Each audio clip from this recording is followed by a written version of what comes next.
Chapter 1, The Failed Superbase Evolutionary Seed Translator 549690339. More than 200 years ago, a large number of bizarre creatures with metallic bodies suddenly appeared all over the world, becoming a nightmare for human survival. These creatures, known as base variant creatures, were a completely different species from humans. Their bodies were made of steel or even crystals, fundamentally different from the human flesh and blood. Even the lowest level base variant creatures had bodies as hard as steel, resistant to typical bullets, inflicting little to no harm. The higher level base variant creatures had body strength beyond human imagination, rendering mankind's proud thermal weapons almost ineffective against them, rapidly leading to the collapse of human society. It was not until someone discovered the base mutation fluid within the base variant creatures, which allowed humans to undergo incredible abnormal growth like a caterpillar transforming into a butterfly, evolving metallic armor-like bodies, and by using the base mutation key to control the base variant creatures and turn them into pets, that humans finally obtained the means to fight back against the base variant creatures. Today, more than 200 years later, it is the age of mutators and base variant pets roaming the world, and more bases constructed with materials from base variant creatures are beginning to appear across the globe, showing signs of a gradual revival of human civilization. There really are such things. This is unscientific. Lin Shen looked at the bizarre creature frozen like a statue in front of him, his eyes filled with uncontrollable surprise and delight. This was a steel-level base variant creature, resembling both a horse and a bull, with its entire body emitting a cast iron-like luster. It stood still, maintaining the posture of a horse stepping over a swallow, motionless, making anyone believe it was a cast-iron statue. But Lin Shen was absolutely certain that it wasn't just any statue, because just a few minutes ago, it was charging like a tank, nearly knocking him to the ground. Although it was only the lowest level base variant creature, its strength and speed were not something an ordinary human could match, not even naturally strong animals like elephants and rhinoceroses could compare. But Lin Shen had merely touched it with his finger, and the steel-level iron-horned beast had frozen in place as if struck by acupoint sealing. Of course, Lin Shen did not know acupoint sealing, and what's depicted in films about striking acupoints is completely different from the reality. The kind of acupoint striking that instantly immobilizes someone is only seen in films. Even in today's world, where humans can train and evolve no matter how much their strength improves, to the point of piercing steel plates with a finger, it would still be impossible to seal the acupoints of an ordinary human, let alone that of a base variant creature as hard as steel. Lin Shen stroked his finger, still somewhat in disbelief that he had actually done it. Not long ago, he discovered a very peculiar base mutation egg in the warehouse. The so-called base mutation egg is actually an egg laid by base variant creatures. Since the appearance of base variant creatures more than 200 years ago, humans had long developed a complete set of theories and methods for using base variant creatures to train and evolve. Base mutation eggs were not considered a rarity, with some low-level base mutation eggs costing only slightly more than a meal. Lin Shen was in the business of selling base mutation eggs, having encountered countless types of them, but he had never seen such a bizarre and peculiar base mutation egg. The base mutation egg looked as if it had been pixelated, its entire surface covered by ever-changing tiny colored light squares, looking dreamy and unreal. After studying it for a long time, Lin Shen found no particular difference in the egg, and even when he let his employees take a look, they could not see the changing mosaic on the egg. In their eyes, it was just an ordinary steel-level base mutation egg with a black metallic luster. This led Lin Shen to believe for a while that he was hallucinating until, after a sleep, the base mutation egg inexplicably returned to normal, and the mosaic phenomenon disappeared, leaving a fragment of information in Lin Shen's mind. Failed superbase evolutionary seed, acupoint sealing, impact the state of a creature by striking its acupoints. After that, things gradually became more mysterious. Whenever Lin Shen stared at a creature for a long time, he could see some faint light points on its body, whether it was a human or a base variant creature, the only difference being the number and location of these points. Ordinary humans had more light points on their bodies, while mutators and base variant creatures, the higher the level, the fewer points they had. Unable to hold back his curiosity, Lin Shen finally conducted an experiment on his own penned iron-horned beast today, and the result was incredibly surprising. He had actually managed to use acupoint sealing on the iron-horned beast. Standing beside the iron-horned beast, Lin Shen once again extended his finger and firmly pressed on the faintly visible light point on the beast's body. The iron-horned beast, that had been as still as a statue, immediately resumed its original state of running and charged out, failing to stop in time and crashing into the metal fence, letting out a deep, pained cry. If a failed evolutionary seed is already this terrifying, what about a successful evolutionary seed? Lin Shen's excitement was indescribable at the thought of using such a seed to hunt base variant creatures. It would simply be an invincible weapon. As if struck by a thought, Lin Shen ran out of the animal pen, closed the door behind him, and hurried off to the warehouse. He wanted to see if there were any other base mutation eggs carrying a fire seed. In the vast warehouse, rows upon rows of shelves were stocked with numerous base mutation eggs. The majority of these eggs were low-level goods, but that wasn't the point, because the base mutation egg with the fire seed was also a low-level item. In fact, there were no high-level base mutation eggs in his store. After checking all the base mutation eggs in the warehouse, he felt somewhat disappointed, as he did not find any eggs covered in mosaic. That makes sense. I was the one who personally put them on the shelves when they were stored. If there were any, I should have seen them already. Lin Shen shook his head, feeling he had been too greedy. To possess such a fire seed was already an unimaginable miracle. How could he expect there to be many more? Suppressing the excitement in his heart, Lin Shen went to the store. The shop he owned was an egg-catching shop, similar to the once very popular claw machine arcade. Each egg-catching machine was stocked with several base mutation eggs, and customers could try to grab an egg by inserting coins. Of course, the chance of successfully grabbing an egg was set quite low, making it basically a no-lose business. Lin, there aren't many people today either, the shop assistant Zhao Li said worriedly as she came out from behind the counter and glanced at the empty shop. Lin, we need to find a way to get some high-level base mutation eggs, or else our business will be taken over by the egg shop next door.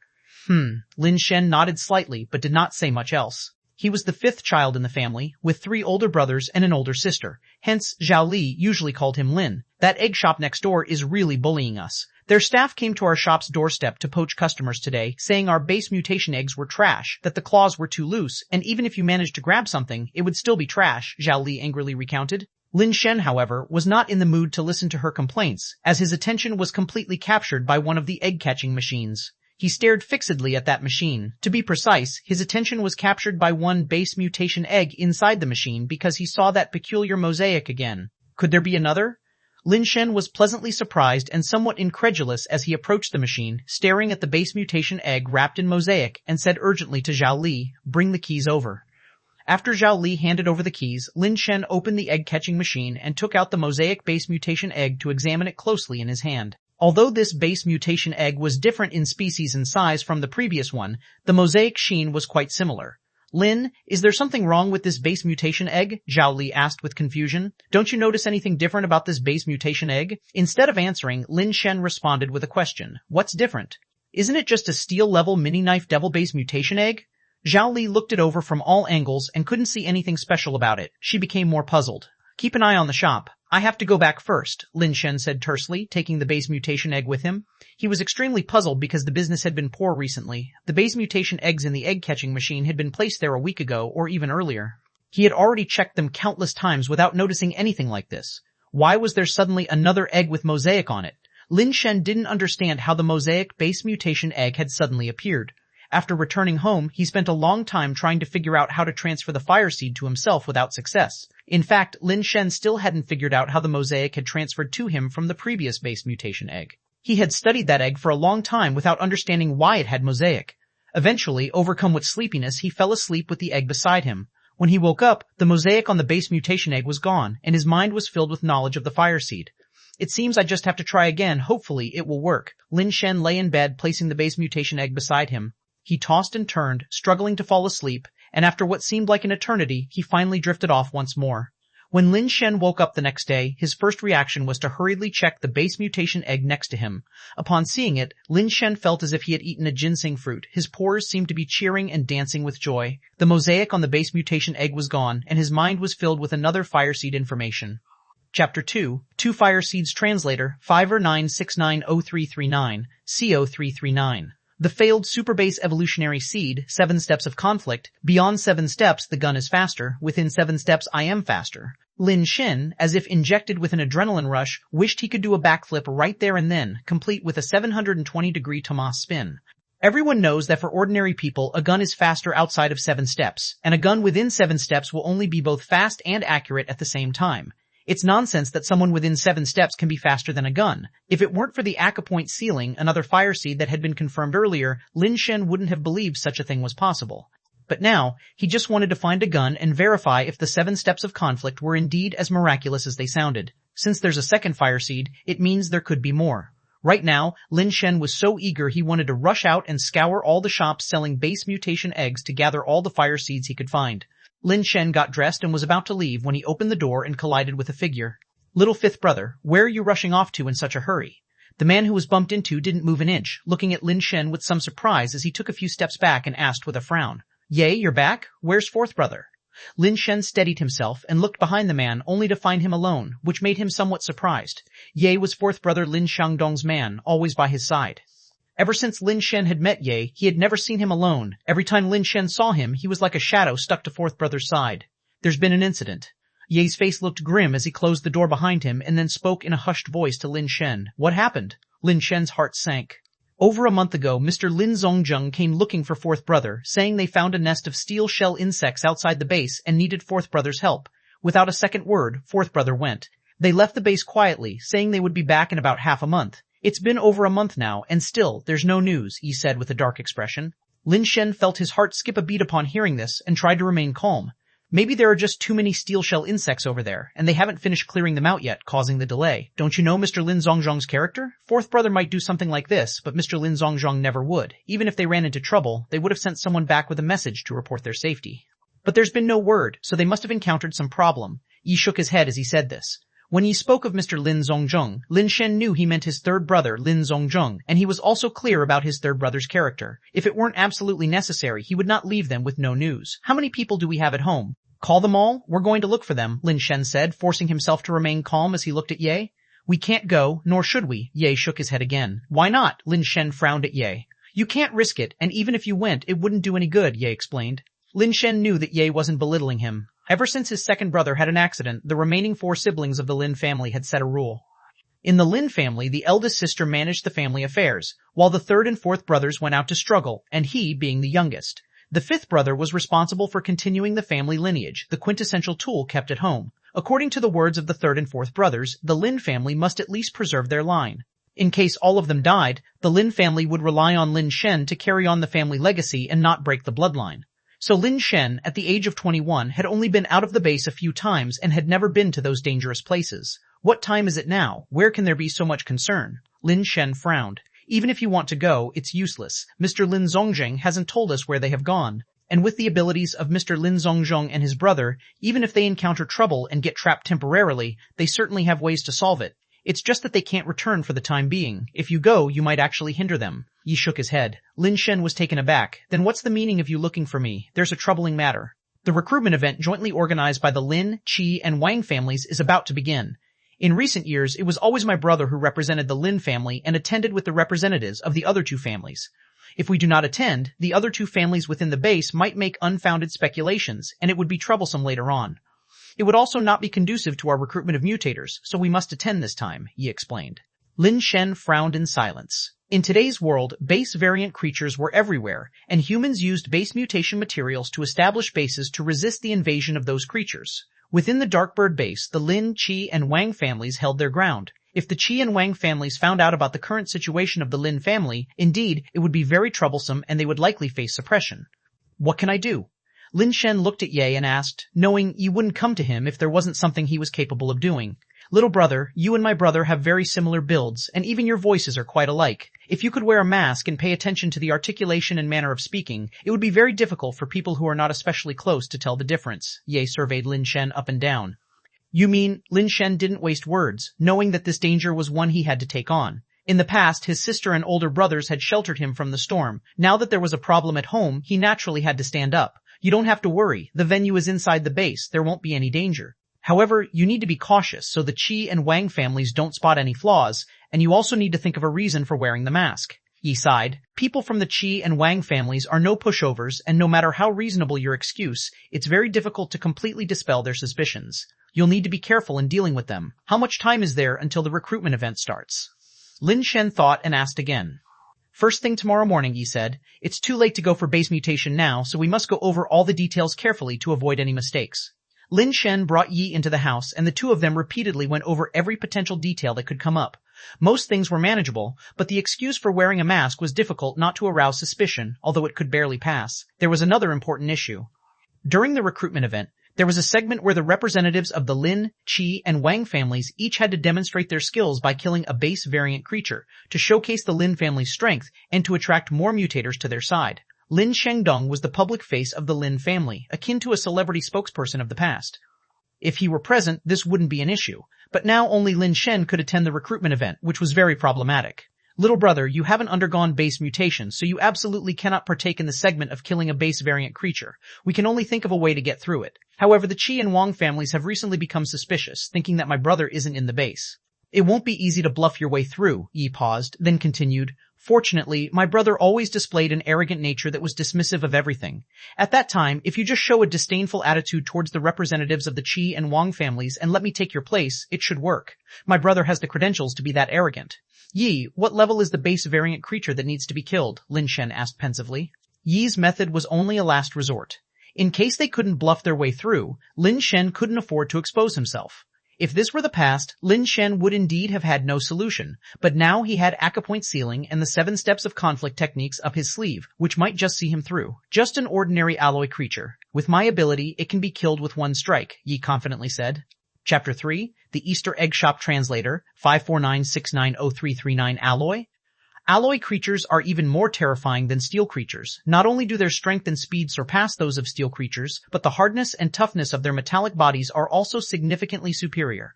The hardness and toughness of steel creatures generally range from 5 to 10, while those of alloy creatures fall between 5 and 20. Once the hardness and toughness exceed 10, even handgun bullets would have a hard time causing damage to alloy creatures. That means even mutators at the steel level, when facing alloy creatures, would find it difficult just to breach their defenses, let alone someone like Lin Shen who hasn't undergone base mutation and isn't even at the steel level. Above steel and alloy creatures are the even more terrifying crystal-based creatures, which rarely appear near the dark bird base. Lin Shen had only seen them in some video materials and occasionally in shops selling crystal-based creature materials or crystal mutation eggs, which were mostly high-end goods flowing out from large bases. Yi, the key details are pretty much right, let's call it a day. Seeing that it was getting dark, Lin Shen stood up and said, Lin Shen, let's go over it again, just to be sure. We cannot afford any mistakes, Yi said with a slight frown. These are all I can think of. You know I don't have the best memory. Too much and I won't remember it. I've got something else to take care of, so let's leave it at that for today, Lin Shen replied, knowing that Yi was looking out for him and the Lin family, but for Lin Shen, he had more pressing matters at hand. Lin Shen, if there's anything, I can arrange for someone to handle it, Yi offered. Don't worry, Yi, I know what I'm doing, Lin Shen said, understanding Yi's concern, but this was something he had to do himself. Before the shops selling base mutation eggs closed for the day, he needed to see if he could find any other fire seed base mutation eggs. Even just one more would be of great help to him. I'll wait for you here. I'll think about what we might have missed, and we can discuss it when you get back, Yi said, resigned. Lin Shen couldn't explain, so he silently apologized in his heart and then pushed the door open to leave. Lin Shen has been spoiled too much by Mr. Lin Zongjung and his 4th uncle. He hasn't been through much hardship. It's tough on him to have such a big responsibility suddenly thrust upon him, Yi sighed, watching Lin Shen's figure disappear outside the door. Hopefully, Mr. Lin Zongjung and his brother can return soon. After Lin Shen left home, he went straight to the marketplace within the base, where there was a whole street selling base mutation eggs. According to Lin Shen's reasoning, if his own claw egg shop could find 2 eggs with fire seeds, then surely he should find several more along the entire street. However, after he actually browsed through the street, his mood gradually sank. He had almost visited all the shops on the street, yet he hadn't found a single base mutation egg with a mosaic pattern. Could it really be such a coincidence? The only 2 fire seed base mutation eggs just happened to be in my shop? That's too much of a coincidence, isn't it? The more Lin Shen thought about it, the more it didn't seem right. The 2 fire seed base mutation eggs that had been discovered, one had been new stock that hadn't been there long, and it was the first time he had seen it. The other had been in the claw egg machine for a long time without showing any signs of being special. This was very strange indeed. Lin Shen could think of only 2 possibilities. One possibility was that the fire seed base mutation eggs didn't always have fire seeds. The mosaics could only be seen at certain times. The other possibility was that Lin Shen himself hadn't had the ability to see the fire seeds before, but he had suddenly acquired this ability recently, which allowed him to see the mosaics. Lin Shen couldn't figure out which possibility it might be. If it were a recently acquired ability, he had not encountered anything special recently, nor had he received anything extraordinary, so how could he have suddenly gained this ability? To suggest that the fire seeds would appear on the base mutation eggs at specific times seemed implausible too.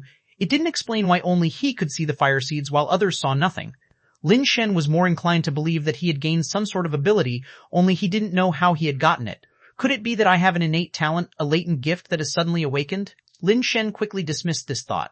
The Lin siblings, all 5 born to the same parents, should have awakened any inherited family talent long ago if it existed. It wouldn't make sense for only him to awaken such talent. In terms of talent and ability, Lin Shen felt he was probably the least gifted among his siblings. Big sister has always had a photographic memory, and second brother's physical talent is unparalleled. He was born weighing nearly 10 pounds, and by the time he was under 10, he had already grown to be 1 meter 80 tall. His physical talent is famously robust, and coupled with his resolute character and willingness to put in strenuous effort, though he was no older than the rest, everyone who saw him would address him as Second Master. It was with him that the tradition of addressing the Lin brothers with the title of Masters began. Third brother and fourth brother are also famously both intelligent and emotionally savvy, and their cultivation talent is among the best within Darkbird base. In contrast, Lin Shen neither possessed the talent of an eidetic memory, nor had exceptional intelligence or emotional quotient. Even his capacity for hard work fell far short of second brother's. If there were any genetic talents, there was no reason they would only appear in him. What exactly is the reason I can see those fire seeds? Lin Shen wondered without coming to a conclusion, unable to figure out why. He had browsed through all the shops on the street and had not even skipped the roadside stands, but the result had disappointed Lin Shen, as he had truly not discovered a single fire seed-based mutation egg. Could it really be such a coincidence that the only 2 fire seed-based mutation eggs are both in my shop?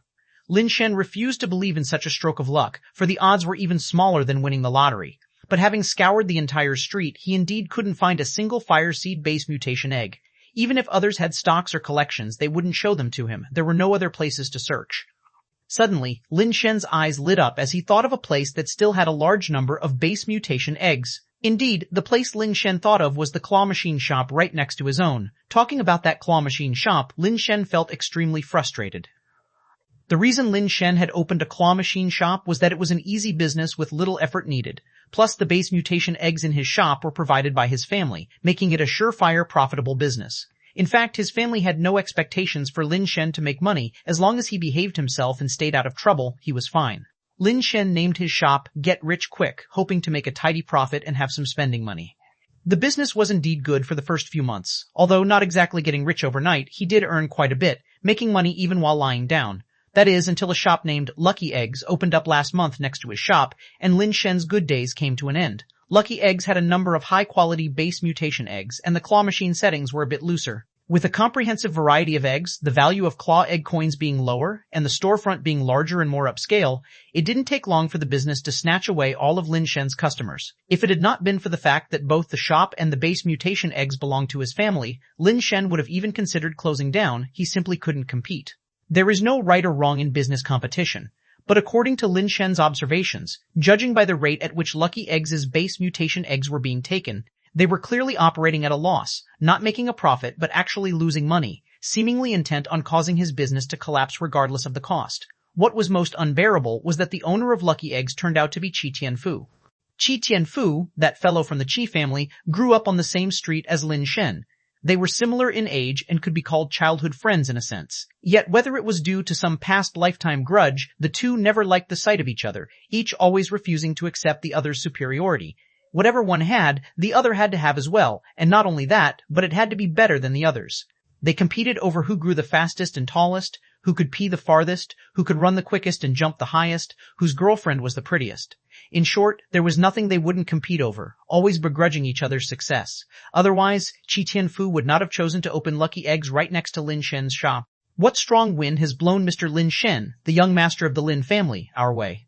A 200-pound hefty man sitting behind the counter was first taken aback as he saw Lin Shen walk in, then narrowed his eyes with a sly smile and asked, his tone teasing and sarcastic. Lin Shen ignored him and simply started to look around the shop, scanning the base mutation eggs inside the claw machines. Ch1's shop was more than 2 to 3 times larger than his own. Lin Shen's shop only had a dozen claw machines, but here there were 40 or 50. The variety of base mutation eggs within them was vast, and many machines contained high-quality base mutation eggs. Suddenly, Lin Shen felt his heart pound, for he saw a fire seed base mutation egg within one of the claw machines, enveloped in colorful mosaic patterns. Chapter 4, The Claw Machine Translator, 549690339. Lin Shen, I'm talking to you. Didn't you hear me? Calling you Mr. Lin Shen is out of respect for your third and fourth uncle, and now you think you're really some big shot? Seeing Lin Shen ignore him, Ch1 said with a snort, Today, I really am the big shot. I want all these changed into claw egg coins. Lin Shen pulled out a stack of 100 yuan notes and slapped them on the counter. You think you can act big with just this little money? Who are you looking down on? I won't do business with you. Get lost. Ch1 was first taken aback. Then, after regaining his composure, he said with a cold snort, Is it that you don't want to do it, or are you scared that I'll discover your claw machine has been rigged and you don't dare do it? Lin Shen said unperturbed. Who's saying my claw machine is rigged? My claw machine's grip is tight, and the base mutation eggs are of high quality. What do you know? On hearing this, Ch1 exploded in rage. The two's heated exchange had already drawn sideways glances from the customers in the shop.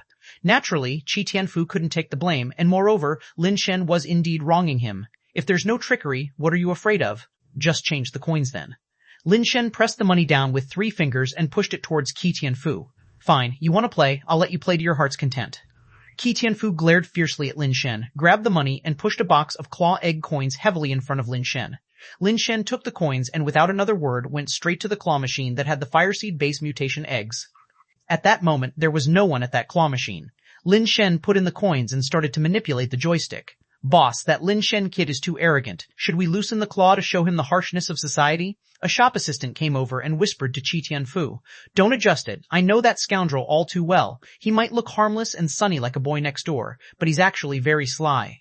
He definitely came here with no good intentions. Ch1 thought he had seen through Lin Shen and coldly snorted. The moment he came, he deliberately tried to provoke me. If I loosen the claw now, with so many customers watching him spend a lot of money and catch nothing, plus with that scoundrel's racket, it'll definitely affect our business. These little tricks are useless in front of me. Let him grab all he wants. How much can he grab? It will be a good advertisement for us. You're so wise, boss, the shop assistant said admiringly. Stop sucking up. Just watch here. Ch1 scolded with a smile and walked out from behind the counter to stand behind Lin Shen and watch him play the claw machine. Lin Shen knew Ch1 was there but didn't turn to look at him, just kept playing the machine. It had to be said that the quality of the base mutation eggs in Ch1's claw machine was indeed better than those in his own shop.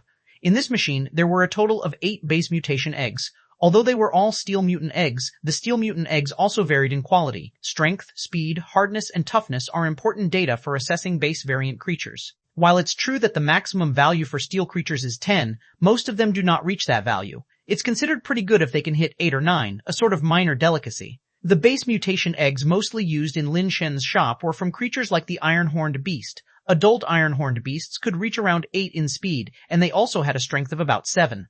However, their hardness was only a little over 5, and with a slightly higher resilience of just over 6, such values were only middle to low grade among steel creatures. The base mutation eggs in this machine came from the 100 refined steel-clad beast. Although its speed was slightly on the lower side at just over 5, both strength and hardness were over 8, and some could even reach 9, with toughness over 7. Its combat strength was far superior to the iron-horned beasts. An adult 100 refined steel-clad beast was as big as an elephant, but far heavier. It could serve as a mount or as a battle pet, and was also extremely effective in transporting large machinery and materials, making it a quite practical pet. In fact, many bases use materials that came from the 100 refined steel beast in their construction. Its value was far above that of the iron-horned beast. Different claw machines required a different amount of claw egg coins to play. The machine with the 100 refined steel beast base mutation eggs required 4 coins to play once, equating to 40 yuan for a single attempt, which was considered quite expensive in Ch1's shop. Lin Shen put in coins and tried a few times. Each time after the base mutation egg was grabbed, it would drop just as the claw moved towards the exit. After 5 tries, he still hadn't managed to get anything. Young Lin Shen, your luck doesn't seem too good, Ch1 mocked from the side. People without skills are the ones who need to rely on luck. Lin Shen didn't even look at Ch1 and, saying so, put another 4 coins in and activated the claw machine. If not luck, then what? Are you counting on the Jade Emperor to bless you? Ch1 scoffed. It can be done with skill, Lin Shen said, repeatedly rocking the joystick. At Darkbird Base, Lin Shen was the first person to open a claw egg shop. Before him, few people at the base played with such things. Ch1's shop was opened in his wake, having never played before, so his understanding of the claw machines was far less. After 5 tests, Lin Shen had figured out to what setting this claw machine was adjusted. Indeed, the claws here were tighter than those in Lin Shen's shop, which still presented quite a difficulty for the average person. Based on the set probability, one could catch a base mutation egg about once in 20 tries. But that was just the average person's catch rate. The reason Lin Shen set the claws so loose, often unable to lift a gene egg, wasn't to ward off the regular customers, but rather the claw egg masters. Before opening his shop, Lin Shen had done his research and watched many videos of claw egg masters. He knew that it wasn't just a matter of luck. For masters, something like the tension of the claw made it far too easy to snatch a base mutation egg. While Lin Shen wasn't exactly an incredibly skilled master, he had been playing before opening his shop. He opened it because he loved to play, so naturally he had some skill. The machine's claw swayed in rhythm with the movement of the control stick, and at this moment, the claw was directly above the chute, not positioned over any base mutation egg. After the claw swayed to a certain angle, Lin Shen suddenly pressed the catch button. The claw descended at an angle, perfectly latching onto a base mutation egg nearby. The base mutation egg was lifted, but before the claw moved, the egg dropped down. However, the original position of the claw was right above the chute, so the falling egg went straight into the chute and rolled out. Flinging the claw, Ch1's expression changed slightly. He had followed Lin Shen in opening a shop, purely out of a desire to edge him out, having no real interest in claw eggs. Still, he knew a bit about the flinging technique, but he hadn't expected Lin Shen to know it as well. "You can catch eggs like that?" a young man playing with the machine next to him exclaimed with wide eyes. Lin Shen pocketed the base mutation egg he had caught, turned to Ch1 with a smile and said, "Xiaofuzi, I opened a claw egg shop because I love playing it, while you have no real interest in these things. You rely on luck to catch eggs, while I rely on skill." After speaking, Lin Shen tossed in 4 more coins and continued to play. The same operation ensued. With a rhythmic swing of the claw, it descended at an angle again, grabbing another base mutation egg. The same scene, the familiar image. The base mutation egg again landed in the chute. For Lin Shen, the tension of this claw presented no challenge. Although he might not always win, he could still achieve a success rate of about 50 to 60%. In no time, Lin Shen had caught 4 base mutation eggs, nearly attracting all the customers in the shop to watch. Every time Lin Shen caught a base mutation egg, it elicited a gasp from the crowd. "So, claw eggs can be played like this? I was just playing with loneliness before. Is this how you're supposed to catch them?" Ch1's face turned as black as if it had been sprayed with ink. He was grinding his teeth but couldn't utter a single word in rebuttal. Chapter 5. Are you here to stock up? Translator 549690339, get me a cart. After switching between several claw machines, Lin Shen had won so many base mutation eggs that he couldn't carry them all, so he asked an employee to bring over a cart. He placed all the eggs into the cart except for the one he put into his pocket. In no time, the 100 refined Steel Beast base mutation eggs in the nearby claw machines had been almost completely won by Lin Shen. Without hesitation, Lin Shen moved on to another machine and continued playing, with the crowd following him, hoping to learn claw egg skill as well. Previously, people from Darkbird Base had also wanted to practice claw egg skill, trying to make a fortune from Lin Shen's shop.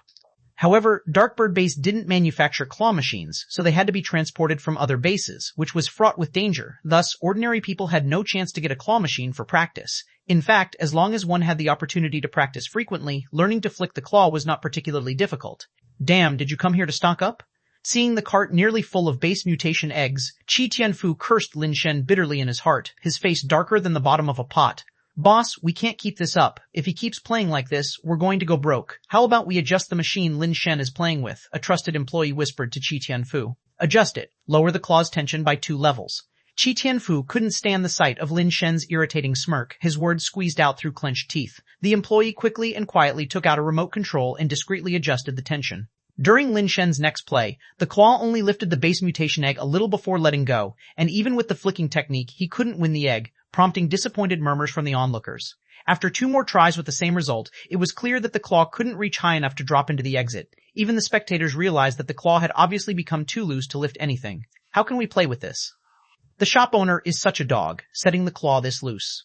Many people grumbled quietly. Lin Shen turned to look at Ch1, noticing Ch1's smug raised eyebrows, as if to say, "Yeah, I loosened the claw. What are you going to do about it? What are you looking at? Are you going to play or not?" Ch1 sneered. "Of course, I'll play."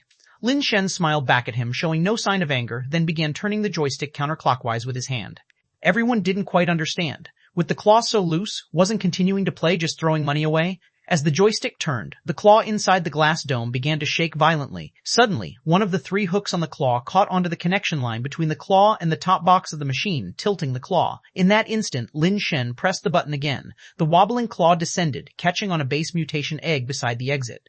As the claw rose, the tilted claw pushed that slightly lifted egg right into the exit chute. Everyone stared in disbelief, including Ch1 with eyes wide open. "Little brother, there's a lot you still need to learn about running a claw machine shop," Lin Shen said, placing the base mutation egg into the cart. Ch1 was so enraged he felt like his lungs would burst. He snatched the remote from the employee and set the claw to its loosest setting. "You try it. If you can win another one, then I'll take your surname." Ch1 was practically foaming at the mouth as he fumed inside. But Lin Shen just stretched lazily, then stepped over to a nearby claw machine, dropped in a claw egg coin, gave the joystick a couple of shakes, and directly pressed the pickup button. Ch1 didn't even get a chance to adjust the settings before another base mutation egg was won. "Damn, this thing is too damn sneaky." Ch1 was so furious that his teeth creaked from biting down hard, and his fingers pressed the remote control buttons repeatedly, almost crushing the remote. Little did he know, Lin Shen had no intention of trying a second grab and had moved on to another claw machine, quickly inserting coins and grabbing eggs. Under Ch1's murderous gaze, Lin Shen brazenly snagged another base mutation egg. Thus, a comical scene unfolded in the claw crane shop. Lin Shen kept switching machines to grab base mutation eggs, while the infuriated Ch1 couldn't care less and furiously pressed the remote, relaxing all the claw machines to their loosest settings before the farce finally ended. The base mutation eggs Lin Shen had grabbed were now piled up into a small hill in the cart, yet there were still many tokens left in his box. I'm tired. I'll come back for more stock next time. Give me a refund for the leftover coins. Lin Shen casually stuffed the box of tokens into Ch1's hands and patted his shoulder on the way out. Little brother, stock up on better items next time. I've been grabbing all day and got only this little trash, not enough for even a month's consumption at my place. Just refund him. Ch1 wished he could leap up and slap Lin Shen, but with so many customers around, he could only hold back his anger, swallowing his teeth in his stomach, and had someone convert Lin Shen's remaining claw egg coins into cash. I'll borrow the cart for a bit. I'll bring it over later. You know I'm just next door. I can't run off, Lin Shen said as he pushed the cart full of base mutation eggs out the door. On his way out, he addressed the onlooking customers. If anyone wants to exchange claw egg skill tips, feel welcome to come to my wealth-flaunting claw crane shop to play. The claws there might not be very tight, but they stay the same for everyone. You can grab as you please if you've got the skill. Having said that, Lin Shen walked out without looking back. Once Lin Shen left, the shop's customers also scattered in a rush. Not a soul remained. It was clear to anyone that the machines in the shop had been set to the loosest level. Playing the claw machines now was like throwing money into water. That bastard, I won't let him off. Ch1 finally couldn't help but jump and curse out loud. But Lin Shen didn't even turn around. He entered his own claw crane shop and handed the cart over to a confused Zhao Li. These base mutation eggs are of decent quality. Put 2 or 3 in each claw machine. Lin Shen instructed a clueless Zhao Li before leaving the shop to his own devices. Back at home, Lin Shen didn't see Ye and thought he had left, only to find Ye coming back from outside and closing the front door. Lin Shen quickly realized that Ye must have quietly followed him to Ch1's egg-grabbing shop. Ye, did you see what happened just now? Lin Shen asked. Ye nodded and said, right now, we can't afford any mistakes. I was afraid something might happen to you, so I followed. The boss always says you're a jack of all trades when it comes to eating, drinking, and having fun. I always thought that he was a bit disappointed in you, but today I realized it's not what I thought. He's actually praising you. If I hadn't followed you today, I wouldn't have realized there were so many tricks to a claw machine. Lin Shen laughed. We're all family here, Ye. You don't have to be so polite. Among all of us, I'm the one with the least talent and discipline. The only thing I'm good at is enjoying good food, good drinks, and novel things. It's not really an advantage. Playing also varies. Yi shook his head, but he didn't pursue the topic and pondered. However, now is not the best time to take down Ch1. Even if the claw crane shop goes down, it won't have much impact on the Chi family. We need to deal with the current trouble first. Then, let's work out the details for tomorrow. Lin Shen knew Yi was implying not to miss the bigger picture for something trivial, but Lin Shen didn't explain, because it was indeed hard to explain. The two of them went over various details again and again until close to midnight, when Lin Shen said to Ye, go rest, we have a tough battle tomorrow and need to be in good spirits to face it. I'll sleep in the living room, Yi wanted to say more, but seeing Lin Shen yawning repeatedly, he decided to drop it. Lin Shen nodded and went to his room, lay in his bed, and pulled out the mosaic-covered base mutation egg from his chest, studying it for a long time, but still unable to find any issues. Let's hope for a good outcome tomorrow. Lin Shen's eyelids drooped, and he fell into a deep sleep clutching the base mutation egg. Chapter 6, Boundless Strength Contract Translator, 549690339. Waking up, the sky was still dimly lit. Lin Shen turned to look and, as expected, the mosaic on the base mutation egg had disappeared and new information had surfaced in his mind. Only then could he clearly see that this was indeed a 100 refined steel beast base mutation egg, seemingly no different from an ordinary one. Failed superbase evolutionary seed, boundless strength contract.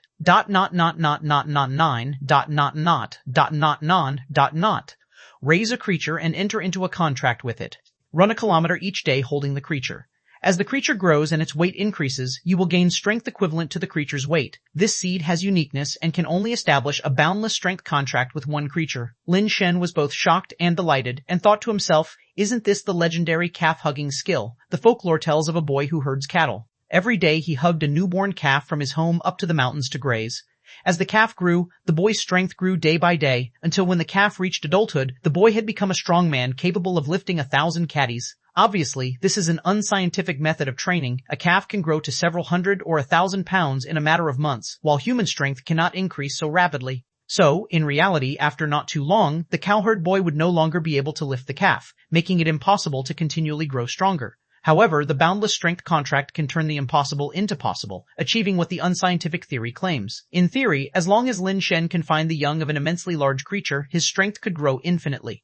The strength to lift a cow is not considered very strong for a mutator, but what if it's a giant base variant creature? Lin Shen knew that some base variant creatures could be far larger and heavier than whales.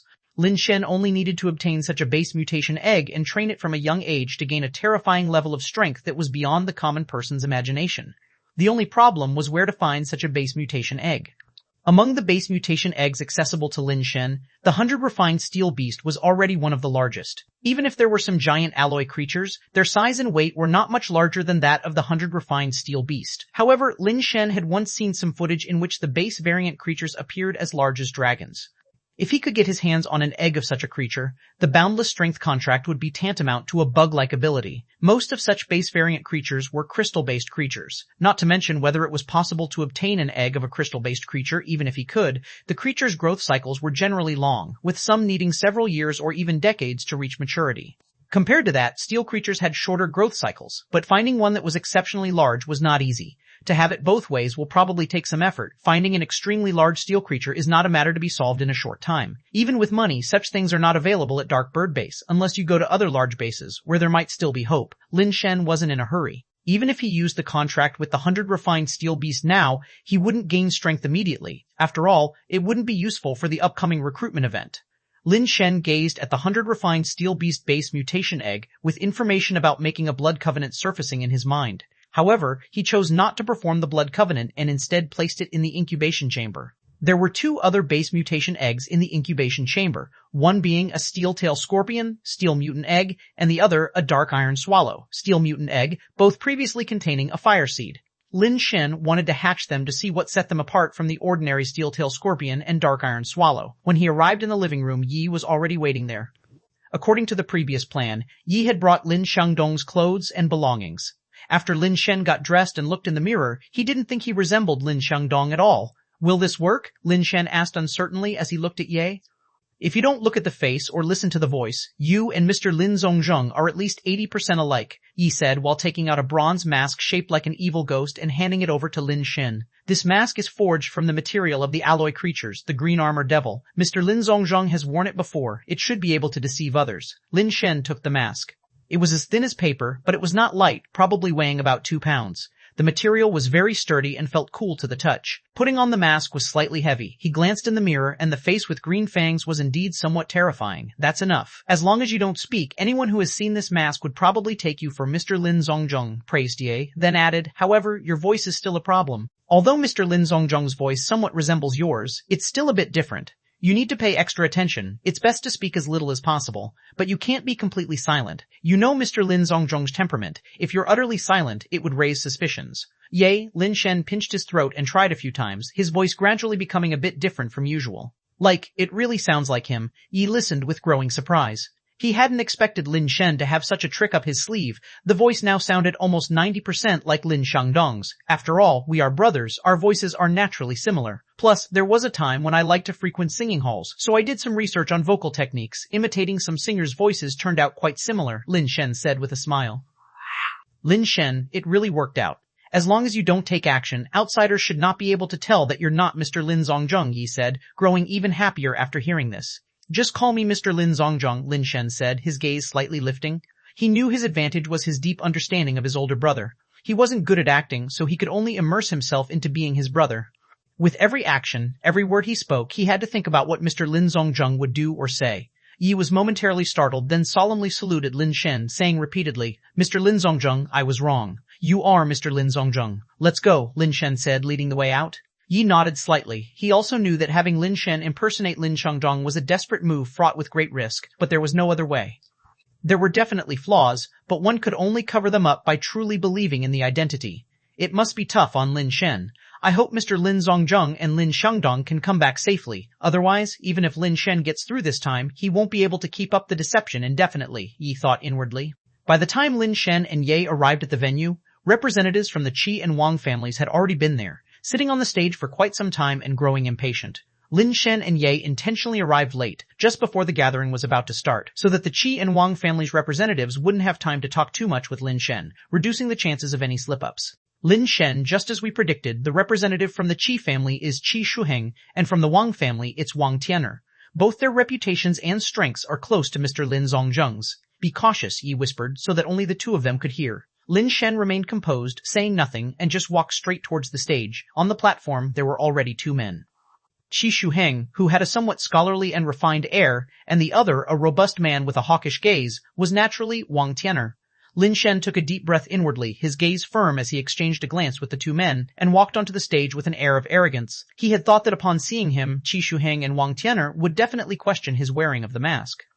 Unexpectedly, when they saw him approaching, they indeed stood up, but they didn't speak to him. Instead, their gazes shifted towards something behind Lin Shen. What are they looking at? Lin Shen couldn't help but turn to look, and upon doing so, his pupils contracted, leaving him frozen in place. Chapter 7. The Woman Obstructed by Mosaic Translator 549690339. Yi turned his head to look, and saw someone walking slowly towards the stage. Although his expression did not change, there was a slight, imperceptible shift in his gaze. For someone like Ye, who was usually unemotional, this change in his eyes was enough to suggest a multitude of problems. However, Ch1 and Wang Tian'er were right beside him, and he was unable to signal anything to Lin Shen. Mr. Lin Shandong, you don't mind that we've invited this friend to observe, do you? Said Ch1, smiling as he looked at Lin Shen. Shuheng, that's where you're wrong, Wang Tian'er interjected as he turned his gaze to Lin Shen's face, with a smile that was not quite a smile. The fact that she's come is a great honor for the Dark Bird base, making our recruitment convention shine with splendor.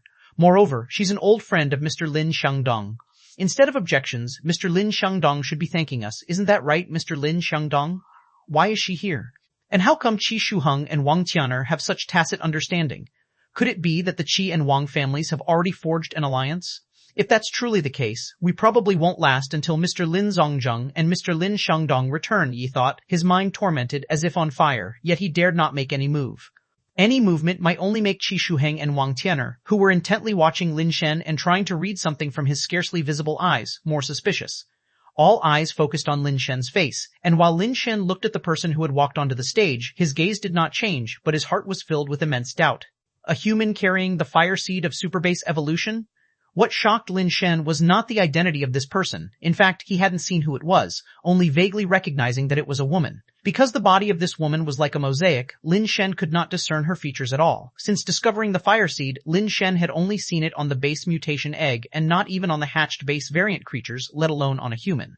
In fact, it had never occurred to Lin Shen that humans could also possess the fire seed. This discovery thrilled him. The delight was due to another potential method of obtaining the fire seed, and, naturally, the shock came from not knowing who this person was. He had not the slightest clue.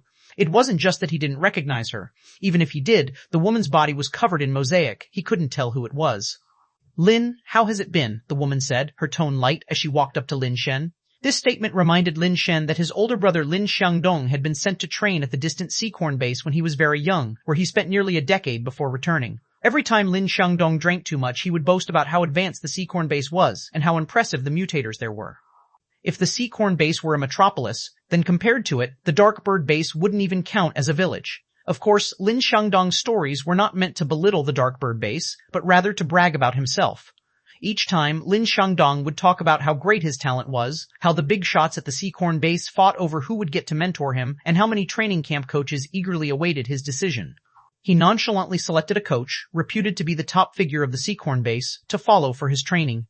The coaches he did not choose would lament, beating their chests in regret for missing out on a once-in-a-lifetime genius. He'd also boast that during his training, all the students in his cohort were exceptional, but upon meeting him, they acted as if they had seen a cat, terrified and respectfully calling him senior brother.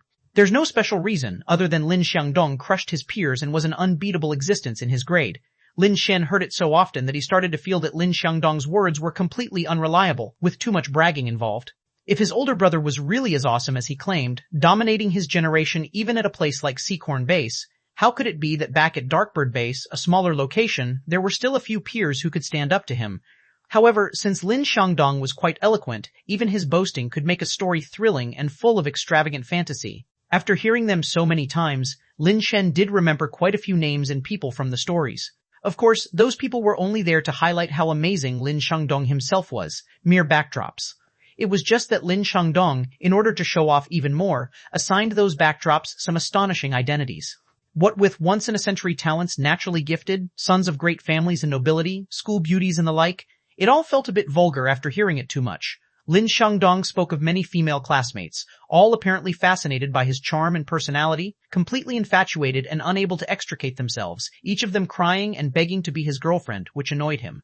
In Lin Shen's words, the only female classmate who did not entertain the thought of dating him was still deeply impressed by his cultivation talent and combat abilities.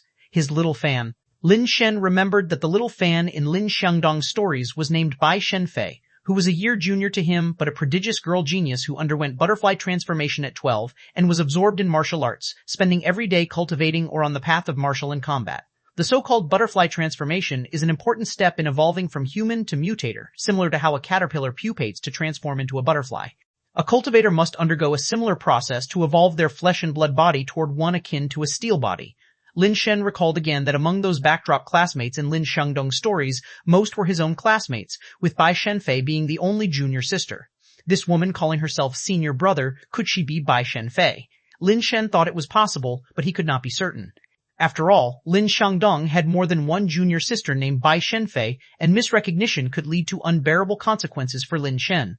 Under everyone's gaze, Lin Shen, with some arrogance, said to the woman with the mosaic blur, "Why am I the last one to know you've come to Dark Bird Base?" While saying this, Lin Shen also glanced at Ch1 and Wang Tian'er, making it clear that he was quite displeased. "On my first day at Dark Bird Base, I already visited the Lin family to see Lin's senior brother, but your family said you were tackling an important technical challenge and it was inconvenient to receive guests.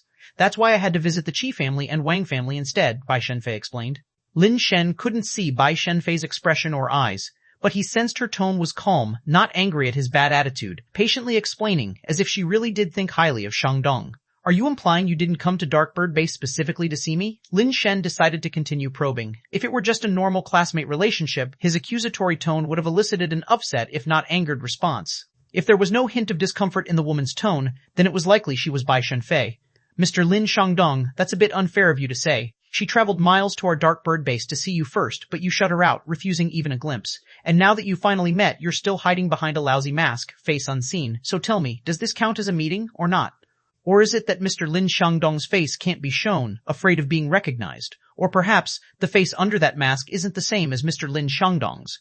Wang Tian'er was just short of calling Lin Shen an imposter. Chapter 8, Little Feifei Translator 549690339. Lin Shandong had quietly followed Lin Zongzhang out, and externally it was claimed he was engaged in important research. Even Lin Shen only learned that Lin Shandong was not at the base, but had gone out with his third brother Lin Zongzhang after Yi arrived. However, Lin Shandong's absence for over a month still aroused suspicions from the Qi and Wang families. This time, with Lin Shen coming again wearing a mask, their doubts grew even heavier. Standing behind Lin Shen, Ye's palms were already drenched with cold sweat. They had not anticipated this situation at all. In such a sudden crisis, not to mention Lin Shen, even Yi himself didn't know how to respond perfectly in this brief moment. Yet, if Yi stepped in now to extricate Lin Shen from the predicament, it would only deepen their suspicions. On the other hand, if he didn't step in, Lin Shen might not even manage to get through this at all. Just as Yi couldn't help but consider speaking up, Lin Shen had already preemptively made a move. Lin Shen suddenly closed in on Wang Tian'er, his face nearly smashing into Wang Tian'er's, startling him with the abrupt action. Fearing Lin Shandong immensely, Wang Tian'er reflexively retreated, drawing his pistol from his waistband. In this era, firearms were still very powerful weapons, especially for humans, as the threat of a handgun persisted. After all, humans couldn't maintain a steel body state 24 hours a day, and most mutators weren't completely comprised of steel body. Some even had a steel body coverage of less than 50%. Therefore, many people carried handguns, which were meant not for base variant creatures but for their own kind. During last night's detailed planning with Ye, Lin Shen had already noticed Wang Tian'er, whose strength was on par with Lin Shandong, both being alloy mutators. However, he had a strong preference for guns and was reputed to have killed many with his firearm. The instant Wang Tian'er drew his gun, Lin Shen's hand shot out like a venomous snake. Wang Tian'er had no time to react. He hadn't even gripped his gun firmly when he felt his fingers loosen and his handgun was snatched away. Lin Shen hadn't expected to directly seize Wang Tian'er's gun, given that Wang Tian'er was an alloy mutator whose speed upon full burst could barely be slower than a bullet. Originally, Lin Shen hadn't planned to take the gun directly, but had intended to use the speed granted by the 7 steps of conflict to deflect Wang Tian'er's gun-drawing hand, before launching into his verbal barrage. To his surprise, the speed gifted by the 7 steps of conflict seemed to be even faster than he had estimated, allowing him to disarm the unprepared Wang Tian'er and take the gun directly. Lin Shen, who hadn't completed his base mutation, astonishingly managed to take a gun from the hands of an alloy mutator, which was truly too astonishing. Lin Shen was exhilarated, promptly aiming the seized gun at Wang Tian'er's head. Wang Tian'er's complexion drastically changed. As he swiftly dodged diagonally backwards, a blue, mysterious substance seeped out of his skin, transforming into a carapace-like armor that shielded his body, enveloping even his head and face. The metal armor burst through his clothes in many places, revealing a blue metallic sheen. Ch1's gaze carried a hint of disappointment. Such tactics and speed that could drive Wang Tian'er into such disarray must belong to no ordinary mutator. There weren't many in the Lin family capable of that. It seemed the intelligence was wrong. Lin Shandong hadn't left the base, and the person before him was very likely Lin Shandong himself. He was both shocked and overjoyed. He couldn't fathom how Lin Shen had managed it. A person who hadn't completed his base mutation was able to snatch a gun from the hands of an alloy mutator. Even if he took advantage of the element of surprise, it was truly too astonishing. But no matter what, with this maneuver, their suspicion towards Lin Shen must have lessened a lot, and he should have passed today's ordeal. Seeing Wang Tian'er's expression, Lin Shen feigned arrogance and burst into laughter, casually tossing the gun back to Wang Tian'er while disdainfully saying, "Wang Lao didn't you want to see the face under this mask? I leaned in for you to lift the mask, yet you got scared into that sorry state. You're such a grown man and can't even hold a gun steady. How have you survived until now?" Wang Lao was both angry and furious, about to say something, but Yi spoke first. "The time for the conference has already passed. Don't delay the important matters, and with so many people here, let's not let outsiders laugh at our three families. Miss Bai rarely comes by. It wouldn't be good to dampen her spirits." Bai Yi's words were meant to prevent Wang Lao from becoming furious with embarrassment and really turning hostile, and to also underscore the identity of goddess consort Bai, which should dispel any remaining doubts at this point. We'll settle this account another day. The main affair is more important. I won't fuss with you today." Wang Tian'er huffed coldly, turning to leave the stage. He needed to change his clothes. He couldn't possibly recruit mutators on stage looking like this. Lin Shen paid no attention to Wang Tian'er, instead musing to himself while watching the woman. This woman is indeed goddess consort Bai, but why does she have the fire seed of superbase evolution? Can humans also possess the fire seed of superbase evolution? Lin Shen was momentarily perplexed. The fire seed was indeed a wondrous thing. He had previously thought that 7 steps of conflict allowed him to move faster than a bullet within 7 steps, but now it seemed not entirely the case. After real combat, Lin Shen had a deeper understanding.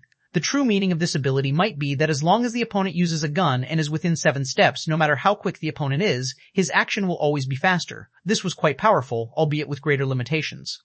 "A misunderstanding. Let's take our seats," Ch1 said in his gentlemanly manner, inviting goddess consort Bai to sit beside him. Lin Shen remembered Lin Xiangdong mentioning that goddess consort Bai was his avid fan. He had advised her on many matters, and their relationship was quite good, akin to both teacher and friend. Naturally, he couldn't let goddess consort Bai sit next to Ch1 at this moment. What did fourth brother usually call goddess consort Bai? Lin Shen pondered briefly and then recalled, waving at goddess consort Bai and saying, "Little Fei Fei, come sit next to your senior brother." The way Lin Shen had spoken to goddess consort Bai previously didn't seem to bother her at all, which made Lin Shen believe what Lin Xiangdong had told him. Now he had to interact with goddess consort Bai in the manner Lin Xiangdong would, so as not to let her spot any flaws, especially since Lin Shen couldn't be certain whether goddess consort Bai had first visited the Lin family or what her relationship with the Qi and Wang families was and why she needed their help with something. Hearing Lin Shen's words, goddess consort Bai didn't hesitate, walking over and taking the seat beside Lin Shen. Ch1 could only seat himself, and not long after, Wang Tian'er, who had changed into a new set of clothes, came back and sat next to Ch1. The recruitment event officially began, and under the host's coordination, many mutators interested in joining the 3 major clans of Darkbird Base started to line up on stage to showcase their abilities, hoping to gain the representative's favor. Lin Shen wasn't very interested in these people and turned to ask goddess consort Bai, "Little Fei Fei, what brings you to Darkbird Base?" Goddess consort Bai slowly leaned in towards Lin Shen, her lips almost touching his earlobe. Seems like goddess consort Bai was really close to fourth brother. Lin Shen couldn't help but inwardly praise his fourth brother for really having some skills, and he realized that earlier he had misunderstood his brother's boasting. "I don't care who you are. If you dare to call me Little Fei Fei again, I won't need the Qi or Wang families to expose your identity. I'll chop off your head right now." Goddess consort Bai's voice was soft, but her tone was very unfriendly. "Blown cover." Lin Shen's body shuddered, inwardly lamenting, "Fourth brother, oh fourth brother, why did you have to brag like that? Your little brother has been screwed over by you now." Chapter 9, Supersonic Gunman Translator, 549690339. Needless to say, the problem must lie with the name, Little Fei Fei. If Lin Xiangdong had not casually mentioned goddess consort with such natural ease, calling her Little Fei Fei and saying that she likes it when he calls her that she would even get annoyed with him if he didn't, Lin Shen certainly would not address the goddess consort in such a manner. It can only be said that Lin Xiangdong is a real piece of work, the kind that scams you and doesn't pay for your funeral. Now Lin Shen could only be thankful that he didn't reach out to pinch goddess consort's cheeks when he called her little Fei Fei. Lin Xiangdong had sworn that the goddess consort had a touch of baby fat and that her cheeks were especially adorable. With the relationship he had with her, he often pinched her plump little cheeks.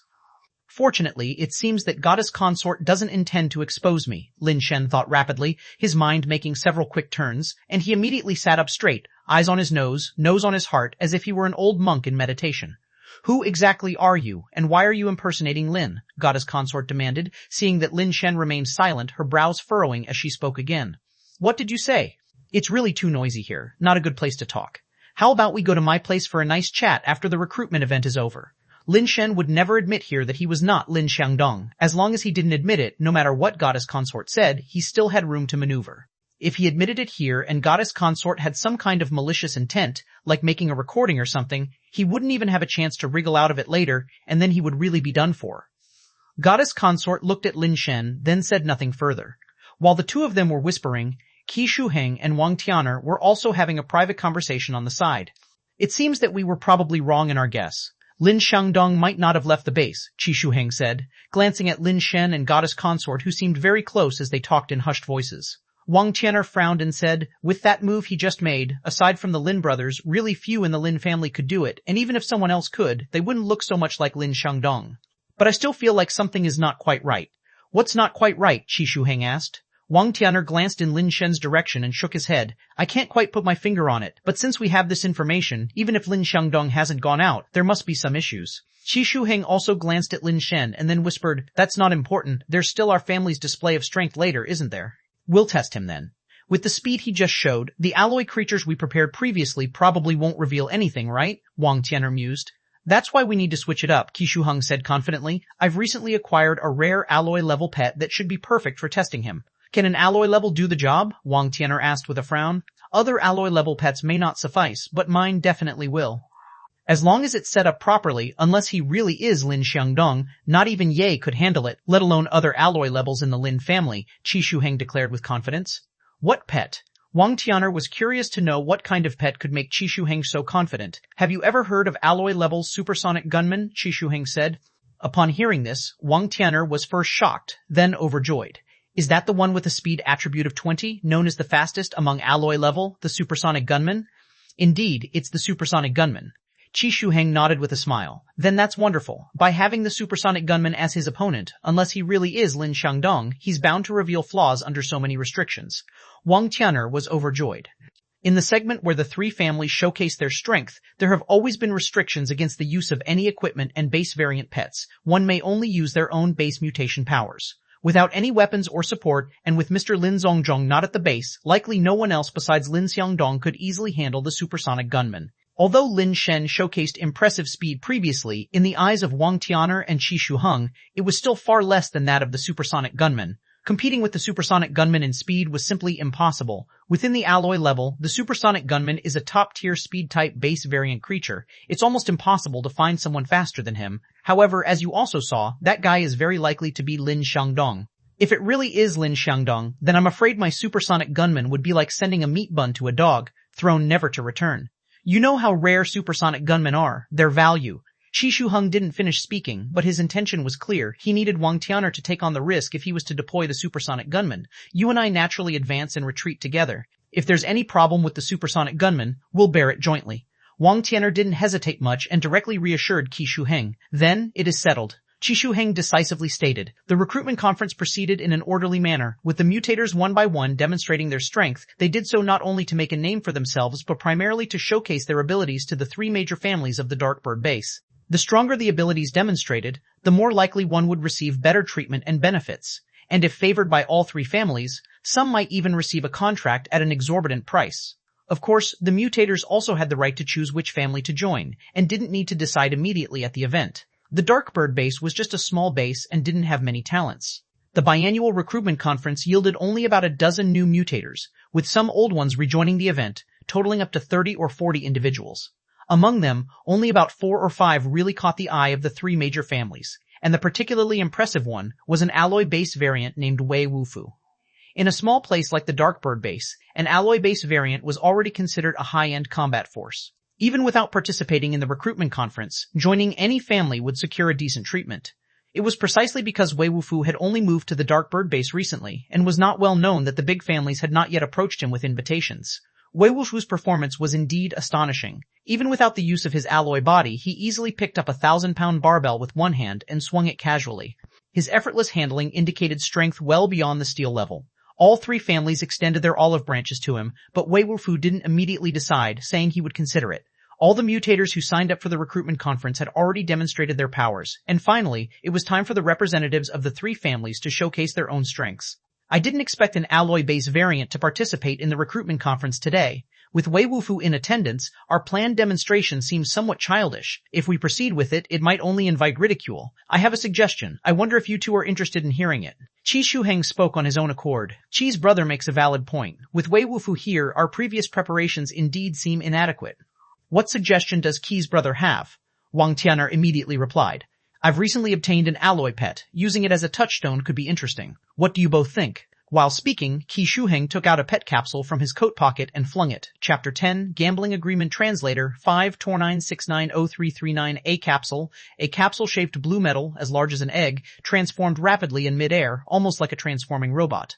By the time it landed on the ground, it had miraculously turned into a robot gunslinger clad in a blue metallic exoskeleton. A metal holster was slung around the robot's waist, and atop its head sat a metallic cowboy hat. That is, the supersonic gunman. Among the mutators below, someone exclaimed with envy. Such a rare alloy creature like the supersonic gunman is something most people have only seen in videos, and for most mutators, this was their first encounter with the real thing. Isn't using the supersonic gunman as a touchstone a bit too extravagant? Yi spoke up. He was certainly aware of how formidable the supersonic gunman was. If he encountered a supersonic gunman in the wild, he could utilize the terrain, equipment, and the power of his base mutation pets to deal with it, which wouldn't be too difficult. However, the arena was only so large at the moment, and without the use of equipment and pets, even Ye wasn't sure he could handle the supersonic gunman under such circumstances, and there was even the possibility of getting injured by it. If that were the case, his standing in for Lin Shen would be invalidated, and Qi Shuheng and Wang Tian'er would surely continue to press Lin Shen into action. Although Lin Shen had just demonstrated a spectacular trick of disarming an opponent with his bare hands, Yi knew all too well that Lin Shen hadn't even completed his base mutation, and he must not be allowed to face the supersonic gunman directly. I think it's fine. We can't let others laugh at our three families, right? It's rare for Mr. Qi to be so generous as to offer such a rare supersonic gunman as a touchstone. I have no problem with it. What do you say, Mr. Lin Shangdong? Wang Tian'er and Qi Shuheng echoed one another, leaving seemingly no room for Lin Shen to refuse. Yi wanted to speak up and help Lin Shen out, but Lin Shen said calmly, I tend to be heavy-handed when I make a move. It would be a pity if such a rare creature were to be destroyed just like that. It's just an alloy-level supersonic gunman, nothing significant. Since Mr. Lin Shangdong has no objections, let's settle it then, said Qi Shuheng, closing the subject. Yi sighed inwardly. Although Lin Shen is clever, he hasn't been through much and lacks experience in handling things. How can he compete with Qi Shuheng and Wang Tian'er? I can only give it my all and help Lin Shen get through this. But the supersonic gunman is so fast, there's no chance in a direct confrontation. If it comes down to it, I'll have to take a hit from the supersonic gunman, risk it all in the hopes of mutual destruction. As long as the supersonic gunman is taken down, we should be able to get past this. As for whether the Qi and Wang families will become more suspicious, I can't worry about that now. There's only one supersonic gunman, and there are three of us. You're not all ganging up and preparing this just for me, are you? Lin Shen said coldly, staring at Qi Shuheng. Qi Shuheng coughed awkwardly. Mr. Lin Xiangdong, you worry too much. Naturally, we will take turns. Everyone must participate. How could it be tailored just for you? We wouldn't miss such an opportunity to display our strength. If you're so eager, we can let you take the stage first to show off. Spare me from watching your shoddy tricks. You just want to see me in action, right? It doesn't need to be that complicated. It's very simple. Lin Shen raised his right hand and extended a finger in front of Qi Shuheng. What do you mean by this, Mr. Lin? Qi Shuheng didn't understand what Lin Shen was getting at. One strike, just one strike, and I'll be able to subdue him. If I do it, he's mine. Lin Shen's extended finger pointed toward the supersonic gunman. Mr. Lin, Yi was anxious inside. To him, Lin Shen was trying to push Qi Shuheng into backing down with this move, but such a naive thought was unlikely to work. Qi Shuheng would hardly back down at this point. Parper 8. Although the supersonic gunman was precious, for the Qi family, the chance to verify Lin Shen's true identity was well worth the exchange. Lin Shen gestured a stop to him, not adding any words, only looking at Qi Shuheng with disdain. Since Mr. Lin Shangdong is in such high spirits, I shall naturally oblige. Mr. Lin Shangdong, feel free to make your move. If you can subdue the supersonic gunman in one strike, he will be yours. However, according to our earlier agreement, you must only use your innate base mutation strength and not employ pets or other weaponry, Ch1 said, narrowing his eyes as he spoke slowly. It's over. Yi sighed deeply in his heart. With things having progressed to this stage, it was impossible for Lin Shen to let him substitute for the fight. Yi's thoughts raced as he pondered how to break the deadlock. However, to his surprise, Lin Shen agreed and stood up to step forward. Yi was stunned for a moment, unsure of Lin Shen's plan. That was an alloy-level supersonic gunman, and Lin Shen was not even at steel level. What could he do by going down there? Not to mention that the supersonic gunman's speed was something Lin Shen couldn't keep up with. Even if the supersonic gunman stood still and allowed Lin Shen to hit him at will, Lin Shen likely couldn't even break his defenses. Neither Ch1 nor Wang Tian'er knew Lin Shen's details like Yi did, but they also didn't believe Lin Shen could subdue the supersonic gunman in a single strike. They all recognized that Lin Shandong was powerful, but to say he could subdue the supersonic gunman in one hit was something they too found hard to believe. They were willing to believe there was some possibility that Lin Shandong could kill the supersonic gunman in one hit, but subduing was more difficult than killing. It was the difference between slaying and capturing alive. Even if the person before them was indeed Lin Shandong, they did not think he could capture the supersonic gunman in one strike, denying him any chance to resist or struggle. If that was truly possible, the supersonic gunman must be nearly dead anyway. In that case, taking him away wouldn't be of much use to Lin Shandong. Lin Shandong is too arrogant, Wang Tian'er said through gritted teeth. Now he somewhat believed that this person must be Lin Shandong. Apart from him, he couldn't think of anyone else from Darkbird Base who could be so audacious. Even if he is Lin Shandong, his chances of winning are slim, Ch1 snorted coldly. As he watched Lin Shen step towards the supersonic gunman, countless thoughts flashed through his mind, yet he had no idea how to overcome the current predicament. I absolutely cannot let anything happen to Lin Shen. Even if it means revealing myself, I must protect him. He had already decided, determined to fight to the end no matter what. He couldn't let Lin Shen get hurt under any circumstance. Mr. Lin Shandong, won't you use your base mutation strength? Ch1, seeing that Lin Shen was now less than 2 meters away from the supersonic gunman without any change to his body, could only frown and speak up. To subdue a mere supersonic gunman, why would I need to use base mutation strength? Lin Shen glanced at the supersonic gunman and said proudly. As soon as he spoke, not only did Ch1 and Wang Tian'er think Lin Shen was too arrogant, but even Bai Shenfei and Wei Wufu looked at Lin Shen with a somewhat peculiar gaze. The ordinary mutators below whispered among themselves, feeling that this Lin Shandong was truly too arrogant. Chapter 11, Control the Enemy with One-Finger Translator 549690339. Everyone knew that Mr. Lin Shandong was very strong, but without using his base mutation power and without the defensive abilities of an alloy body, how could a mere flesh-and-blood body withstand an attack of alloy-level strength? Was he planning to overcome the supersonic gunman with speed?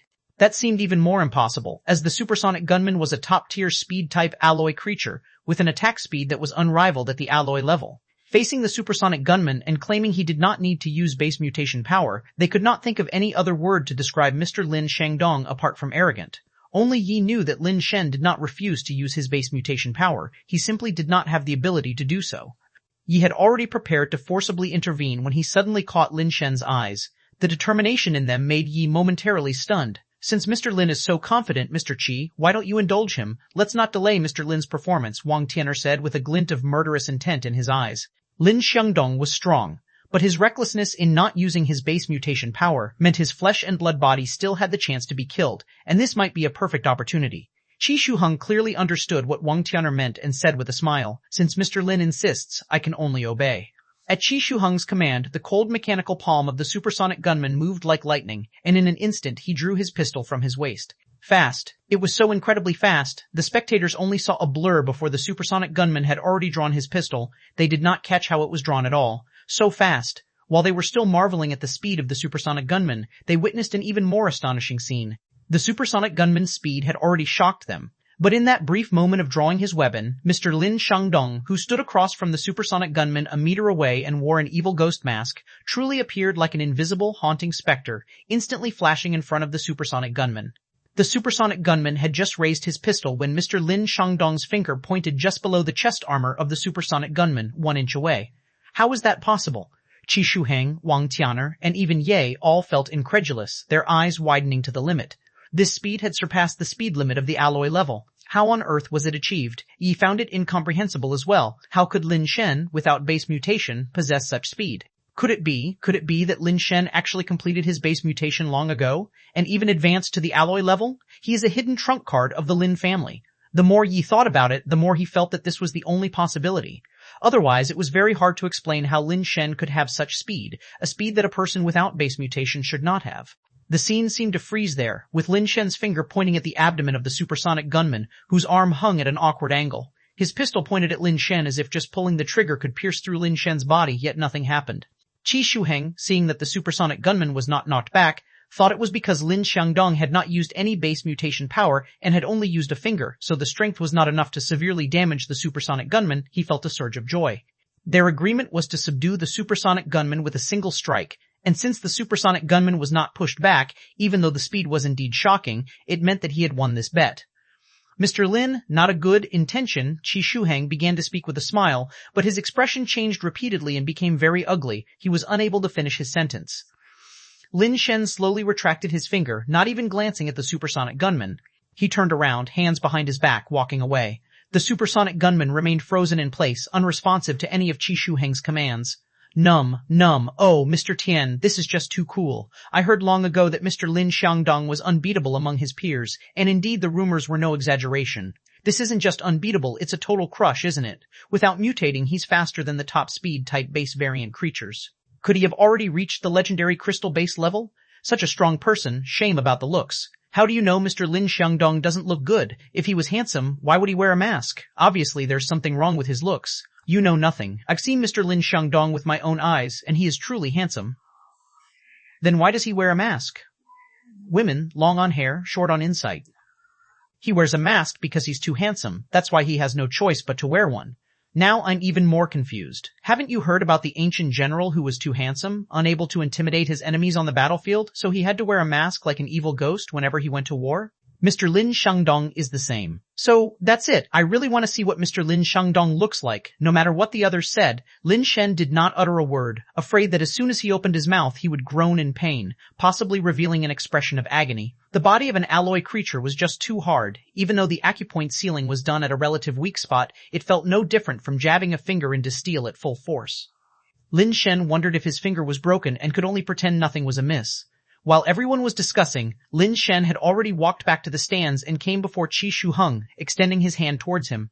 Are you going to do it yourself, or should I help you? Ch1 wanted to say something but was abruptly interrupted by Lin Shen. I, Ch1, am a man of my word. This belongs to you now, Mr. Lin. Ch1 hesitated for a moment, remembering Mr. Lin Xiangdong's terrifying speed and the still immobile supersonic gunman. He ultimately decided not to say anything more, pulling a blue metal key from his pocket and handing it over to Lin Shen. Every base variant creature has its corresponding base mutation key. The person in possession of the base mutation key becomes the master of the base variant creature, gaining its absolute loyalty. A base variant creature can only be called a base mutation pet once it offers up its base mutation key. It's almost impossible for an adult base variant creature to offer its base mutation key to a human, which is why most base mutation pets are raised from the base mutation egg stage. Once a base variant creature has offered up its base mutation key, its mastership is no longer up to the creature itself to decide. Lin Shen took the key without further acknowledgement of Ch1 and walked straight to the supersonic gunman, who had been subjected to acupoint sealing. He inserted the key into the key slot on the gunman's waist. The next second, the supersonic gunman's body underwent a transformation. The metal on its surface began to flow and shrink continuously, and a moment later it contracted into a chicken egg-sized blue metal capsule, with the key still inserted at one end. Lin Shen pocketed the pet capsule and the key, then returned to sit in his place in the stands, twiddling with the pet capsule that displayed the information of the supersonic gunman. Only someone with the corresponding base mutation key could access this information. Supersonic gunman, alloy creature. Strength, 11.6 speed, 19.7, hardness, 9.5 toughness, 17.6 base change talent, quick draw, rapid fire. Chapter 12, Gourd Mountain Translator, 5.9690339. The attribute limit of alloy creatures is 20, and the supersonic gunman's speed is already very close to that limit. There are indeed a few exceptional supersonic gunmen that reach the full 20 points of speed. This one just falls short by a little, but it's not far off. The hardness and strength of the supersonic gunmen are relatively low among alloy creatures, particularly hardness, which is less than 10. Some steel-bodied creatures can also achieve such a hardness level. However, this supersonic gunman possesses 2 base change talents, and the compatibility with these talents is also very high, which is very good. Theoretically, the limit for steel-bodied creatures is 1 base change talent. For alloy creatures, the limit is 2 base change talents, and for crystal-based creatures, the limit is 3 base change talents. But that's just the maximum. In reality, many alloy pets only have 1 base change talent, and there are also numerous pets whose base change talents completely mismatch their abilities. Overall, the value of this supersonic gunman should be quite high. In a place like Dark Bird Base, trading it for a property set should pose no problem. Perhaps due to Lin Shen's astounding performance, or maybe because the Lin family's reputation is quite excellent, several mutators decided right at the scene to sign contracts with the Lin family, the most among the 3 parties. Unfortunately, Wei Wufu still showed no intention. It seems he has no plans to join any faction for now. In fact, even if Wei Wufu wanted to sign with the Lin family now, it would be difficult for them. Afterwards, Lin Shen barely spoke. It was all Yi who was busy. Qi Shuheng and Wang Tianer also lost interest in speaking with Lin Shen, instead engaging enthusiastically with Bai Shenfei, definitely aimed at ingratiating themselves with her. It was clear they had an interest in courting Bai Shenfei, and his identity remained unmentioned by Shang Dong. What exactly is the goddess consort doing at Dark Bird Base? Lin Shen felt a bit of a headache. If not for the unexpected variable that was the goddess consort, today's matter would have been perfectly resolved. Now it left an unresolved issue. After the recruitment meeting concluded, as Lin Shen stood to leave, the goddess consort naturally followed. It seemed she would not easily give up without clarifying Lin Shen's identity. Junior sister, it has been so long since we've seen each other, we should have a good chat. If you don't mind, how about dining at my place? Lin Shen said with a smile. All right, Bai Shenfei agreed, seeing that Lin Shen was willingly cooperating. Of course, Lin Shen wouldn't take the goddess consort to his own place, but instead took her to the residence of Shang Dong, arranging for her to rest in the living room. Who are you, really? Bai Shenfei didn't show any intention to sit, staring at Lin Shen as she asked. Who I am, whether I am Shang Dong or not, is that important to you? Lin Shen asked slowly in return. It's important, Bai Shenfei replied directly. What's important to you?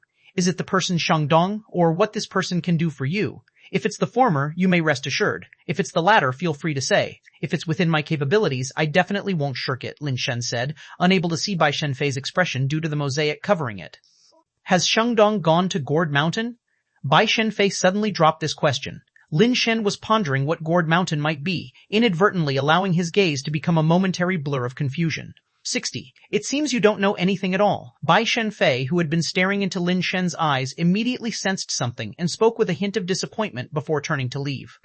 Watching Bai Shenfei depart, Lin Shen felt extremely perplexed, wondering why she suddenly wanted to leave. Lin Shen turned to look at Yi behind him only to find Yi wearing a very strange expression, which alarmed him. Yi, tell me the truth. Did the 3rd and 4th brothers really go to that Gourd Mountain? Yi's face showed complex emotions as he pondered for a long while before he seemed to make a decision and said, Originally, Mr. Lin Zongzhong and 4th brother didn't want you to know about this matter, but now that things have become complicated and outsiders know about Gourd Mountain, it's not good to keep it from you any longer. What exactly is Gourd Mountain? Is it somewhere near our base? Why have I never heard of this mountain? What are the 3rd and 4th brothers doing there? Lin Shen couldn't help but feel anxious, as this situation seemed more troublesome than he had imagined. Of course you haven't heard of it, because that place was named on the spot by 2nd brother, so very few people know the name Gourd Mountain, Yi sighed. A name from 2nd brother? Lin Shen was taken aback. The 2nd brother of the Lin family, named Lin Yin, possessed the best cultivation talent within the Lin family. It was from Lin Yin that the tradition of addressing the Lin brothers with the respectful Mr. began. One could say that it was Lin Yin who had single-handedly supported the crumbling, nearly fallen Lin family. Even more, Lin Yin was one of the few at Dark Bird Base who had advanced to the crystal base level. But just as he was at the height of his power, he disappeared on an outing to hunt base variant creatures. When Lin Yin disappeared, Lin Shen was not even 10 years old. To him, Lin Yin was almost like a father. With their parents having passed away early, and with a gap of more than 20 years between them, Lin Yin's influence on Lin Shen was nearly that of a father's. The saying, an elder brother is like a father's, probably explained their relationship. So many years had passed that the memory of that robust figure had begun to blur, and even the features of Lin Yin's face were becoming hard to recall. However, Lin Shen still remembered that Lin Yin was very good to him, often taking him out to play and buying him tasty treats and fun toys. Lin Shen's love for playing could be attributed to half of it being spoiled out of him by Lin Yin. The place where 2nd brother disappeared, it couldn't have been Gourd Mountain, could it? Lin Shen asked, frowning. Yi nodded. Young 5th brother is indeed astute. The last place 2nd brother went before he disappeared was Gourd Mountain, and after that, he never returned. Did the 3rd and 4th brothers discover some clues about 2nd brother, and that's why they went to Gourd Mountain? Lin Shen mused. That's part of it. Yi paused for a moment and, not waiting for Lin Shen to ask further, continued, Mr. Sen. Lin Zongjung and fourth brother said their main reason for going to Gourd Mountain was to obtain a base mutation egg for your transformation process. Lin Shen was slightly startled to hear this. With his strength, he was actually ready for the base mutation transformation a while ago. The third and fourth brothers had always been persuading him to delay the transformation, and it turned out they were preparing a base mutation egg for his transformation. The only way to complete the transition from human to mutator was by extracting a special substance from the body of a base variant creature and using this substance to transform oneself until the process was complete and one became a mutator. This special substance could come from a base variant creature or from a base mutation egg, but doing the transformation undoubtedly required a base mutation egg, and the quality of this egg could, to some extent, affect the quality of the steel body one would possess after base mutation. Chapter 13, Mutation Point Translator 549690339. However, Lin Shen did not quite understand why completing the first base mutation only required a steel mutant egg. Even if they had an alloy egg or a crystal mutation egg, they could not be used. 2 advanced base mutation eggs could cause the mutating human to completely metallize, turning into a lifeless statue. Base mutation is a very magical and dangerous process. Only the right amount of energy can allow humans of flesh and blood to possess the foundation of steel, and this process is even more bizarre and strange than a caterpillar's complete metamorphosis into a butterfly. Was it necessary to venture into such a perilous place for a steel mutant egg? With the Lin family's strength, purchasing a top-quality steel mutant egg should not pose any pressure. Seeming to perceive the confusion in Lin Shen's heart, Yi explained, "Generally, a top-quality steel mutant egg only has one attribute reaching the full value of 10 points. It's already very rare to find one with 2 attributes at full value. Mr. Lin Zongjung and his brother wanted to find you an egg with at least 3 or even 4 attributes at full value, which is why they went to Gourd Mountain." Yi gave a bitter smile and then continued, "If they had known earlier that you, Lin Shen, had already completed the base mutation, there wouldn't have been any need to go to Gourd Mountain." Lin Shen could sense a touch of blame from Ye, who thought that having already completed the base mutation, he had not informed Mr. Lin Zongjung and his brother, leading them on an unnecessary adventure. But Lin Shen was at a loss to explain how a human who had not undergone base mutation could disable the supersonic gunman with a single strike. How did they know that Gourd Mountain had that kind of base mutation egg? Lin Shen felt something was still amiss. "Because Gourd Mountain is actually a mutation point," Yi said slowly. Hearing the words, mutation point, Lin Shen's eyes widened in horror as he exclaimed, "There's a mutation point near us?" More than 200 years ago, base variant creatures began appearing around the world, not all at once, but starting in some special locations. These places then slowly radiated outwards, and the initial locations where base variant creatures appeared came to be known as mutation points. The base variant creatures near a mutation point are not only numerous, but may also include terrifying high-level base variant creatures. Once, a base with over 100 crystal base level mutators tried to raid the outskirts of a mutation point to plunder resources. This disturbed an incredibly terrifying base variant creature inside, resulting in the annihilation of all mutators who went to the mutation point. Furthermore, the base variant creature flew to a nearby human base and destroyed it, causing countless deaths and injuries. Since then, the construction of bases typically involves deliberately avoiding locations near mutation points. Lin Shen had not expected that there would be a mutation point near the Darkbird base and had not heard of any terrifying high-level base variant creatures appearing in the vicinity over the years. No wonder someone as capable as my second brother could get trapped inside. Lin Shen felt annoyed.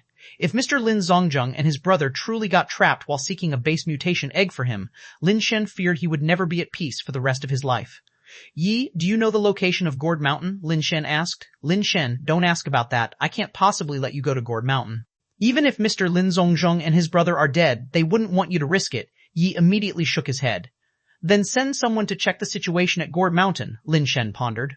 "No, Mr. Lin Zongjung and his brother would rather risk themselves to keep the secret of Gourd Mountain than expose it. If we send people now and the secret is revealed, their efforts would be in vain." Yi rejected Lin Shen's proposal once more. "Yi, since my second brother came up with the name Gourd Mountain and no outsiders know it, why does Bai Shenfei know this name?" Lin Shen pondered for a moment and then suddenly looked up and asked. Yi said gravely, "That's what I wanted to mention. It's unlikely that Lin Shengdong would have divulged information about Gourd Mountain. Qi Shuheng and Wang Tian'er also acted strangely today. They seemed very certain that Mr. Lin Zongjung was not in the base, otherwise they wouldn't have probed so openly and repeatedly." "You mean?" Lin Shen pondered but did not continue. "We may have a traitor among us." Ye's expression darkened. "How many people knew that Lin Shengdong went to Gourd Mountain with Mr. Lin Zongjung?" Lin Shen asked. "Aside from me, no one knew Mr. Lin Zongjung and Lin Shengdong went to Gourd Mountain. The only ones aware that Lin Shengdong went out are those 4 guys." There may be many who could guess that Lin Shengdong possibly went out, Yi speculated. Yi spoke of 4 fellows who, aside from Yi himself, were the most trusted by Lin Shengdong, all alloy mutators. Yi, among those 4, who do you think could be a traitor? Lin Shen also knew those 4 people. They were the confidants of Lin Shengdong. They had followed Lin Shengdong through life and death for many years, shared life and death friendships, and had made plenty of enemies from the Ch and Wang families. It seemed highly unlikely for any of them to be traitors. They have followed Mr. Lin Zongjong for so many years, he has saved their lives and they have saved his. To say that there is a traitor among them, I truly cannot bring myself to believe it. Moreover, these years they followed him. They've made plenty of enemies from the Ch and Wang families. It's really hard to believe they would defect to those families. That's exactly what's frightening, Lin Shen sighed. Yi, now, you are the only person I can trust. Lin Shen, rest assured, I will root out the traitor. If it is indeed one of those 4, I will personally carve out their heart to see if it is black, Yi said fiercely. Investigate this quietly, without raising any alarms. Even if you find out, don't act rashly. Let's wait for the return of Mr. Lin Zongjong and Mr. Lin Xiangdong to decide, Lin Shen instructed. What if, I'm just saying, what if Mr. Lin Zongjong and Mr. Lin Zongjong really are trapped and can't come back? There's no what if, they must return, Lin Shen affirmed. Right. Mr. Lin Zongjong and Mr. Lin Shengdong are extraordinary individuals who have faced all sorts of tumultuous situations. Like before, they will surely return safely. Yi paused before adding, thankfully, Lin Shen, now that you are an alloy mutator, you are the backbone of the Lin family. Even if something unexpected happens to Mr. Lin Zongjong and Mr. Lin Xiangdong, I will risk my life to help you uphold the family business. Lin Shen glanced at Ye, then nodded. Ye, I'm counting on you to uncover that traitor first. Rest easy, Lin Shen. I will start investigating right away, Ye stated as he headed out. Watching Yi leave, Lin Shen removed the mask from his face and muttered with a furrowed brow. This Ye, his words subtly coax me to embark on a rescue mission to Gourd Mountain. I hope I'm overthinking it. Naturally, Lin Shen was very keen on going to Gourd Mountain, but he truly lacked the strength to do so. Going would be tantamount to sending himself to his death. To be of help, I need to ensure first that I don't become a burden. After some deep thought, Lin Shen quickly left Lin Shengdong's residence and returned to his own. Back at his place, Lin Shen approached the incubation chamber and observed the 3 base mutation eggs inside, lost in thought. In a little more than a day, the steel-tailed scorpion should be able to hatch. I'll see how things go before deciding. Lin Shen felt that these base mutation eggs with super base evolutionary seed ought to possess exceptional attributes. If the steel-tailed scorpion hatches with outstanding attributes, he would proceed with the base mutation using either the dark iron swallow or the 100 refined steel beast's mutation egg. What exactly is the super base evolutionary seed? Lin Shen couldn't help but think again of Goddess Consort Bai.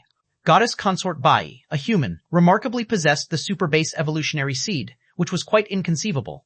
Lin Shen yearned for the fire seed within Goddess Consort Bai. If that seed harbored heaven-defying capabilities, his resources for heading to Gourd Mountain would increase significantly. Yet, up to this point, Lin Shen still hadn't figured out how exactly the fire seed had transferred to him. In practice, simply by sharing a sleep with a base mutation egg that possessed a fire seed, he could acquire its abilities. The problem was that Goddess Consort Bai was a person, and moreover a woman. He surely couldn't expect a woman he'd only just met to share a night's sleep with him, could he? If money could resolve the issue, Lin Shen was willing to exchange his entire savings for a night's sleep with Goddess Consort Bai, but clearly that was impractical. So you're the Lin Shen who Brother Lin often mentioned, the youngest Lin member skilled in all manner of merriment and leisure. A woman's voice suddenly resounded behind Lin Shen. Lin Shen turned around and saw a mosaic of a human figure sitting on his sofa. Aside from Goddess Consort Bai, there could be no second person. Chapter 14, A Possibility Translator 549690339. Lin Shen had already considered such a possibility and had been very careful. Additionally, the Lin family's large courtyard was guarded by many mutators, including some of alloy level. Bai Shenfei was still able to arrive in Lin Shen's room unnoticed, even sitting behind him without anyone realizing it. This wasn't something Lin Shen could prevent just by being cautious. It was a real and substantial difference in strength. Sister Bai has taken such great pains to find me. Surely you aren't here to ask me for advice on indulging in life's pleasures? With things as they were, Lin Shen decided to be frank. I remember Brother Lin once said that you are a full 10 years younger than him, so it is indeed appropriate for you to call me sisters. Bai Shenfei nodded slightly and said, in fact, at the recruitment meeting, I had already guessed your identity. The reason I left later was another matter. Do you know what that reason is?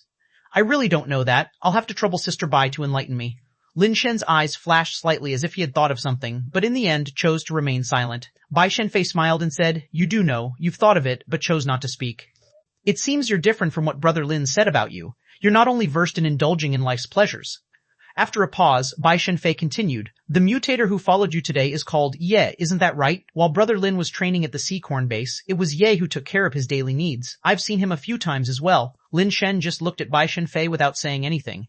Bai Shenfei was right. He had already guessed that what she wanted to talk about was Ye. However, from Lin Shen's standpoint, there were things he couldn't and didn't want to say. "Ye has a problem," Bai Shenfei stated bluntly. "What's wrong with Ye?" Lin Shen asked calmly, neither confirming nor denying. "When I brought up Gourd Mountain, his expression was off," said Bai Shenfei. "People always say a woman's intuition is the most accurate. If Sister Bai feels that Ye's expression is off, then it must surely be the case," said Lin Shen. "Brother Lin said you were the most clever and never used foul language. I didn't believe it at first, but now I do. You insult people without even a single curse word. Indeed, you don't need to swear," Bai Shenfei said without being angered, just speaking indifferently. "I will ask you 3 questions, and you can choose to answer or not. After these 3 questions, if you still think Yi has no problem, then we'll consider it my intuition. I will not evade any question that I can answer," Lin Shen said. "The first question, has he encouraged you to go to Gourd Mountain?" asked Bai Shenfei. "No," Lin Shen shook his head. "The second question, do you think he has encouraged you to go to Gourd Mountain?" Bai Shenfei asked again. The second question seemed repetitive of the first, but Lin Shen hesitated, not answering as readily as he had the first. Bai Shenfei appeared to have received the answer she wanted without waiting for Lin Shen's response, and continued, "Was it his idea for you to impersonate Brother Lin at the recruitment conference?" Lin Shen did not answer immediately this question either. It was not that he wanted to conceal the truth, but Bai Shenfei's question had triggered some of Lin Shen's previous doubts, prompting him to reconsider the events of the past 2 days once again. After asking the 3 questions, Bai Shenfei did not press Lin Shen for answers and sat on the sofa, looking at him with interest. Before the recruitment conference, although Lin Shen had been preparing for any emergencies, that was just as a precaution. Under normal circumstances, Yi should have helped him resolve most of the issues, but in reality, Yi did far less than Lin Shen had expected. These actions could be explained by Yi's reluctance to deepen the Ch and Wang family's suspicions. However, later on, Yi's sometimes intentional and sometimes unintentional acts indeed raised suspicions that he was leading Lin Shen to Gourd Mountain. Yi had been an old servant of the Lin family, having been with them since Lin Shangdong's younger days and having taken care of the 4th brother for so many years. Lin Shen didn't want to suspect him, but the current situation of the Lin family forced Lin Shen to think more. Still, Lin Shen couldn't understand if Ye wanted him to go to Gourd Mountain, why he didn't just take the opportunity at the very beginning. Why make such a big detour? "He doesn't know where Gourd Mountain is," Bai Shenfei suddenly said, as if she had seen through Lin Shen's inner thoughts. Bai Shenfei's words instantly connected all the dots for Lin Shen. If Ye didn't know the location of Gourd Mountain, then the person in the Lin family most likely to know would only be Lin Shen himself. That made sense. If Ye did have some scheme, the big detour he took was just to find out whether Lin Shen knew the location of Gourd Mountain or not. "Bai, all that you're saying is still just speculation," Lin Shen said. Although he had begun to suspect, he wouldn't deny Ye, who had lived and died for the Lin family for so many years, just because of a few words from Bai Shenfei, an outsider. "I know where Gourd Mountain is," Bai Shenfei said, speaking sparingly, yet each sentence seemed to strike at the heart of the matter. Surprised, Lin Shen looked at Bai Shenfei with some disbelief. "You know where Gourd Mountain is?" If even Ye didn't know the location of Gourd Mountain, how could Bai Shenfei possibly know? "Of course, I know," Bai Shenfei said calmly. "The reason I came to Dark Bird Base was at Lin's request.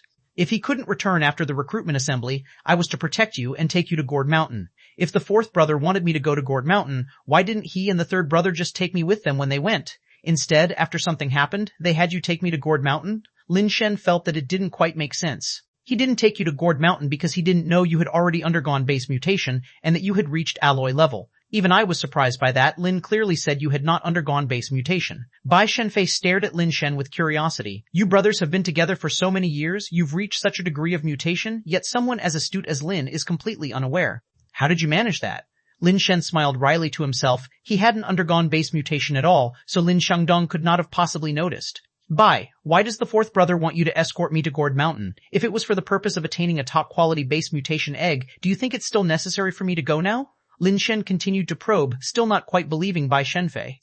"Who told you that Lin was going to Gourd Mountain to find you a top-quality base mutation egg?"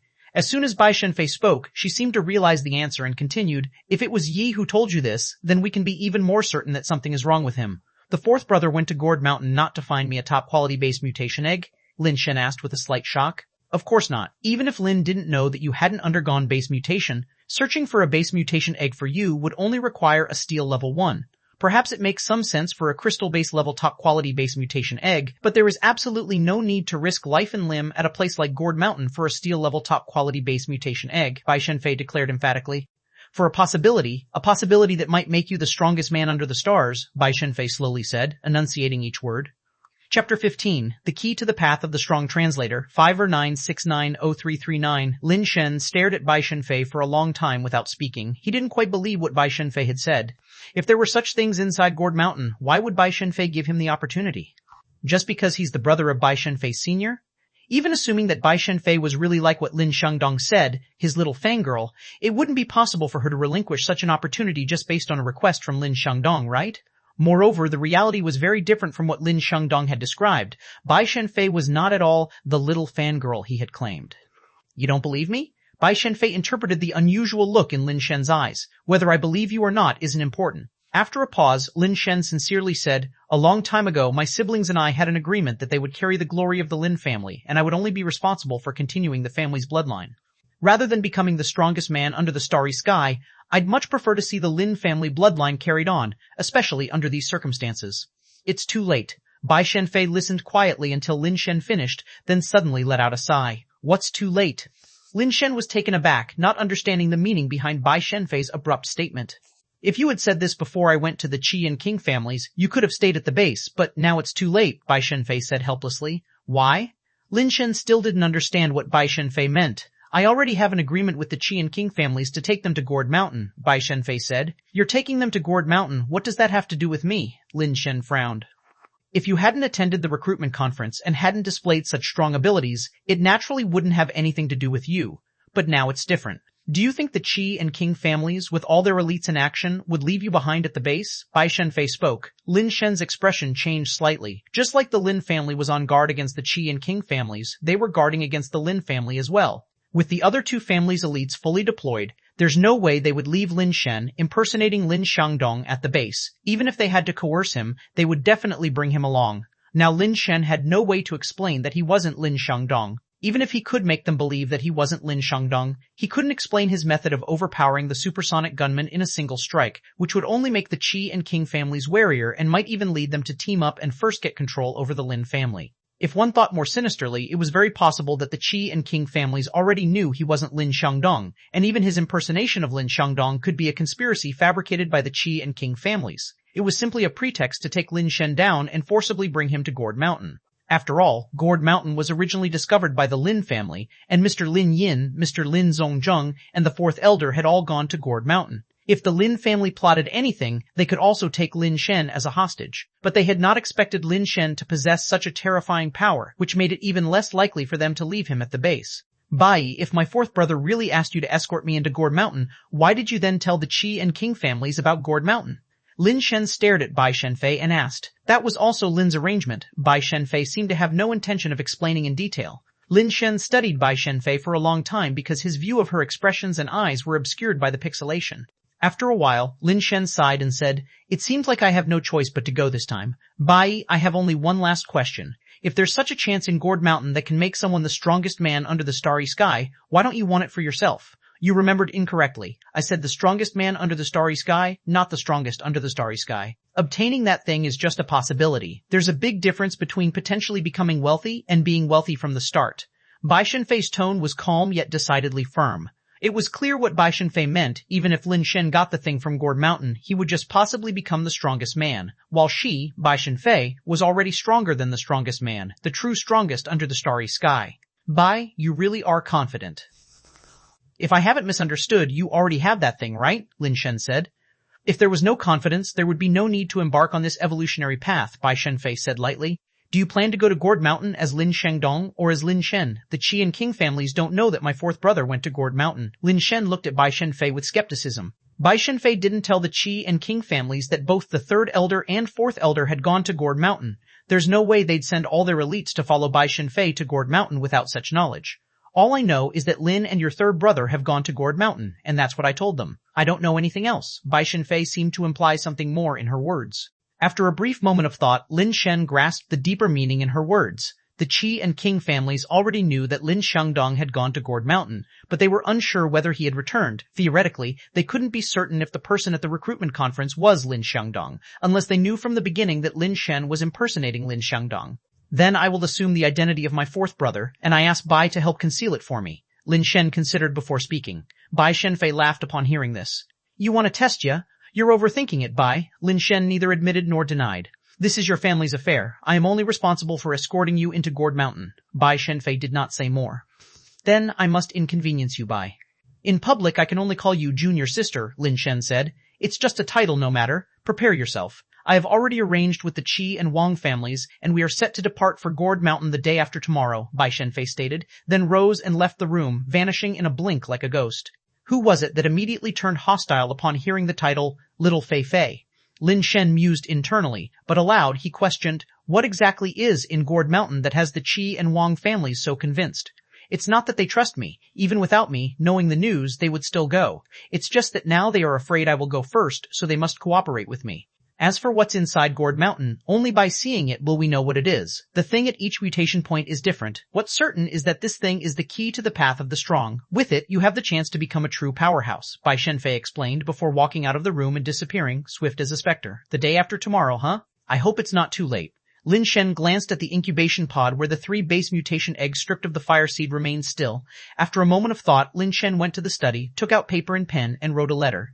Dear sister, in the 21 years since I was born, though I have not had the joy of being doted on by our parents, I have never felt a moment of loss or unease. You have given me all the most beautiful fantasies of a mother and sister, to the extent that even I feel overly spoiled. Heaven has been overly kind to me, perhaps exhausting the good fortune of 10 lifetimes, allowing me to be your brother in this life.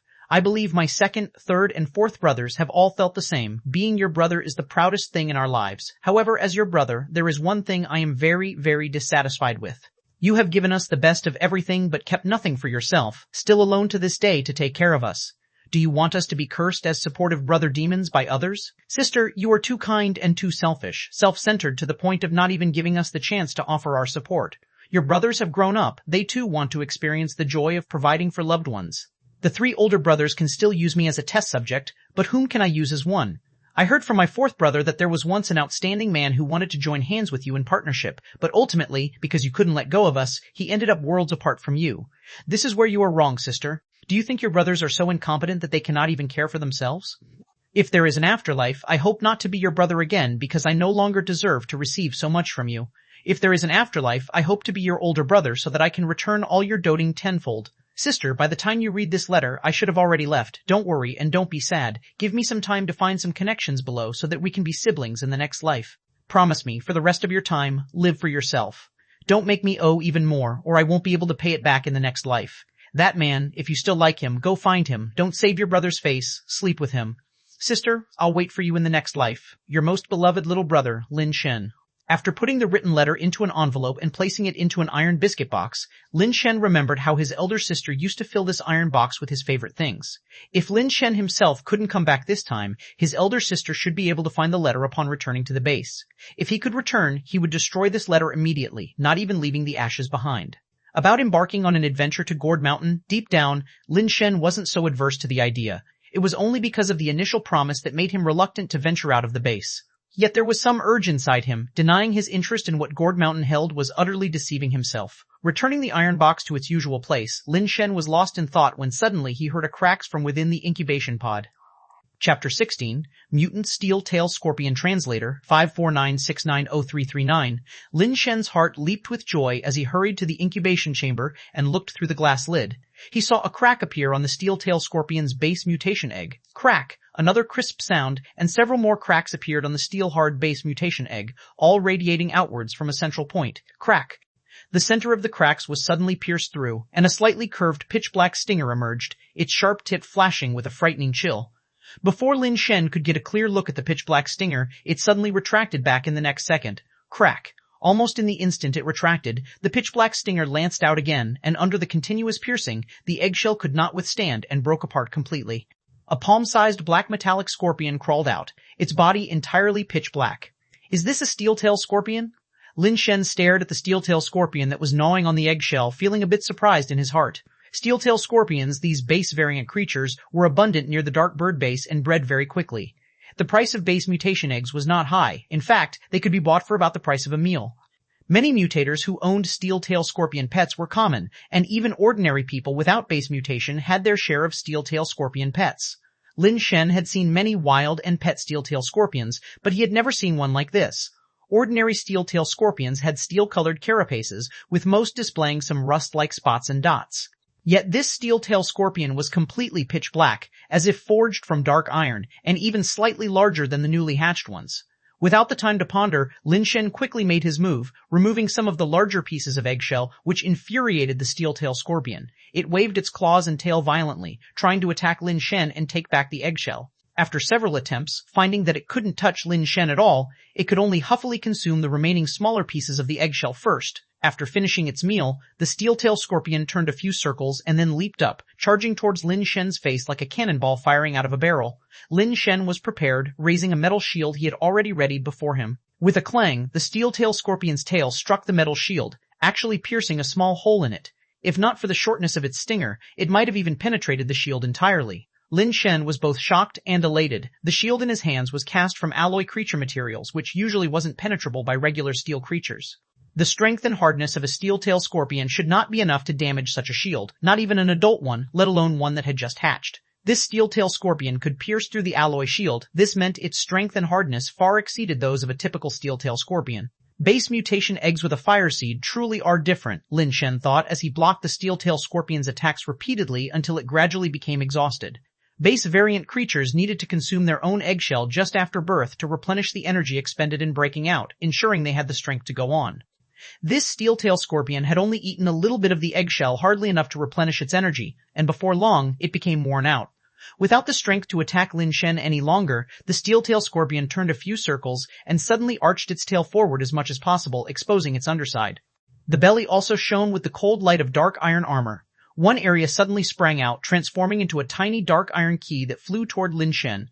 Lin Shen caught the key in his hand, let out a sigh of relief, put down the shield, and placed the remaining eggshell pieces in front of the steel-tail scorpion. A base variant creature that had just emerged from the egg was in a confused state and weakened, thus using the eggshell to lure it presented the easiest opportunity to tame it. Missing this chance would make any future attempts to tame it far more troublesome. The steel-tail scorpion quickly devoured all the eggshells. Its body turned even blacker and colder, and a speck of cold light flickered on its tail. With the base mutation key in hand, the steel-tail scorpion seemed to sense Lin Shen's thoughts, crawling in front of him and turning its body to raise its tail, aligning the keyhole underneath it with Lin Shen. Lin Shen inserted the key and gave it a light twist, and the steel-tail scorpion's body began to undergo unbelievable transformations. The various parts of the steel-tail scorpion's body started to rotate and contract, and in a short amount of time, it transformed into a black metal capsule the size of a quail egg. Lin Shen caught the pet capsule, effortlessly pulled out the key, and his gaze fell on the information displayed on the side of the capsule. Mutant steel-tail scorpion, steel biological creature evolvable, strength 10, speed 9, hardness 10, tenacity 10. Base mutation talent, strengthened armor, piercing stinger. Seeing the attributes of the steel-tail scorpion, Lin Shen couldn't help but be overjoyed. The nearly steel-level maximum values all around, and a base mutation talent that could enhance its armor-piercing capability. An enhanced armor-piercing stinger no less. While the armor-piercing stinger talent was common, the powerful variant seemed to be exclusive to some special base variant creatures. This mutant steel-tail scorpion was undoubtedly an exceptional attack-type pet.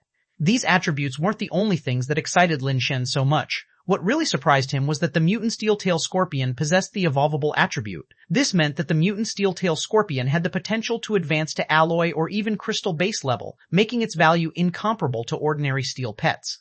Although the supersonic gunman was alloy level, its potential had peaked and there was no possibility for further advancement.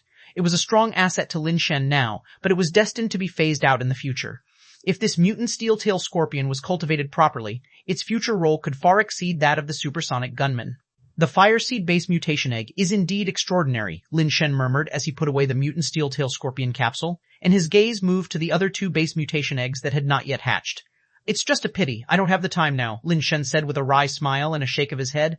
Base mutation took time, it wasn't a matter of a day or two. If it weren't for the trip to Gourd Mountain, Lin Shen could definitely choose one from the remaining two base mutation eggs to complete the base mutation to steel level. But now it was too late, as the Ch and Wang families wouldn't wait for him to complete his base mutation before going to Gourd Mountain. Up to this point, the intentions of Bai Shenfei were still unclear, as her actions had many contradictions, making it difficult to predict her moves. The superbase evolutionary seed on her made her origins even more mysterious, leaving Lin Shen truly unable to judge. Moreover, there was certainly a spy within the Lin family, indicating internal and external troubles abound. Lin Shen found a backpack and placed the remaining two base mutation eggs inside, intending to take them to Gourd Mountain. Perhaps he would have a chance to complete the base mutation there. These things are not yet a part of my true combat force. The powers bestowed by the fire seed are more tangible, but where to find a fire seed? Where are there a large number of base mutation eggs that I haven't seen before? After pondering for a moment, Lin Shen's eyes brightened. He had an idea of where he could find a large number of unfamiliar base mutation eggs. The base mutation eggs at that location were not normal ones. They were failed hatching, dead eggs. Those base mutation eggs had neither hatched into base variant creatures, nor could they be used to extract base mutation fluid due to complete solidification during the hatching process. The vast majority were melted down and used as industrial materials. Though they were dead eggs, they were still base mutation eggs, and Lin Shen still intended to try his luck. The three major families had special warehouses for storing dead eggs. For Lin Shen to access the warehouses of the other two families, he would need to think of some methods, but there was no need to hesitate about visiting his own family's warehouse. I hope that the latest batch of dead eggs hasn't been sent to the factory yet. Lin Shen didn't want to wait for even a moment and set off toward the warehouse where his family stored the dead eggs. Chapter 17. The Failed Evolution of Organisms. Translator 549690339, Lin Shen, what brings you here? Kang Yun, the warehouse guard, seemed very surprised to see Lin Shen. Kang Yun was one of the Lin family's old retainers and was said to be over 80 years old now. He had been guarding the warehouse gate since Lin Shen's parents were alive. Even after the eldest sister took over, it was still Kang Yun guarding the warehouse entrance. The eldest sister told him that when his parents were still around, Kang Yun used to visit their home frequently, sharing a couple of drinks with Lin Shen's father and bragging about this and that. They had quite a good relationship. After his parents passed away, Kang Yun didn't come to their house for meals as much. Uncle Kang, are there any dead eggs left in the warehouse? I want to take a few back with me, Lin Shen stated his purpose directly. Miss Lin hasn't been back for several months, and without her signature, the dead eggs haven't been transported to the factory to be melted down. There's still a fair quantity. Kang Yun paused, his expression changing slightly as he continued. But Lin Shen, the Lin family has always conducted business with sincerity for so many years, and we've never cheated anyone. Even if there are difficulties, they are only temporary. If we damage the Lin family's golden signboard, it would be difficult to restore it later on. Lin Shen was taken aback for a moment and then realized Kang Yun had misunderstood. Kang Yun must have thought he wanted to take the dead eggs back to the mutation egg shop to pass off inferior goods as high-quality ones to compete with Ch1. Uncle Kang, you're too concerned. I just want to take a few dead eggs to make some trinkets, Lin Shen explained casually. That's fine, but you can't take too many, and you need to sign for them. Otherwise, Miss Lin won't be able to account for them when she returns, Kang Yun said as he pulled out a bunch of keys, fumbling for a while before picking one out to unlock the warehouse door and ushering Lin Shen inside. Generally speaking, dead eggs are weighed according to their level and then piled together by grade. After all, they can only be used as materials. But Kang Yun was very meticulous. Even the steel-level dead eggs were neatly arranged, each with a label indicating its type and storage date, among other details. Lin Shen could see that there were close to 1,000 steel-level dead eggs, but not as many alloy-level ones, just over 100. Unfortunately, there were no mosaics on these dead eggs, which left Lin Shen somewhat disappointed. Is this all there is? Lin Shen asked Kang Yun. All the steel-level ones are here. There's also a portion of the alloy-level ones in the smaller storeroom, and there's even a single crystal base level in there. But that thing's material value is also very high. Without Miss Lin's signature, even Mr. Lin Zongjung couldn't take it, Kang Yun said. Take me to see the remaining alloy-level dead eggs, Lin Shen said non-committally.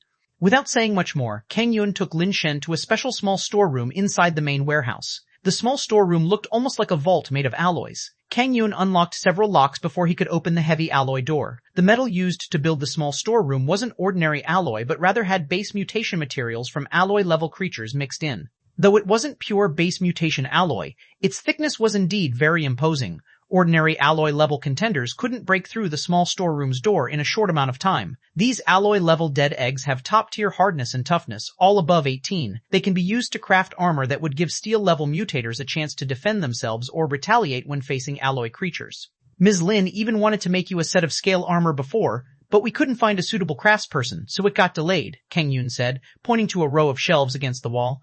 On the shelves sat base mutation eggs of various sizes and colors, differences that ordinary people might not distinguish between dead and living eggs. Is everyone here? Lin Shen glanced around, only to be greatly disappointed, as he didn't see any mosaic at all. All the alloy level ones are here, and that crystal base level 1 is over there. Kang Yun pointed to another place, then continued. However, you can't take that one now.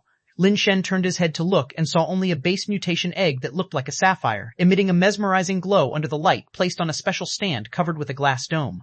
Though it was a dead egg, it was still so beautiful that it was beyond description, as if there were countless blue facets inside, shedding a faint light.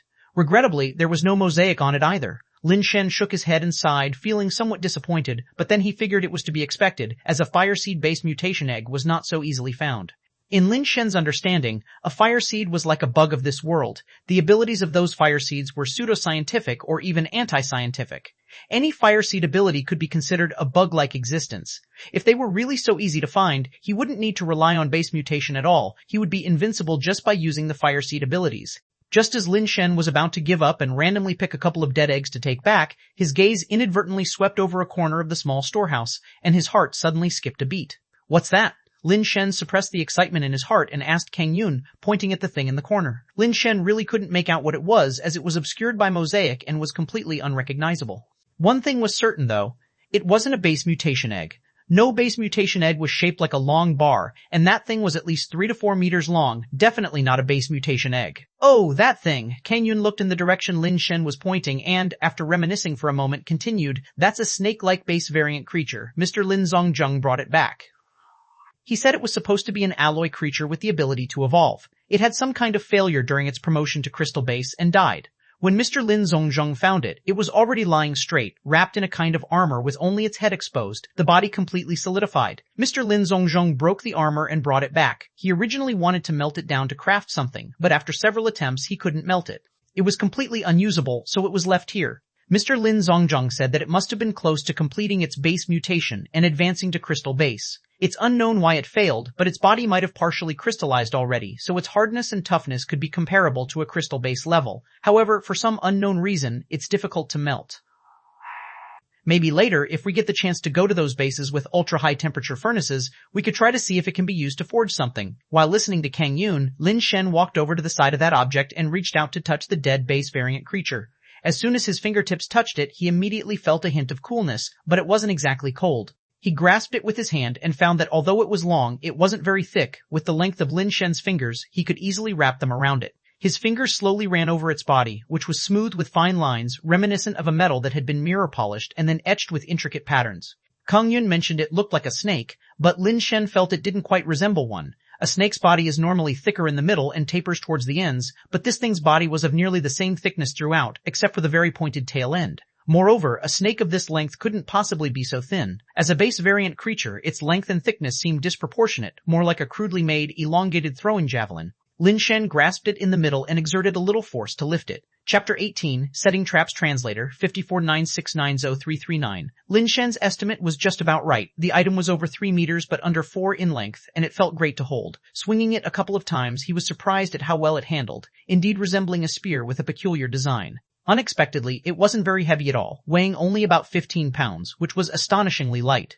For the average person, swinging something that weighed 15 pounds would be quite strenuous, but luckily, Lin Shen had consistently used base mutation fluid to strengthen himself. Although he had not undergone base mutation, his strength was not something average humans could match, so swinging it posed no problem for him.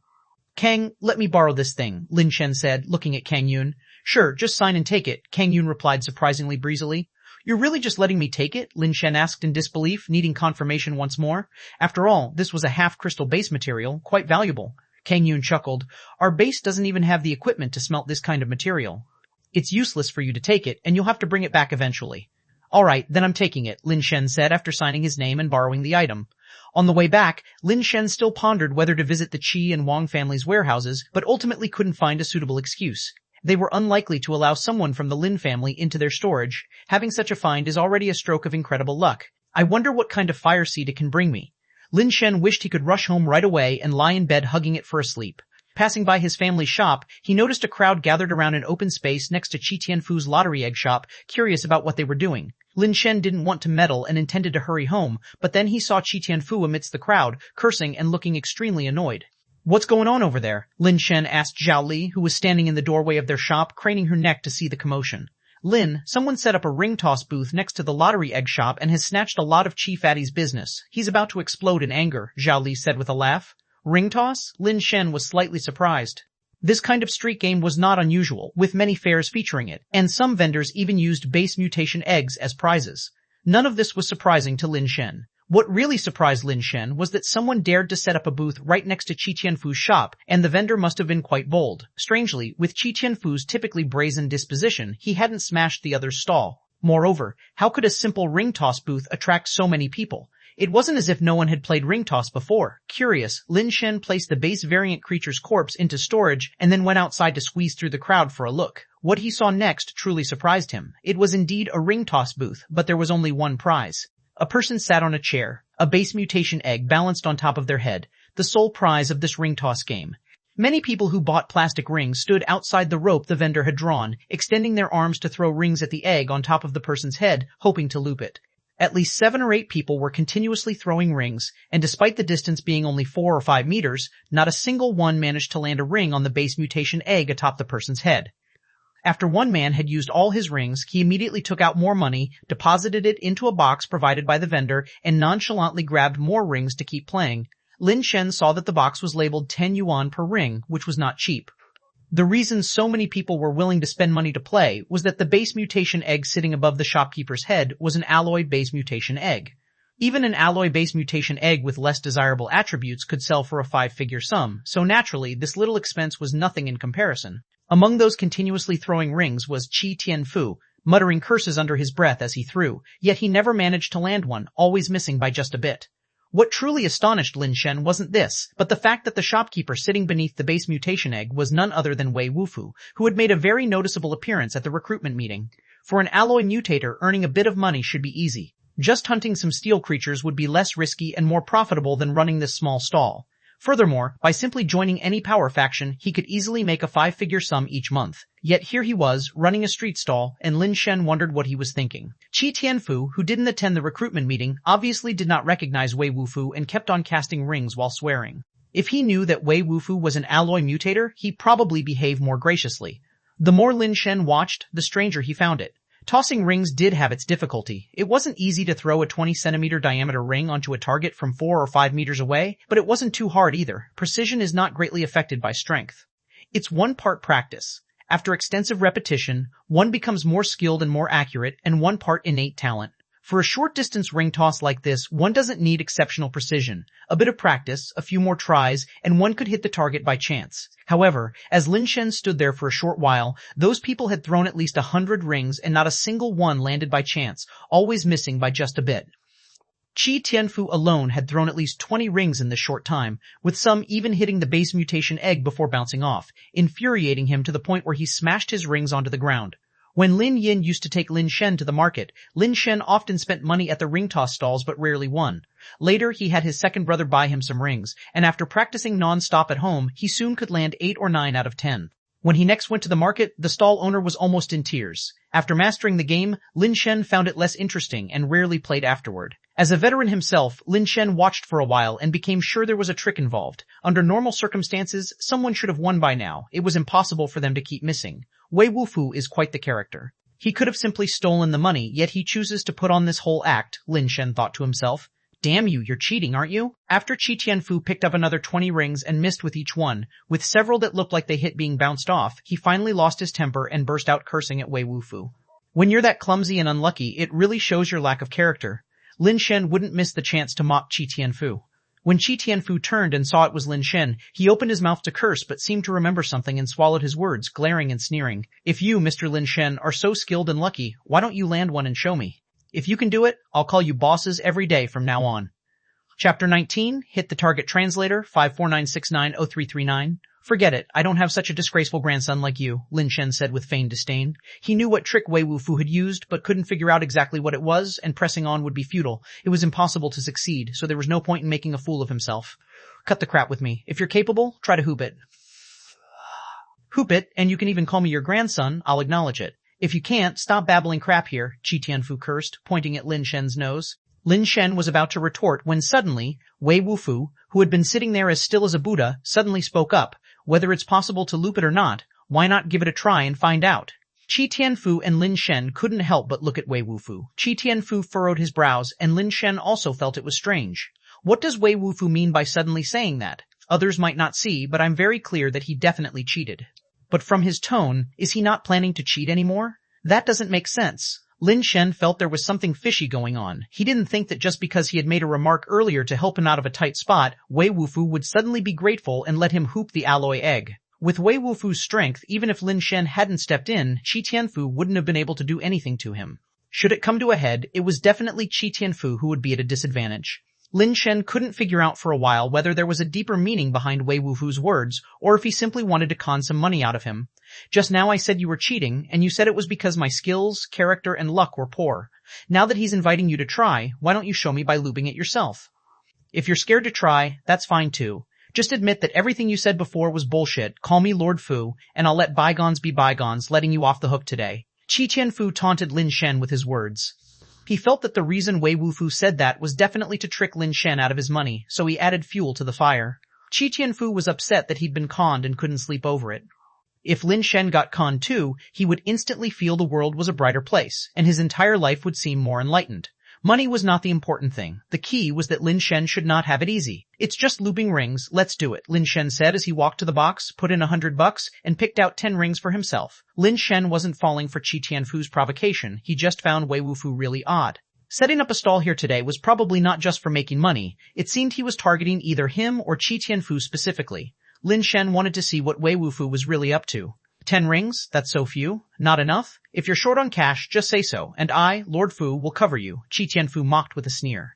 Enough or not, hoop it and we'll know, Lin Shen said as he casually threw a ring towards the top of Wei Wufu's head. Having not done it for many years, his technique was clearly rusty, resulting in a complete miss.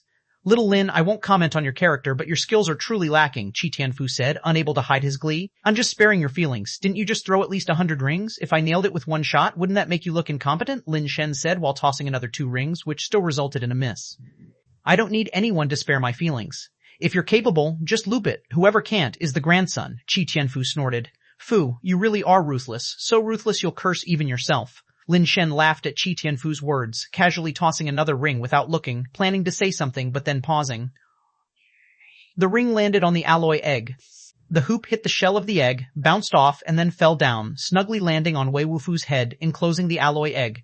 Ch1's face turned dark with anger, his cheek trembling. He jumped 3 feet high, shaking with fury, pointing at Lin Shen and Wei Wufu. He cursed, "You shameless Lin Shen, this is another trap you set for me, isn't it? This guy must be someone you brought in to con me, right?" Before Lin Shen could respond, Wei Wufu had already stood up, took the alloy egg off his head, and tossed it to Lin Shen. While packing up his things, he said, "It's hooped. The alloy egg is yours. I'm coming with you." Great, so you two are really in cahoots. Little Lin, you're getting more and more shameless. You actually dare to use such underhanded tactics? Ch1's expression was extremely ugly, looking like he was about to fight Lin Shen. Lin Shen was completely baffled, not understanding what Wei Wufu intended. Why would Wei Wufu follow him just because he had looped an alloy egg? Hold on, Brother Wei, what do you mean by this? If you really can't part with the alloy egg, I can give it back to you, Lin Shen said. Wei Wufu packed up his things, hoisted a large bag on his back, and said with an expressionless face, "The prize is me and the alloy egg. You've won it, and naturally, I will have to follow you." Lin Shen understood and, furrowing his brow, said nothing. Looking at it now, it seemed like Wei Wufu had set up his stall specifically for him. Leaving won't be so easy. Ch1's muscles trembled, and a steel-like mysterious substance seeped out from his skin all over his body, quickly turning into a thick steel carapace that wrapped around his entire body, bursting his clothes in the process. The steel tank like Ch1 blocked Wei Wufu's path, his fist encapsulated in steel smashed directly towards Wei Wufu's chest while he cursed angrily. Playing with skills, if Lord Fu loses, I admit defeat. But underhanded tricks, Lord Fu will kill you. The steel giant fist reached Wei Wufu in an instant, but Wei Wufu didn't seem to see it at all, and with his chest out, he collided with it. The onlookers gasped. Ch1's fist of steel was likely to punch a huge hole through Wei Wufu's chest. The next second, something unexpected happened. Ch1's fist of steel slammed heavily onto Wei Wufu's chest, but couldn't shatter it, nor did it stop Wei Wufu's advance. There was only a loud clang of metal clashing, and Ch1 screamed, retreating while covering the hand that struck Wei Wufu. He took several steps back and finally sat down on the ground with a thump. The steel carapace on that fist cracked, and blood oozed incessantly from it. His 5 fingers were still trembling uncontrollably, unable to even grip, likely having broken or fractured bones. Lin Shen, kudos to you for bringing an alloy level to deal with me. My Chi family won't let this go. Ch1 climbed up, enduring the pain in his hand, and glared fiercely at Lin Shen. He's not from the Lin family, and I didn't have him come after you. Believe it or not, it's up to you. Lin Shen explained briefly and turned to leave. Wei Wufu, carrying the large bag, followed. As he passed Ch1, he added, "My name is Wei Wufu. If you've got a problem, come find me." Having said that, Wei Wufu left without looking back. Wei Wufu? Ch1 couldn't help but be stunned. Although he didn't recognize Wei Wufu, he had heard about an alloy-based mutator appearing at the recruitment conference. What he never expected was that the one running the street stall would be the alloy-based mutator Wei Wufu from the recruitment conference. Just yesterday, Ch1 had heard that someone from his family had specifically sought out Wei Wufu, hoping he would join the Qi family, but they were rejected. Before the Qi family, the Wang family had already visited him and were similarly turned away. It was said that the people from the Wang family even fought with Wei Wufu, hoping to subdue him with their strength.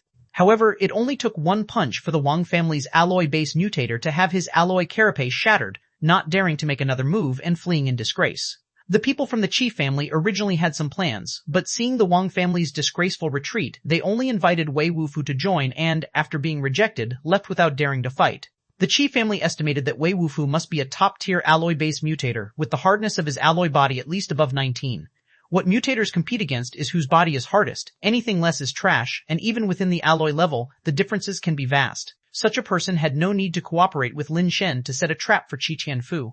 Self-aware, Ch1 knew a top-tier alloy-based mutator wouldn't need such a convoluted plan to deal with him.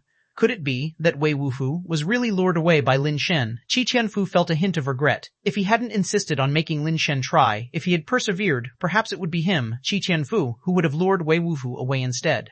The surrounding onlookers were even more amazed by Lin Shen's good luck, having spent only 40 pieces to secure an alloy egg plus an alloy-based mutator. Chapter 20, Lived Translator 549690339. If Lin Shen knew what Ch1 was thinking, he'd definitely think his mind had been befuddled by lard. On the way back, Lin Shen had already persuaded Wei Wufu to return the alloy egg to him and to go wherever he was supposed to. Wei Wufu had only one response, saying that since Lin Shen had caught him, he was Lin Shen's man and would follow wherever Lin Shen went. Lin Shen didn't say much more, as it was clear Wei Wufu had targeted him, and even if he hadn't been caught, Wei Wufu would surely have found some other way to stick to him. It seems that Wei Wufu has also come for Gourd Mountain. What could be inside Gourd Mountain that could attract powerhouses like Bai Shenfei and Wei Wufu? Lin Shen stopped trying to chase Wei Wufu away and settled him in the guest room of the Lin family compound, ordering people to secretly watch him. Lin Shen, I heard that you've brought Wei Wufu back? Yi quickly arrived. That's right, Lin Shen nodded slightly. There must be something wrong with that Wei Wufu. Before, both the Qi and Wang families sent people to invite him to join, but he refused them all. The Wang family's alloy-based mutator Wang Ch1 tried to give him a lesson, but ended up having his alloy carapace broken by just one punch, Yi sighed. Lin Shen, you shouldn't have brought this trouble back. If I didn't bring him back, you think he wouldn't have come? Lin Shen said indifferently. Let him come. Now there are many who harbor thoughts against our Lin family. One more doesn't make much difference. Yi wanted to say something else but was preempted by Lin Shen. I have already promised Bai Shenfei that I will go to Gourd Mountain with her the day after tomorrow. People from both Qi and Wang families will join us. Go back and get ready. You'll come with me. At this, Ye's expression suddenly changed and he anxiously said, Lin Shen, are you out of your mind? How can you bring outsiders to Gourd Mountain? I'm not the one taking them to Gourd Mountain. It's Bai Shenfei who's taking us, Lin Shen told him. She can't possibly know where Gourd Mountain is. She must want to trick you into taking her there. Tell me exactly what she said, Yi said with a somber expression. What use is it to trick me if I don't know where Gourd Mountain is? Lin Shen recounted the content of his conversation with Bai Shenfei, mostly truthful except for omitting the part about Ye. That can't be. If it really was Mr. Lin Zongjong who asked her to take you to Gourd Mountain, how could I not know about it? Ye's expression fluctuated unpredictably. Ye, I have no choice but to go this time. Where Gourd Mountain is and what's there, you can tell me now, right? We need to prepare in advance, Lin Shen urged, staring at Ye Lin Shen. Did Mr. Lin Zongjong really not tell you anything about Gourd Mountain? Yi asked, hesitating. No, Lin Shen replied straightforwardly. Yi looked at Lin Shen for quite some time before saying, if Mr. Lin Zongjong didn't tell you, there must be a reason. If I tell you, I might accidentally mess things up for them. Let's do this. Since we've already agreed to go with Bai Shenfei, we'll go to Gourd Mountain with her first and see what she's really up to. Yi pondered for a moment and then said, we only have a few alloy-based mutators left at home. We need to think about who to take with us. We have to leave at least 2 alloy-based mutators to guard against the Qi and Wang families exploiting any opportunities. No need for that. With Mr. Lin Zongjong and Mr. Lin Zongjong not here, even if we took all the alloy-based mutators, we wouldn't be a match for the Qi and Wang families. So I'm just planning to take you. If that Wei Wufu insists on following, then we'll just bring him along, said Lin Shen. This isn't right, Yi shook his head urgently. It's best that they stay at the base to protect the Lin family's estate. With Mr. Lin Zongjong and Mr. Lin Zongjong at Gourd Mountain, we won't suffer a loss, Lin Shen interrupted again. What if Mr. Lin Zongjong and Mr. Lin Zongjong are trapped and can't get away? Yi continued to urge. If even they can't protect themselves, what use would it be for us to bring a few alloy-based mutators? Lin Shen said calmly. Yeah, it's settled then. If you think it's too dangerous, stay at the base and help me guard the home. I have to be by your side, Lin Shen. Even if I risk this old life, I must ensure your safety. Otherwise, how could I face Mr. Lin Zongjong? Yi said fervently. Then it's decided. Go back and get ready. We'll leave early the day after tomorrow, Lin Shen concluded. All right, I'll go back and prepare, Yi said, making a motion to leave. But in the moment he turned, he suddenly reached out to press against Lin Shen's chest. Yi's speed was too fast. Without the enhancement of 7 steps of conflict, Lin Shen had no chance to react before Yi's palm was pressed against his chest. Lin Shen only felt an overwhelming force coming at him, causing him to stumble back several steps involuntarily, and that was with Yi forcibly holding back most of his strength in astonishment. Lin Shen, Yi looked at Lin Shen with a mixture of surprise and doubt. That's right, I'm not an alloy mutator, nor a steel mutator. I haven't undergone base mutation, Lin Shen said calmly. Then how did you? Yi asked, still skeptical. Being able to subdue the supersonic gunman was purely because Mr. Lin Zongjong had given me something to protect my life in the past. Unfortunately, it could only be used once. In that situation, I had no other choice but to use it, Lin Shen explained. Lin Shen, you really haven't undergone base mutation? Yi still found it hard to believe. See for yourself. Lin Shen rolled up his sleeves and extended his arm towards Ye. Yi carefully felt Lin Shen's skin and bones.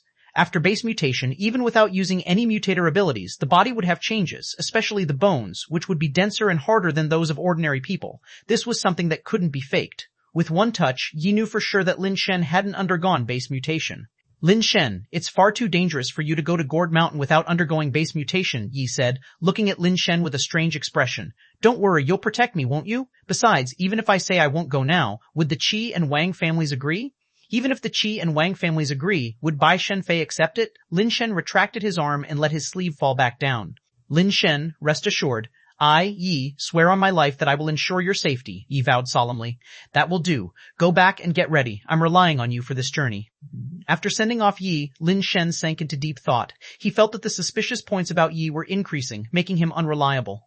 With the Ch and Wang families looking on like hungry tigers, and the intentions of Bai Shenfei and Wei Wufu being hard to predict, this journey was likely fraught with peril. Lin Shen had his doubts about trusting Bai Shenfei and Ye because Mr. Lin Zongjong and his second brother had always said that no matter what happened, they wouldn't let Lin Shen take risks. So, the idea that they had sent Lin Shen to Gourd Mountain was something he was skeptical of. If Lin Shen refused to go, it was likely that they would use force. Not only would Lin Shen be forced to go to Gourd Mountain, but the Lin family itself, which his elder brothers and sisters had painstakingly built up over many years, could also suffer a huge blow. Thus, he had no choice. I must gather some more chips for myself. I hope that this fire seed will be useful. Lin Shen placed the body of the base variant creature, which resembled a javelin, beside his bed and lay down. The alloy egg from Wei Wufu was in Lin Shen's possession, but hatching the egg would take time, maybe too long to be of any immediate use. The supersonic gunman could certainly be a useful ally, but one isn't enough to deal with such a complex and dangerous situation. Lin Shen regretted not having a few alloy pets with him. Now there really wasn't anywhere he could quickly acquire alloy pets. Lin Shen had seldom left the base before. People protected him within the base, and he had no use for such pets. It seems what I can truly rely on is only those bug-like fire seeds. As Lin Shen thought, he drifted off into a drowsy sleep.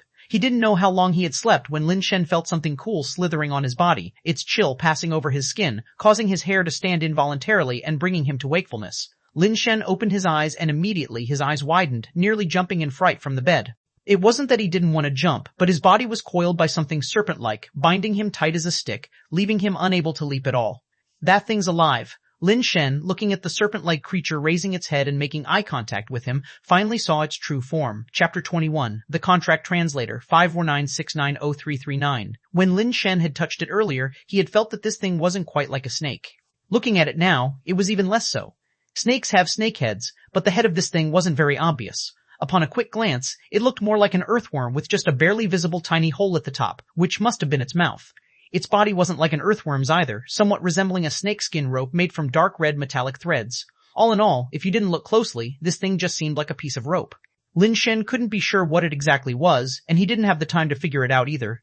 Seemingly sensing Lin Shen awakening, the creature's body suddenly swelled, with its originally about 3-centimeter thick body inflating to the thickness of a bucket in an instant. The previously needle-like mouth also expanded, becoming large enough to easily swallow a human head. Inside the mouth were rings of blood-colored crystal saw teeth resembling gears, slowly spinning inside its body, flickering with a dim then bright bloodlight like a blood crystal crusher starting up. If one's head were to be swallowed by it, it would most likely be shredded into bloody residue in just an instant. As the monstrous mouthpiece was about to swallow Lin Shen, he struggled desperately.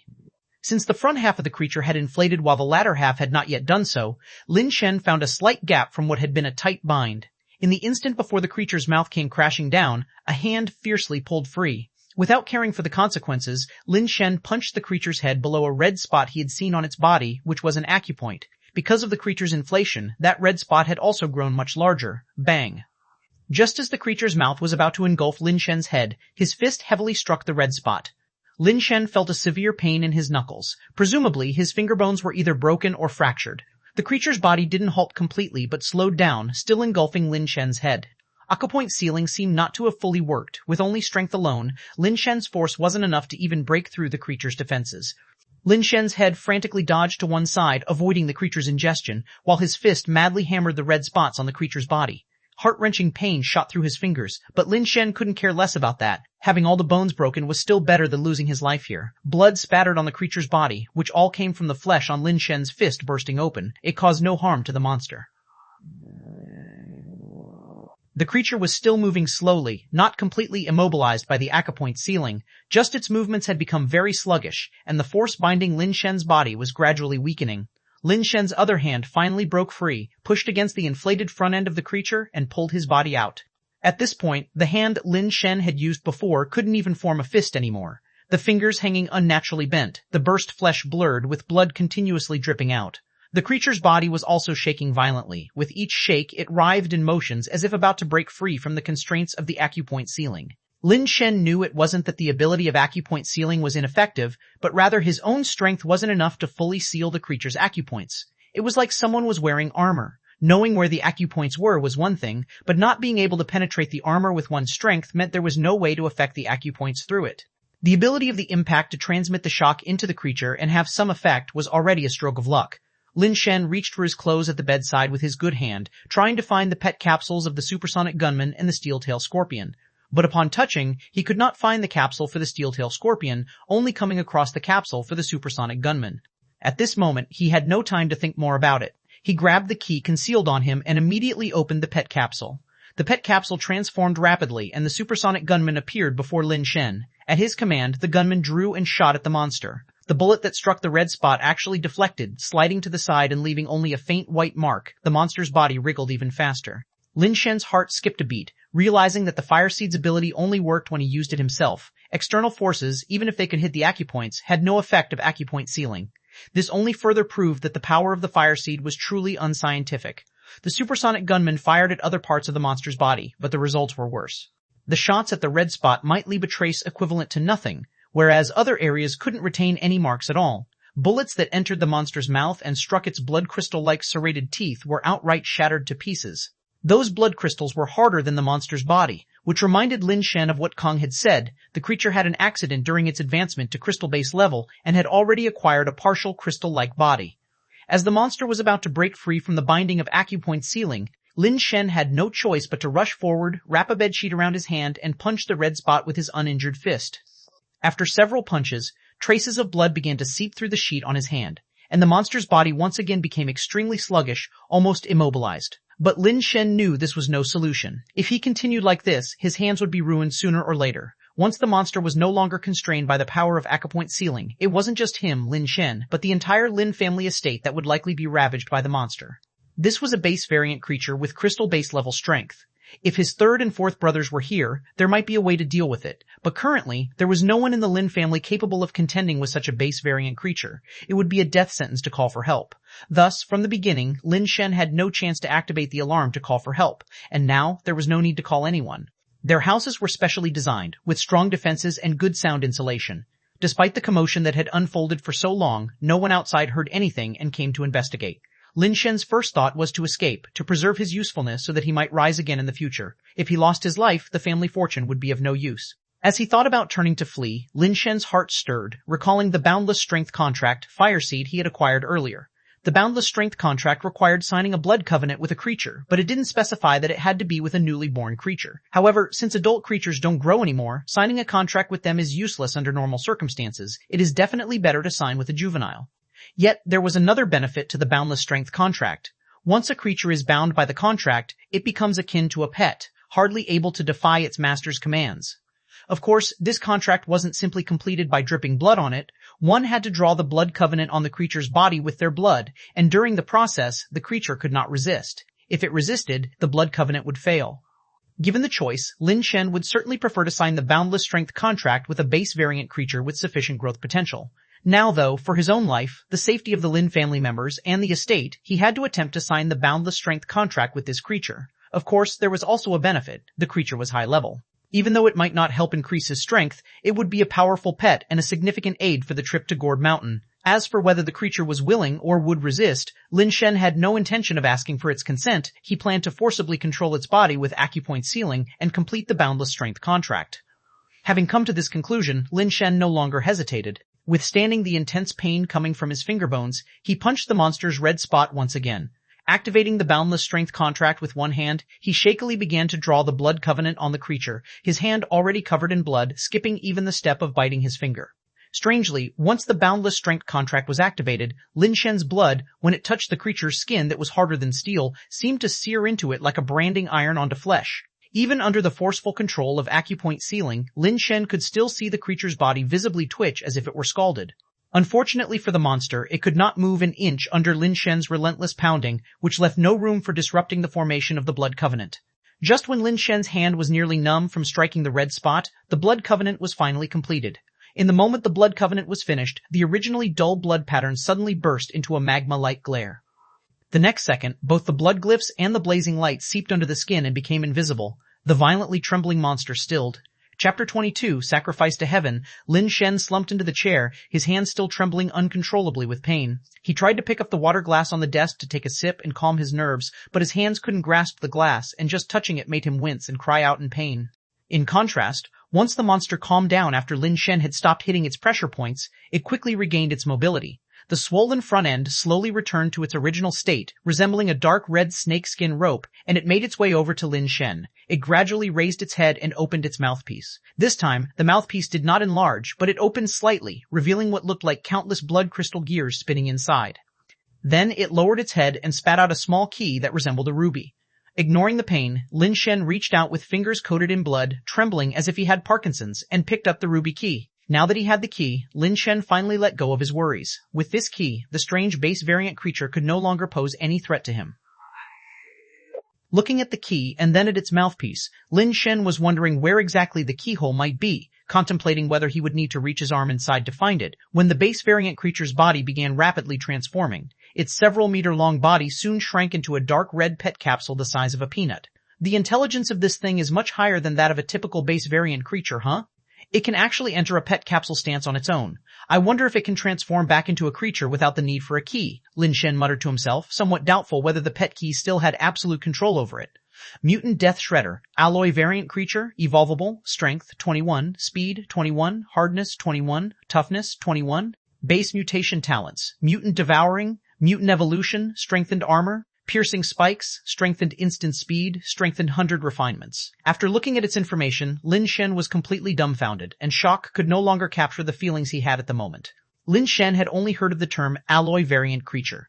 Although there were rumors that someone had obtained one, he had never seen one, nor were there any confirmed reports about who had a mutant pet. Moreover, this thing was still an alloy creature, so why did it have 21 points in its attributes? The attribute limit for alloy creatures should be 20. Even if it was a mutant, he had never heard of any attributes exceeding 20. What made Lin Shen feel even more extraordinary was that this guy had 5 base mutation talents, and some of them seemed familiar. At that moment, Lin Shen didn't have the luxury of thinking too deeply. He went to the cabinet, took out several vials of medicine, and poured them into a basin. The purple-red liquid filled half the basin, and Lin Shen submerged his hands in it, immediately feeling an excruciating pain emanating from his hands, a sensation that wasn't much different from deep frying them in a pot of oil. He endured the pain without pulling his hands out of the liquid. This medicine was something his elder sister had spent a great deal of money on to buy for him. It was truly meant to save his life. It was said to be made from the base mutation fluid of several special base variant creatures. The manufacturing process and formula were top secrets of the Seacorn base. No one but Seacorn base could produce such a medicine, and it was priced in the 5-figure range. Lin Shen poured 5 bottles, which meant tens of thousands were gone. However, the steep price indeed had its reasons. After the initial agony, Lin Shen felt the wound on his hand healing at an astonishing rate. The bleeding had already stopped. Continuing this treatment, he estimated that it would only take a few days for his fractured bones to heal completely. Not right. Lin Shen suddenly thought of something, went to check, and indeed, the mutant steel-tail scorpion's pet capsule, as well as the dark iron swallow and 100 refined steel beast's base mutation eggs, had all disappeared. After carefully reviewing the Death Shredder's information, Lin Shen roughly guessed that those items had probably been devoured by it. Death Powder's mutative devouring and evolutionary theft abilities should possess the capability to plunder other creatures' base change talents. Those 3 other enhanced skills must have been stolen by it. Lin Shen quickly pieced together the causes and consequences. Because the name of the mutated Death Shredder was too long, Lin Shen simply abbreviated it, referring to it as Death Powder. What Lin Shen couldn't understand was why, when the supersonic gunman's capsule and the mutant steel-tail scorpion's capsule were together, Death Powder hadn't devoured the supersonic gunman's capsule as well. Is it because the supersonic gunman is of a higher level, and its devouring ability isn't so easily applied to it, or does it only target creatures that have been imbued with the fire seed? For the time being, Lin Shen couldn't quite grasp which reason it was. Losing 3 exceptional pets with potential for evolution is somewhat of a loss. However, having it directly transformed into Death Powder's combat strength, considering my current predicament, is actually more useful, Lin Shen thought as he restored Death Powder to its creature form and carefully studied its various abilities. The enhanced armor. Piercing Sting bestowed its tail, similar to a spike, with formidable penetrative and armor-piercing capabilities, coupled with its abnormal attribute, it posed a threat even to crystal-based creatures. As for alloy creatures, it could strike them down with precision. Enhanced Instant Speed was an ability to briefly boost speed, also an extremely practical talent ability. Lin Shen still hadn't figured out what the Enhanced 100 Refinement skill was. It seemed to be a passive ability, and Death Powder was unable to demonstrate it. The mutative devouring and evolutionary theft also couldn't be demonstrated. Knowing only that they were devouring and evolutionary abilities, Lin Shen could only roughly guess they were key in pillaging base change talents. As for any other effects, they would be discovered in future combat. Even without these 3 talent abilities, relying solely on the enhanced armor, Piercing Sting and Enhanced Instant Speed, combined with Death Powder's freakish attribute, was enough to place it at the apex of alloy creatures' combat strength. Only with Death Powder's new power did Lin Shen feel that his forthcoming journey to Gourd Mountain might still hold a sliver of a chance for a turnaround. The reason he believed in this slim possibility was because both the Ch and Wang families had crystal-base level combat capabilities, and Death Powder was only a pseudo-crystal-based creature. When facing real crystal-based creatures, it might not have the advantage. A sliver of possibility was still a possibility, which was better than none at all. Trapped in a desperate situation, Lin Shen was quite optimistic. He continued to soak his hands in the medicinal solution, aware that time was not on his side. If his hands didn't recover before heading to Gourd Mountain, it would be a great inconvenience. Only now did Lin Shen have the time to pay attention to the fire seed information that had appeared in his mind. Lin Shen was also very curious about what kind of fire seed Death Powder might carry. Imperfect Superbase Evolutionary Seed, Sacrifice to Heaven, Teammate Sacrifice to Heaven, Mana Boundless, the more who die, the firmer the battle power, amidst a sea of blood, spinning deities head over heels. For a moment, Lin Shen's mouth hung open, unable to react. Chapter 23. Flower Path Translator, 549690339. So, aside from the failed fire seeds, there are also imperfect ones. If there are imperfect fire seeds as well? And what exactly does this sacrifice to heaven mean? Surely it can't be that all my teammates have to die for my strength to be enhanced. That would be too much of a loss. And how exactly should a teammate be defined? If whoever I consider a teammate is a teammate, then can I consider enemies as teammates? Kill an enemy teammate and get stronger by 1 point, Lin Shen thought greedily. He studied it for a while, but couldn't figure out exactly how to use Sacrifice to Heaven. It didn't seem like an ability he could actively use. He'd only know the effects when it came into play later. For the remaining time, Lin Shen stayed at home to heal, hoping to have his hands recover before departure. Every 12 hours, he had to change the medicinal solution, with 5 bottles required each time to completely soak his hands, which cost him a 6-figure sum just for the medicine. Fortunately, the medications were indeed effective. Although they didn't completely heal Lin Shen's hands before departure, there weren't any major issues left. He could carry heavy objects without a problem. High-intensity fighting was still not feasible for fear that his not fully healed bones might crack again.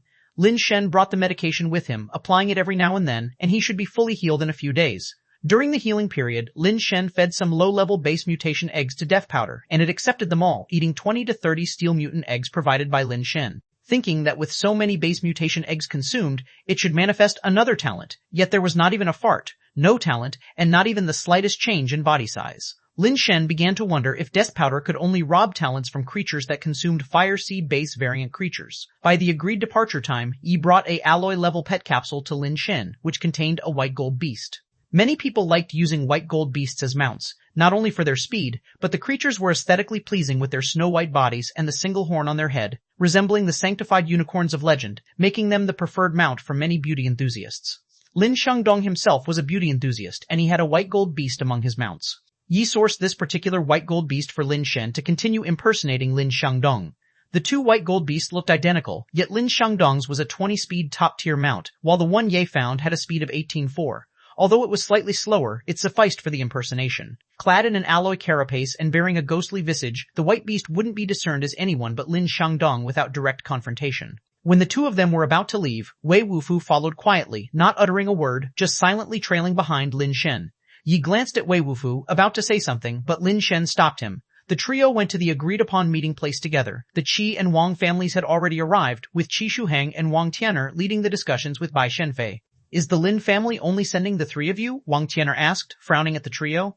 "For a mere gourd mountain, isn't three enough?" Lin Shen sat atop the white gold beast, showing no intention of dismounting. Wang Tian'er's face darkened, seemingly about to respond when Qi Shuheng gave him a meaningful glance to stop him. Qi Shuheng said with a smile, "Each family has its own situation. It doesn't matter how many people want to go as long as everyone cooperates." "Since everyone is here, let's set out," Bai Shenfei said, glancing at Wei Wufu, who was following Lin Shen, and chose not to comment further. She flung a white pet capsule, which transformed into a snowy white jade-like creature resembling both a cow and a triceratops as it touched the ground. The crowd looked at her mount with different expressions, clearly recognizing it as a crystal-based creature. "People from Seacorn Base really are extraordinary. Even their mounts are of the crystal base level," Lin Shen inwardly exclaimed. No more words were exchanged as everyone summoned their mounts, embarking on their journey from the base in a grand and mighty procession. Lin Shen curiously surveyed his surroundings. Since he was born, the number of times he had left the base could be counted on one hand. The world outside was still very novel and interesting to him. Most places along the road were covered with green vegetation, interspersed with a variety of flowers and undulating hills. However, on closer inspection, one would realize these hills weren't natural hills at all, but buildings covered in greenery. Over 200 years ago, this used to be a modern city, but now it was hard to tell. The occasional visible roads and buildings were dilapidated, many collapsed and overrun or buried by vegetation. Among the greenery, there were occasionally strange plants with metallic branches and leaves. Lin Shen knew that these were not metal-crafted artworks, but real, living metal vegetation. These were also base variant creatures, but the base mutation fluid within them was extremely scarce and difficult to extract, so they were often cut down and used as materials instead. The group didn't seem to have much interest in chatting and urged their mounts to gallop across the fields, following Bai Shenfei. On the way, they encountered some low-level base variant creatures, which all scattered in fright, and they were too lazy to give chase. After many twists and turns that lasted more than half the day, by 3 in the afternoon, they had covered only 70 to 80 miles. Suddenly, a colorful thoroughfare appeared in the mountains ahead. Bai Shenfei stopped at the entrance of this colored avenue. Everyone else also stopped. Lin Shen looked carefully, only to realize that it wasn't any sort of colorful avenue at all. Rather, it was covered with colorful metal flowers stretching far into the distance, its full length unknown. "I came here a few years ago. Back then, these colored steel flowers were only scattered sporadically among the greenery, with only a few clusters visible from time to time. In just a few years, so many have grown that they look like a long river," Yi said beside Lin Shen, mainly for his benefit, fearing that Lin Shen might unwittingly reveal himself by not recognizing the flowers. "Where there are colored steel flowers, there are sure to be steel-tailed scorpions. With so many flowers here, there must be a significant number of them hidden. We should go ahead and scout it out," Wang Tian'er said to Bai Shenfei. "That sounds good," Bai Shenfei said, nodding slightly without showing any emotion. Wang Tian'er, seemingly eager to show off in front of Bai Shenfei, didn't ask for opinions from Qi Shuheng or Lin Shen, and instead sent a mutator riding a unicorn to scout the way ahead. After the mutator's transformation, a steel carapace appeared on his body. Only then did he carefully urge his mount to proceed. The unicorn moved very slowly, its hooves making an uncomfortable screeching sound as they stepped on the colored steel flowers. He advanced about 20 to 30 meters and still no steel-tail scorpions appeared, emboldening him to increase his speed slightly. After galloping for over 100 meters and still seeing no sign of steel-tail scorpions, the mutator stopped, turned his mount around, and shouted back, "Boss, there's no sign of steel-tail scorpions here." "Strange, with so many colored steel flowers, there's not even a single steel-tail scorpion. Something's off," Wang Tian'er mused. Steel-tail scorpions love the fluid inside the colored steel flowers. While it's not definite that these flowers would have them, the likelihood is very high. Now that there are no scorpions here, there are two possibilities. One, these might not be colored steel flowers but just look similar. The second possibility is that something strange has happened here, preventing us from seeing any steel-tail scorpions, said Qishuheng. After finishing, he looked at Bai Shenfei and asked, Miss Bai, is there any way to circumvent this flower path? Bai Shenfei took out a notebook from her bag, looked at it and said, No, we have to go through here. Everyone turned their attention to the notebook in her hand, including Lin Shen, and Lin Shen thought, does she truly know the way to Gourd Mountain? Could that notebook contain a map? Since we can't bypass it, then we should scout the path more meticulously, Qishuheng said, looking towards Wang Tian'er. Wang Tian'er gave a shout to the man on the flower path, and he turned his mount to continue scouting ahead, soon disappearing into the depths of the flower path. They waited for half an hour before the man came riding back at a gallop. Boss Wang, this flower path stretches over 10 miles and ends at a canyon. Beyond that, there are no colored steel flowers, the man reported upon his return to Wang Tian'er. Did you see any steel-tail scorpions? Asked Wang Tian'er. None, the man shook his head. Wang Tian'er looked at Qishuheng, who then instructed one of the mutators at his side. You go and scout it as well, but take the other side of the flower path. The Qi family's mutator employed his base mutation powers, covering most of his body with a steel carapace, and rode an iron-horned horse into the sea of flowers. Since someone from the Wang family had already scouted the path, the Qi family's mutator moved much faster, returning in less than half an hour. The flower path is over 10 miles long, ending in a canyon indeed. Inside the canyon there are no colored steel flowers. On the way, I encountered no steel-tail scorpions nor any other base variant creatures, the man reported succinctly. What do you think, Miss Bai? Qishuheng asked, turning to Bai Shenfei. The place we want to reach is that canyon. We have no choice but to go through here, Bai Shenfei stated. Well then, let's head to the canyon first and see from there. What do you all think? Qishuheng asked, looking toward Wang Tian'er and Lin Shen. We have no other choice. Wang Tian'er and Lin Shen had no objections. The group resumed their journey on the flower path. Lin Shen observed the path beneath them. The colored steel flowers were extremely vibrant, each blossom about the size of a fingernail, and the petals were shaped like seashells. The edges were razor-thin, sharp as blades. Pets with steel bodies could tread upon them without issue, but for creatures of flesh and blood, stepping on them would likely result in immediate injury. Everyone was on high alert, cautious of any potential problems. Fortunately, having traveled 7 to 8 miles without incident, it seemed just as the two scouts had reported, there was not a single steel scorpion in the flower path, nor other base variant creatures. They couldn't help but quicken their pace, planning to rush to the valley. Suddenly, they saw the entire flower path begin to sway, startling everyone, who quickly halted their mounts' advance. Steel-tail scorpions, so many steel-tail scorpions, someone cried out in horror. On closer inspection, Lin Shen realized that it wasn't the colored steel flowers swaying at all. Rather, countless palm-sized steel-tail scorpions had emerged from beneath them, in dense clusters like a river of scorpions, even under their feet. Chapter 24. Dark Bird Translator, 529690339. Screams of alarm erupted as steel-tail scorpions crowded around the legs of the mounts, their pointed tails flashing coldly as they struck at the hooves and legs. The alloy mounts could still withstand the piercing stings of the scorpion tails, but the legs and hooves of those iron pets were not so fortunate. Struck by who knows how many tails, they panicked, lashing out and leaping about, nearly dislodging several mutators. Rescue them, charge through. Wang Tian'er made a snap decision and charged forward on his mount, pulling a Wang family mutator who was about to be thrown off directly onto his mount to ride together. The others followed suit, pulling those mutators without alloy mounts onto their own mounts, and then they sped towards the front.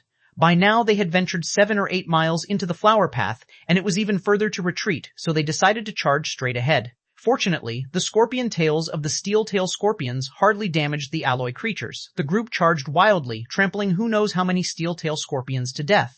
After a mad dash of 4 or 5 miles, the road was teeming with steel-tail scorpions. No one knew how many there were. Far off, they saw a canyon appearing ahead, connected to the flower path. There was only a line separating them, yet not a single color steel flower grew in the canyon, and the dense swarm of steel-tail scorpions seemed to be held back by a mysterious force, unable to pour into the canyon no matter how they crowded. Lifting their spirits, everyone accelerated toward the canyon. Just as the person in the lead was about to reach the mouth of the canyon, a colorful shadow suddenly burst from the ground, and the mutator at the front, along with his mount, was impaled in an instant. The man looked down at the bloody hole in his chest and the huge multicolored scorpion tail protruding at an angle, his face filled with terror. He opened his mouth to say something but could not utter a sound, only blood gushed forth. In the shocked gaze of the onlookers, the man's body was lifted into the air along with his mount. Behind them, the immense multicolored scorpion tail swayed slowly, causing both man and mount to wobble ceaselessly in the air. Fear filled everyone's eyes. That mutator and his mount were of alloy level, yet they were so easily pierced. The hardness of that scorpion tail was astonishing. A few riders were unable to stop in time and tried to rush by the side, but 2 more colorful scorpion tails shot up from the ground, instantly impaling their mounts. Fortunately, these two alloy mutators reacted quickly, jumping off their mounts to land amidst the dense wave of scorpions. The scorpion tails of the steel-tail scorpions struck their bodies, clinking ceaselessly, but fortunately, they were not enough to pierce through their alloy carapace. After sweeping the steel-tail scorpions off themselves, the two quickly jumped up, landing on the mounts of other mutators who came to their aid. The ground split open, and the color steel flowers were scattered in all directions as a scorpion as big as an elephant with a colorful body emerged from underground, with three tails waving eerily carrying corpses behind it. That's an alloy-level Demon Armor Scorpion King. No, the Demon Armor Scorpion King should only have one tail. How does it have three? Yi stepped in front of Lin Shen, saying with a hint of terror. With a fierce shake of its three tails, the hanging corpses were flung away like artillery shells, crashing hard into the ground, creating a large crater, and were immediately engulfed by the surging steel-tail scorpions. There was no chance they could survive. The Scorpion King swung its tail again, aiming to pierce other mutators. One alloy mutator couldn't dodge in time and had to block the scorpion tail with his alloy-wrapped arm. But the force behind the scorpion tail was tremendous. The alloy mutator, along with his mount, was knocked to the ground, and cracks appeared on the alloy carapace of his arm. Seeing this, the other mutators swiftly dodged to the side. With the Demon Armor Scorpion King with three fearsome tails blocking the way to the canyon, no one dared to charge past for a moment. Damn it, courting death. Seeing two of his own alloy mutators killed, Wang Tian'er furiously threw out a pet capsule resembling a black crystal. The pet capsule turned into a pitch-black black crystal great bird mid-air, its wings spanning 4 or 5 meters, and it charged at the three-tailed Demon Armor Scorpion King like a bolt of black lightning. The three-tailed Demon Armor Scorpion King swung its terrifying tails at the incoming black crystal great bird, only to see the bird extending its claws, each gripping one of the tails. The third tail aimed at the bird's chest, but with a peck of its head, the bird actually broke the hard, multicolored alloy scorpion tail in two. The bird's fierce, hook-like claws forcefully tore, and the other two tails snapped off immediately. The bird let out a strange cry, flinging the severed tail, tossing the massive body of the Scorpion King into the air.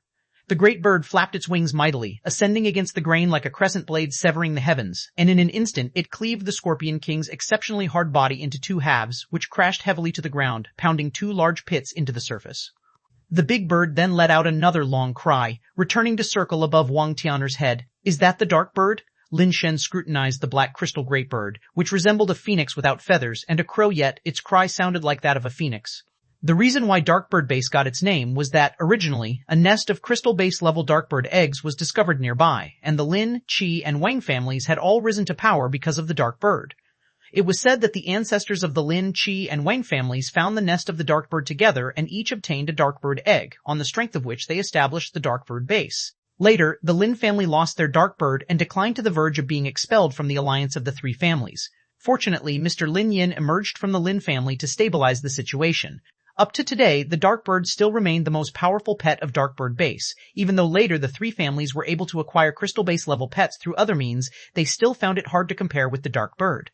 It was rumored that the Darkbird might be one of the top-tier crystal-based creatures encompassing all aspects. Since the Lin family no longer had a Darkbird, Lin Shen had never seen one in person. His knowledge of it was all from what he had heard from his family. The Darkbirds of the Ch and Wang families had been passed down and rarely showed themselves. Now, Qi Shuheng and Wang Tian'er represented the faces of their families, so it was no surprise that the Darkbirds were with them. No one knew if it was the intimidating might of the Darkbird or the death of the Scorpion King that caused the waves of steel-tail scorpions to stop attacking everyone. They started burrowing into the ground, retreating completely within moments. Lin wasn't lying to me. The Darkbird truly is a top-level crystal-based creature, Bai Shenfei remarked as she gazed at the Darkbird. Just a Darkbird, here in our little place, it's considered pretty good. But at a place like Seacorn Base, it wouldn't be worth much, said Wang Tian'er, as he instructed his people to collect the base mutation fluid from inside the Scorpion King. Everyone could see his intentions. Using the Darkbird to slay the Scorpion King was not only for avenging his own people, more likely, it was his wish to claim the Scorpion King for himself. The Scorpion King was clearly not an ordinary alloy creature, with both its body materials and the base mutation fluid being rare and valuable commodities. Since Wang Tian'er had killed the Scorpion King himself, naturally no one would dispute him over it, and he was allowed to collect the base mutation fluid unchallenged. They couldn't leave the Scorpion King's body there, so Wang Tian'er directly ordered 2 mutators with pets to drag the corpse back to the base. After everyone entered the canyon, it was almost dark, so the families consulted and decided to rest here for the night and continue their journey in the early morning. Lin Shen and Ye stayed together inside the tent, while Wei Wufu kept watch outside the tent. Lin Shen asked Ye for the tent, but Wei Wufu refused to use one, simply sitting outside Lin Shen's tent, resting with his eyes closed against his backpack. Fourth Master, there was something fishy about the flower path today, Yi said in a hushed tone inside the tent to Lin Shen. What was fishy? Lin Shen inquired. On the first 2 scouting attempts, we didn't find any steel-tail scorpions. It wasn't until we reached a point of no return inside that those steel-tail scorpions abruptly attacked. It clearly was premeditated. Normal base variant creatures don't possess such intelligence. Besides, that demon armor scorpion king with 3 tails seemed much more formidable than any we had encountered before. The base variant creatures around here are quite unusual, Yi explained. The base variant creatures indeed seem a bit strange, Lin Shen nodded slightly. That's not the main problem. What's truly peculiar is that dark bird, Yi said, his eyes flickering. Are you suggesting the dark bird is too strong? Lin Shen asked, puzzled. Yi shook his head. The dark bird has always been strong, there's no doubt about it, or else the 3 families wouldn't have been able to establish their base with it. After a pause, Yi's voice dropped even lower. Didn't you notice? Those steel-tail scorpions were very afraid of the dark bird. Not just them, even the 3-tailed demon armor scorpion king seemed afraid of the dark bird.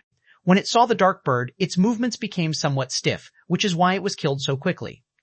Maybe it was just because the dark bird is indeed very strong. After all, there's a level difference, Lin Shen speculated. Yi neither agreed nor disagreed, mysteriously adding, Lin Shen, I seem to remember the Fourth Master mentioning that the place where our ancestors originally discovered the dark bird eggs is near this canyon. Chapter 25, The Four-Teeth Dark Bird Translator, 529690339. Are you suggesting that the dark bird is connected to the gourd mountain we're heading to? Lin Shen understood what Yi meant. Think about it. Although Bai Shenfei comes from the Seacorn base, she only studied and trained there. What her family background truly is, even we don't know, let alone the Ch and Wang families. So why do they trust Bai Shenfei so much and take such a big risk to come here? Throughout our journey, they have almost been obedient to every word Bai Shenfei says, without a single complaint about the loss of their alloy mutators. Just because Bai Shenfei claimed she knew where Gourd Mountain was? We are even questioning why the Ch and Wang families trust her so much. This is too abnormal, Yi said. What do you think? Lin Shen didn't show any intention to guess and signaled Ye to continue. I've been pondering, and there might be a possibility that Bai Shenfei indeed knows where Gourd Mountain is, but she can't enter it by herself. She must need some special items or strength to get inside. He spoke in a voice so low that Lin Shen, who was close at hand, could barely hear him. Correct, the dark bird. If she told the truth that our fourth uncle ordered her to take you into Gourd Mountain, then she would only need to take you. Even if she needed help, she could have brought members from our Lin family. Why insist on bringing the Ch and Wang families? Yi sneered and continued, I couldn't figure it out earlier, but today when I saw Wang Tian'er use the dark bird, I suddenly understood something. The only common point among our 3 families is that we all owned dark birds, which were obtained near this ravine. Maybe the key to entering Gourd Mountain lies with the dark bird. That's why she intended to have all 3 families come here. To gain the trust of the Ch and Wang families, she probably told them that the dark bird is the key to entering Gourd Mountain. That's why Qi Shuheng and Wang Tian'er are so obedient to her to find Gourd Mountain. Once they find Gourd Mountain, they can completely leave us behind and enjoy everything within, as they all have a dark bird. They are just using each other for their own calculations. Since Bai Shenfei knows the location of Gourd Mountain and the Qi and Wang families have the dark bird, why would they want us to come along? We neither know where Gourd Mountain is nor have a dark bird, Lin Shen pondered. Maybe they're afraid that the 3rd and 4th elders didn't die inside Gourd Mountain and something might go wrong, so they could use you as a hostage, Yi said, looking up into Lin Shen's eyes with a complex expression, before adding, and there might be another possibility. What possibility? Lin Shen felt that since Yi was looking at him in that way, what he was about to say must be related to him. They might suspect that you have a dark bird, Yi said, his gaze intensely fixed on Lin Shen, speaking slowly and deliberately. Lin Shen was startled. How could I possibly have a dark bird? Not to mention that the Lin family's dark bird pet was lost a long time ago. Even if it wasn't, it should have been passed on to my 2nd brother. If he was ineligible, then it would be my 3rd or 4th brothers, not me. It's true that the Lin family's dark bird was lost, but that doesn't mean the Lin family doesn't have a dark bird, he said in a low voice. Your words are very strange. If it's already lost, then it's definitely gone. Lin Shen fixed his gaze on Yi, not understanding what he was trying to say. Lin Shen, you might not be aware of this, but the dark bird eggs found back then weren't 3 but 4. The ancestors of the Qi and Wang families each got a dark bird egg, while the ancestor of the Lin family got 2 dark bird eggs, Yi spoke. What? Lin Shen couldn't believe it and his eyes widened in shock, his voice involuntarily raised a notch. Yi quickly put his hand over Lin Shen's mouth. Keep your voice down, the walls have ears. How come I've never heard about our Lin family getting 2 dark bird eggs? Lin Shen lowered his voice again after Yi released his hand. I heard about it from the old master before. Once the old master asked Kang Yun and me to drink with him. In a moment of high spirits he somehow brought up the topic of the dark birds, Yi reminisced. The old master said that the ancestral Lin had discovered the dark bird nest and had made the most effort in acquiring the dark birds. So, when it was found that there were a total of 4 dark bird eggs in the nest, the Ch and Wang families each took one, and the Lin ancestor took 2 for himself. Then why have I never heard about our family having 2 dark birds? Don't tell me both dark birds went missing together, Lin Shen asked doubtfully. No, only 1 dark bird went missing. The other egg, after being brought back by the Lin ancestor, was never seen again because the Lin ancestor said that it did not hatch successfully and became a dead egg. Lin Shen was momentarily stunned. Then our Lin ancestor really had bad luck. Out of 4 dark bird eggs, 3 hatched into dark birds, and just that one became a dead egg. You don't believe it either, right? The Ch and Wang families didn't quite believe it too. They always suspected that the other dark bird egg from the Lin family wasn't a dead egg, but was hidden as a secret weapon. That's why, even during the Lin family's most difficult times, the Ch and Wang families didn't completely destroy the Lin family. They were afraid that the Lin family still had another dark bird hidden, which gave Mr. Lin Zongjung the opportunity to rise and secure the current status of the Lin family, Yi said. Continuing his recollection, Yi said, during that time, the Ch and Wang families were constantly probing the Lin family, wanting to find out if the Lin family was hiding another dark bird. If not, the best outcome for the Lin family was to lose all interests in the dark bird base, and it might even lead to the family's ruin. However, they did not expect Mr. Lin Zongjung to be so formidable. Before they could uncover the truth, they realized that even without the dark bird, it would cost them dearly to deal with Mr. Lin Zongjung, and by then, their chance was gone. Later, the growth of Mr. Lin Zongjung became so fearsome to them that, along with the rise of Mr. Lin Shen and his brothers, they were as scared as grandchildren. They probably couldn't even sleep peacefully. A Lin family without the dark bird, but with those 3 masters, was even more frightening to them than one with a dark bird. Yi chuckled smugly at this point. If it weren't for the disappearance of Mr. Lin Zongjung, the dark bird base would probably have been dominated by the Lin name by now, Yi said, his gaze once again fixed on Lin Shen's eyes. Lin Shen, you ought to know the best, just what kind of people those 3 masters are. In a place like the dark bird base, there is no need for a dark bird. If the Lin family really still has one, then it could only be with me, the most useless 5th brother, right? It wasn't that Lin Shen was a fool, he naturally understood what Yi meant and sighed helplessly. Yea, I truly haven't seen any dark bird. When my 2nd and 3rd brothers were around, I could walk around the dark bird base as I pleased, always protected by alloy mutators. I never needed that thing. Besides, do you think with my strength, even if I had a dark bird, I could survive under the hands of Qi Shuheng and Wang Tianer? I'm afraid I would have been done for by them before I could even summon the dark bird. Lin Shen, I definitely believe you, but it's no use that I believe you.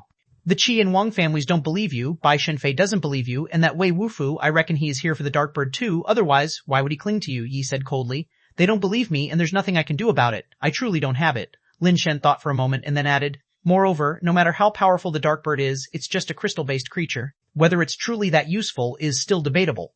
Yi wanted to say more but was interrupted by a commotion from outside, followed by screams. Both of them felt a chill in their hearts and quickly crawled out of the tent to see what was happening. Wufu, who was standing guard outside the tent, had already stood up, looking up at the night sky, and the others in the camp did the same, each of them gazing upward. Lin Shen looked up in the direction everyone else was looking, and could not help but exclaim in amazement, Ah! Chapter 26, Gourd Mountain Translator, 549690339. The night sky at 8 or 9 o'clock had already become very clear, perhaps because of the decline of human technological civilization. The stars visible to the naked eye in the night sky seemed much more numerous than before, and they were especially bright. But at this moment, the brilliant stars in the sky seemed unusually dim. The night sky was taken over by an orange hue, as if the dawn had spread across the sky or the twilight had set the horizon ablaze. The source of that orange color did not seem to be a real presence. It was difficult to describe exactly what kind of existence it was. It was as if it existed and yet did not exist. It was seen, yet it seemed not to have been fully seen. The orange light was like the outline in a painting, while the main body was empty and distorted. To say there was nothing there seemed untrue, as the starry sky seen through the void was warped. To say something was there, yet nothing could be seen. Only the eerie light of the orange outline recolored the starry sky, and the left void resembled a distorted bird that covered the heavens, flapping its wings in flight. The hollow distortion slowly flew over the heads of Lin Shen and his companions. Whether intentionally or not, it went straight to the other end of the canyon, the orange light brightening the long, dark chasm as it moved away into the distance. Taking advantage of the bright light, the group saw a strange mountain peak standing among the clouds at the far end of the canyon, though they had no idea how far away it was.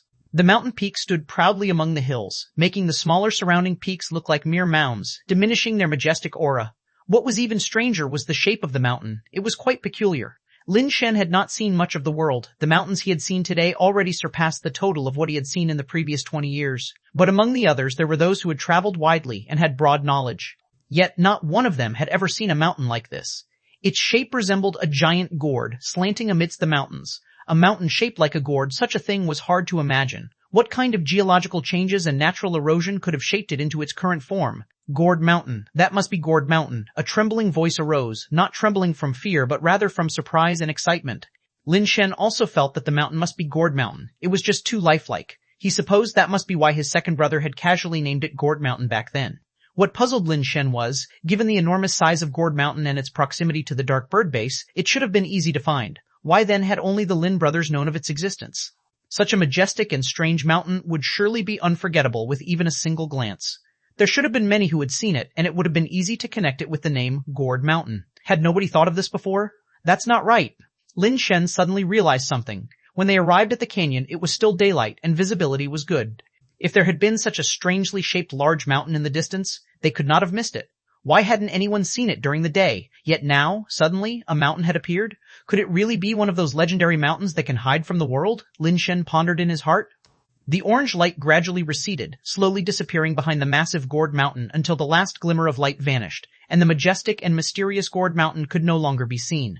In the vast night, it was unknown whether it still stood there. The atmosphere suddenly became somewhat delicate as both the Ch and Wang families looked towards Bai Shenfei. As Yi had analyzed, they needed the goddess consort because they did not know where Gourd Mountain was. The unexpected appearance of the orange light had pointed them in the direction of Gourd Mountain, and having the dark bird with them, they no longer needed the goddess consort. Lin Shen could not see what expression Bai Shenfei was wearing now, but he imagined it was not a good one. Miss Bai, it seems we must renegotiate our cooperation, Ch1 said with a smile. Indeed, cooperation requires fairness. You reap what you sow. If there's no investment, even if we were willing to give, a person like Miss Bai would not condescend to accept it, right? Wang Tian'er also said, smiling. How do you want to renegotiate? The goddess consort asked indifferently. To sit at the table and play the game, you need chips. Miss Bai, you're out of chips now, but don't worry. Follow us, and I'll make sure you get a 10th. Tian'er, you have no objections, right? Ch1 said. With Miss Bai's exceptional ability, a 10% share is reasonable, Wang Tian'er added. What if I don't agree? The goddess consort said coldly. If you don't agree, that's okay too. Business is business, and we won't make things difficult for Miss Bai. But those who do not share the same values cannot work together. If Miss Bai has the capabilities, feel free to go to Gourd Mountain on your own. We won't stand in your way. With your abilities, Miss Bai, you are bound to return loaded with treasures. No matter how much you take, we certainly won't be envious, Wang Tian'er said with certainty. He was confident that the goddess consort had no choice but to cooperate with them. Without the dark bird, it was questionable whether she could even reach Gourd Mountain, let alone enter it. Since that's the case, let's go our separate ways, the goddess consort said before turning to Lin Shen and asking, will you come with me? Before Lin Shen could answer, Wang Tian'er had already begun speaking. Miss Bai, please do as you wish. Our three families' affairs do not require your concern. Are you willing or not? Bai Shenfei didn't pay any attention to Wang Tian'er. She didn't even glance at him but continued to look at Lin Shen and asked, You are my junior sister, of course. I should take care of you, Lin Shen said as he walked over to Bai Shenfei. Lin Shen had thought it through clearly. Even if Bai Shenfei had ulterior motives for coming, his own needs far outweighed those of the Ch and Wang families. Of course, what Lin Shen most wanted to see was Bai Shenfei engaging with the Ch and Wang families first, as that would be the most advantageous situation for him. You're going to leave with an outsider. Is the Lin family ready to disregard the past camaraderie between our three families? Ch1 said with a cold face and an indifferent tone. The people from the Ch and Wang families had already positioned themselves between Lin Shen and Bai Shenfei. They couldn't possibly let Bai Shenfei take Lin Shen with her. If the Lin family had another dark bird, that would be troublesome. Wang Tian'er, you'd better think this through. If my junior sister and I join forces, do you really think you stand a chance? Lin Shen said unaffectedly. Wang Tian'er said with disdain. If you really were that bastard Lin Shangdong, I wouldn't dare to stop you. Unfortunately, you are only Lin Shen from the Lin family, who only knows how to eat, drink, and be merry. Don't hesitate to take him down. Lin Shen knew something was wrong when he heard this, and quickly turned to look at Ye. Only Yi could be 100% certain that the person here was Lin Shen and not Lin Shangdong. If Wang Tian'er could be so sure that he was Lin Shen, then there was a 9 out of 10 chance that the problem lay with Ye. Of course, it might also be Wei Wufu. He must have guessed that Lin Shangdong was actually Lin Shen in disguise, but Lin Shen still felt it was more likely to be Ye. The moment Lin Shen turned to look at Ye, Yi suddenly drew a knife and held it to Lin Shen's neck, sighing, Lin Shen, I'm sorry, I had no choice. He hadn't finished speaking when he suddenly saw a flash of cold light before his eyes, which made him retreat in shock. Ye's speed of retreat was incredibly fast. Even Lin Shen was a bit surprised, as Ye's aged body was able to move so quickly, not inferior to those of top alloy creatures. But even though he retreated so fast, There was still a slash mark diagonally across his cheek, which, though not deep, looked extremely fierce and terrifying. Wei Wufu, holding a jade tongue sword in his hand, stood in front of Lin Shen. Blood was still dripping from the chilling blade of the sword. You go first. I'll hold them off here. As Wei Wufu spoke, a mysterious substance surged within his body, and in a blink he was clad in purple armor that covered his robust and tall figure as if he were a purple armor war god. Lin Shen hadn't expected Wei Wufu would really make a move to help him. Without time to think more, he flipped onto the white gold beast and ran wildly toward the outside of the canyon. A mutator from the Ch family, who was nearest to Lin Shen, attempted to intercept him but suddenly saw a flash of cold light. The mutator's head soared into the air while his body fell to the ground, blood spraying out. The jade-like tang sword in Wei Wufu's hand was pointed obliquely at the ground, with blood flowing down the blade. Wei Wufu was a man of few words but ruthless actions, a man who would chop at someone without hesitation. Even Lin Shen felt a chill watching him. Brother Tianer, it seems our Darkbird base has been taken lightly by others, as if anyone dares to defecate and urinate on our heads. I can't tolerate this, can you? Shi Shuheng's eyes flashed coldly. I can't tolerate it either, Wang Tianer said with a cold voice. Then let's kill him, Shi Shuheng said darkly as he flicked out a pet capsule. Almost at the same time, Wang Tianer also threw out a pet capsule. But before their pet capsules could transform into living creatures, a sapphire-like rapier pierced through the two capsules, skewering them. Didn't the one who taught you cultivation ever tell you? That is not how you use pet capsules. Bai Shenfei held the longsword, and with a flick, the two pierced alloy pet capsules instantly shattered to pieces on the ground. Qi Shuheng and Wang Tianer looked at each other and, without another word, drew out another pet capsule each. But this time, they didn't dare to toss them carelessly as before, and instead held them up above their heads. The others from the Qi and Wang families also surrounded them, trapping Wei Wufu and Bai Shenfei. Leave Bai Shenfei to us. As for that bastard Wei Wufu, scrape him off for me, Wang Tianer commanded, staring coldly at Bai Shenfei. Two cries of phoenixes sounded simultaneously as two darkbirds sprang forth from the palms that Qi Shuheng and Wang Tianer held aloft. They shot toward Bai Shenfei like two dark blades of light. They harbored wariness against Bai Shenfei and unleashed their strongest darkbirds right from the start. On the other side, Wei Wufu was surrounded by the mutators from both families, and the sounds of battle were unceasing. Lin Shen had intended to escape a bit further and then assess the situation, but when he turned his head, he saw a figure chasing after him. He was riding a white gold beast with a speed of 18.4, but the figure wasn't riding anything and was even faster than the white gold beast, quickly closing the distance between them. Lin Shen saw that the figure was covered in black, scale-like metallic armor, with an extremely emaciated body that looked terrifying, like a monstrous hybrid of man and snake. Stop running, Lin Shen. You can't escape. Let's talk properly. As long as you cooperate, even at the risk of offending Qi Shuheng and Wang Tianer, I'll ensure your safe departure from here, Yi said as he suddenly flashed past Lin Shen, blocking the path of the white gold beast. Chapter 27, Cutting Bullets Translator, 549690339. Ye, do you really think I'm a fool? Lin Shen asked coldly as he looked at Ye. Lin Shen, I truly see you as my own child. Ye's words were cut off before he could finish. And you think you're worthy? Disgust filled Lin Shen's face. You are still young and haven't reached my age, so you don't understand, Ye sighed. Ye, if you had admitted to the betrayal openly, I would have respected you a little. If you had admitted to the betrayal openly, I would have respected you a little. Don't play the saint and the sinner. Don't disgust me, Lin Shen continued with a cold face. Enough with the nonsense. What do you really want from me? I only want the Darkbird, nothing else, he said. I've said it many times, I don't have the Darkbird. Lin Shen already knew that all of Yi's previous probes were to find out whether he had the Darkbird. Little brother Shen, there's no need to deceive me. The Lin family must still have a Darkbird, and it must be with you. Yi, holding a short blade, slowly advanced towards Lin Shen as he spoke. If it truly were a dead egg, why wouldn't the Lin family show it to relieve the doubts of the Qi and Wang families? All it would take is to display the dead egg, but the Lin family never thought to do so, not even at critical moments of life and death. Therefore, it must not be a dead egg, but the fourth Darkbird. Having inherited the Darkbird, I'm well aware of the temperament of the three older Lin brothers. If there were a Darkbird, they would have certainly given it to you. You have always been so confident because you have the Darkbird as your trump card, right? So that's what you've been thinking? Lin Shen realized why Yi was so convinced he had the Darkbird. It turned out that Lin Shen's self-confidence had given Ye the wrong impression, but Lin Shen's confidence didn't come from the Darkbird, it came from the fire seed and the death powder he had found by chance. Little brother Shen, you've never experienced hardship and don't understand the sufferings of life. Some things aren't as simple as you think, and I'm not as simple as you think. The Darkbird is powerful, but it depends on who holds it. Do you believe that if you had the Darkbird, and if it really came to a fight with me, you wouldn't even have the chance to strike? His tone was sincere. You're someone I've watched grow up. Leave the Darkbird, and I promise not to harm a hair on your head. If I can gain some benefits in Gourd Mountain, I'll share some with you in the future. Don't force me to take action. I don't wish to do that. Yay, let's skip the nonsense. It only makes me feel sick. I don't have the dark bird. If you don't believe me, kill me and search my body, Lin Shen said coldly, sitting on the back of the white gold beast. Little brother Shen, are you really pushing me to this point? If I take action, I can't spare your life. Both Mr. Lin Zhongzheng and the fourth Lin brother's tempers are clear to both of us. If I strike you, there's no turning back, so I would have to silence you. Ye's voice also turned cold as he gripped the short blade tightly in his hand.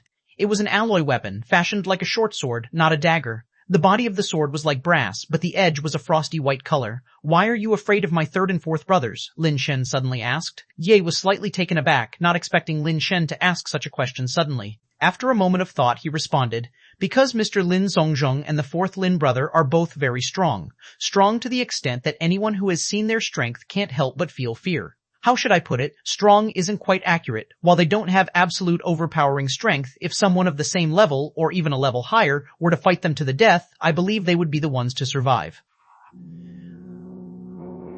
If the second brother were still here, he'd be even more fearsome. The Lin family is indeed fortunate to have such children. If any survive, the Lin family will surely become a major force in the future. Yi, have you forgotten that I'm also a Lin? I'm their brother too, Lin Shen said calmly. Yi laughed. Indeed, you're a Lin as well. I believe you might be as formidable as Mr. Lin Zhongzheng and the fourth brother in the future, but you're not there yet. If you were an alloy-level mutator now, I wouldn't dare oppose you. But it's a pity you haven't completed the base mutation, and even with the dark bird it's no use. I could kill you before the dark bird even touches me, you wouldn't stand a chance. Killing you doesn't require base mutation, Lin Shen said indifferently. Yi's eyes turned icy as he said, since that's the case, I'll give you the chance to summon the dark bird.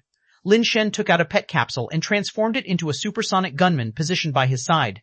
It seems you're still holding on to hope. Yi, seeing that Lin Shen had summoned not the dark bird but the supersonic gunman one from Wang Tianer, narrowed his eyes and said. Lin Shen paid him no heed, directly ordering the supersonic gunman to attack. The supersonic gunman quickly drew his gun and pulled the trigger at Ye. The muzzle spat out sparks, and the bullet flew out at a speed hard for the naked eye to catch. Ye, short blade in hand, walked expressionlessly towards Lin Shen. Clang, clang, clang. The supersonic gunman kept firing, but he couldn't halt Ye's advance at all. The bullets aimed at him were all deflected by his short blade. Lin Shen frowned slightly. The Ye he remembered wasn't this strong. The speed of the supersonic gunman was top-notch among alloy creatures, yet Ye's speed was even faster, and he could precisely slice bullets, something not within the capabilities Ye had shown before. His speed was no slower than that time when Lin Shen used acupoint sealing on the supersonic gunman. It's better to summon the dark bird now. This is your last chance. Ye had already reached the front of the white gold beast, swinging his blade to slash a deep gash in its neck. Despite the white gold beast's speed, it had no chance to dodge and immediately collapsed to one side. Lin Shen had no choice but to jump down from the white gold beast's back, standing in front of Ye. Yi continued to walk towards Lin Shen, the short blade in his hand like the tongue of a venomous snake, seemingly ready to strike at any moment with a kiss of death for Lin Shen. Bang! Lin Shen didn't wait for Yi to make a move, but had the supersonic gunman shoot again. However, as the supersonic gunman fired, Lin Shen also made his move. 7 steps of conflict could give Lin Shen a speed faster than a bullet, but there was no rule saying he had to use that speed to attack the shooter.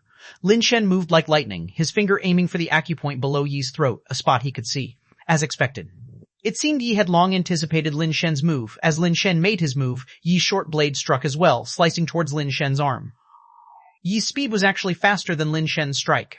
No wonder he was so confident. Such speed was no longer within the alloy level. Clang! Yi's short blade had already struck Lin Shen's arm, and Lin Shen's finger was still some distance from Ye Chapter 28, The Secret of Gourd Mountain Translator, 549690339. Ye had thought his blade would sever Lin Shen's arm, but when it struck, it felt as if it landed on a steel wire rope of unmatched toughness. Not only did it fail to cut through, but the impact also sent a stinging pain through his wrist. Just as Yi realized something was amiss and intended to withdraw his hand, a dark red shadow tore through the sleeve on Lin Shen's arm. Like a snake, it coiled around Yi's arm. The blade Yi had brought down had sliced into the death powder wrapped around Lin Shen's arm. Lin Shen had known all along that his own attack couldn't possibly be faster than Yi. Yi's reaction was lightning fast. The very moment the death powder wound around his hand, his other hand shot out like a bolt of lightning, grabbing the death powder's head to pull it off. Unfortunately, he underestimated the death powder. The moment he seized its head, the death powder's tail stabbed into his palm like a scorpion strike and coiled around too, binding both his arms in an instant. What the hell is this thing? Yi's expression shifted slightly. With that, he suddenly lashed out at Lin Shen, disregarding the death powder wrapped around his hands. Balancing on one leg, he lashed out with the other like an illusion, aiming a kick at Lin Shen's head. If he could just kill Lin Shen and obtain the key to this bizarre pet, he could immediately turn the tide. Lin Shen had anticipated this move well in advance. Before Yi could even kick, Lin Shen had already started to retreat, ordering the supersonic gunman to fire at almost the same moment. As Yi kicked, Lin Shen's speed surpassed that of the bullet. He narrowly retreated, dodging the kick while the wind from it sent his hair flying in all directions. The bullet from the supersonic gunman struck Ye, and although the gunman's hardness was slightly lacking since it was alloy level, when the bullet hit Ye's strange scale-like carapace, it only sparked a few times before being deflected. Both Ye and Lin Shen were startled. Ye at Lin Shen's ability to execute such speed repeatedly, having thought that such a life-saving maneuver couldn't be used more than twice, would be extraordinary. Lin Shen, on the other hand, was shocked that not only was Yi's speed impressive, but the hardness of his alloy carapace was so high that the bullets from the supersonic gunman had almost no effect on him.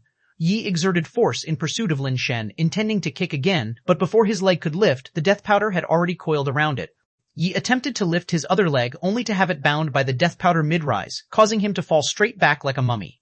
As Yi fell, another gunshot rang out. Lying on the ground, Yi saw Lin Shen's fingertip pointing to a spot just below his throat. A flash of joy crossed Yi's eyes. No matter what life-saving methods Lin Shen had, it would be impossible to break through his alloy carapace with such little force. But Lin Shen's approach gave Yi a chance to kill him directly. As expected, when Lin Shen's finger made contact, it couldn't damage Ye's metallic carapace and felt like just a nudge from a stick. Yi wanted to use his trump card, but suddenly found his mouth immobilized. In fact, his entire body was paralyzed. Eyes widened in horror, Yi now understood the real reason why the supersonic gunman had been subdued by a single poke from Lin Shen. He had initially thought the gunman couldn't move because he was hit in a vital point, but now it seemed that wasn't the case. Open his mouth, Lin Shen commanded Death Powder. Death Powder's tail violently penetrated Yi's mouth, shattering his teeth before prying it open and extracting a thin, willow leaf-like sliver from inside. The sliver, like a phantom green, was transparent and clearly made of crystal-based material, thinner than the blade of a razor.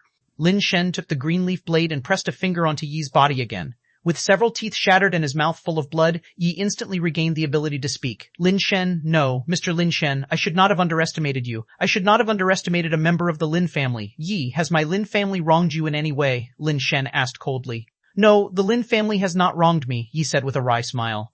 If the Lin family has done nothing to wrong you, and you are already so old, what use is obtaining the treasure inside Gourd Mountain to you? How many more years can you live? Lin Shen tried to extract information about Gourd Mountain from Ye, who must have known something to be so desperate. It's precisely because I don't have many years left that I want to enter Gourd Mountain. Only by getting in can I continue to live. I haven't had enough of life. I don't want to die yet, Yi explained. What do you mean? Lin Shen's eyes narrowed slightly, surprised by the information Yi was revealing. Lin Shen, I can tell you everything I know. Just please spare my life, Yi pleaded. Speak, Lin Shen said, expressionless as he watched Yi. It was by chance that I overheard Mr. Lin Zongjiang and fourth brother talking about some secrets of Gourd Mountain. They were discussing second brother's affairs, saying that a long time ago, after second brother had been away for a very long time, he returned very excited. He told them that inside Gourd Mountain there was something that granted eternal life. When they were powerful enough, he would take them and elder sister to Gourd Mountain so that the siblings could live forever in eternal youth, Yi recalled. Do you really believe that there is something in this world that can grant eternal life? Lin Shen asked with a frown. Second brother would not lie. If he said it's there, then it must be, Yi said, his eyes filled with longing. Just for that sentence you would stop at nothing to enter Gourd Mountain, Lin Shen asked thoughtfully. The older one gets, the more one fears death. I really just don't want to die.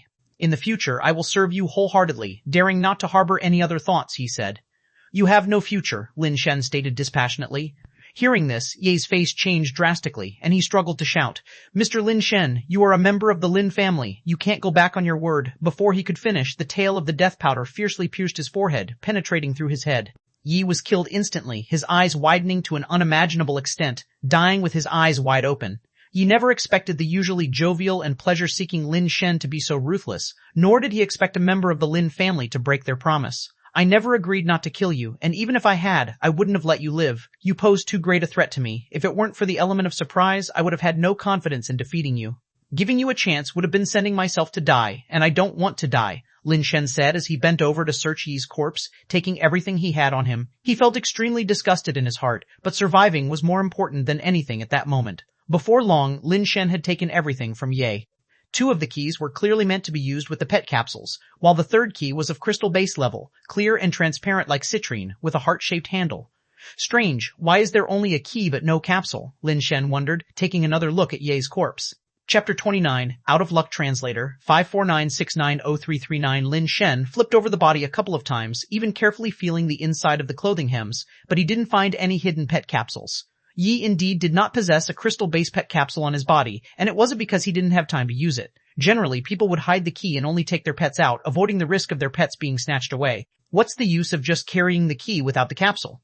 Lin Shen frowned and pondered. Unable to figure it out for the moment, he simply put the key away for later. Yi's two alloy pets included the heavy armor beast he rode and the Gale Meteor Iron Swallow. Heavy armor beast, alloy creature. Strength, 18.5W. Speed, 12.7. Hardness, 16.7. Toughness, 11.6. Base change talent, defense enhancement. Gale Meteor Iron Swallow, alloy creature. Strength, 10.9. Speed, 19.11. Hardness, 17.6. Toughness, 18.7. Base change talent, swift slash, swallow return. The heavy armor beast wasn't fast enough to catch up with the white gold beast, so Yi retracted it when he was pursuing Lin Shen. This creature was all about thick skin and brute strength, good for acting as a strong shield or for scouting ahead. Although the Gale Meteor Iron Swallow wasn't that strong, its other attributes were quite decent. Furthermore, its dual talents were impressive. Swift slash allowed it to convert speed into destructive power, somewhat compensating for its lack of strength. Swallow return enabled the meteoric Iron Swallow to make a sudden turn during high-speed flight, catching adversaries by surprise. With the white gold beast killed by Ye, the heavy armor beast would be a suitable mount, and the Gale Meteor Iron Swallow a decent assistant. Boom. A sudden loud noise came from the direction of the canyon, like something had exploded. After a brief moment of thought, Lin Shen collected his things and stealthily approached the battlefield. He still kept the death powder within his clothes, wrapping it around himself. When Lin Shen stealthily returned to the mouth of the canyon and peeked inside, he discovered no one was left, only some tents remained in place, and the lit bonfires had not been extinguished. At the site of the recent fight, there was now a large crater over 10 meters in diameter, with several bodies strewn haphazardly nearby. Lin Shen observed for a while and then summoned the meteoric Iron Swallow to scout ahead, finding the tents empty and everyone else's whereabouts unknown. Seeing no danger, Lin Shen carefully approached and checked the bodies, among which were neither Bai Shenfei nor Wei Wufu, only base mutators from the Ch and Wang families. What has happened? Why has everyone disappeared? And what's with this big crater? Lin Shen wondered. Inside the tents were many supplies and belongings, showing that their departure was very hasty. Many things were left behind uncollected. On the ground leading to the deeper parts of the canyon, one could see disordered footprints and hoof marks, indicating they had headed further into the canyon. Did they go chasing someone, or were they drawn deeper inside by something? Lin Shen pondered for a moment, then decided to follow and see for himself. He summoned the heavy armor beast, placing the supersonic gunman in front, with the meteoric Iron Swallow scouting far ahead. He didn't dare to move too quickly, to avoid nearby base variant creatures lying in wait in the shadows. It wasn't long before he saw several base variant creature corpses on the ground, with their base mutation fluid not harvested. Lin Shen checked the wounds on those bodies and then continued to pursue. Every so often, one could see the corpses of base variant creatures, yet not a single person was to be seen, nor were there any signs of living base variant creatures. The canyon was very long, and it wasn't until the sky began to brighten that he reached the end of the canyon. But still, there was no sign of Bai Shenfei and the others. As the sky gradually lightened, Lin Shen looked off into the distance where a continuous mountain range loomed, but the majestic and mysterious Gourd Mountain was nowhere to be seen. Gourd Mountain is so imposing that it can be clearly seen from the canyon's entrance, so why can't I see it here? Lin Shen's confusion deepened. There were many paths among the mountain range, but thankfully there were hoofprints on the ground, and Lin Shen followed the tracks. In the mountains, there were many metal plants and even towering trees that seemed to be forged from steel, resembling a forest of steel. The most common were trees similar to red maples, with leaves the color of red copper that covered the 7 or 8 meter tall trees. Following the hoofprints through the twists and turns of the mountain range, Lin Shen was startled to find that after 2 to 3 hours, he had circled back to the canyon. How strange! Lin Shen grew more puzzled. He was certain he had followed the hoofprints without seeing Bai Shenfei and the others double back, so how had he ended up back at the beginning? Perhaps Gourd Mountain should be here, only I can't see it. They have the dark bird with them, so they might have already entered Gourd Mountain, Lin Shen reasoned, concluding that this was the only possibility. Unfortunately, without a dark bird, even if he wanted to enter Gourd Mountain, he could not find the way. How exactly is such a colossal mountain concealed? It truly is incomprehensible. Lin Shen tried once more to search the mountain range for them, but, finding nothing, he ended up back at the canyon again. What was even stranger was that not a trace of base variant creatures could be found within the mountains. Theoretically, the area near a mutation point should be teeming with base variant creatures. Everything here seemed rather eerie. Forget it, my strength is limited. Even if I did enter Gourd Mountain, I'm afraid I wouldn't be much help but might instead become a burden to my 3rd and 4th brothers, Lin Shen decided, after some thought, to head back to the base instead. He must complete his base mutation as soon as possible, for his own strength was too weak. Even with powerful pets in tow, he wouldn't be safe.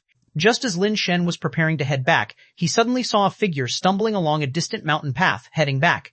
Because it was too far away, Lin Shen could only tell it was a person. He couldn't see clearly who it was.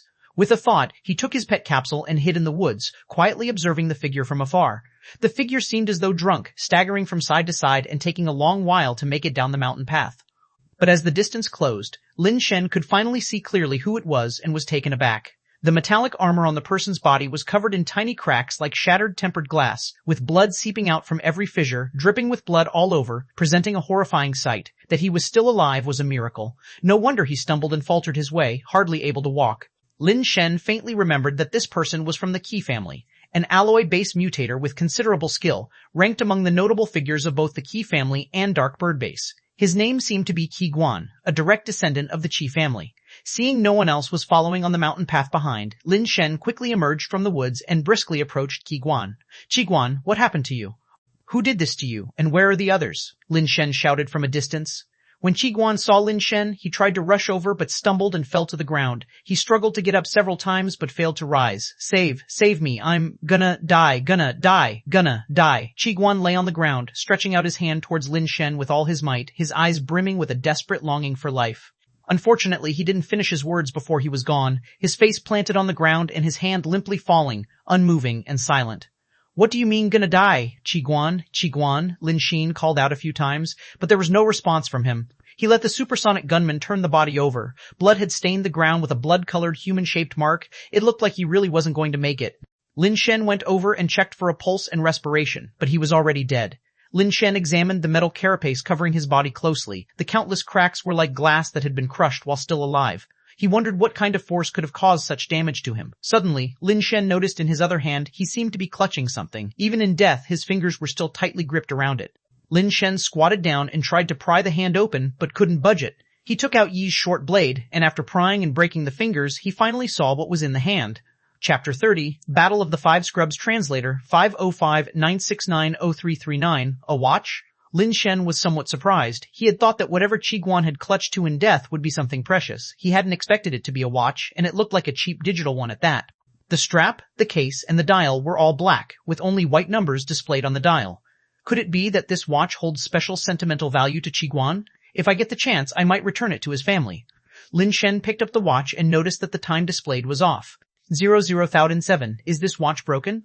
Lin Shen looked at the sky. It wasn't dark yet, so how could it possibly be midnight? As Lin Shen observed, the time on the watch continued to tick.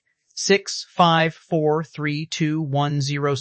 Soon the time on the watch reset to 0, and suddenly a voice came from inside the watch.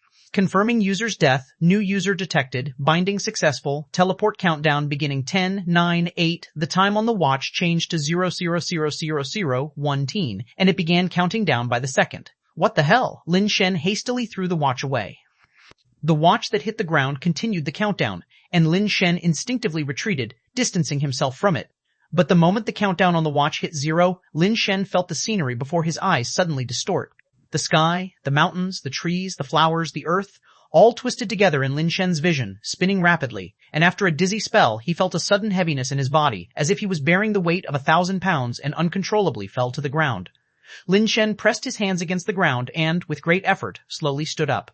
The sensation of weight made it difficult for him even to stand. The trembling muscles in his legs made him feel as if they would give out at any moment and send him crashing to the ground once again. What the hell is this situation? Lin Shen's gaze froze where it lay. Where were the mountains and gorges before him? Instead, he was greeted by a white sandy beach and a blue ocean. On the surrounding beach, there lay dozens of white steel body creatures with steel thorns all over their bodies and sizes comparable to grindstones, just lying there on the beach doing who knows what. The sudden appearance of Lin Shen caused hundreds of steel thorn turtles to turn their heads to look at him, their gazes uniformly focusing on his person. Lin Shen swallowed hard, instinctively wanting to lift his hand to rub his eyes to make sure he wasn't hallucinating. But the act of lifting his hand had become many times more difficult than before, and there was a delay between his movement and his thoughts. Before his hand even touched his eyes, Lin Shen realized that he was wearing that black digital watch on his left wrist. Lin Shen's first reaction was to reach out to remove the watch. Just as his fingers touched the strap, he heard the cold electronic synthesized voice from the watch again. Teleport cooldown not complete. Forcibly removing the teleporter will reactivate the teleportation, and the user will incur irreversible damage during the process. Lin Shen's hand stopped in an instant, his mind flashing back to the horrific wounds on Ch1's body. Could Ch1's injuries have been caused by this sort of damage? Fearing similar wounds, Lin Shen dared not touch the watch again. If an alloy-level mutator could be injured like that, what would happen to him, a non-base mutator? Would he simply turn into a pile of minced meat? The time displayed on the watch read 71595995, and it was still decreasing. Does this mean I'll have to wait 72 hours before I can use this teleportation gear again? Lin Shen reasoned. He had no time to think further because the steel thorn turtles, after a moment of stunned hesitation, started crawling angrily towards him. Their demeanor suggested they would tear Lin Shen to pieces, as if he had desecrated their ancestral graves. Lin Shen wanted to run, but after taking just one step, he stopped. His whole body felt weighed down, and he simply couldn't move. Lin Shen fumbled for the pet key and pet capsule on his body, managing to summon the heavy armor beast before the steel thorn turtles charged at him. Under Lin Shen's control, the heavy armor beast bit into his chain armor, lifted him up, and flung him onto its back. Lin Shen lay atop the heavy armor beast, clutching its neck for dear life. The heavy armor beast let out a roar. Its alloy thighs, thicker than an elephant's legs, directly stomped down on the steel thorn turtle that was charging at it. Crack, crunch. The sound of steel fracturing echoed as the steel thorn turtle's steel spikes and shell were directly crushed underfoot, with a liquid resembling mercury splashing out. Lin Shen could clearly feel that the heavy armor beast was much slower than before, and those steel thorn turtles seemed to also not be as fast as the steel creatures Lin Shen had seen in the past. Is it a gravity issue? Lin Shen guessed, but then he felt his watch vibrating on his wrist. Glancing at his watch, he noticed that it no longer displayed the time but flowing text instead. Killed steel creature steel thorn turtle. Killed steel creature steel thorn turtle. As the heavy armor beast continued to stampede, streaks of information kept flowing across the watch face. Within a group of steel-level steel thorn turtles, the alloy-level heavy armor beast was like a tiger entering a flock of sheep, embarking on a one-sided slaughter. Knowing they were no match, those steel thorn turtles still desperately charged at the heavy armor beast, each one fearlessly rushing to its death as if in a hurry to be reborn, getting stomped to death one by one by the heavy armor beast. Within a short while, 20 or 30 were dead. Lin Shen was initially puzzled as to why these steel thorn turtles didn't run away. Base variant creatures weren't stupid. Even normal animals knew to flee, and the intelligence of base variant creatures was no less than that of normal animals. Some were even smarter. It seemed impossible that they would not know to escape. But when his gaze fell upon the ground where the steel thorn turtles had been prostrating, he instantly understood. There were pits in the sand, and in the partly exposed pits, Lin Shen saw eggs the size of ping-pong balls. So these steel thorn turtles were laying eggs. I've stumbled into a communal nesting ground, Lin Shen realized. Looking at the base mutation eggs in those sand pits, Lin Shen suddenly thought that if he could take all these eggs back with him, that would be quite a significant income. The egg-laying capability of the steel thorn turtles seemed very strong. Just from a quick glance, there were at least 7 or 8 base mutation eggs per pit. With so many pits, there could be over 1,000 eggs, couldn't there? It was uncertain whether the teleporter could take them all back, and there were also materials from the bodies of these steel thorn turtles. Although they were not tremendously valuable, the sheer quantity meant they could still make some money. As Lin Shen was thinking this, he suddenly heard the heavy armor beast let out a dreadful scream. Looking down, Lin Shen was shocked to see one of the heavy armor beast's feet had been impaled by a spike on the back of a steel thorn turtle. Unlike the others, this particular steel thorn turtle hadn't been crushed at all. Instead, it was the heavy armor beast's foot that had been pierced by the turtle's steel spike. What's going on? Lin Shen looked at the trapped steel thorn turtle, which in size and appearance seemed no different from the ordinary ones, appearing to be just another normal turtle.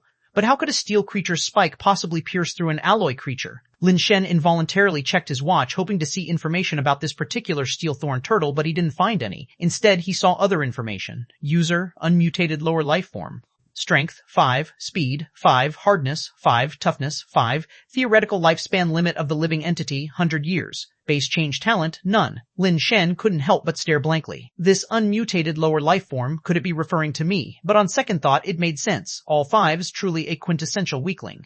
Even such a weakling was already at the human limit, achieved through years of consuming a large amount of base mutation fluid to enhance physical attributes. Chapter 31. Poison Spike Turtle Translator, 549690339. The heavy armor beast yanked its foot out and stomped down viciously on the steel thorn turtle once more. Still, it was as before. The foot of the heavy armor beast was pierced again by the strikingly hard spikes on the back of the steel thorn turtle. Despite its painful howls, the heavy armor beast was reluctant to give up and tried to step down with its other foot. Lin Shen quickly commanded it to back away. That steel thorn turtle looked quite ordinary, but it was definitely not an average steel thorn turtle. Although the heavy armor beast was rather unwilling, it had no choice but to follow Lin Shen's order, turning around and charging at the other steel thorn turtles. One by one, the heavy armor beast resumed its previously invincible stance, crushing several steel thorn turtles in a matter of moments. The seemingly ordinary, yet extraordinary, steel thorn turtle chased after the heavy armor beast, wanting to battle it, but Lin Shen forcibly controlled the heavy armor beast to evade. In terms of speed, the heavy armor beast was quite slow among alloy-level creatures, but it was still a bit faster than the steel thorn turtle, so no matter how frantically it pursued, it could not catch up to the heavy armor beast, which continued crushing one steel thorn turtle after another. Suddenly, Lin Shen noticed that the heavy armor beast's speed had slowed down, and even its running movements were somewhat off, as if it were limping. Was it hurt that badly just now? Lin Shen found it strange. If the injury to that foot was affecting its mobility, why did the symptoms only show up now? Glancing down at the injured foot of the heavy armor beast, Lin Shen immediately felt that it might not be just a simple injury. There was no base mutation fluid seeping from the wound on the heavy armor beast's foot, and it didn't look severe, but its whole leg seemed to be unable to bend, walking with a heavy thud on each step, as if that was not its leg, but a crutch. Not good. The spikes on that steel thorn turtle seemed to carry something like a toxin. Lin Shen realized the problem. The toxin-like substance was still spreading in the heavy armor beast's body, increasingly restricting its movements. The steel thorn turtle caught up and the heavy armor beast tried to kick it furiously, but it got its neck caught in the turtle's mouth and couldn't shake it off no matter how hard it tried. Attempting to kick with its other leg was futile, as that leg was now as unresponsive as wood. A stitch in time saves 9. Lin Shen steeled himself and summoned the meteoric iron swallow. As the steel thorn turtle stubbornly clung to the neck of the heavy armor beast's foot, the meteoric iron swallow transformed into a black blade and slashed towards its neck with incredible speed. Who would have thought that the steel thorn turtle was not quick in movement, but astonishingly fast in withdrawing its neck? It loosened its grip and retracted its neck, evading the strike of the meteoric iron swallow. The steel thorn turtle, having dodged the attack from the meteoric iron swallow, extended its neck lightning fast, attempting to bite the heavy armor beast's leg again. However, it never anticipated that the meteoric iron swallow, which seemed to fly forward ferociously, would make a bizarre turn and return even faster than before, striking the steel thorn turtle's neck once again. Firstly, the steel thorn turtle did not expect such a move, and secondly, the distance was too close, and the meteoric iron swallow's speed was so surprisingly fast that it gave no opportunity for the turtle to retract its neck again. A black lightning streaked by, and with a crisp snap, the steel thorn turtle's neck was severed by the meteoric iron swallow, sharp as a blade. Its neck was not as hard as its shell and spikes, and fell victim to a single deadly blow from the meteoric iron swallow, enhanced by both swift slash and swallow return.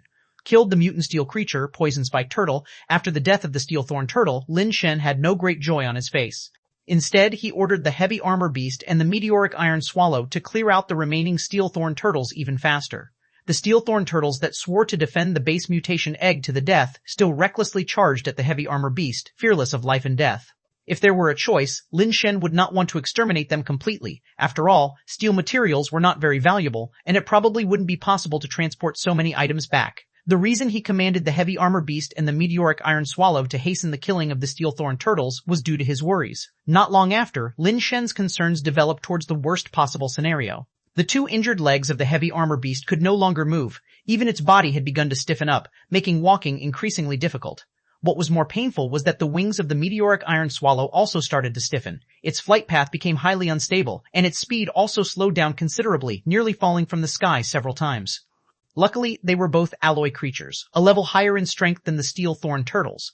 Otherwise, they might have already been killed by the swarming turtles by now. Lin Shen had previously refrained from going down to hit the mutated poison thorn turtle's acupoint himself, fearing that he too would become infected by the substance, whether it was a toxin or something else, which was why he let the meteoric iron swallow try. The result was very bad. Even the unharmed meteoric iron swallow had been affected, and Lin Shen didn't know how to save them. He could only watch helplessly as their bodies gradually stiffened until they completely immobilized, like metallic statues. About a dozen steel thorn turtles remained, but fortunately, Lin Shen still had the supersonic gunman who connected shots to the head and killed the remaining turtles. I must leave here quickly. Lin Shen did not dare to stay, fearing the corpses of the steel thorn turtles and the base mutation fluid flowing out of their bodies would attract other base variant creatures. Even the base mutation eggs in the sand pits had been mostly given up by Lin Shen, who only intended to pack a few in his backpack for backup. I wonder if that mutated poison thorn turtle laid eggs here. As Lin Shen pondered, the death powder coiled around his arm suddenly moved on its own, wriggling out of his sleeve like a snake towards a sand pit. Death powder, come out, don't touch my mutant base mutation egg, Lin Shen thought, moving step by step towards the sand pit, unable to straighten his waist and walking with great difficulty. Unfortunately, Death powder didn't heed his command. It burrowed into the sand pit. Before Lin Shen reached the pit, Death powder came out on its own and then pounced on another sand pit. Lin Shen had given up on chasing it and helplessly watched as Death powder rapidly shuttled among the sand pits, visiting hundreds of them in turn. After exiting the last sand pit, Death powder pounced on the corpse of the mutated poison thorn turtle. Its body and mouth parts expanded to an extreme degree, and it swallowed the corpse of the mutated poison thorn turtle in one gulp.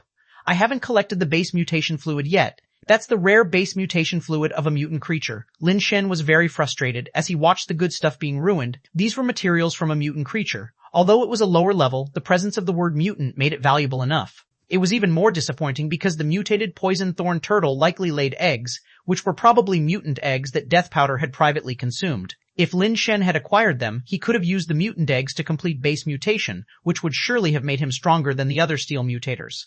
As Lin Shen was considering ways to fully control Death powder, it surprisingly crawled back on its own, climbing onto Lin Shen's arm, and while crawling, its body shrank until it turned into a capsule in the palm of his hand.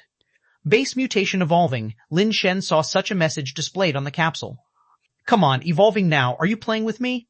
Lin Shen tried to unlock and summon Death powder, but the key wouldn't work after several attempts, completely unable to summon it. In this place teeming with dangers, this damn thing went off to evolve after stuffing itself, and Lin Shen had no idea how long the evolution would take. He had the heart to curse its 18 generations of ancestors. Chapter 32, Encountering Mutations Again. The ground was covered with the carcasses of steel thorn turtles, and both the heavy armor beasts and meteoric iron swallows had become lifeless metal statues. The heavy armor beast was too big to take back. It was probably impossible now. The meteoric iron swallow could be taken back, but Lin Shen feared that it carried some kind of toxin, so he did not touch it. Had I known this would happen, I should have let the Death powder take care of the poison-spiked turtle. Lin Shen had feared that the Death powder would also be poisoned, so he had not dared to use it. Now, seeing that it had directly devoured the corpse of the poison-spiked turtle and not only survived but also evolved, he knew that his concerns had been completely unnecessary. Mutated poison thorn turtles are mutated creatures, yet they carry no fire seed. Is it because of the location? Or do mutated creatures not necessarily carry a fire seed? Lin Shen didn't have time to ponder too much. After collecting as much base mutation fluid from the steel thorn turtles as possible, he proceeded along the coastline. Beyond the white beach was a forest of alloy plants. Unlike near Darkbird Base, there were no green plants here at all the plants were metallic. Lin Shen dared not rashly enter the alloy forest. With his weak body, if a base variant creature suddenly emerged from the underbrush, he wouldn't even be able to run. Looking along the coastline, there were large reefs and cliffs in the distance with a clearer view.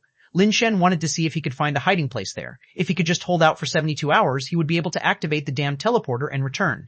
After walking a few meters, Lin Shen felt that he could not go on, or he would never make it to the reef area in his lifetime and would die of exhaustion. He called the supersonic gunman over, asked him to crouch down, and then Lin Shen lay on his back, letting the supersonic gunman carry him.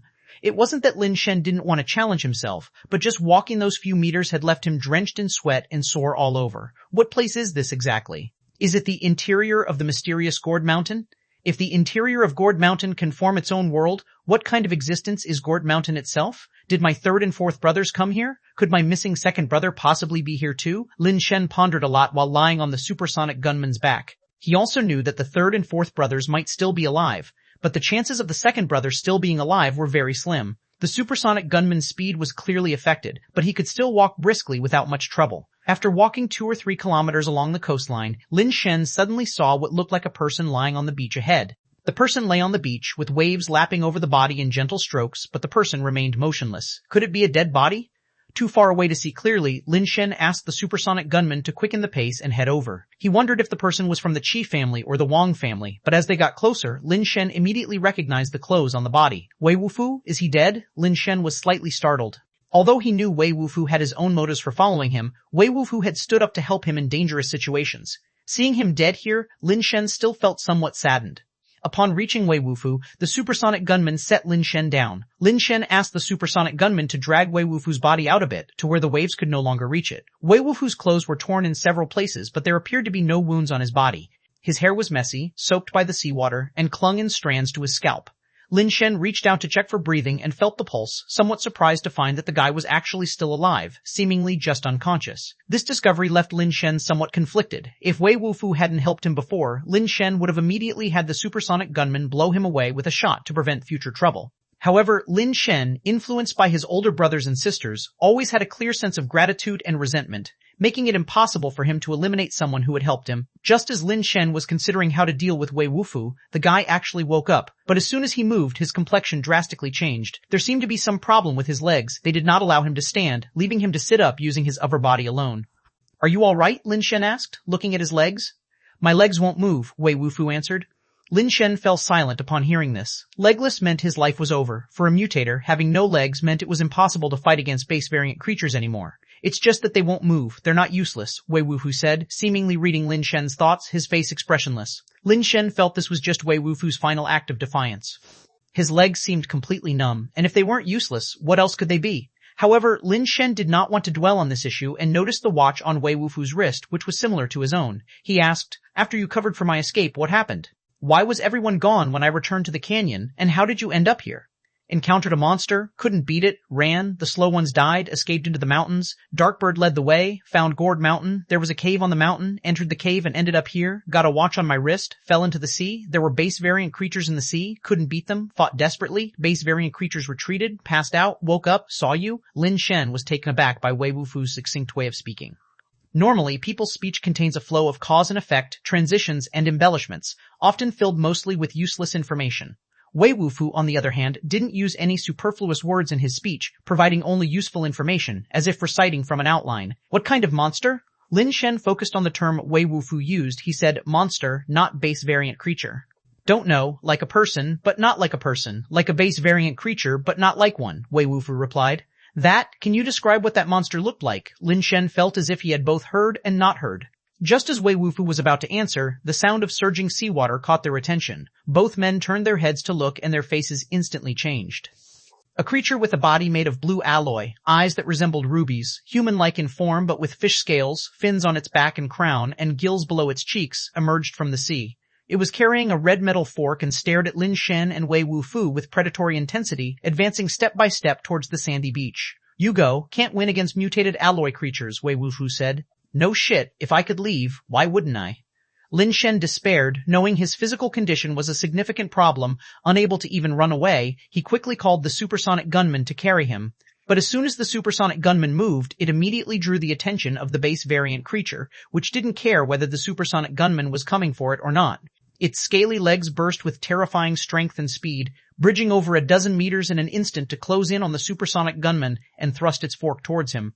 "Are you fucking insane?" Lin Shen nearly cried out in despair. Chapter 33, Wei Wufu's egg-mutated creatures are rarely seen outside, so why are there so many here encountering two of them just on this beach? Lin Shen knew that he couldn't retreat at this time. Once he did, that would be the end of him. Wei Wufu, that ruthless man with that swift tongue sword, couldn't fight off the mutant creature. The supersonic gunman definitely wasn't a match either.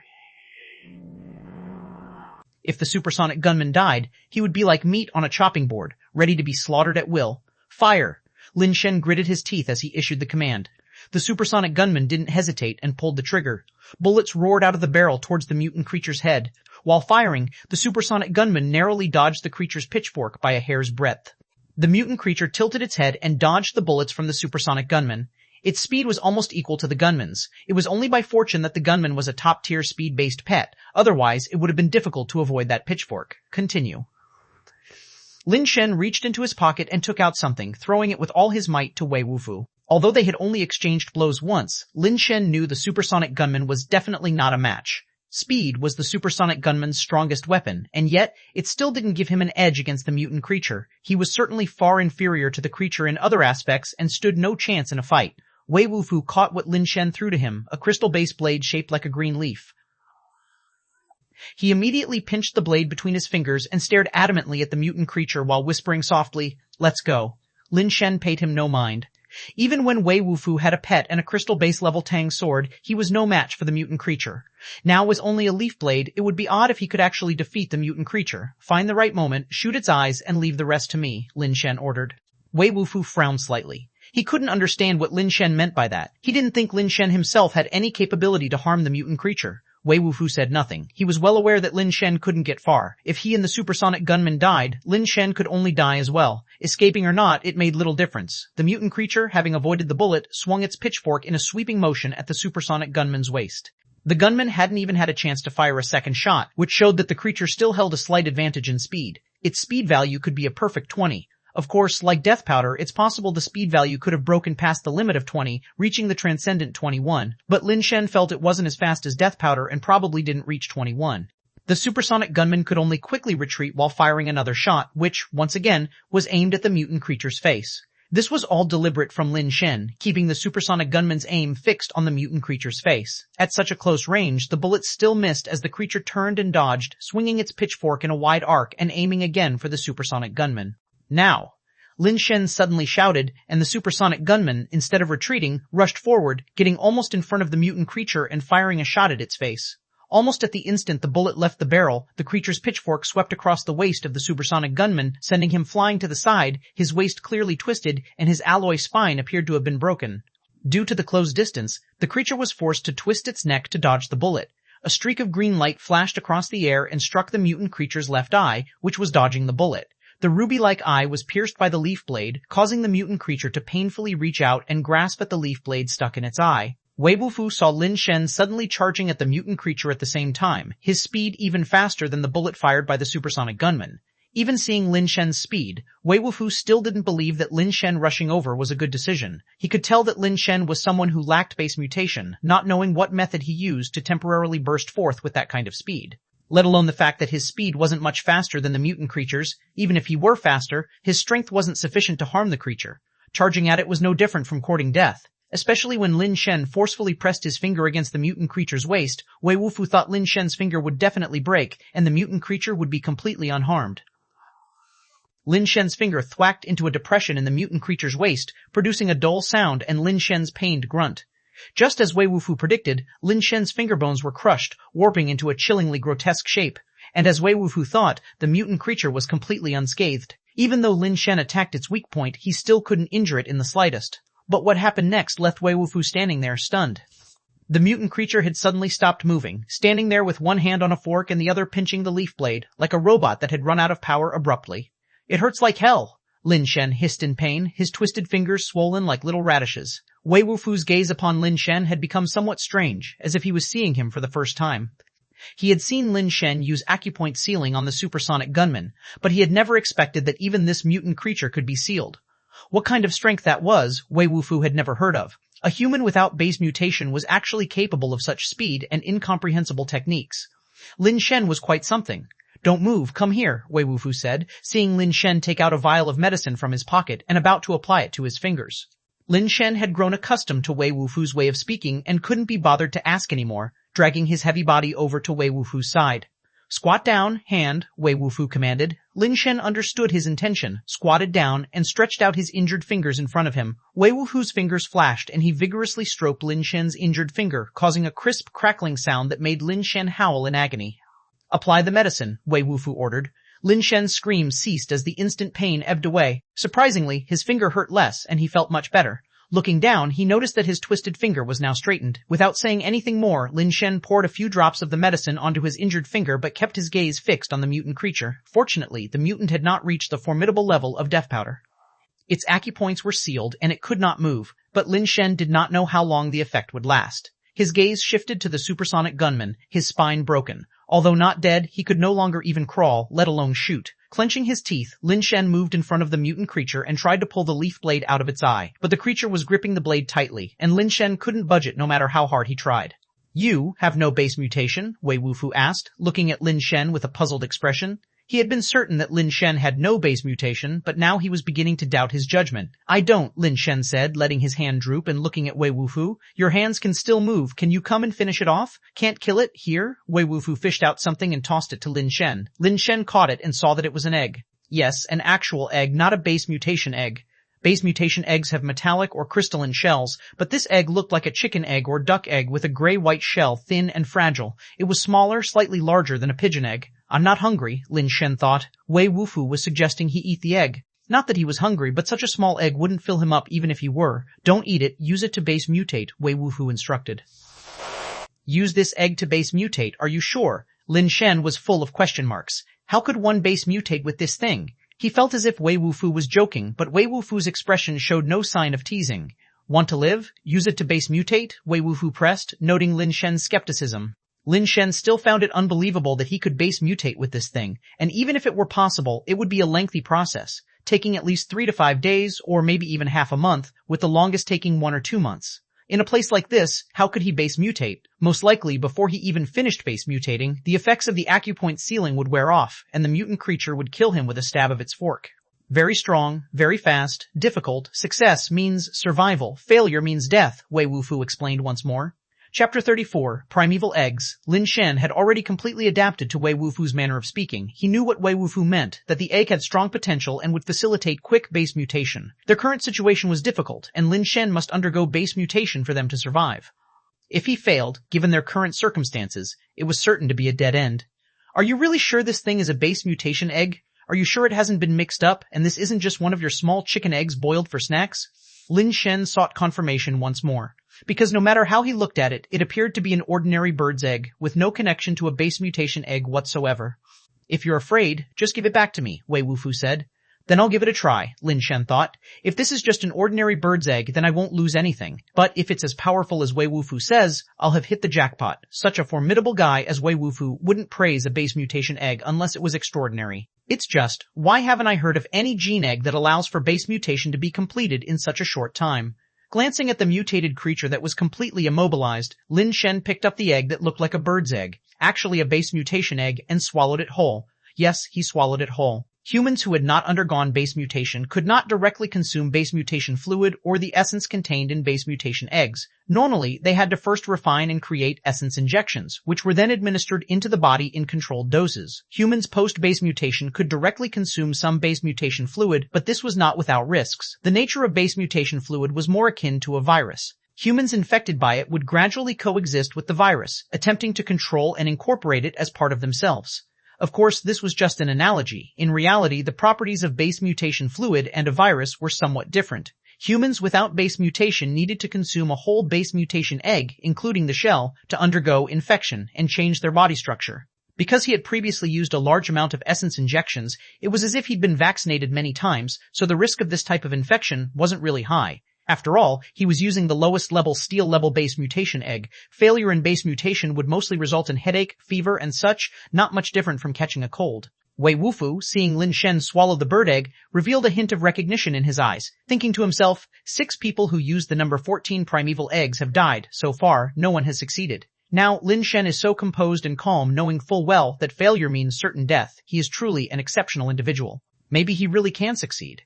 Wei Wufu himself had not realized that it was his cryptic way of communicating that had misled Lin Shen. The reason Lin Shen was misled was that he had never heard of anyone dying from base mutation failure. The concept simply didn't exist in his mind, and he had no awareness of this issue, so he misunderstood. Of course, if Lin Shen had known, perhaps he would have been even more interested. His third and fourth brothers had always advised him not to rush into base mutation, implying that they wanted to find him a base mutation egg with sufficient potential. Had Lin Shen known the origin of this bird egg, it's likely he would still have made the same choice. Of course, another significant reason prompted his decision. He no longer had any usable pets and was having difficulties even walking. Without immediately enhancing his own survival ability, the outcome would still be death. Normally, one would process a base mutation egg before consuming it, but obviously that wasn't an option now. Fortunately, the egg wasn't big, and Lin Shen managed to force it down whole. As soon as the egg entered his stomach, Lin Shen knew it wasn't an ordinary bird's egg, but a genuine base mutation egg.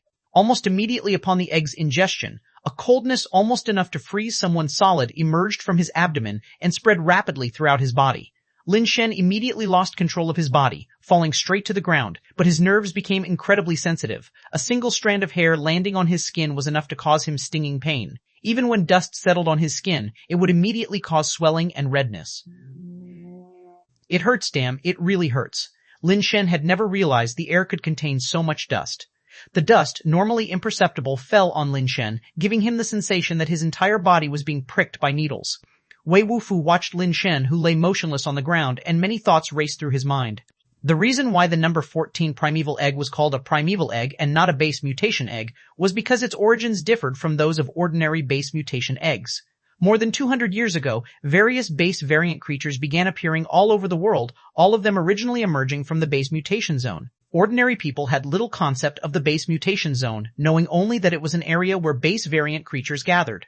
What they didn't know was why base variant creatures gathered in the base mutation zone and why the appearance of such creatures always began in the base mutation zone. People like Wei Wufu were very clear the reason an area turned into a base mutation zone was due to the presence of primeval eggs. It was because these mysterious primeval eggs, from unknown origins, fell to various places on Earth, infecting nearby life forms and causing them to undergo base mutation, that base variant creatures came into existence. After more than 200 years of effort, a small portion of the primeval eggs in some base mutation zones ended up in human hands. According to the records of the Base Alliance, there are a total of 16 known primeval eggs, 11 of which have already been used for base mutation. As for those not accounted for, the number is unknown. Every human who used a primeval egg for base mutation was much more powerful than those who used base mutation eggs, akin to monsters among mutators. Except for the two who had already died, all the other humans who used primeval eggs for base mutation without exception became the elite of human mutators, truly standing at the top of the pyramid. However, using primeval eggs for base mutation was highly dangerous. Almost every known primeval egg had taken human lives. The primeval egg in Wei Wufu's possession, labeled number 14 in the Base Alliance's records, was the 14th primeval egg to be discovered and documented. The number 14 primeval egg had been discovered over 70 years ago, and 6 humans had attempted to use it for base mutation since, all without exception had died. Each of the previous 6 individuals had made thorough preparations and reached the peak physical condition for an ordinary human, yet they still failed. Wei Wufu could see that Lin Shen's physical condition had also reached the limit of an ordinary human, which was the most basic requirement for using a primeval egg for base mutation. Without such a condition, failure was almost certain. Even with it, the likelihood of failure was still high. Lin Shen possessed such physical condition, and having not undergone base mutation at his age, Wei Wufu believed, was it not as if he were waiting for a primeval egg? For some reason, Wei Wufu felt that Lin Shen might succeed because some of the things Lin Shen had done seemed unbelievable to him, almost unscientific. Silk is emerging. Wei Wufu saw white strands, many times finer than hair, resembling down, emerging from Lin Shen's skin, and his eyes lit up at once. Chapter 35, The End of the Terracotta Warriors. Lin Shen was in the midst of experiencing pain that was beyond the description of muscles spasming and marrow being hammered. If he were able to make a sound, his throat would probably have been howled raw. Unfortunately, he couldn't even move his lips or eyes, let alone cry out. He couldn't even blink. Lin Shen had heard before that the process of base mutation was similar to that of butterfly transformation. The transformation of a caterpillar into a butterfly is known as complete metamorphosis, with a dramatic change in body structure, as if one life form evolves into another. Some even say that the caterpillar is simply a mobile placenta, and the butterfly growing inside will dissolve and absorb the placenta when the time comes. Of course, this idea is unfounded. The process of human base mutation is also a reorganization of bodily structure, with the shell of the base mutation egg melting, decomposing, forming threads, and sculpting an effigy, with its essence merging with the human body to build a new steel body. This process is similar to grinding rice into flour and then mixing it with other ingredients to make rice noodles, hence the pain is unimaginable. Of course, the actual process doesn't require the body to be literally crushed, but the integration of the essence throughout the body is equally painful, almost unbearably so. The higher the quality of the base mutation egg, the more painful the process. Lin Shen had only heard that base mutation was painful, but he had not expected it to be so excruciating. White filaments grew from inside his body, intertwining with one another, and gradually formed an oval-shaped white effigy. Wei Wufu's expression was complicated.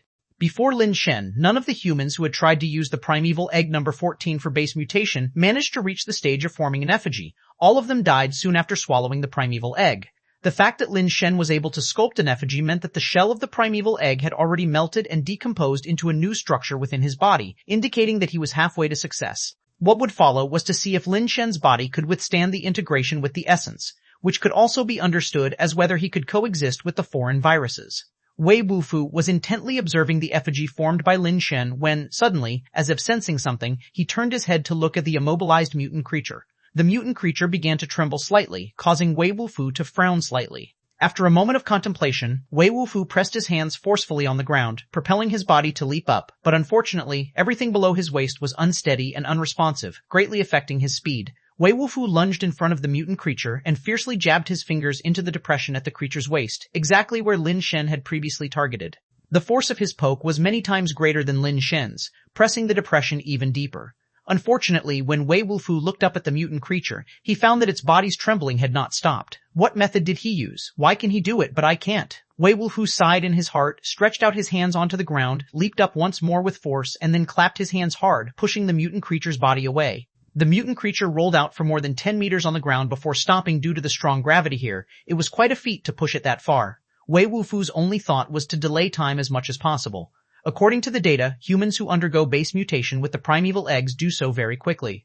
Death comes swiftly, and if successful, that too happens rapidly. There is no need to stay inside an effigy for days or months like with regular base mutation eggs. Most complete the base mutation within 3 to 10 minutes after sculpting an effigy and can then break out of the effigy immediately. Wei Wufu only needed to hold out until Lin Shen broke out of the effigy. With Lin Shen's miraculous methods, coupled with the steel body transformed by the primeval egg, defeating the mutant creature might be difficult, but the chance for escape would greatly increase. Wei Wufu watched the mutant creature lying in the distance, its body shivering continuously, calculating how much time he could delay if the mutation creature recovered its ability to move before him. Not enough, Wei Wufu murmured to himself as he glanced at the watch on his wrist.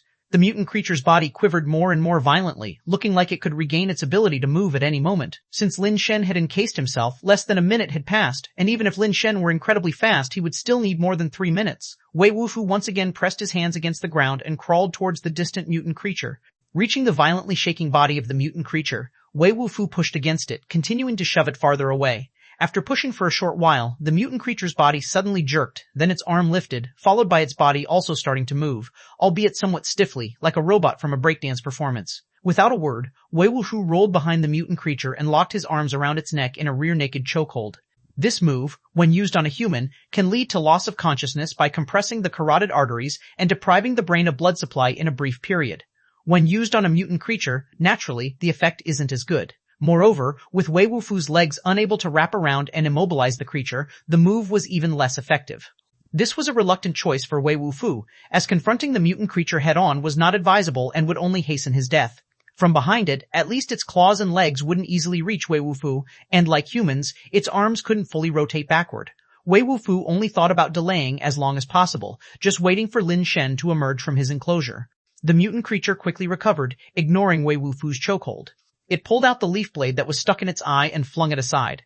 As the leaf blade was removed, the mutant creature's eye wound healed at a visible rate, soon completely returning to normal. This was why Wei Wufu said it couldn't be killed. During their battle at sea, he had inflicted severe wounds on the mutant creature several times. But the creature's healing was just too rapid, making it virtually unkillable. In the end, it was Wei Wufu's use of his life-saving ability to grievously injure the mutant creature to the brink of falling apart that temporarily drove it back. Regrettably, the use of that power also caused his own body to fail, and after dragging himself onto the beach, he had passed out, with his legs taking time to recover. The mutant creature reached back with one hand to grab Wei Wufu's head. Its dagger-sharp nails scraped along Wei Wufu's cheek and plunged into the sand. Wei Wufu, still choking its neck, rocked his body from side to side to dodge the mutant creature's repeated swipes. The mutant creature's other hand dropped the fork and reached back for Wei Wufu. Seeing he couldn't dodge, Wei Wufu had no choice but to release the arm locked around its neck and, with a powerful push on the sandy ground, rolled away. "Come on, kill me," Wei Wufu attempted to provoke with words, trying to attract the creature's attention. As a creature with emotions, logically, it should want to kill Wei Wufu first after being toyed with by him. But for some reason, after giving Wei Wufu a glance, the mutant creature picked up the red fork from the ground and, without hesitation, turned and charged toward Lin Shen's encasement.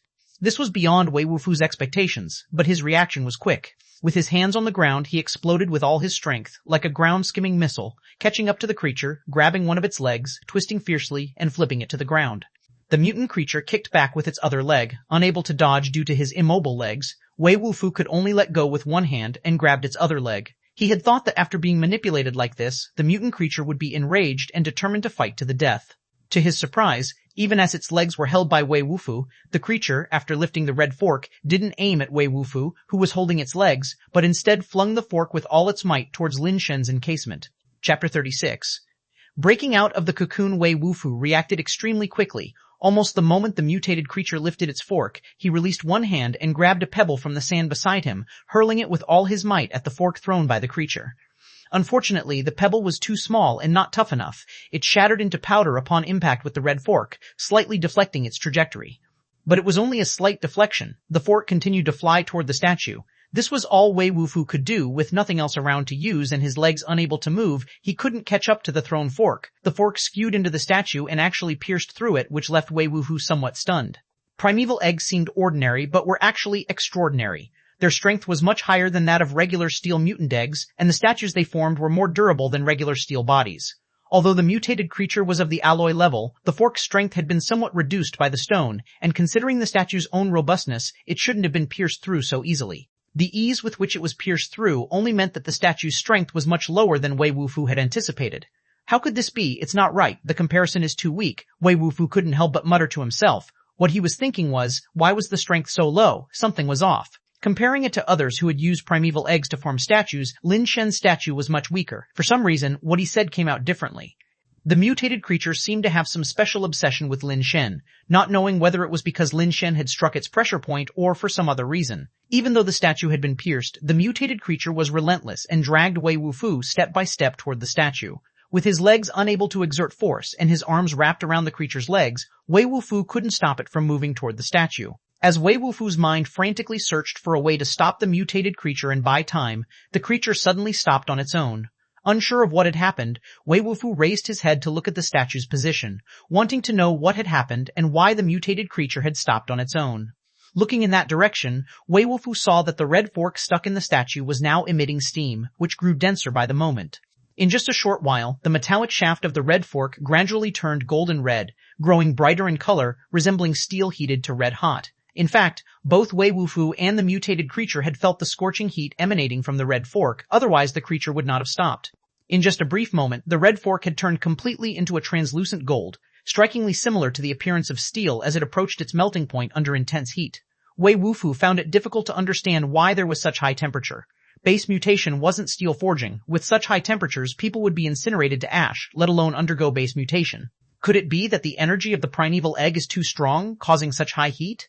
Then Lin Shen must be doomed. No wonder those who tried to undergo base mutation number 14 in the past all died. With such terrifying energy, not to mention people, even a steel body wouldn't be able to withstand it and would melt, Wei Wufu thought to himself darkly. The mutated creature too stared at the red-hot fork with a puzzled face. The fork was as hard as its body, and if the fork could be burned like that, it would suffer the same fate, which made it uncertain and wary.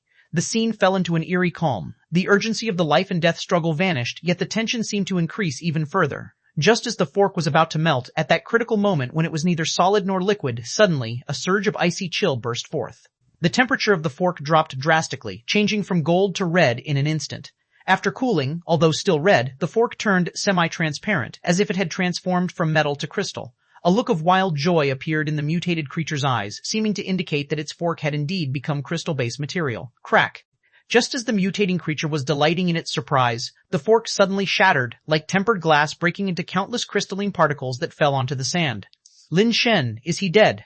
Wei Wufu watched the scene, feeling that Lin Shen inside the statue must have been dead for certain. Since even the alloy fork had ended up like this, Lin Shen inside the statue must surely be dead.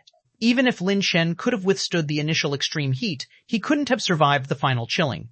Let's not mention that Lin Shen doesn't have base mutation. Even alloy mutators would probably not survive, and that alloy fork was the best proof of it. The mutating creature seemed to think so too, as its gaze had already moved from the statue to Wei Wufu, who was hugging its leg. Crack. Another crisp sound drew the attention of Wei Wufu and the mutating creature back to the statue.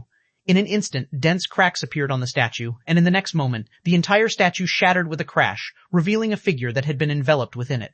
The armor, polished as if made of mirrors, clung tightly to a tall and robust body, shining dazzlingly in the sunlight from different angles like armor forged from mirrors, dreamy and mesmerizing. The sky and the ocean reflected on the armor added an air of mystery and depth to it. The mutating creature stared at Lin Shen, subconsciously raising its leg wanting to charge at him, but realizing its leg was still firmly grasped by Wei Wufu. Unable to break free, it stumbled and almost fell. Wei, let it go, Lin Shen's voice came from within the armor. Wei Wufu was momentarily startled, puzzled why Lin Shen would not launch an attack now, and instead was asking him to release the mutating creature. This guy was an alloy-level mutating creature, not just any alloy creature. Steel-level base mutation from primeval eggs might indeed have the potential to kill beyond its level, but that was not easy. Furthermore, since the opponent was an alloy mutating creature and Lin Shen had just succeeded in base mutation to become steel level, he shouldn't possibly be that strong. Wei Wufu nevertheless let go as Lin Shen instructed, and the mutating creature, now unshackled by strength, did not immediately rush towards Lin Shen. Its ruby-like eyes were uncertainly sizing up Lin Shen. It didn't charge at Lin Shen, but Lin Shen, on the other hand, stepped towards it. With each step, the mirror-like steel armor on his body began to radiate an infinite heat, turning reddish gold, then golden yellow.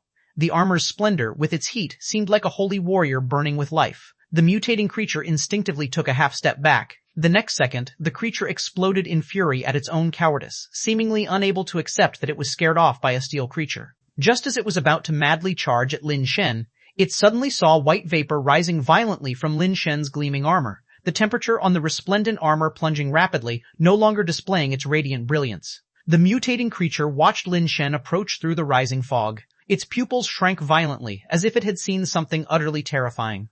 In the fleeting visibility where the fog could not obscure, Lin Shen's armor appeared in a semi-transparent crystal state. At merely this sight, the mutating creature did not hesitate to retreat rapidly, like a stray dog, turning and plunging into the sea, desperately diving towards deeper waters. Crystal base level? Wei Wufu stared blankly at Lin Shen, who emerged from the fog, the semi-transparent crystalline armor emitting a clear and bright luster in the sun, even more dreamlike and unfathomable than when it was a mirrored armor. Chapter 37, Superbase Change. Wei, I'll carry you on my back. Let's find a hidden place first, Lin Shen said as he approached Wei Wufu and extended his hand.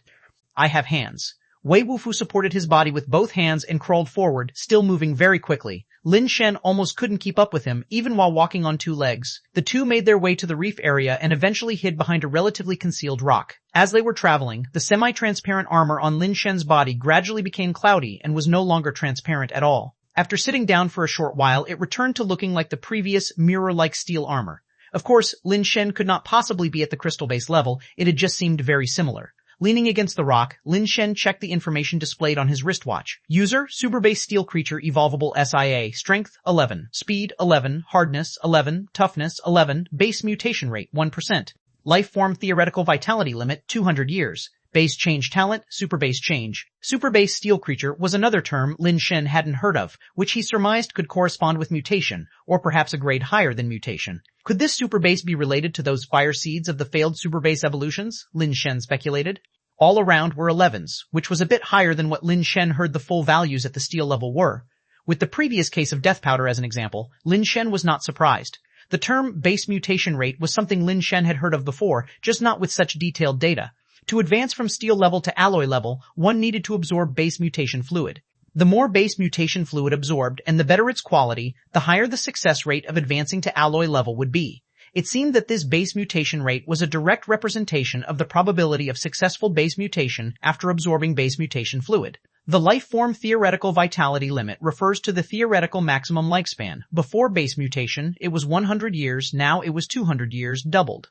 The base change talent superbase change was what made Lin Shen's steel body appear to be at the crystal base level. Without detailed information, based on his own understanding of superbase change, Lin Shen thought this talent was somewhat similar to the tempering process used on glass or the heat treatment commonly applied during steel forging. Both glass tempering and steel heat treatment are, in essence, techniques where glass or steel is heated to a near melting point without actually melting, followed by rapid cooling to enhance the strength of the glass or steel.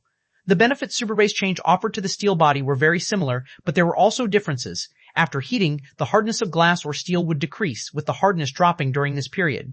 It is only after the rapid cooling that the hardness rises. With superbase change, during the heating process, not only did the hardness not decrease, it continued to increase. After rapid cooling, the hardness significantly increased even more. It wasn't just the hardness that improved, all statistics significantly increased during this process, with even speed and strength enhancing simultaneously. Superbase change also had its drawbacks. Glass and steel, once heat-treated, would normally retain the enhanced effects permanently. However, superbase change could not maintain its effect indefinitely and would gradually revert to its previous state. Moreover, using superbase change consumed a lot of energy. Just like now, Lin Shen felt as though his body was hollowed out and extremely hungry, struggling to even maintain the steel body state. After deactivating his steel body, Lin Shen took out some base mutation fluid from the steel thorn turtle he had collected earlier and gulped it down. If given the choice, Lin Shen would not want to drink this unprocessed base mutation fluid directly, but right now he had no choice. He could only replenish his energy. After gulping down several mouthfuls, the base mutation fluid entered his stomach and made Lin Shen feel like a dry sponge that had met water, rapidly absorbing the fluid. Continuously drinking more base mutation fluid, Lin Shen felt his condition improve significantly. Not long after he drank the base mutation fluid, his wristwatch started to vibrate again. Absorbing steel base mutation fluid, base mutation rate +0. Absorbing steel base mutation fluid, base mutation rate +0. Lin Shen had consumed so much base mutation fluid, yet his base mutation rate hadn't increased at all. Do you want some? Lin Shen passed the water bag filled with base mutation fluid to Wei Wufu. Wei Wufu didn't stand on ceremony, took the water bag, drank a lot, wiped his mouth, and returned it to Lin Shen. Mutation? Wei Wufu asked Lin Shen. The base mutation egg you gave me, is it a mutant base mutation egg? Lin Shen pondered and counter-asked, seeming as though Wei Wufu didn't know the true quality of that base mutation egg. No, primeval eggs, number 14, Wei Wufu replied. Lin Shen said with some frustration, Old Wei, I'm not well educated and I have difficulty understanding complicated things. Can you please speak in simpler terms? Social anxiety, hard to speak, Wei Wufu replied.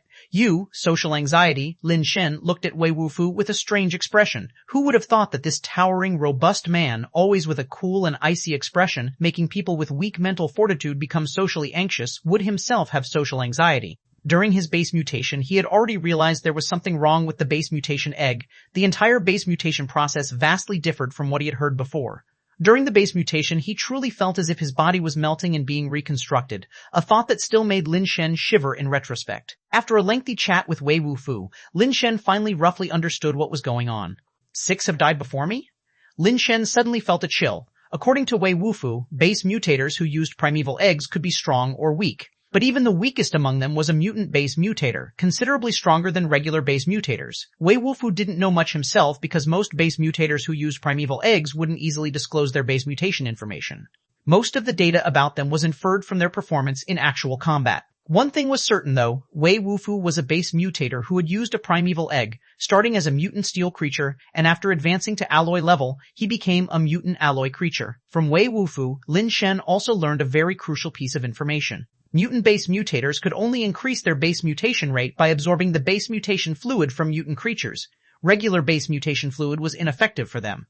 Where am I supposed to find a super base creature? Lin Shen wryly smiled to himself, unsure whether his current situation was a blessing or a curse. If he couldn't find a super base creature, would he be stuck at steel level forever, likely unable to make further breakthroughs in his lifetime? Old Wei, is your leg okay? Lin Shen asked, looking at Wei Wufu, but Wei Wufu made a gesture to be silent. Lin Shen immediately shut his mouth and followed Wei Wufu's gaze, peeking through the gaps between the rocks. What he saw made him gape in astonishment. What am I seeing? Is that an angel? I couldn't possibly be dead, right? Is this world the legendary heaven? Lin Shen saw a beautiful creature with a white robe and pristine white wings on its back, golden curly hair, flying above the sea. That was clearly not a base variant creature, even less likely to be human. Lin Shen could only surmise it was a being from mythological tales. Chapter 38, Battle of the Sea and Sky. No, not dead, no planet, Wei Wufu spoke in a suppressed voice. You mean to say, we're on another planet? So, that guy who looks like an angel is an alien?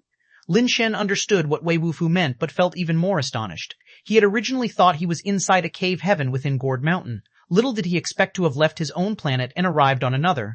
Yes, Wei Wufu confirmed with certainty, his gaze still fixated on the angel flying above the sea, then continued. Celestial, dangerous. How do you know he's a celestial? Lin Shen asked, puzzled. Before, many, dangerous. Universe, human, very weak. Wei Wufu emphasized the word dangerous once again. What Wei Wufu meant was that he had encountered many celestials before, and they were extremely dangerous creatures. In the universe, humans are a very weak race. So you're saying you've been to other planets before and to many of them? Lin Shen was even more surprised. Yes, Wei Wufu nodded again, his gaze still firmly on the celestial above the sea. This world is far more complicated than I imagined, Lin Shen thought as he noticed that the celestial had a black object on his wrist, similar to the teleporters they had on theirs, though he couldn't see the details due to the distance. There had long been speculation that base variant creatures were extraterrestrial beings, but it had always been just that, speculation. Now it seemed that it was not mere guesswork. Those who knew the truth had, for some reason, chosen to keep it hidden. The celestial appeared to be searching for something over the sea surface, flying back and forth several times, seemingly unable to find what he was looking for. After hovering over the sea for quite some time, just when Lin Shen thought the celestial hadn't found what he wanted and was about to fly away, he saw the celestial stop in midair. What is he doing? Lin Shen couldn't discern the purpose of the celestial's gesture of extending an arm due to the distance. Lin Shen looked at Wei Wufu, who shook his head, indicating that he didn't know what the celestial was doing either. As the two watched, they suddenly noticed that the seawater below the celestial began to surge dramatically, with waves much larger than before. Suddenly, the sea's surface exploded in a spray, and a massive figure leaped through the waves and into the air, hurtling towards the celestial hovering in the sky. Crystal-based creature. Lin Shen's mouth hung open in amazement at the size and beauty of the crystal-based creature. Its entire body was an azure blue, resembling a sapphire sea, much like the legendary crystal-swallowing giant serpent. The part of its body that had broken through the sea's surface was already dozens of meters long. Under the sunlight, its azure body's countless scales reflected light, dazzling and luxurious to the extreme. Such a gigantic creature who knew how many tons it weighed. The momentum of its emergence from the sea truly had a sort of heaven-devouring grandeur. Lin Shen couldn't help but think, it's hard to imagine that on a planet with such strong gravity, there could be creatures of such immense size. Shouldn't the stronger the gravity on a planet, the smaller the creatures would be? If I could find this python's base mutation egg and sign a blood covenant with the boundless strength contract, how powerful would my strength become? What a pity. The python's gaping mouth was swallowing towards the celestial in the air, who compared to the python was pitifully small. The next second, Lin Shen saw the celestial's white robe tear as a white jade-like substance rapidly spilled out from within his body, instantly enveloping him entirely and solidifying into a white jade carapace, even the wings on his back coated with a thin layer of jade. From a distance, the celestial resembled a statue of an angelic warrior sculpted from crystalline white jade, sanctity radiating from its majestic form. With a flutter of his wings, the celestial soared across the sky like a startled swan, stepping on the head of the giant python with 1 foot of white jade. The python, as if struck by a heavy blow, plummeted back into the sea with a tremendous crash, stirring up waves several dozen meters high. The celestial seized the opportunity to press the attack, charging at the python in the water.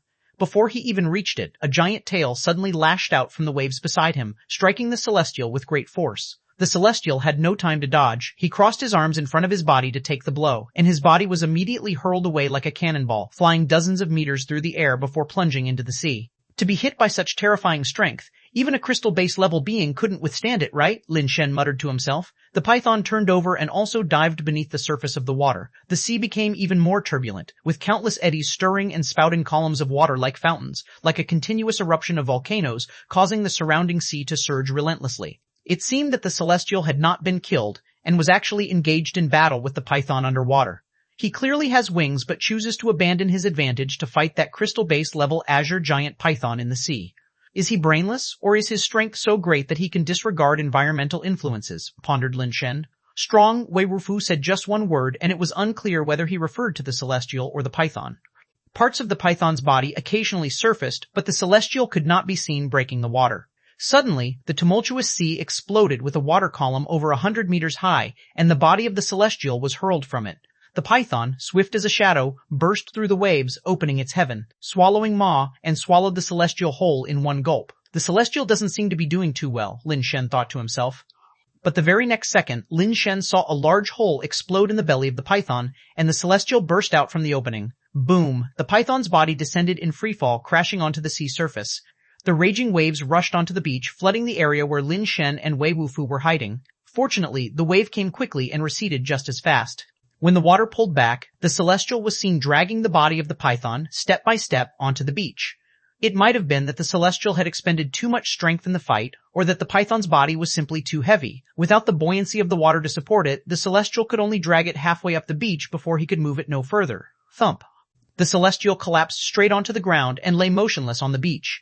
Base mutation fluid continued to flow from the python's abdominal wound, but there was still no movement from the celestial. He appeared to be dead.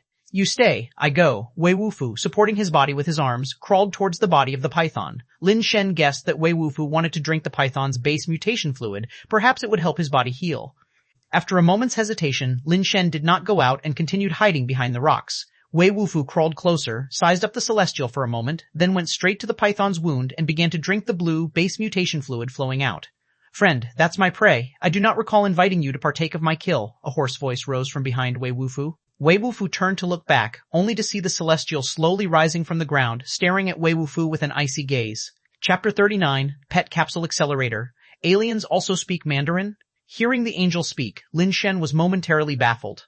Over 200 years ago, when human technology was at its peak, no one had managed to break out of the solar system, let alone discover aliens. Besides, how long has humanity existed? How long has Mandarin been around? Even if one started traveling at the speed of light from the day Mandarin was created, they probably wouldn't have reached an alien planet by now, to say nothing of teaching Mandarin to aliens. What a joke. But the Celestial's Mandarin was really quite standard. At least, Lin Shen felt he definitely couldn't match it. Watching the jade armor on his body disappear and revert to his original form, with a smile still on his face, Lin Shen couldn't help but feel a bit awkward looking at the Celestial.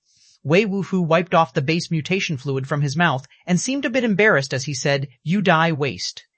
Lin Shen understood Wei Wufu. What Wei Wufu meant was he thought the Celestial was dead and the spilled base mutation fluid on the ground was a waste.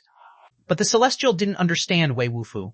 The initially smiling face gradually turned cold as he stared at Wei Wufu and said, "You want me dead? It looks like I was wrong to call you friends. Garbage like you doesn't deserve to be my friend, so the only option left for you is to die." Lin Shen finally understood why Wei Wufu was socially anxious. With the way he spoke, it wasn't just him who would feel anxious, others would too.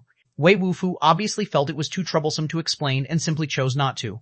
"Pretend, you, weak, lay down," Wei Wufu said. The Celestial somehow understood it, and his expression grew colder. "You're saying I'm pretending, I'm weak, and you want me to lay down and die?" "You, no strength," Wei Wufu said again. All right. A crippled alloy human dare say I'm weak. Then I'll show you whether I, Ch1, have strength or not." The Celestial threw a punch directly at the seated Wei Wufu. Lin Shen hesitated whether or not to help. The Celestial named Ch1 was far too powerful, 2 levels above him. He didn't believe he could leap 2 levels to defeat Ch1. Wei Wufu didn't seem to have any intention of dodging. With one hand propping onto the ground and the other clenched into a fist, he met the oncoming punch. As the 2 fists collided, to Lin Shen's surprise, it seemed to be an even match. The upper half of the seated Wei Wufu's body leaned back against the giant python's body, which didn't seem to be a hard hit as he quickly sat upright again. Ch1 also retreated several steps, staggering and nearly falling to the ground. Wei Wufu was still just at alloy level, 1 level below Ch1, yet this clash was evenly matched.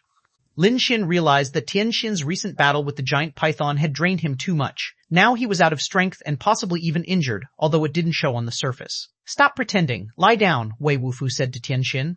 Upon hearing this, Ch1 forcibly swallowed the blood that had reached his mouth, stood his ground, and laughed in a fury. All right. Trash from a crippled alloy rank dares to mock me? Today I'll show you just how easy it is to kill trash like you." With that, Ch1 seemingly produced a gun from nowhere, and with the barrel pointed at Wei Wufu, he coldly said, "You uncivilized brute of a peasant, do you recognize what this is? Celestials use guns too?" Lin Shen watched in surprise. He had thought that Ch1's words would be followed by something earth-shattering, but it turned out to be merely a revolver. The power of a pistol surely would not be enough to harm Wei Wufu, a mutated alloy mutator like himself. Lin Shen was puzzled as to why he would take out a gun at this moment. Could it be some kind of high-tech laser gun? Lin Shen had initially thought that he would bring out some powerful base mutation pet capsule pistol. Wei Wufu rarely spoke a complete sentence, his eyes taking on a more serious look. "I didn't expect you, a savage and uncivilized bumpkin, to have some insight to recognize the pet capsule pistol," Ch1 said with slight surprise, but immediately regained his arrogant demeanor and held the gun, saying, "This is indeed a pet capsule pistol, but not an ordinary one. It's called the Angel Revolver. It accelerates the transformation speed of pets to 44, which means it's even faster than the crystal base level speed, allowing the pet capsule to transform into a pet almost instantly after leaving the barrel. And it will reach the target at a speed of 44. Do you understand what this means?" Without waiting for Wei Wufu to respond, Ch1 added ominously, "And this Angel Revolver of mine, its internal compression space can hold 7 pet capsules. Guess how many crystal base level pet capsules I've loaded in it?" Wei Wufu fell silent, of course. He knew what that meant. The bullets fired from that Angel Revolver he simply couldn't evade. If he tried to block with his body, even if he used his arm to shield, he still couldn't withstand crystal-based pets hurtling towards him at a speed of 44. As for how many crystal-based pet capsules were inside the Angel Revolver, it truly no longer mattered. One was enough to end his life. Lin Shen, on the other hand, was both shocked and delighted. He hadn't expected there to be something like a pet capsule pistol. From Ch1's description, the pet capsule pistol was a device that accelerated the transformation of pets and gave them initial speed. Being able to accelerate to 44, that thing was indeed terrifying. It was much faster than using keys to let the pet capsules transform into combat stance and almost impossible to interrupt. However, Lin Shen still didn't quite understand. It seemed that using the pet capsule pistol didn't require keys to transform pets into their combat form, so what was the point of having keys? But this was something Lin Shen was pleased to see. If that was the case, then all he needed to do was snatch the gun and all the pets inside would be his, wouldn't they? "High-tech gadgets I like," Lin Shen, tapping into the power of base mutation, transformed into his steel body. Mysterious steel material flowed from his body, covering his exterior and forming a mirror-like armor, encasing his whole person within. "Don't shoot yet. Let's talk." We can actually cooperate for a win-win situation. There's no need to be enemies. Lin Shen hurriedly walked out from behind the rocks. He had to get within 7 steps of Ch1 before he fired the pet capsules. When Ch1 saw someone else appear, he was startled at first, but when he realized the newcomer was clad in a steel carapace, he was enraged with laughter. What day is today that all kinds of trash dare to come out and disgust me? First, a crippled alloy, now some garbage steel. Cooperate with me? You barbarians from the savage society, scum and dregs, what gives you the right to cooperate with me? Do you really think that because I'm injured, I can't kill you? Don't. Go back. Wei Wufu frowned upon seeing Lin Shen come out. He knew that although Lin Shen was only steel level, if he really started fighting, even alloy level might not be his match. But after all, there was a clear difference in their levels.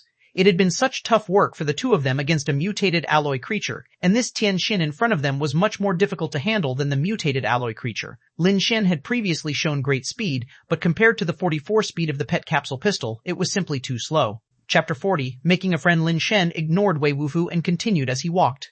Aren't you curious why we came here? I don't care why you're here. Ch1 obviously wasn't buying it, her gun still aimed at Wei Wufu. She was about to pull the trigger. In her view, even a disabled alloy level was a bigger threat than Lin Shen, a mere steel level. Do you know there's a being more advanced than the base variant creatures? Kill him, and you'll never know where that being is. Lin Shen sped up his speech. Whether or not he could save Wei Wufu's life was now up to fate. What are you talking about? Ch1 actually paused her finger, although her gun remained aimed at Wei Wufu. Her gaze shifted to Lin Shen. It seems you know what I mean, don't you? Lin Shen said while walking, appearing to head towards Wei Wufu, when in fact Wei Wufu's position was within 7 steps of Ch1. Ch1 didn't stop him and said coldly, I don't know, but I hope what you know can trade for your life. Above the base variant creatures, there's an even higher life form. You should know about that, right? Lin Shen said. That's just a legend. Don't tell me there's something like that on this planet. Ch1 said disbelievingly, but she didn't look like she was going to shoot. If you don't believe me, then shoot. Lin Shen had reached Wei Wufu's side and internally breathed a sigh of relief. Whether I believe it or not is up to me. Just finish what you're going to say, Ch1 said. I can't explain it. Lin Shen shook his head. Why can't you explain? Ch1 asked, puzzled. Because I can't make up anything more, Lin Shen said with a smile. You're asking for death. Feeling insulted by Lin Shen, Ch1, not bothering to shoot Wei Wufu, turned the gun towards Lin Shen and pulled the trigger. Lin Shen got the reaction he wanted. As Ch1's finger moved to pull the trigger, his speed suddenly increased to an unimaginable pace. The shooting speed of the Angel revolver is 44, which is faster than Crystal Base, but Lin Shen's speed now surpassed 44, almost like a phantom. Before Ch1's finger had fully pulled the trigger, Lin Shen was already in front of her. Under her gaze filled with doubt, surprise, disbelief, and fear, Lin Shen's finger viciously hit an acupoint on her body. Ch1's body immediately froze in place, the trigger halfway pulled, unable to go any further. Impossible. A steel-level trash, how could it have such speed? And moreover, from that primitive and uncivilized human race, Ch1 felt her worldview and cognition being overturned. A steel level couldn't possibly be that fast. It was an ironclad rule. Not to mention humans, who had only been in the universe for a short time, but even races that had developed for countless eons in the universe couldn't break through the barriers between levels. What baffled Ch1 even more was that although she was wounded, her body's strength remained. How could a steel level, with whatever method used, render her immobile with a single strike, making it difficult for her to even speak? Ch1 looked at Lin Shen, her eyes full of confusion and perplexity. Wei Wufu's eyes were similarly complex as he silently thought, this man is getting more and more outrageous. Lin Shen didn't care what they thought and slowly reached out to remove the pet capsule gun from Ch1's hand. In Lin Shen's view, a celestial without a carapace to protect them was much easier to handle than a base variant creature. Ch1's body was incredibly resilient. A blow from an alloy-level weapon would probably not harm her, but she was vulnerable. Acupoint sealing worked better on soft targets. The harder they were, the more difficult they were to seal, the softer, the easier. Even the most resilient being, impervious to swords and guns, will succumb easily if you find their weaknesses. Sometimes Lin Shen himself feels that the ability to seal acupoints is just like human nature. If you are strong-willed enough, it's hard for others to manipulate you. But if you are too weak-willed, even if you are inherently strong, you are still easy to be manipulated. That's human nature, to bully the weak and fear the strong. Wei, do you know how to use this? Lin Shen looked over the construction of the pet capsule pistol, which was very similar to a revolver but also had some differences. Similar to Ch1's carapace, the white jade body of the gun was etched with mysterious symbols, and its design was exaggerated, or rather flamboyant, with a blend of retro and technological aesthetics. The gun's firing pin was shaped like a little angel's wing, which looked very unique. Shooting was something Lin Shen could do, but he didn't know how to open the magazine. The way to open it was different from any gun he had seen before. He wanted to see what pet capsules were inside. Yes, Wei Wufu nodded. Lin Shen handed the gun to him, and Wei Wufu pressed something on the gun before flicking it, causing the gun cylinder to pop out at an angle. Wei Wufu glanced at it and handed the gun back to Lin Shen. When Lin Shen took the gun and saw it, he couldn't help but curse. What a pauper, still trying to show off, shameless. The gun cylinder had 7 chambers, each capable of housing 1 PET capsule. However, 6 were empty, with only 1 filled with an alloy-level PET capsule. No wonder that fellow never shot. It turns out he could only fire once, and it wasn't even certain to kill Wei Wufu. Lin Shen retracted the gun cylinder. The stock, the key, Wei Wufu added another word. Understanding what Wei Wufu meant, Lin Shen pressed the same spot on the gun. He pulled out something like a magazine from beneath the stock which contained not bullets but a key. This thing is quite ingeniously designed. Lin Shen played with it for a while, and soon he completely understood how to use it, filled with pleasant surprise. To others, this was a formidable weapon for utilizing pets, but the key was the strength of the pets inside. The gun was merely an accelerator. But for Lin Shen, with this device, he could achieve speeds even faster than those at the crystal base level. However, Lin Shen still hadn't figured out where the energy that accelerated the pet's transformation and movement came from, and whether it could be used indefinitely. Lin Shen asked Wei Wufu, who said he didn't know either. Humans couldn't make such a thing. It was an alien technological product. Only a few humans had it, mostly acquired through purchase or barter with aliens. Wei Wufu had encountered some PET capsule pistols before, but he only knew how to use them, similarly lacking understanding of their design. Your name is Ch1, right? I'm giving you a chance now. Whether you can seize it is up to you, Lin Shen said as he tapped Ch1 once more. Ch1 instantly regained the power of speech. After his complexion changed a few times, he suddenly put up a smile and said, "Friend, you were right. I think we can cooperate for mutual benefit. Let's be friends." Next, you're not going to tell me that you know of existences on this planet that are above base variant creatures, are you? Lin Shen said with a smirk. Ch1 said seriously, "There might actually be some, though I can't be certain. All I know is that a realm king died on this planet, and if we can find his relics, we'll be able to ascend to great heights. I braved death and hardship to come here for that very realm king's relics." Realm king? Lin Shen looked at Ch1 puzzled. To divide the heavens as one's domain, to command the earth as king, to rule over thousands of stars, to hold the power of life and death over countless races, such is a realm king. Only the most powerful and invincible kings in the universe have the right to be called realm kings, Ch1 slowly explained. Chapter 41. The Ancient Realm King and the 3 Treasure Chests. Lin Shen suspected that Ch1, this little punk, was just learning on the fly, using the same strategy on him that he had just used on Ch1. You think I'd believe that? Lin Shen took out his leaf blade, walked up to Ch1, and abruptly thrust the blade towards his eyes. "I have evidence. It's inside my backpack," Ch1 suddenly yelled. Lin Shen's hand couldn't stop in time. He forcefully diverted it a little, and the leaf blade didn't hit Ch1's eyes, but stabbed the flesh below, right on the bags under his eyes. One had to admit, the strength of a crystal base level body was truly frightening. Even with Lin Shen's forceful stabbing with the leaf blade, it only made a shallow cut, barely breaking the skin. "Sorry, you shouted too slowly, and I was a bit too quick." "Be more careful next time," Lin Shen said with a smile. No problem, this isn't your fault," Ch1 quickly said it was okay. "I'm telling you to pay attention, shout faster next time, what are you thinking about?" Lin Shen said, walking behind Ch1. He saw that there was indeed a small backpack on his back, woven from metal wire and fastened between his 2 wings. Lin Shen took down the backpack, originally intending to tear it open forcefully, but after trying to rip it twice, the backpack was completely unscathed. Heaven brand backpack, name brand, high-end, made of crystal spun silk material, very durable. "If you like it, friend, I'll give it to you," Ch1 said, trying to ingratiate himself. "This was originally mine. Why would you give me my own thing?"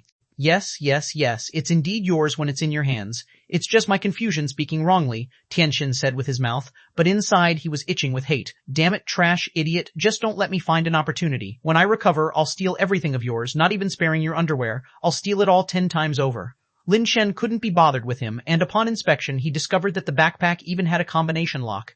"Friend, the password is 6 6s. Ch1 became much more cooperative, not waiting for Lin Shen to ask and volunteering the password himself. "Why do you advanced and sophisticated celestials still use this kind of traditional combination lock?" Lin Shen didn't turn the dials, but instead looked at Ch1 and asked. "Other methods like fingerprint, iris, facial recognition, or even DNA-based locks, they actually aren't too reliable after a defeat. A combination lock can last a bit longer," Ch1 thought with a little devilish flame in his heart, eagerly flickering. "Just open the lock, hurry up and open it. How could I possibly give you the true password? As soon as there's an incorrect input, I'll let you village bumpkins realize how ignorant and foolish you really are." "Makes sense," Lin Shen commented, reaching for the combination lock.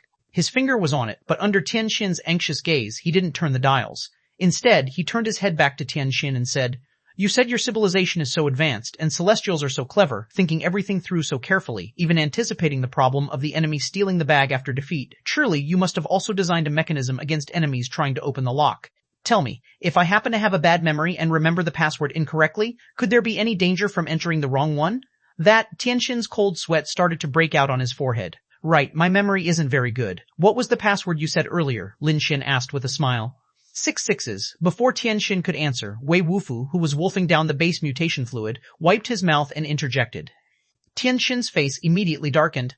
Lin Shen was clearly giving him a way out, but before Tianxin could even hesitate, Wei Wufu dismantled the escape route. Can't you speak properly? If you can't, why don't you go back to school for a few more years? At that moment, Tianxin wished he could go up and give Wei Wufu several hard slaps.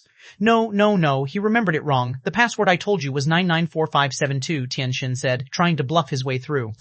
Lin Shen had already guessed there was some anti-theft design on the lock and would definitely not attempt to open it himself. If he didn't find an excuse now, he would suffer later, and he did not want to suffer the consequences. Is that so? Lin Shen asked, turning to Wei Wufu. Not 6 sixes. Wei Wufu was suddenly much more articulate. In his heart, Tianxin cursed Wei Wufu with 10,000 words. But he had to keep a smile on his face and said, Friend, that friend was a bit too far, he must not have heard it clearly. I said 994572, you can trust me, a good friend wouldn't deceive another good friend. All right, since we're good friends, then I'll trust you, Lin Shen responded, stretching out his finger and dialing the combination to the numbers 994572. With a click, the lock opened. Tianxin couldn't believe Lin Shen actually used the password he gave to open the lock. Inside, he regretted it terribly. If I had known this, I should have fabricated another one. Tianxin's regret was so intense he could almost bite his teeth to pieces. Regret was useless now. All he could do was watch helplessly as Lin Shen dumped out everything from the backpack. Aside from a few articles of clothing, there was a metallic box the size of a spectacle case in the backpack, along with a few other items that seemed like everyday use items.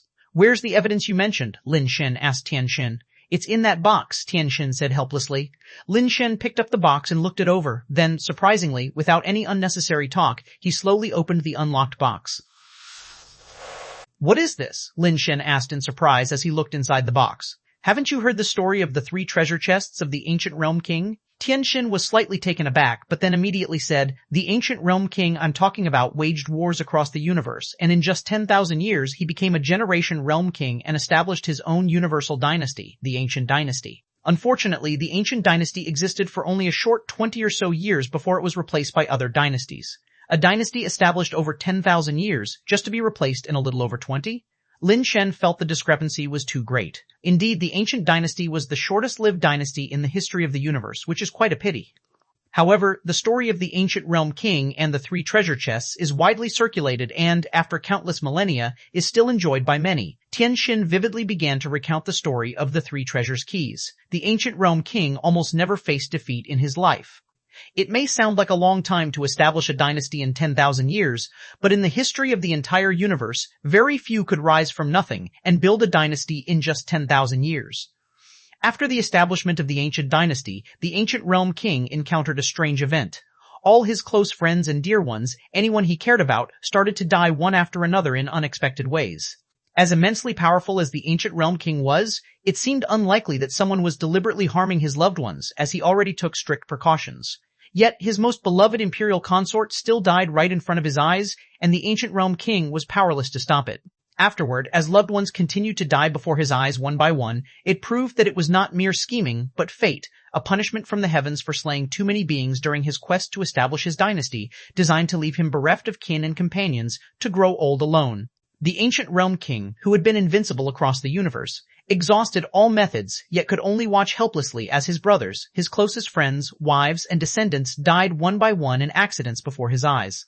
In the end, the ancient realm king had no choice but to issue a bounty to the entire universe. Whoever could solve his plight would be rewarded with vast power and wealth. Those desiring power could dominate the skies. Those seeking wealth could become the richest in the universe. Once the bounty was announced, many capable individuals and fraudsters alike tried their hand, but still, no one could solve his dilemma.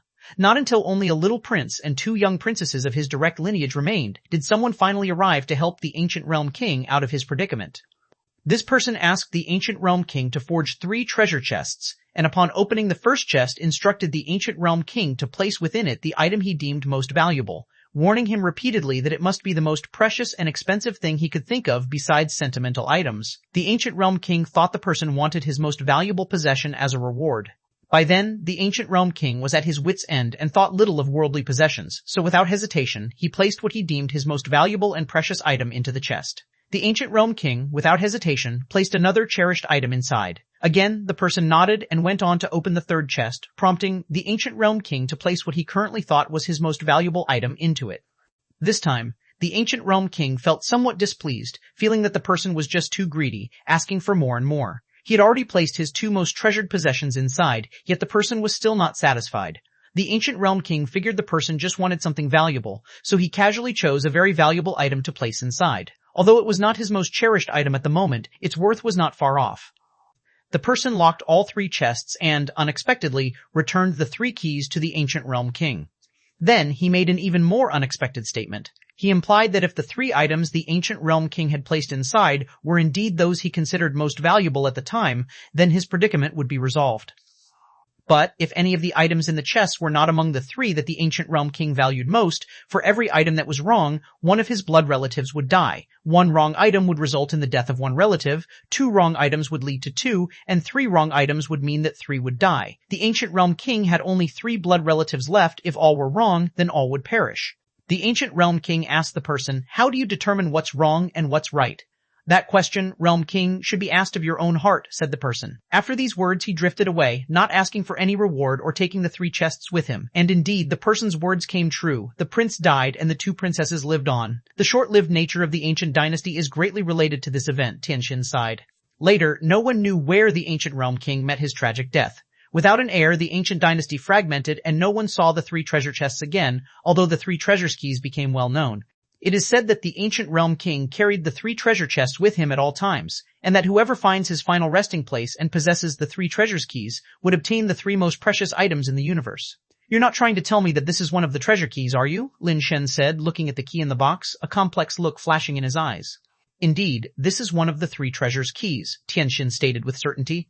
Lin Shen saw that Ch1's expression was no pretense, but he found it hard to believe that this key was one of those so-called 3 treasures keys, because it looked very similar to the gold crystal key he had found on Ye. Chapter 42, Sacrifice to Heaven, commences. Taking the story told by Ch1 individually, it's riddled with holes everywhere. But then again, rumors are inherently full of holes, and many differ vastly from the facts.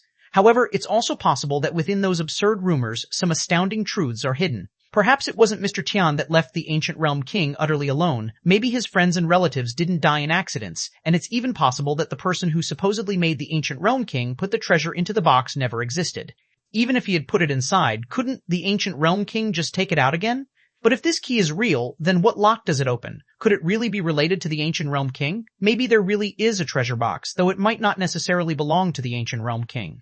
Lin Shen held the key, examining it over and over, besides the different serration pattern. This key, in terms of both size and material, was extremely similar to the one Yi had, even down to the heart-shaped design. If there truly are the 3 treasures keys, why does Yi possess one? If this is all a fabricated tale by Ch1 to save his own life, then what purpose do these 2 keys serve? Lin Shen was at a loss with far too few clues. Pocketing the key, Lin Shen didn't ask Ch1 anything more and went to collect the base mutation fluid leaking from the python's wound with his water bottle. Wei Wufu had drunk quite a bit earlier and couldn't stomach any more now. "Old Wei, how are you feeling? Any better?" Lin Shen was asking while he collected the base mutation fluid. "Good," Wei Wufu nodded. "That's good to hear." Lin Shen then bent down and sucked the base mutation fluid spilling from the wound. After only a few sips, Lin Shen stopped drinking. This base mutation fluid was indeed potent. It benefited Wei Wufu, signifying that it came from a crystal base level variant creature. But after Lin Shen drank it, the information displayed on his watch still showed base mutation rate +0. For him, it was only good for rapid recovery of stamina and energy, not for increasing the probability of base mutation. Drinking it now would be wasting it, and moreover, drinking too much might cause problems given the extremely high energy content. "Friend, everything I said is true. We can cooperate to find the treasure box. With exactly 3 boxes, we each can take one. When the time comes, wouldn't I let you pick first?" Ch1 was still going on about it. "How do you know the ancient realm king died on this planet when you said that no one knows where he died?" Lin Shen chatted, half listening to Ch1. "Surely it's not a secret that my aunt's second uncle's wife's uncle was a historian," said Ch1 with a face full of sincerity. Having heard the beginning, Lin Shen already lost any interest in hearing more. Suddenly, the crisp sound of a phoenix call came from the sky, and Lin Shen instantly looked toward the source of the sound, catching sight of the translating orange halo.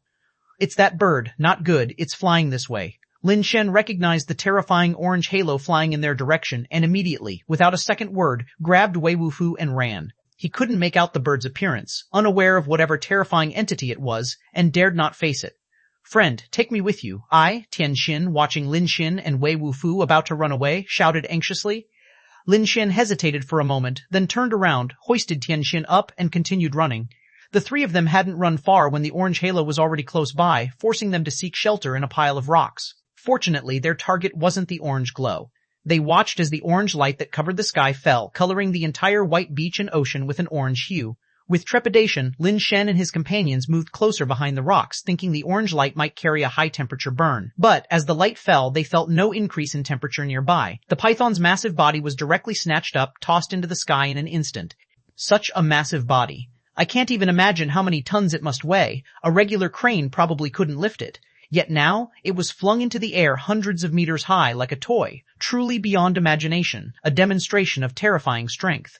Another phoenix cry resounded. An orange halo surged towards the heavens, meeting the giant serpent in the sky.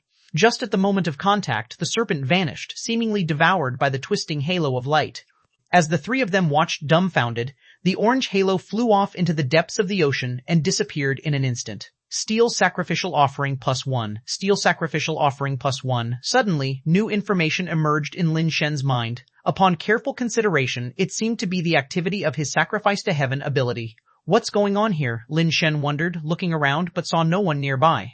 Why did the sacrifice to heaven suddenly react? Within the message of the increasing sacrificial offering, Lin Shen felt an inexplicable warm current emerge in his body, spreading throughout as if it made his blood boil, revitalizing every cell and infusing his muscles with strength, as though he could easily punch through steel. Alloy sacrificial offering +1. Following that message, Lin Shen instantly felt the warm current in his body explode like a volcano, filling him with terrifying energy, wild and surging, as if it were an unstoppable eruption. He could clearly feel his body undergoing a horrifying enhancement, and even the steel armor he wore was being continuously reinforced. The armor, mirror-like, began to emit a blood-red glow.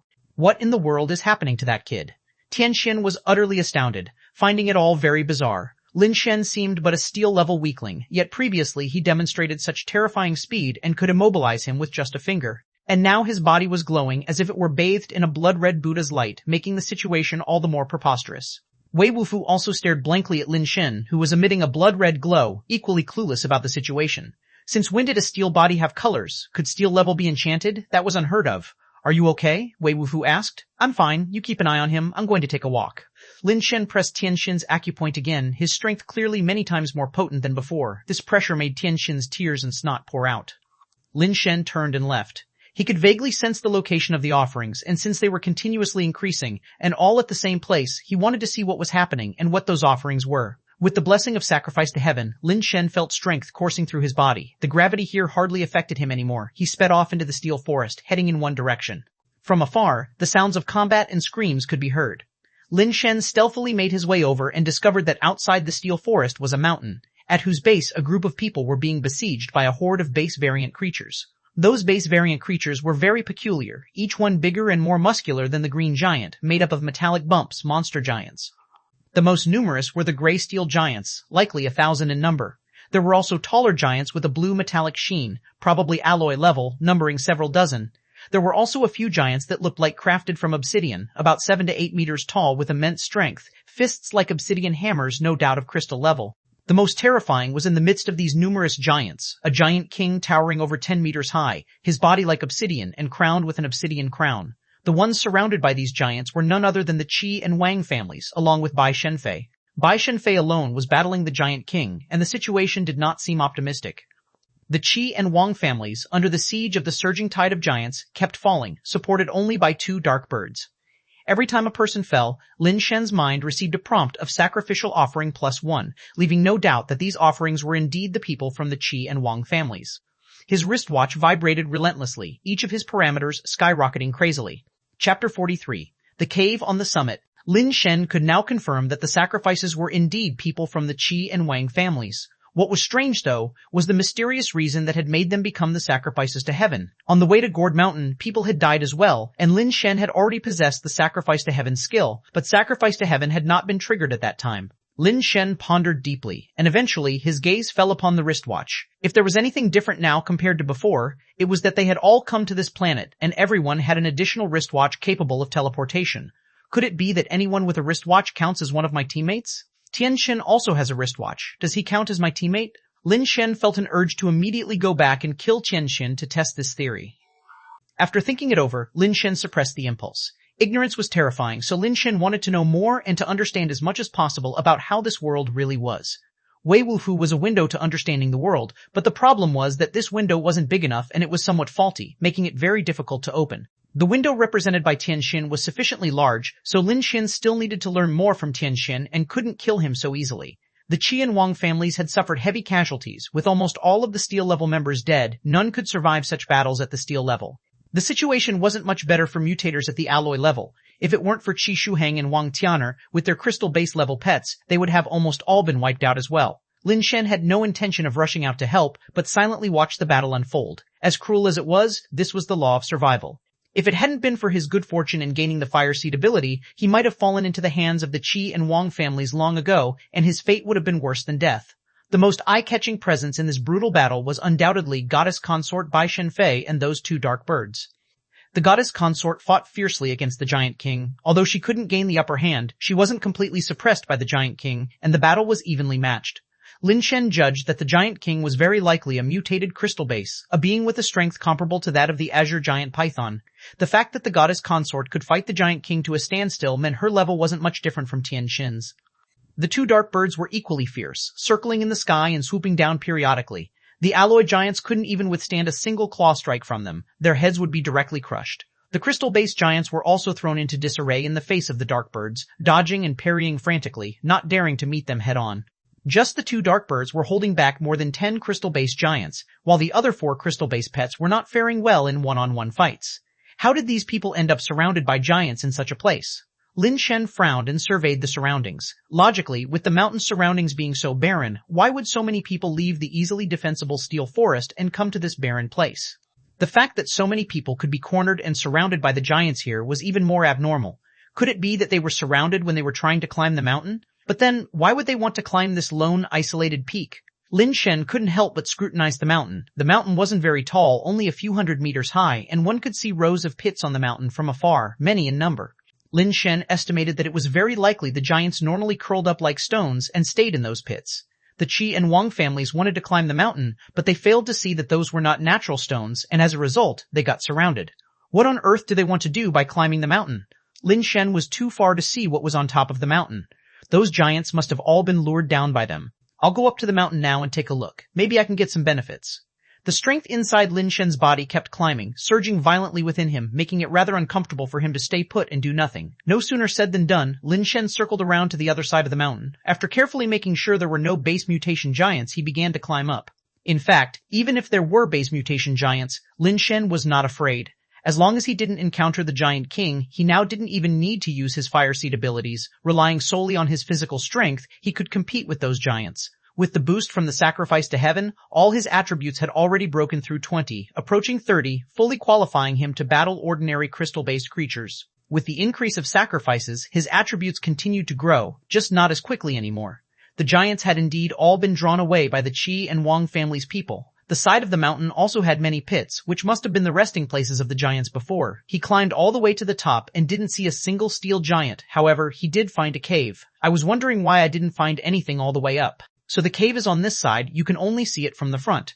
Could it be that those people got surrounded by the giants because they wanted to enter this cave? Lin Shen thought to himself, do they want to hide in the cave, or did they discover something inside it? Luckily, Lin Shen didn't need to be troubled by this question, he just needed to sneak a peek inside the cave. He glanced down the mountain, where the battle had become even more fierce. There were less than 20 people left from the Qi and Wang families, and countless giants were dead or injured, with corpses of giants scattered all over the place. The battle between the Giant King and Bai Shenfei was even more intense, leaving no spare effort to pay attention to the top of the mountain. Lin Shen crawled on the ground and inched closer to the cave. He didn't want to attract the Giant King. Luckily, the Giant King really didn't have the spare capacity to be distracted, and Lin Shen successfully entered the cave. Base mutation eggs. The first thing Lin Shen saw upon entering the cave was the base mutation egg in a pool at the very back of the cave. The cave was quite large, but not deep. You could see the bottom at a glance. To have a hot spring in such a high place with the spring water emitting steam was unexpected. In the middle of the pool, there was a base mutation egg like a black diamond, half a meter high. The largest base mutation egg Lin Shen had ever seen with his own eyes. From its shape alone, it was clear that this was a crystal base level base mutation egg. He grabbed the base mutation egg with both hands, trying to lift it, but his first effort didn't succeed. This took Lin Shen by surprise. His strength was at 27 points, and he could casually lift an elephant with one hand to play ball, yet he couldn't lift this thing. How heavy could it be? Of course, Lin Shen hadn't expected it to be so heavy and didn't use his full strength. This time, Lin Shen took a proper stance, the posture that made it easiest to exert force, and managed to lift the half-meter-high, diamond-like base mutation egg. It's really heavy. Lin Shen felt it was a struggle to carry the base mutation egg out of the pool and placed it on the ground outside. It was too heavy, he had used all his strength to carry it, and moving it was too slow. Good thing the base mutation egg is egg-shaped. Lin Shen began to push the base mutation egg forward, deciding to roll it out as there was nothing else in the cave besides this base mutation egg. Chapter 44. Roaring Fist peeking cautiously, he checked the situation at the foot of the mountain. The Ch and Wang families were left with fewer than 10 people, and the battle between Bai Shenfei and the Giant King wasn't looking very optimistic. When they first arrived, there were more than 200 people. Now only a few remained, which made Lin Shen feel somewhat melancholic. After all, humans have only acquired a portion of the base mutation strength and cannot metallize themselves internally and externally like base variant creatures. Generally speaking, at the same level, humans are at a disadvantage. The reason these people had managed to hold out until now was mainly due to the support of the dark birds. Apart from the two dark birds, the crystal base pets that Qi Shuheng and Wang Tian'er held were almost all dead. With just this one battle, the Qi and Wang families had suffered heavy losses and their strength had greatly diminished. Even if the third and fourth brothers couldn't come back in a short time, with Lin Shen present, we should be able to stand our ground against the Qi and Wang families. The precondition is that Qi Shuheng and Wang Tian'er could survive and return. If they and the dark birds were to fall here, the Qi and Wang families would essentially have no hope of competing with the Lin family anymore. Because a few more alloy teammates had died, Lin Shen's attributes had already broken through 30. This level of attributes was no longer considered low among those at the crystal base level. The maximum attributes for the crystal base level are 40, and Lin Shen already had more than 30. Sacrifice to Heaven was indeed a very powerful ability, though it was somewhat taxing on the person. Isn't it good to just live well? Why insist on rushing headlong into death? The world doesn't have that many troubles. It's all self-created by foolish people. Lin Shen was in a good mood and took advantage of the Giant King's distraction to push the base mutation egg out and walk away. No sooner had he pushed the base mutation egg out of the cave than a fierce roar came from the foot of the mountain. The Giant King, who had been fiercely fighting with Bai Shenfei, had unexpectedly abandoned her and was madly rushing up the mountain. How did I get discovered? Does the Giant King have some kind of psychic sense? Lin Shen had made sure the Giant King wasn't paying attention before he came out, but he was still discovered. Instinctively, he retreated a bit and went back inside the cave. The Giant King, having spotted him, didn't give up and continued to accelerate up the mountain. With such strong attributes now, what's there to be afraid of? Just go for it. Lin Shen subconsciously still thought of crystal-based creatures as extremely powerful and didn't remember for a moment that his attributes were now no weaker than those at crystal-base level. He turned to run but then stopped after a second thought. Lin Shen's greatest confidence, besides the significant boost in attributes from Sacrifice to Heaven, was also from Acapoint's ceiling and his superbase change. His attributes were definitely still not as good as the Giant King's, but after the hardening from superbase change, it was very likely that his attributes would be no weaker than the Giant King's.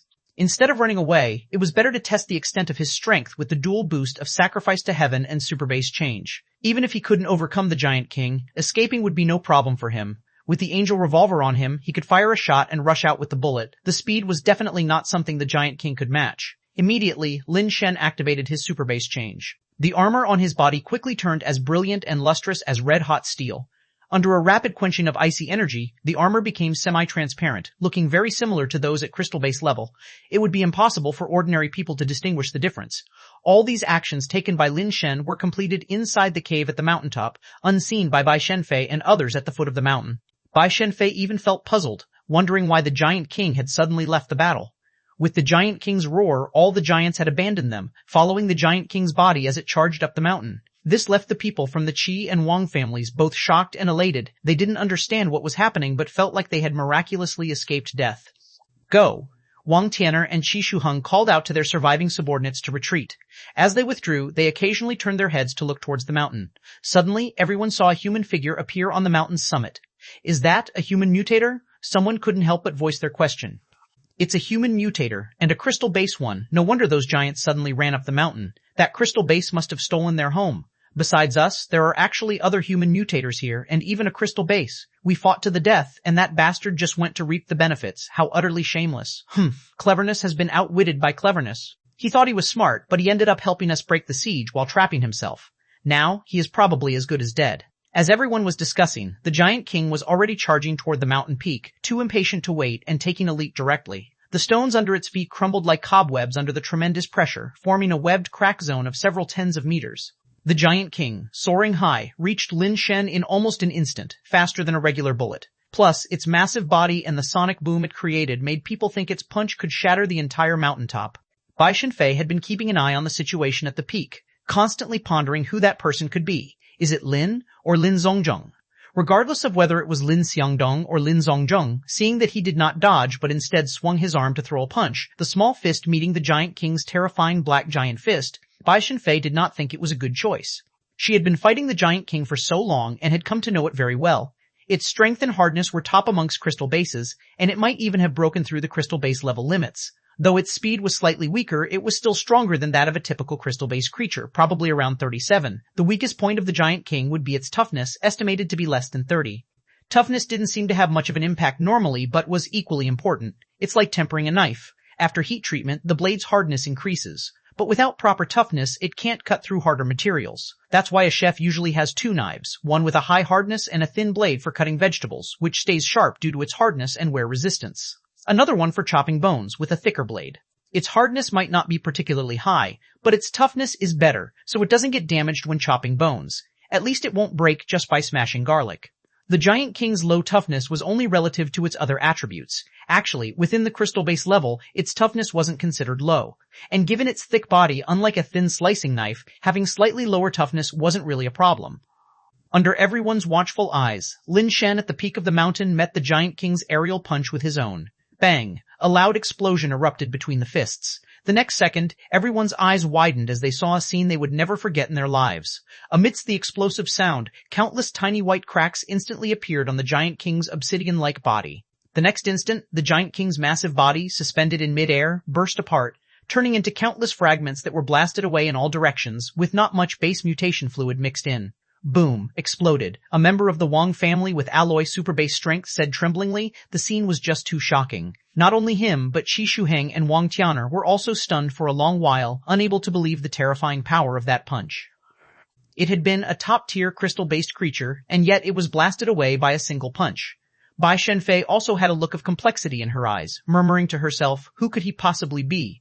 The giants charging toward the summit also stopped involuntarily at that moment, staring blankly at the figure on the mountaintop, not towering but still imposing enough to make them instinctively fear. Chapter 45. Step 1. After defeating the giant king, Lin Shen felt the surging sacrificial heavenly power within his body recede like a tide, and he couldn't help but frown. No wonder it's an imperfect super-base talent, Fire Seed. After sacrificing so many lives, it's all out just from killing a single giant king. It's indeed not perfect. Lin Shen did not dare to linger and push the base mutation egg a bit, then descended the mountain using the same path he had come up by. The giants who had rushed up halfway down the mountain did not dare to follow, watching with their own eyes as Lin Shen disappeared behind the mountaintop. The base mutation egg rolled down nimbly, Lin Shen somewhat unable to keep up, worried that if it kept rolling like this, it might get damaged. Fortunately, the base mutation egg was much harder than he had imagined. The more it rolled, the faster it went. All the way down the mountain, hitting a huge boulder over a zhang high, shattering the boulder into pieces, while the base mutation egg itself remained unscathed.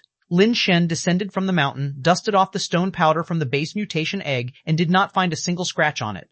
As expected of a crystal-base level, Lin Shen praised inwardly as he pushed the base mutation egg in the direction from which they had come.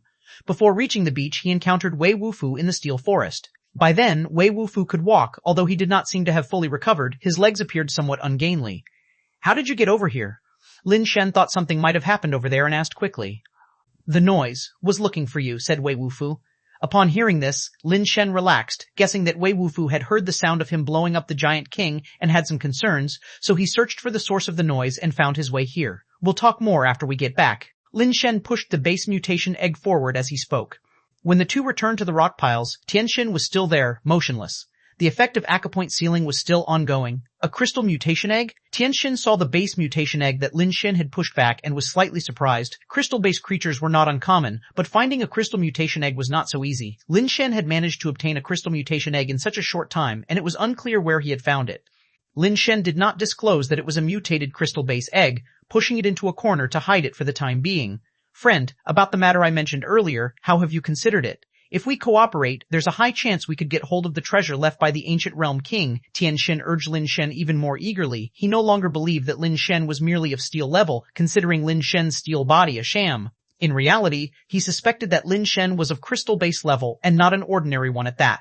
When it comes down to it, what kind of existence was the ancient realm king? Lin Shen chatted with Ch1 in a casual manner. In the following period, Lin Shen learned a great deal of universe knowledge from Ch1, which increasingly astounded him.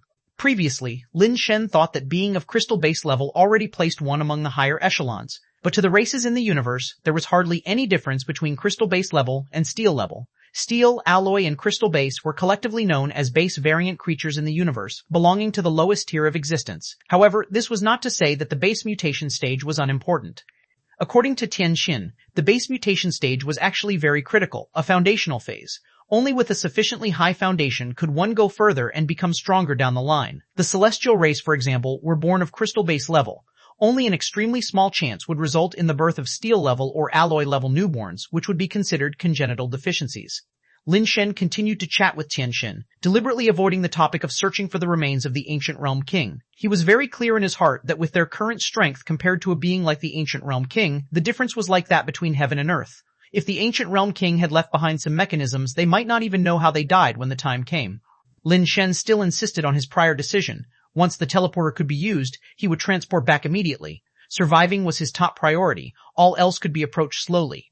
Now that my third and fourth brothers are missing, they must have come to this planet as well, but finding them on such a vast planet is like looking for a needle in a haystack. If they have perished here, Lin Shen would have to shoulder the heavy responsibility of continuing the Lin family line and not risk his life doing something completely uncertain. Ch1 could tell that Lin Shen didn't want to search for the ancient realm king's remains, preferring to tease information out of him instead. With his life in Lin Shen's hands, Ch1 dared not stay silent, though it frustrated him to the point of nearly spitting blood. Under Lin Shen's coercion and temptation, Ch1 divulged many secrets. According to Ch1, the base mutation was merely the first small step in leaving the planet. Humans are carbon-based creatures with a strong dependency on oxygen in their environment, and without the base mutation, survival on other planets in the universe is difficult. This planet only has stronger gravity, with an environment not so different from where humans live. Some planets have very thin oxygen or even no oxygen at all, and humans without the base mutation simply can't survive in such places. There are also all kinds of environments with high temperatures, low temperatures, and various types of radiation that ordinary humans can't endure. By the time the countdown on his watch was nearly over, Lin Shen had gained a more macro understanding of the universe.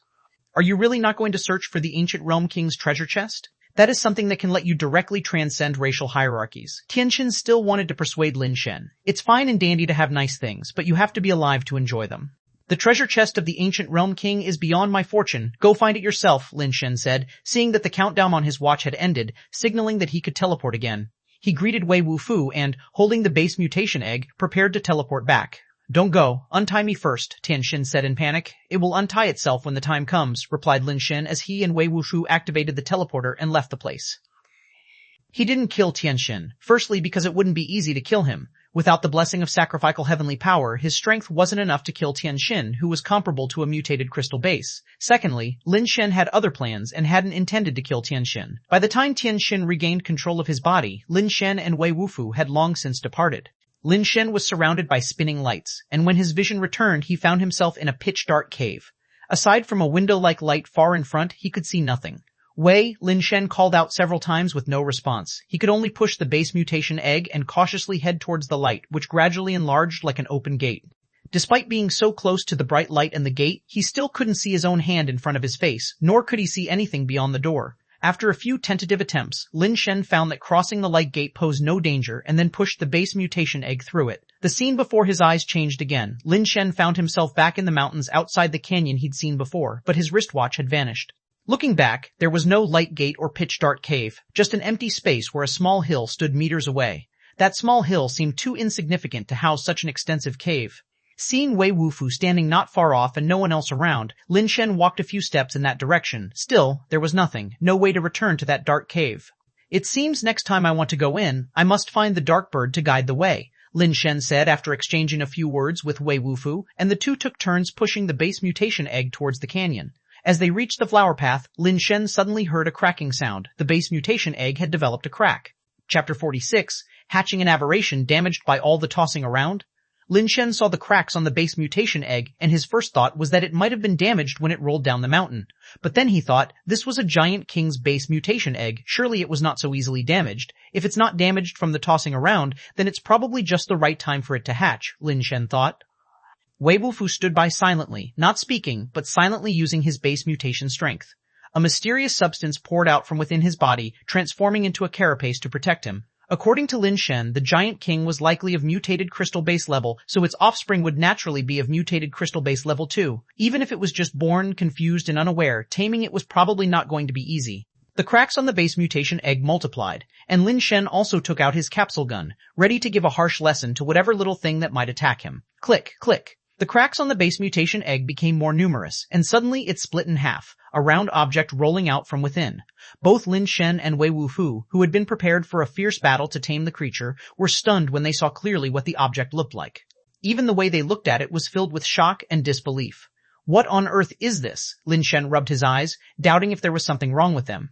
But no matter how much Lin Shen rubbed, what he saw remained the same plump thing. What had rolled out of the base mutation egg was not a base variant creature. The reason it wasn't considered a base variant creature was that there were no metallic objects on it, just white feathers, a round body, red eyes, and pink claws. It was nothing more than a fat white pigeon. A base variant creature could not possibly be just flesh and blood, so this white fat bird didn't look like one at all. Yet it had clearly emerged from a base mutation egg, if not a base variant creature. Then what could it be? Not only Lin Shen, even Wei Wufu was completely baffled. While both men were full of question marks, the little thing wobbled its body and toddled over to the fragments of the base mutation egg. Possibly because it was too fat, it walked like a duck, waddling its bottom comically yet somewhat adorably. The little thing pecked down, startling both Lin Shen and Wei Wufu. The base mutation egg was not only heavy but also extremely hard. It had rolled down the mountain and smashed big rocks into pieces without any damage to itself. Yet this stout creature easily broke these hard fragments into pieces and swiftly swallowed them. This fat bird must still be a base variant creature after all. I just don't know why it turned out this way. Anyway, let's tame it first. Lin Shen rushed forward, aiming to snatch the fragments and intending to tame this strange base variant creature using his usual methods. Lin Shen had just gotten close to the fragments and hadn't even picked them up when he noticed his fat bird waddling towards him. This startled Lin Shen, making him retreat a few steps, while Wei Wufu also prepared for battle. The fat bird, because of its weight, did not walk fast, and in its haste, it fluttered its wings a few times. Perhaps it was indeed too fat, because it couldn't even muster a jump, let alone fly, and it failed to catch up with Lin Shen. While Lin Shen watched its ridiculous antics and felt an urge to both cry and laugh, the fat bird's figure suddenly flashed and then vanished from the spot. Not good. Lin Shen immediately realized something was amiss. Before he could react, he noticed the vanished fat bird appeared at his feet, rubbing its round head against his calf, looking as if it was trying to act cute and coquettish. This, Lin Shen felt today, was truly an eye-opener. He had neither seen nor heard of such a base variant creature before. He carefully reached out his hand to stroke the fat bird's feathers. The fat bird didn't resist at all and even leaned its body against Lin Shen's hand. Upon touching, Lin Shen was even more certain that it was indeed a creature of flesh and blood. Beneath the fluffy white feathers was warm flesh, not cold metal. What on earth is this thing? Does it have a pet key on it? Lin Shen picked up the fat bird to examine it more closely. The bird cooperated by staying perfectly still, tucking in its neck, and looking at Lin Shen with equally curious red eyes. It was bad enough that the giant king's egg didn't turn into a little giant king, but Lin Shen could somehow wrap his head around the appearance of a bird. However, what puzzled him was how it turned into a flesh and blood fat pigeon. After examining it for a while, he couldn't see where on its body it could possibly hide a pet key. Key, do you have a key? Give me the key, Lin Shen spoke to the fat bird. The fat bird tilted its head, looking at him with confusion written all over its face. Seeing that the fat bird didn't understand, Lin Shen put it down and took out a pet key to show it. This, do you have this thing? Give it to me? Still, the fat bird didn't understand. Its small face was filled with bewilderment and ignorance. It waddled over to Lin Shen's feet, rubbing its head affectionately against his leg and making cooing sounds. All right, stop rubbing. Go eat something, Lin Shen said in a tone mixed with bemusement and resignation as he picked up the fat bird and placed it back beside the base mutation egg shards. The fat bird pecked happily at the shards, twisting and turning in a way that actually looked quite silly and adorable. What do you think? Lin Shen asked Wei Wufu with a wry smile. Wei Wufu stared at the fat bird for a long time before he squeezed out 4 words. Too fat, lose weight. I know it's fat, I'm not talking about that, never mind, forget I asked. Lin Shen was at a loss for words. The fat bird was about the same size as an ordinary pigeon, only much fatter, practically round. Coupled with its white feathers, it resembled a snowball from a distance. Although it wasn't large, it had a big appetite. It had gobbled up all the base mutation egg shards in just a moment. It was a mystery how such a small-bodied creature could consume so many shards. After eating, the fat bird wobbled back over to Lin Shen and once again started rubbing its head against him, its little claws scrabbling up his body, seemingly trying to climb up. Lin Shen picked it up, and the fat bird's weight hadn't increased at all. The base mutation egg was so heavy that even Lin Shen, reinforced by the power of sacrifice to heaven, struggled to lift it. Yet after the fat bird consumed all the shards, it remained surprisingly light, not much heavier than a regular pigeon, as if it hadn't eaten those shards at all. Let's just go back for now, Lin Shen said as he placed the fat bird inside his backpack, leaving the top open, unlocked. This backpack, which he had gotten from Ch1, was a Heaven brand product, considered a luxury in the planet he lived on. The fat bird was well behaved, just sitting inside the bag, its round head poking out, its red eyes curiously scanning everything around. Not sure whether bringing this thing with me will turn out to be a blessing or a curse, Lin Shen thought to himself. He now felt somewhat reluctant to part with the fat bird. Although the creature was somewhat odd, anyone could see that it possessed strong abilities. Chapter 47, Base Mutation Technique. When the two returned to Darkbird Base, they found that Qi Shuheng and Wang Tian'er had not returned yet. They had been teleported to that planet earlier than Lin Shen. Lin Shen had entered later than they had, and their teleporter's cooldown period was a lot shorter than Lin Shen's, so they should have teleported back even earlier. Now that they still hadn't returned, either they were already dead and thus unable to teleport back, or they were unwilling to come back, having found other gains on that planet.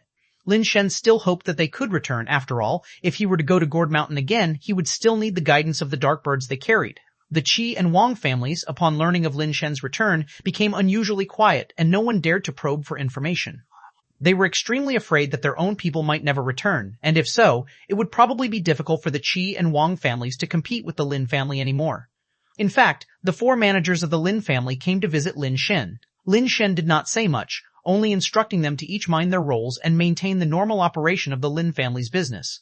After sending off the 4 managers, Lin Shen had a thorough chat with Wei Wufu and ultimately decided to have Wei Wufu stay with the Lin family. Wei Wufu did not need to manage the affairs of the Lin family's business, he just needed to follow Lin Shen's orders. The Lin family hastened back for a total of 4 important matters. The first matter was to wait for Death Powder to complete its evolution. It was Lin Shen's main battle pet. With it, Lin Shen would have more security when going to that planet again. The second was to acquire more pets, equipment, and fire seeds in preparation for the next visit to that planet. The third matter was to go on a matchmaking visit and have children. With no amount of preparation being enough for that place and no knowledge of what dangers might be encountered, Lin Shen had to ensure the continuation of the Lin family's bloodline in case he did not return. This was a promise he had made to his brothers and sisters, and it had to be fulfilled. The fourth matter was to learn an evolution skill suitable for him. After undergoing base mutation, one can begin to practice the evolution skill, which is a method for purifying and refining a base variant body. Simply put, it is about removing impurities within the steel body, alloy body, and crystal base, enhancing the attribute quality and improving absorption of the base mutation fluid. Of course, this is just the human understanding. In fact, in the universe, the evolution skill is not referred to as such, but rather called evolution skill. There are countless varieties of evolution skills in the universe, with almost every race possessing its unique evolution skill. However, evolution skills are also ranked, and according to Ch1, the 5 most widespread and top-ranked evolution skills in the universe are the Heavenly Heart skill, All Life Genesis, Evolution Theory, Divine Transmutation Scripture, and Origin Scripture. These are abbreviations for the 5 supreme evolution skills. For example, Heavenly Heart skill is officially known as Celestial Unity Mind skill. It was initially created by the Celestial Unity Mind skill. as an essential part of their core curriculum, claiming it to be the foremost among the top 5 evolution skills. Of course, Lin Shen felt that Ch1 was somewhat boastful. Lin Shen analyzed on his own that these 5 evolution skills could not be considered the supreme ones. They were simply the most classic and widespread.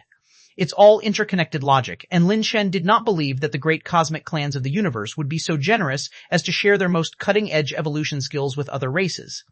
There are far too many races in the universe, and a newly spacefaring race like humans would have difficulty attracting attention from those great clans. Many races, after stepping into the universe, quickly disappear without a trace, and then new races rise once again. Shen said he knew of the human race, but only a very few humans. Those humans were not very famous, just happened to be known. This was also confirmed by Wei Wufu, who agreed that indeed many humans had ventured out. But as for universally known human powerhouses, there hadn't been any thus far, only a few with some minor fame. Shen mentioned a cosmic ranking of races, in which humans didn't even qualify to make the list. The ranking stops at 100 million, and most races, just like humans, don't qualify, which shows the vast number of races in the universe and the intensity of the competition. As for the possibility of invasion by one of the great cosmic clans, this wasn't something to worry too much about for the time being. Even for those great clans, traveling across the universe to another life planet is extremely difficult and requires an excessively long time. By the time they arrived, humans might have already vanished into the long river of history. Interstellar pathways were mainly reliant on teleporters, like the wrist device Lin Shen wore previously. You could only use a teleporter within a specific teleportation area, and teleportation was all directional, with each device corresponding to a single planet. There hadn't been any teleporters discovered that could transport individuals here, and even if there were, with such poor base mutation resources, it was unlikely many would come. Like on the planet Lin Shen and his group visited before, where one could stumble upon mutant creatures just by wandering around, encountering mutant creatures here was as likely as winning the lottery. What puzzled Lin Shen was the fact that on that planet teeming with mutant creatures, not a single fire seed was found, which was quite strange. Could it be that only the native base variant creatures here carry the fire seed? Lin Shen couldn't help but entertain the thought. This would need to be confirmed through finding more fire seeds. Lin Shen recalled the Celestial Unity Mind skill he learned from Shen, and although he had committed it to memory, he had no intention of practicing it. First, he didn't trust Shen, and second, there was no need. On their planet, there was not only the Heavenly Heart skill, but also evolution theory, all-life genesis, divine transmutation scripture, and origin scripture.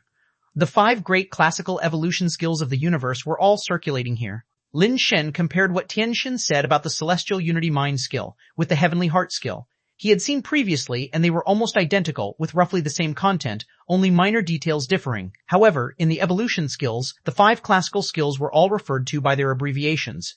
The sole difference was that only the base mutation level part had been circulated through the evolution skills, while Shen's version included the latter parts as well. Lin Shen had asked Wei Wufu about this, and he didn't know who had originally brought these evolution skills back, stating that initially, only the base mutation part was known, and later, some humans obtained fragments of the rest, though most weren't complete. As Lin Shen suspected, the 5 great evolution skills were actually quite basic, and even the large bases and major families had abandoned these 5 classic skills in favor of practicing more advanced evolution skills. Like Wei Wufu, who had all 5 base evolution skills at home, but chose to practice another secret evolution skill, which, reportedly, was a secret technique from a great cosmic clan obtained through an opportunity by one of his family elders. Furthermore, Wei Wufu had already promised Lin Shen that he would teach him that secret evolution skill. Chapter 48. Talent Theory. Talent is truly a mysterious thing, for the same task can seem difficult to those without talent and simple to those who possess it. Lin Shen began to suspect that he was especially devoid of talent. He had studied very hard, but somehow could never grasp the concepts taught to him by Wei Wufu. Even though his movements were identical, Lin Shen just couldn't sense that flow of strength within his body that Wei Wufu talked about. Don't rush, keep it simple, learn. Wei Wufu tried to teach him over and over how to do it. Lin Shen really wanted to tell Wei Wufu that he wasn't in a rush, he simply couldn't learn it. Old Wei, I've got the picture now, let's call it a day. There's no use hurrying something like this, you'll just tire yourself out.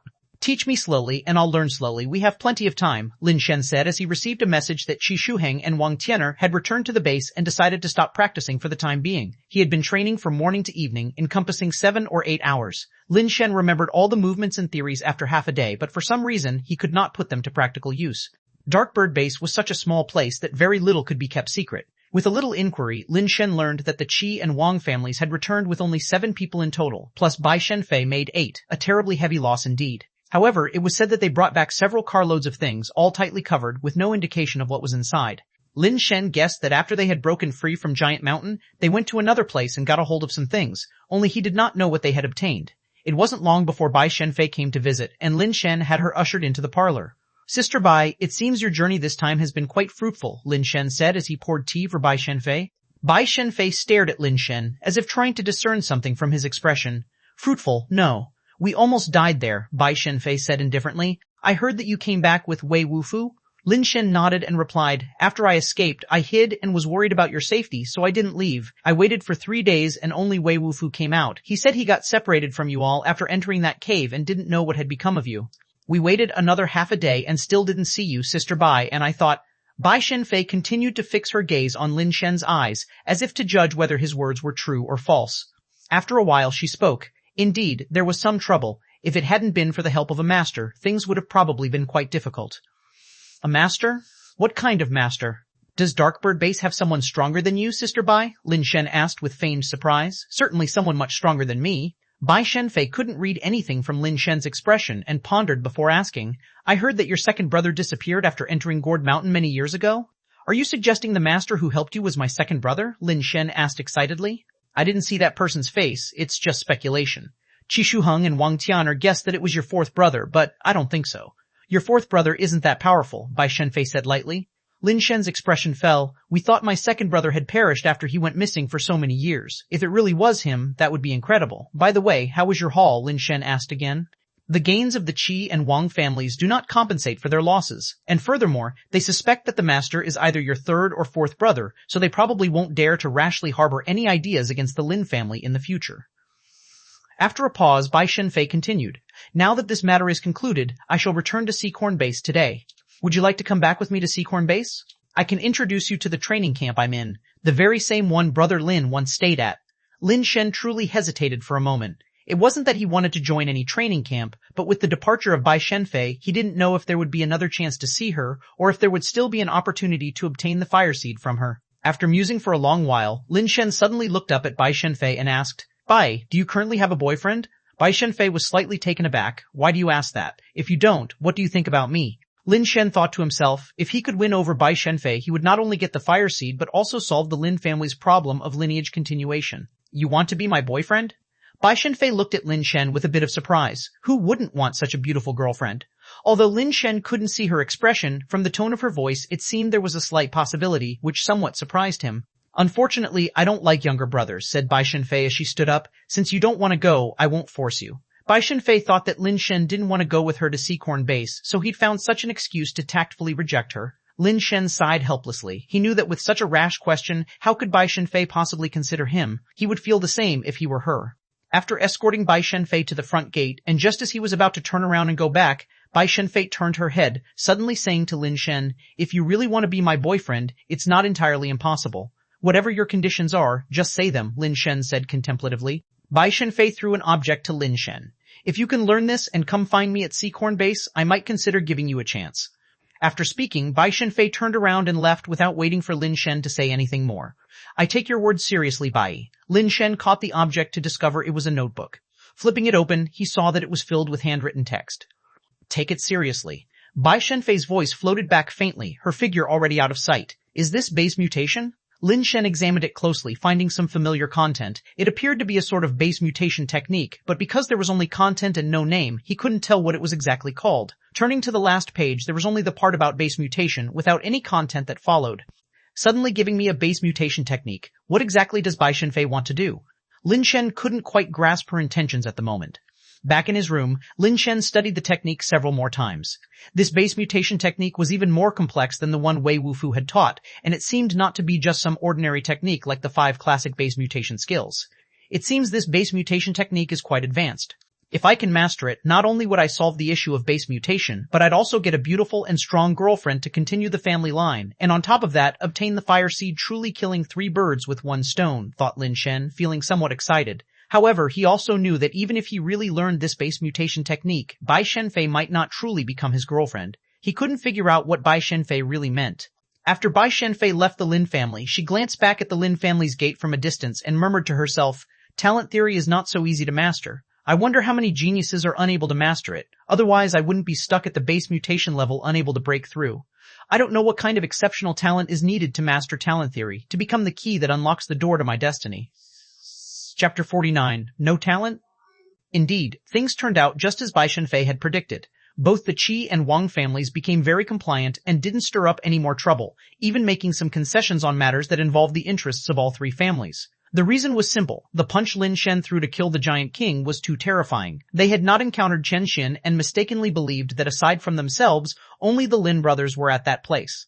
Naturally, they were very afraid, worried that the person might be one of the Lin brothers, coming back to cause them trouble. Lin Shen temporarily had no intentions of dealing with the Qi and Wang families, firstly because he was not yet strong enough, and secondly because he genuinely lacked the time and effort. In the past few days, he had been learning the base mutation technique from Wei Wufu, but with no progress at all, unable to sense the flow of strength Wei Wufu spoke of.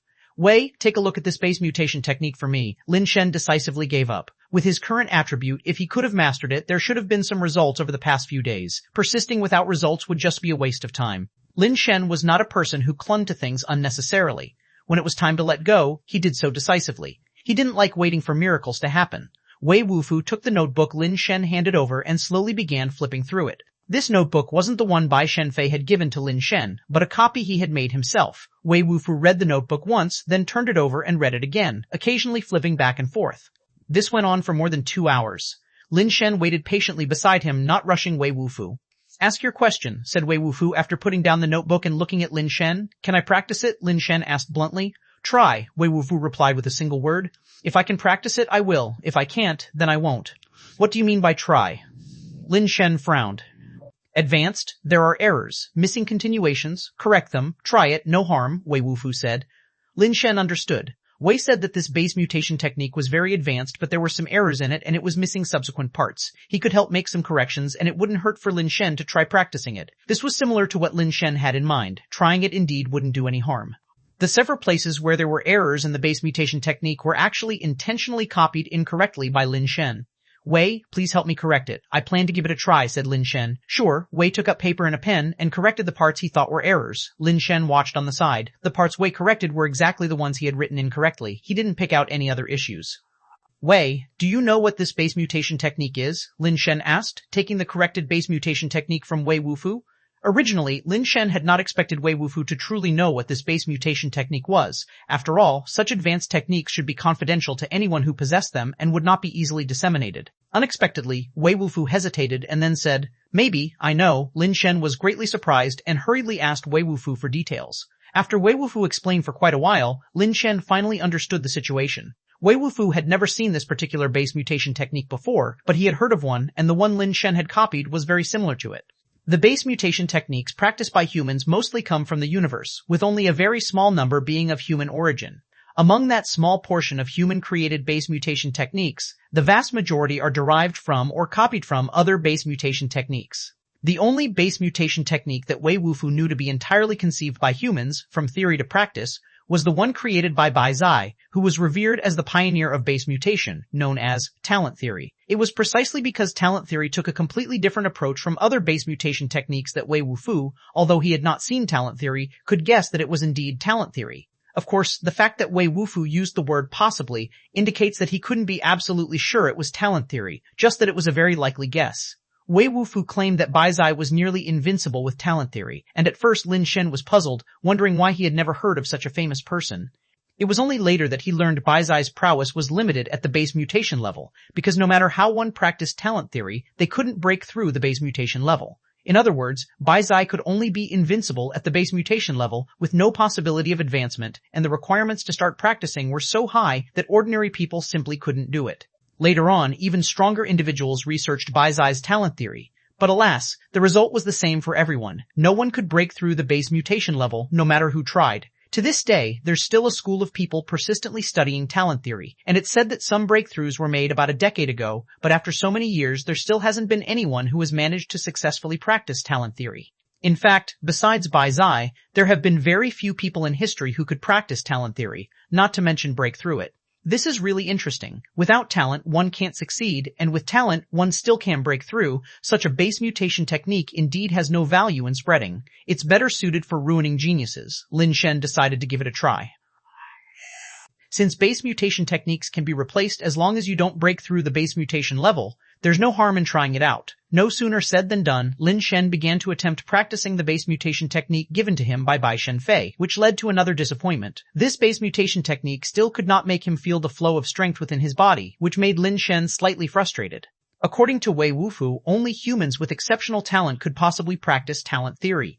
If he couldn't do it, this meant that his talent was not very good, at least not 1 in 10,000. I don't believe this. Lin Shen directly took the celestial unity mind skill he had obtained from Tianxin to practice, wanting to first experience what that feeling of strength flowing was like.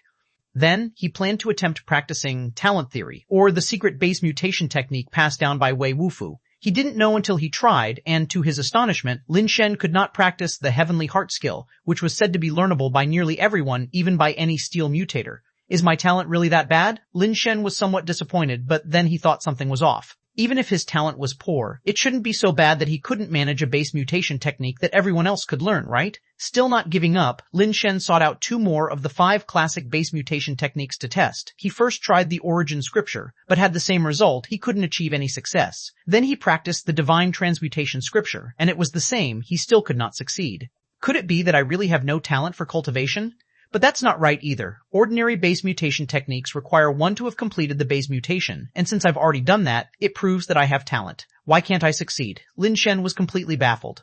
Wei Wufu was also at a loss about what was going on with Lin Shen. He had never heard of a mutator who couldn't practice any of the 5 fundamental base mutation techniques. Still relentless, Lin Shen went directly to his brother's study, broke the lock, and took out several base mutation techniques his brother had collected to practice. After trying out several more base mutation techniques, Lin Shen's expression grew increasingly grim. Just when he thought he really couldn't practice any base mutation techniques, another try yielded some results. Chapter 50. Misprint. Lin Shen finally sensed the power flow Wei Wufu was talking about. It was like water seeping and flowing through sand. That power coursed through his body, washing over his flesh, bones, and internal organs, as if he wasn't made of flesh at all, but sand, and the fine liquid continuously permeated and flowed inside him, removing impurities from his body and slowly expelling them. It worked. I can still practice. Lin Shen looked at the base mutation technique that he consulted for confidence, with evolution theory written on the cover, one of the 5 fundamental base mutation techniques. As long as I can practice, I'll start with evolution theory first. After I get used to the feeling of the power flow, I can then practice other base mutation techniques, which should be more effective. After discussing with Wei Wufu, Wei also thought Lin Shen's idea was feasible, to practice evolution theory first and then other base mutation techniques. Wei Wufu had studied evolution theory in the past, and when he looked at the evolution theory Lin Shen got from Mr. Lin Zhongzhong, he found some errors in it. Strangely, after Wei Wufu corrected those errors, Lin Shen couldn't sense the power flow in his body any longer. When he practiced with the erroneous version, he was able to regain the sensation. Strange. Even Wei Wufu found it exceedingly odd. He confirmed over and over that he had not remembered incorrectly. The evolution theory in Lin Shen's possession indeed had many errors. Anyway, it's just a transition. Let it be wrong. It doesn't have much impact. Lin Shen continued to practice with the erroneous version of evolution theory, and the effects were surprisingly good. After Lin Shen became adept, he tried to learn the secret techniques taught by Wei Wufu, but it still didn't work out. When he tried talent theory, it was even less successful. Lin Shen tried all the base mutation techniques he could find once again, but the result was the same. He couldn't sense the power flow with any of them except for the flawed evolution theory. The cultivation effects of the erroneous evolution theory were unexpectedly good. Just a few days of practice significantly extended the duration of his steel body, and even the duration of superbase change saw some extension. Humans were originally beings of flesh and blood, and using the steel body through base mutation not only consumed a huge amount of energy, but because of the overload, the body couldn't maintain the state of steel body for long. Therefore, general mutators, even those at the crystal base level, couldn't maintain a combat stance at all times and usually stayed in a normal human state. All kinds of base mutation techniques have the effect of extending the duration of the steel body. It's just a matter of how strong or weak the effect is. The biggest advantage of the 5 fundamental base mutation techniques is stability, and their effect on enhancing duration is decent, but it was not as noticeable as the evolution theory that Lin Shen was practicing. Just a few days of practice extended his abilities a lot, which even surprised Wei Wufu. Since the other base mutation techniques don't work, then I can only practice evolution theory. Lin Shen was still able to accept the current outcome. Although he couldn't learn the secret or special base mutation techniques, fortunately, the effects brought by evolution theory were not bad, and finding the subsequent parts of evolution theory was relatively easy. If he practiced talent theory, he wouldn't even have the next parts, and he would need to create them himself, which would be way too troublesome. It's just too bad that I'm not destined for goddess consort Bai.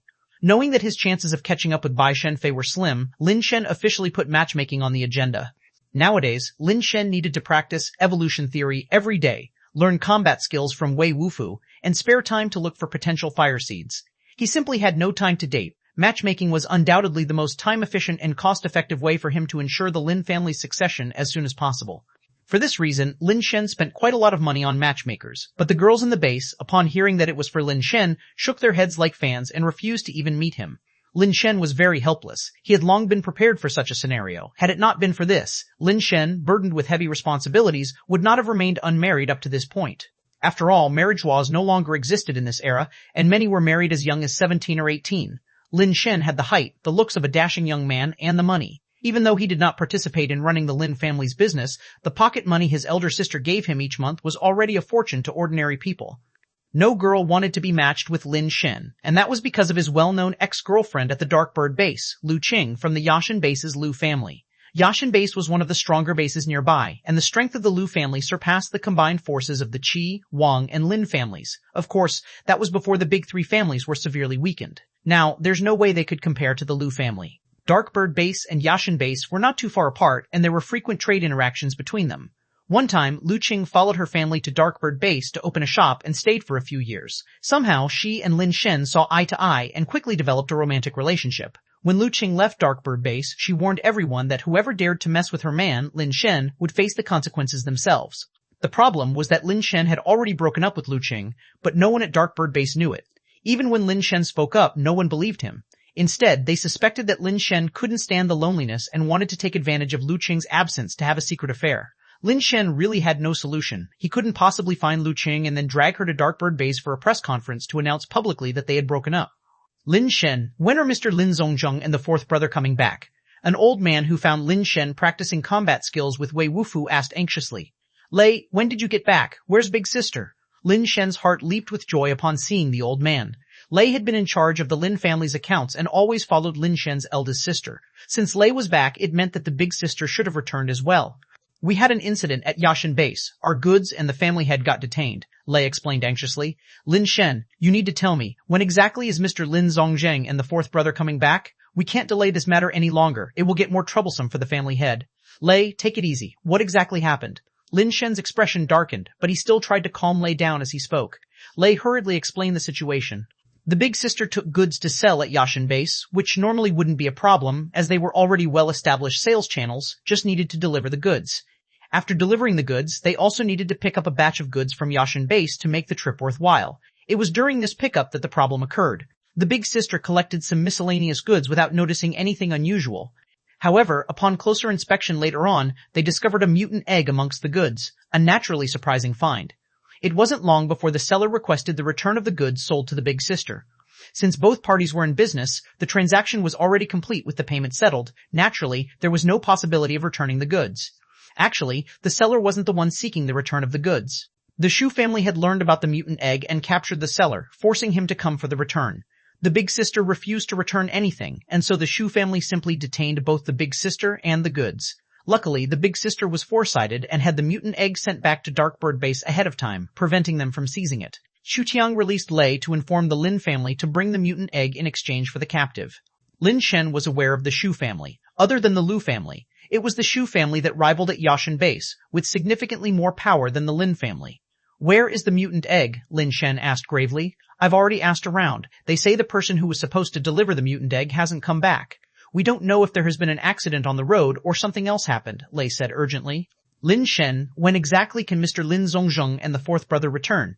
This issue can only be resolved if they step in. Lei, you get some rest first, have something to eat. Once you've rested, we will head to Yashin base, Lin Shen said. He had originally planned to go out to see if he could find the fire seed in other bases, and to also consider possible marriage alliances. Now that such an incident had occurred, it was the perfect opportunity to visit Yashin base. Lin Shen, what's the use of you going to Yashin base? Mr. Lin Zongjung and the fourth brother are the ones who need to go. Lei was too anxious and spoke without thinking, but he quickly tried to explain after realizing it. Lin Shen, I didn't mean it that way. You know the Shu family's power.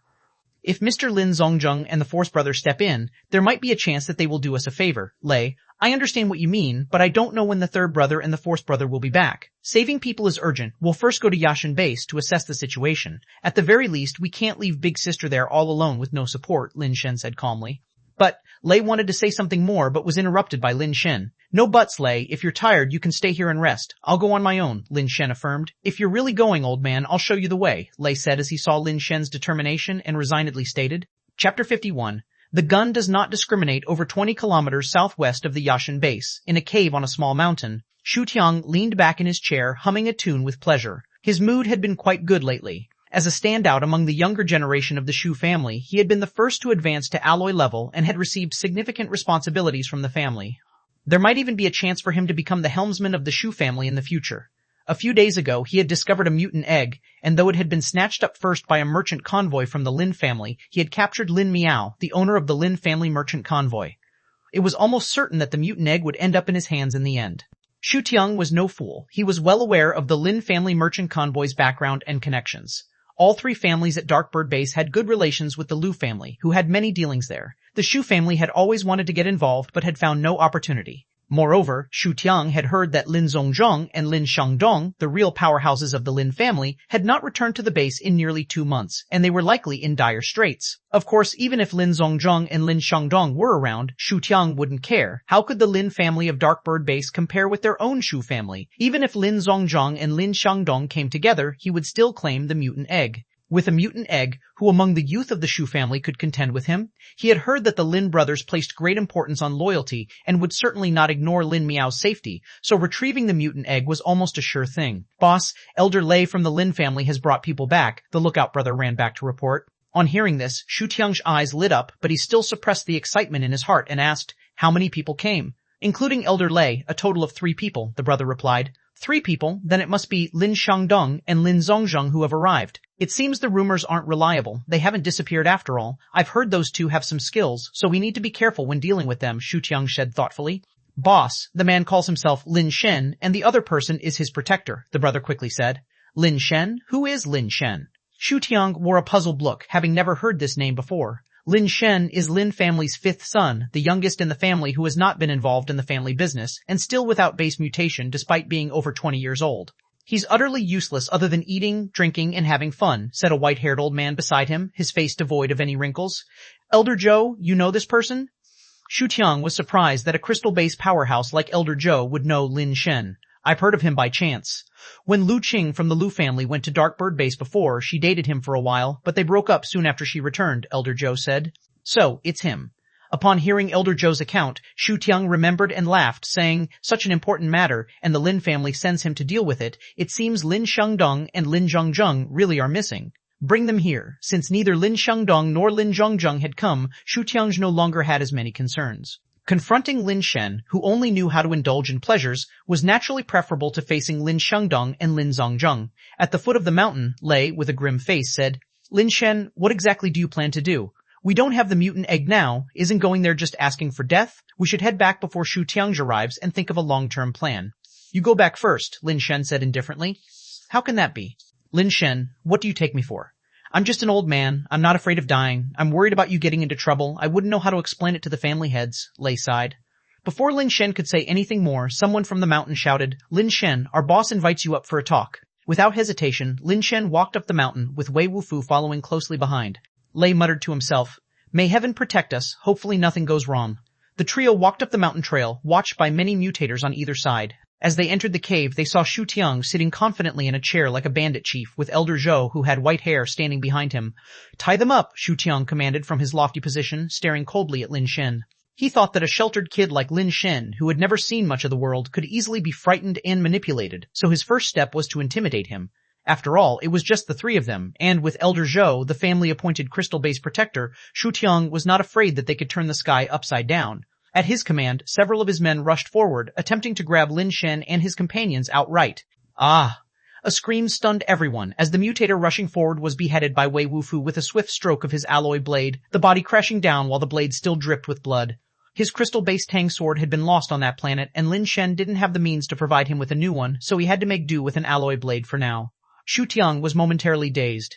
He hadn't anticipated that, under these circumstances, Lin Shen and his men would dare to strike, and to behead someone at that. Were they reckless or just foolish? Didn't they realize that Lin family's caravan members were in their possession? Lei was also dumbfounded, not expecting that the guard Lin Shen brought, who had remained silent the entire way, would draw his sword and kill without a word. Wasn't this seeking death? "You're courting death," Ch1 raged. The moment he stood, his body was enveloped by an alloy carapace. The mutators from the Shu family also underwent base mutation, brandishing their weapons. "Misunderstanding. It's a misunderstanding," Lin Shen began.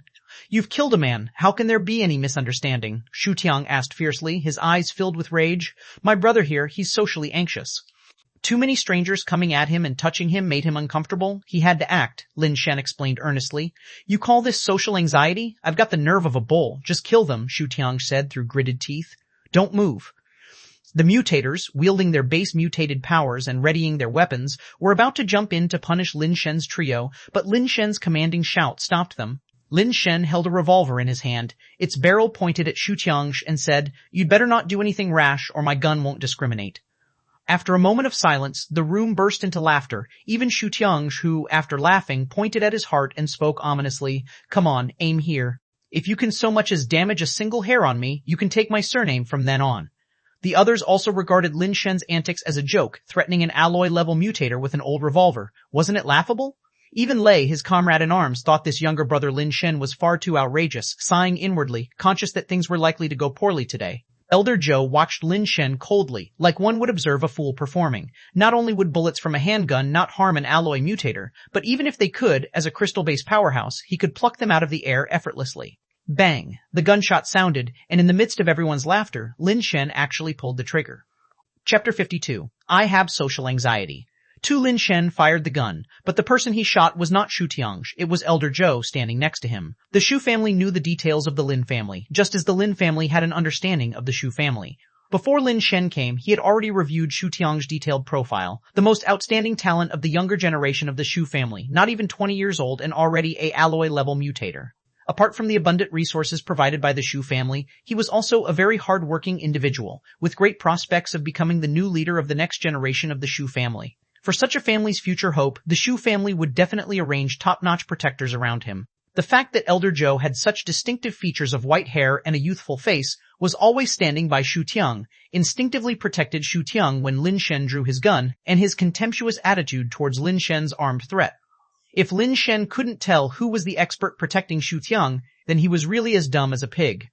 Seeing Lin Shen open fire and seemingly missing, the muzzle deviating towards him, the derision in Elder Zhou's eyes deepened. If it were an attack from a mutator, he would have used his base mutation powers to first shield himself with a crystal-based carapace. But to him, a firearm was nothing but junk. How could it possibly hurt him, a noble crystal-based variant? Elder Zhou wanted to show off, planning to pluck the bullet out of the air with his bare hands, to show Ch1 the strength of this loyal servant of the Shu family. But the moment the gun fired, Elder Zhou only felt a blur before his eyes and didn't have a chance to react. Then his brain suddenly went blank. Who am I? Where am I? What happened? Elder Zhou's brain only managed to flash these thoughts before he fell backward, stiff as a board. In the center of his forehead, a bloody hole was spurting out red and white matter. For a moment, everyone in the cave was petrified. Ch1 became like a robot, his neck turning stiffly in Elder Zhou's direction, watching him fall stiffly, the red and white matter splattering partly onto his face. Elder Zhou is dead, killed by a gun. How is that possible? It must be fake. I must still be dreaming.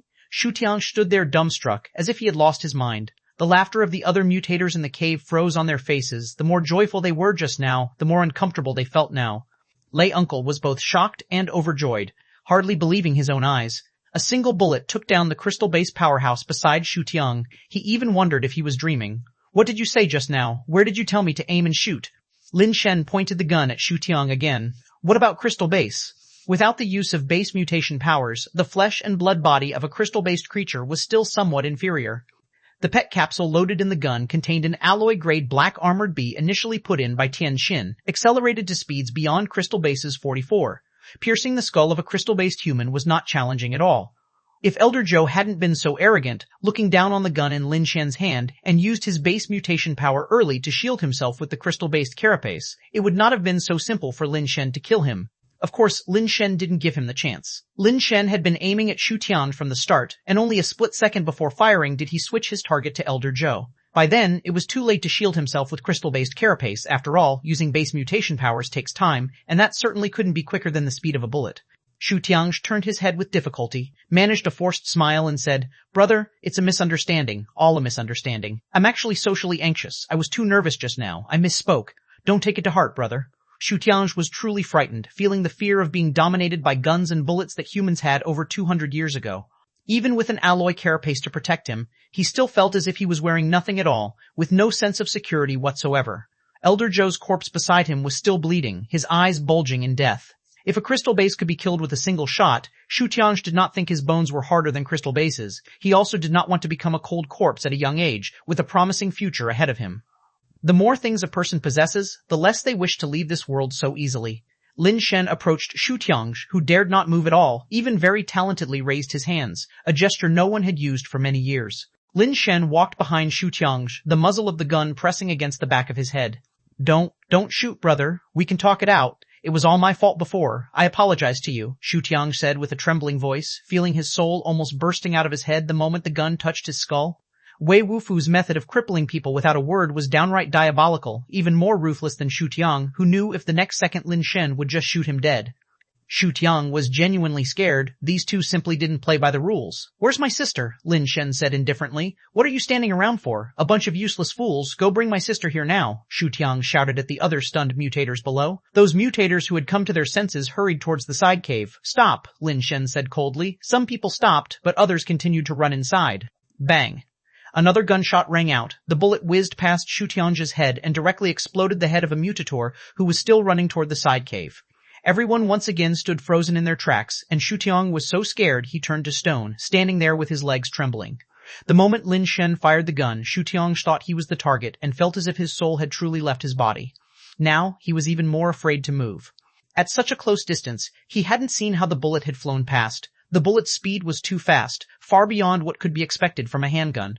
Brother, you tell me what to do, I'll follow your lead, Ch1 said, swallowing the non-existent saliva in his mouth with some difficulty. Wei, Lei, go get our big sister out, Lin Shen instructed Wei and Lei. Okay, Wei responded, and then walked toward the side cave. Mr. Out, why?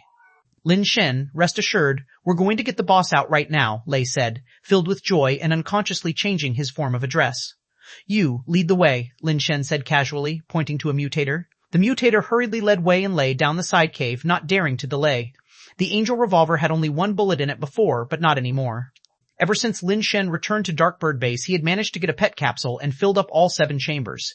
Fortunately, he had money, and the Lin family had stock, otherwise it wouldn't have been easy. Lin Miao and the caravan members were all locked up with alloy locks and confined in a cave. Apart from Lin Miao, who appeared rather calm, everyone else's expressions were more or less filled with unease. They all knew that Mr. Lin Zongjung and the other had been gone from the base before the caravan had set off. If they hadn't returned, who could come to exchange for them? Who would dare to? Lin Miao might have seemed composed on the outside, but was anything but calm inside. Of course, she knew her 2 younger brothers were not at Dark Bird Base, but as the head of the family and leader of the caravan, she couldn't be the first to break down. Boss, do you think Mr. Lin Zongjung and the other will make it in time? The young mutator from the caravan asked, despite having asked many times before, still unable to help himself from asking again. They will, Lin Miao replied calmly, without hesitation. The young man felt somewhat reassured and leaned against the wall, taking a few deep breaths. His emotions settled a lot. Suddenly, the stone door blocking the cave was opened, and 3 people walked in. Boss, you've suffered. We're here to rescue you. Lei, seeing Lin Miao locked and sitting on the ground, immediately teared up with gratitude as he rushed over. When had Lin Miao ever suffered like this? The sight of Lei stirred both shock and joy among the people. Lin Miao's heart soared with happiness, yet she still calmly asked, did my 3rd or 4th brother come? Boss, it's neither of them. Mr. Lin Zongjung and the other haven't returned to the base yet, Lei said as he took the keys from the guard and began unlocking the alloy shackles on Lin Miao. Not them? Then who brought the mutant egg to exchange for us? Lin Miao asked with slight amazement.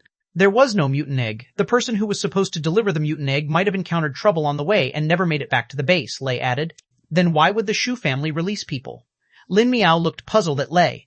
If neither her 3rd nor 4th brothers were available and there was no mutant egg to exchange, why would Shu Tiang let them go? The other members of the caravan looked at Lei, sharing Lin Miao's confusion. It was Mr. Lin Shen, Lei started excitedly. Mr. Lin Shen? Which Mr. Lin Shen? Everyone was momentarily confused, unable to figure out who Lei was talking about. In their memory, Lin Shen was always the pampered one, only concerned with eating, drinking, and having fun. My 5th brother came, Lin Miao was the first to catch on. She knew Lin Shen's character well. It wasn't strange for Lin Shen to come here when nobody else was in charge at home. What puzzled her was how Lin Shen, without a mutant egg, managed to persuade the Shu family to release them, and from Lei's demeanor and how he referred to Lin Shen, it seemed her younger brother must have done something incredible. Mr. Lin Shen, he's amazing, Lei began, his words spitting forth as he exaggerated the events that had taken place. Everyone listened in disbelief, unsure whether Lei misspoke or they had misheard. A handgun killing a crystal-based powerhouse, is that even possible? You're supposed to tell us what happened, not recite a mythological tale. Chapter 53, 1 city for 1,000 people, Yashin Base, Shu family courtyard. You mean to say, he slapped your face, killed our Shu family's crystal base, and then walked into the Yashin Base with you unabashedly? Elder Mr. Shu narrowed his eyes, staring at Ch1, whose face was swollen like a pig's head, and slowly spoke.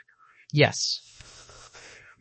The pain on Ch1's face was scorching. However, it wasn't Lin Shen who did it, but Ch1 who had requested to apologize to Lin Miao and slapped himself. If not for this, Ch1 would have feared that Lin Shen would kill him to silence him and wouldn't have let him return. But in front of the elder, he still wanted to save face and was embarrassed to say that he had slapped himself. What Ch1 didn't expect was that Lin Shen had no intention of killing him. Not only had he not killed him, but he also followed him to Yashin Base, bringing only Wei Wufu with him. Lin Miao and the others had already returned to Darkbird Base under Lin Shen's arrangements. Xiaotiang, how do you think we should handle this matter? Elder Mr. Shu asked, looking at Xiaotiang. Xiaotiang felt tense, but his face showed no expression. After thinking, he said, Elder, if it were up to me to deal with it, I think we should not trouble Lin Shen further. Not only should we not trouble him, but we should also try to clear up any misunderstandings between us, and it would be best if we could establish some sort of relationship with him. How is it? Do you think our Shu family's strength is less than that of the Lin family and cannot avenge you? Elder Mr. Shu said with a cold face. Xiaotiang hurriedly said, Elder, you misunderstand. Our Shu family is certainly stronger than the Lin family. My reason for saying so is not due to the strength of the Lin family, but because of the people behind them. The people behind them? Are you referring to the Lu family? Do you think our Shu family is afraid of the Lu family? Elder Mr. Shu's voice grew colder. Seeing this, Xiaotiang braced himself and said, The people behind the Lin family are definitely not the Lu family. The gun that Lin Shen has is also not something the Lu family could possess. Go on, Elder Mr. Shu said, his gaze oppressively fixed on Xiaotiang. Xiaotiang continued, That revolver is absolutely no ordinary object. Our Shu family does not possess such a thing, and the Lu family likely doesn't either. How could a mere Darkbird base of the Lin family have such a thing? Lin Shen knows full well that Yashin Base is our Shu family's turf, yet he dares to come here like this. I don't think he's a fool, so he must have a reliance that we are unaware of. Also, since the Lu family has a good relationship with the Lin family, I chose not to strike in the base but to ambush their convoy outside. This was to avoid conflict with the Lu family over this matter. Now that Lin Shen has entered the base, if we try to make a move on him, the Lu family, for the sake of their business at Darkbird Base, will not sit idly by. Starting a conflict with the Lu family now would not align with our Shu family's interests. My child, you have indeed grown up, Elder Mr. Shu said after listening. The false coldness on his face dissipated, revealing a look of relief. You're able to put aside personal honor and not be blinded by hatred. This is good. Without relevant intelligence, you can make the correct decision, and that's even better. Our Shu family has a successor. Elder, are you saying that you know the origin of that gun? Xiaotiang showed his clarity and wisdom again. He was not carried away by a few words of praise from Elder Mr. Shu, but caught the underlying point instead. Elder Mr. Shu looked at him with more approval in his eyes. Indeed, I have seen such a gun before. To be precise, it is not a gun, but a pet capsule launcher. Such a thing cannot be made by human hands. Do not ask me where it comes from. I do not know either. The fact that the Lin family can possess such a thing undoubtedly indicates there are people behind them, and you have judged this accurately. After a pause, Elder Mr. Shu continued, What did you say the name was of the odd-speaking person following Lin Shen? Wei Wufu. Xiaotiang promptly replied. His impression of Wei Wufu was quite deep. His surname is Wei, so there seems to be no mistake. A city for 1,000 people, a Wei every 100 years. Wei Wufu's Wei is probably that Wei, Elder Mr. Shu continued, his eyes sparkling with speculation. I had not expected someone from the Wei family to be involved with the Lin family, whether by chance or with an agenda. Elder Mr. Shu, you're saying Wei Wufu is from the Wei family of Tiancheng? Xiaotiang's complexion changed slightly upon hearing this, showing a look of concern. The Wei family of Tiancheng, even though it was thousands of miles away, still had an extremely resounding reputation, so loud that it was almost deafening. The base mutation zones around Tiancheng were numerous, and since the beginning of the base mutations, they had faced wave after wave of attacks from base variant creatures. The Wei family of Tiancheng, with more than 1,000 members at first, defended the city for over 200 years. Countless members of the Wei surname died to ensure the city didn't fall, and Tiancheng is still under the rule of the Wei to this day. 1,000 people for one city, a Wei every century, that was the most unbreakable front line of humanity. That's not an ordinary pet capsule launcher. Only a place like the Wei family could have it, Elder Mr. Shu mused and said. The Wei family is the Wei family after all. They're not unreasonable. Even if they have their schemes, they won't push us to a dead end. Just do as you said, try your best to repair the relationship with the Lin family. Lin Shen didn't truly harm you, which already says a lot. You can go ahead with it, no need to be overly cautious. I'll send someone to inquire in Tiancheng and confirm whether that Wei Wufu really belongs to the Wei family or not. Elder Mr. Shu, rest assured, I will handle this matter with care, Xiaotiang solemnly said. At this moment, Lin Shen and Wei Wufu were strolling through the market at Yashin Base. Lin Shen wanted to try his luck to see if he could find a base mutation egg with fire seed at Yashin Base. The market at Yashin Base was much bigger than that of Darkbird Base. Darkbird Base only had one street with shops selling base mutation eggs and pets. The Yashin market was much larger than the street at Darkbird Base, at least 10 times the size. The roads inside the market intersected in every direction, with shops everywhere. There were shops selling base mutation materials, base mutation eggs, pets, as well as recycling businesses. Each category had its own area, and any single area was much larger than the street at Darkbird Base. Coming to the section where base mutation eggs were sold, Lin Shen was dazzled by the variety. On the ground stalls, in shops, and even in some hallway passages, people were selling base mutation eggs. The varieties were multifarious, big and small, multicolored. Every kind of base mutation egg was available, and naturally the quality varied as well. Lin Shen mostly just glanced over them, first sweeping through the outdoor stalls, and did not see any base mutation egg with fire seed. Strange, with so many base mutation eggs, not even one has a fire seed. When I was at Darkbird Base before, I found a few just casually. Never mind, I'll look through the shops first before making any plans. Lin Shen meandered from shop to shop. After visiting quite a few shops and not finding any fire seed, Lin Shen hesitated before a particularly impressive-looking shop and didn't immediately go in. The shop's sign bore the words, "With You," which was one of Lu family's stores. In the past, Lu Qing, following people of Lu family, had opened a branch of With You at Darkbird Base. As Lin Shen was hesitating whether to go in or not, he just glanced inside and saw on the shelves directly opposite the store entrance several rows of base mutation eggs, one of which was covered with a thick mosaic. Damn it, Mr. Tian, are you messing with me on purpose? They're nowhere to be found but here? Does it have to be this melodramatic? Lin Shen was somewhat speechless, but without any hesitation he walked straight in. Who cares about X's or not? It's not just a store run by the X's family. Even if that base mutation egg was laid by the X herself, as long as they're willing to sell, he would dare to buy. Face isn't worth much. Fire seed is what's most important. Chapter 54. Military advisor Lin Shen saw a girl in a tracksuit talking to a clerk inside a counter, presumably a customer looking to buy base mutation eggs. From the back, although she wore loose-fitting sportswear that hid her figure and curves, her legs were undeniably long, and her black dense hair, tied in a ponytail, made her look very healthy. Overall, the girl exuded a robust aura as if she were the type to have her monthly periods arrive punctually and copiously. She looks highly suitable for having children. Lin Shen withdrew his gaze. For now, he was here to buy fire seeds, and the matter of finding a woman to have children with could be put on hold. Lin Shen, accompanied by Wei Wufu, walked to the counter and pointed to the base mutation eggs on the shelves behind it, asking, "How are those sold?" Before the clerk could answer, Lin Shen suddenly heard a familiar voice exclaiming in surprise, "Lin Shen? What are you doing here?"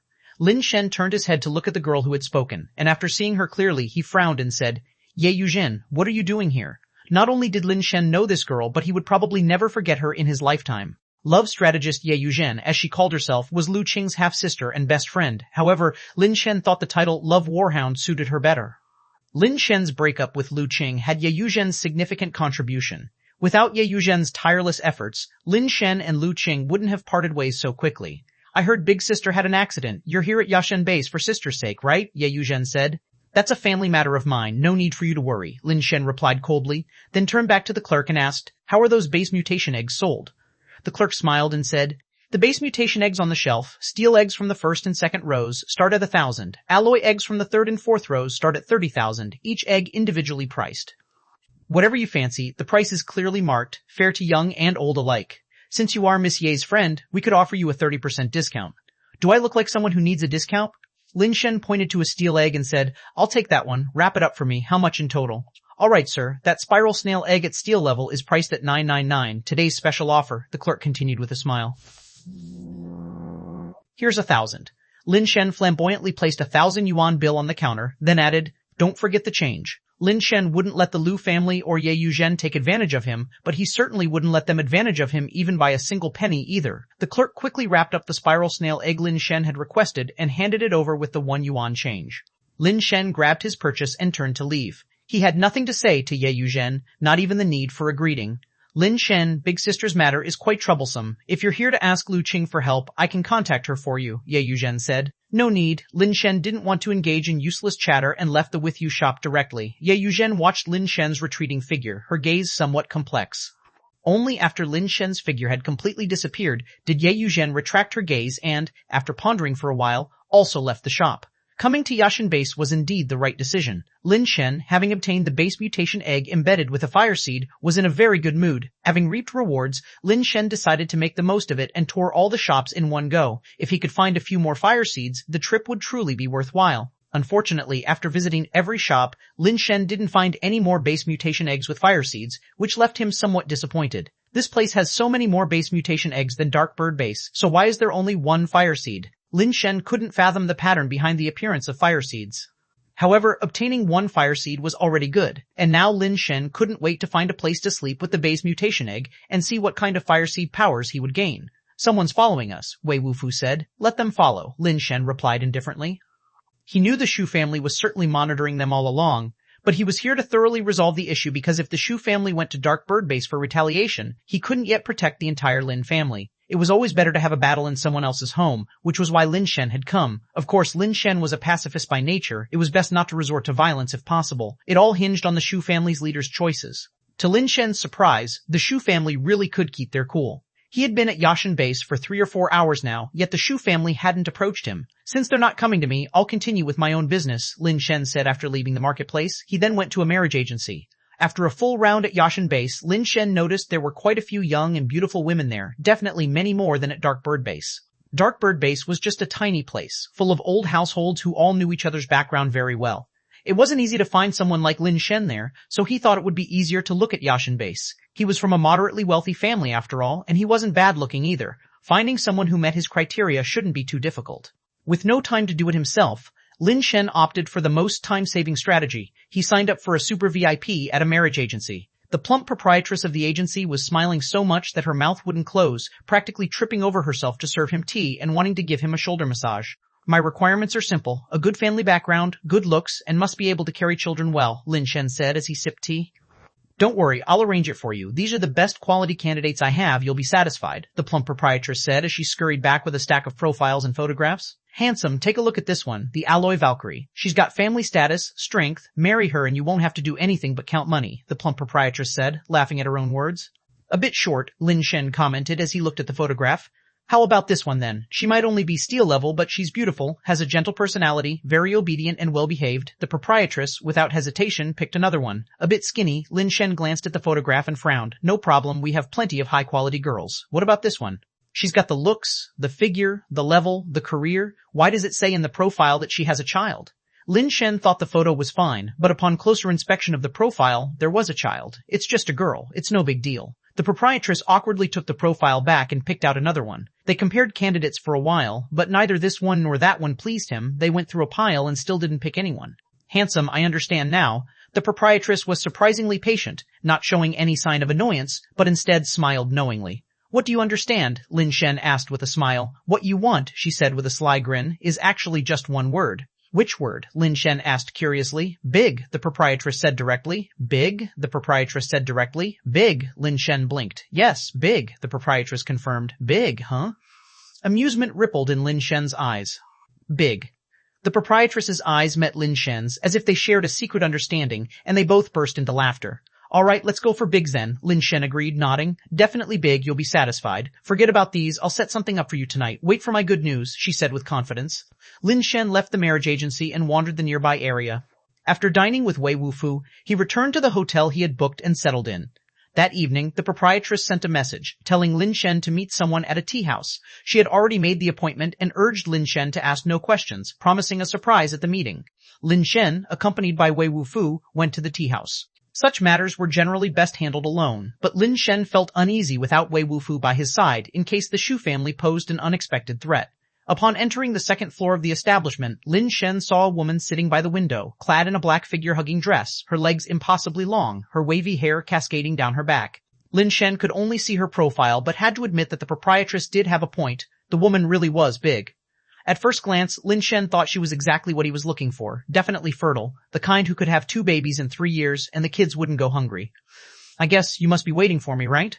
Lin Shen approached, picking up the agreed-upon token on the table, a blue rose, and smiled at her. Their eyes met, and Lin Shen suddenly froze, the rose dropping from his hand to the floor automatically. Why is it you? Both exclaimed at almost the same time. The woman was none other than the love strategist Ye Yuzhen. Lin Shen almost didn't recognize her. Normally, this woman was always dressed in loose sportswear. Who would have thought she was so impressive? Chapter 55, Blind Date. Who would have thought that even the great love strategist would fall to the plight of a blind date? Lin Shen picked up his teacup and took a sip before speaking casually. We've known each other for some time. Is it necessary to mock me like this? Besides, aren't you here for a blind date too? You're not much better than me, so what right do you have to laugh? Ye Yuzhen said, holding her teacup. Well, I should thank you for that. If it weren't for you, how would I have the opportunity to meet so many girls and sit here drinking tea with you? Lin Shen curled his lip as he spoke. Ye Yuzhen, seemingly knowing she was at fault, didn't retort and, after pondering, said, I know you came here because of your sister's issue. You want to find Lu Qing, and I can help set up a meeting with her. You help me meet her? I'd be scared to. Who knows what bad things you've said about me behind my back. What if she ends up siding with the Shu family to deal with me? Then I would be truly wronged, Lin Shen said sarcastically. Lin Shen, can't you be a little more gracious with your words? Ye Yuzhen bit her red lip and said, That's a good point. Don't you know right from wrong too? How come you never collected any verbal grace before? Lin Shen said with a smile. Ye Yuzhen glared at Lin Shen, stood up, and reached for her bag, intending to leave. Wait, don't go. Lin Shen called out without much thought, and surprisingly, Ye Yuzhen actually stopped in her tracks. Have you not insulted me enough? Ye Yuzhen said. Aren't you here for a blind date? We haven't even talked about anything yet, and you're leaving already. That doesn't seem appropriate, Lin Shen said with a smile. No, Lin Shen, what are you getting at? Ye Yuzhen slammed her bag back on the table and plopped down again. What else could I mean? I'm here for a blind date, and so are you. It's only fair that we get to know each other a bit, isn't it? Lin Shen said. No, have you lost your mind? Are you really planning to go on a blind date with me? Ye Yuzhen asked with an incredulous expression. If I'm not here for a blind date, then what am I here for? Lin Shen countered. Fine, how do you want to discuss me then? Go ahead. Ye Yuzhen crossed her arms, her expression challenging him. But this gesture made her seem all the more unapproachable. Let's not use such harsh words. I'm not you. I don't just go around bothering people without a good reason, Lin Shen said before Ye Yuzhen could argue. Since we're both here for a blind date, I'd like to know how many boyfriends you've had. That's not too much to ask, is it? It's not too much, but I don't want to tell you, Ye Yuzhen pouted. So, what do you think of me? Lin Shen continued. You can't seriously want to go on a blind date with me? Are you messing with me? Ye Yuzhen looked at Lin Shen skeptically, a hint of joy hidden in her eyes. How many times do you need me to say it? All right, I'll say it one last time. I'm here for a blind date. You're my arranged date, and I just want to have a proper blind date. Is that so wrong? Lin Shen said earnestly.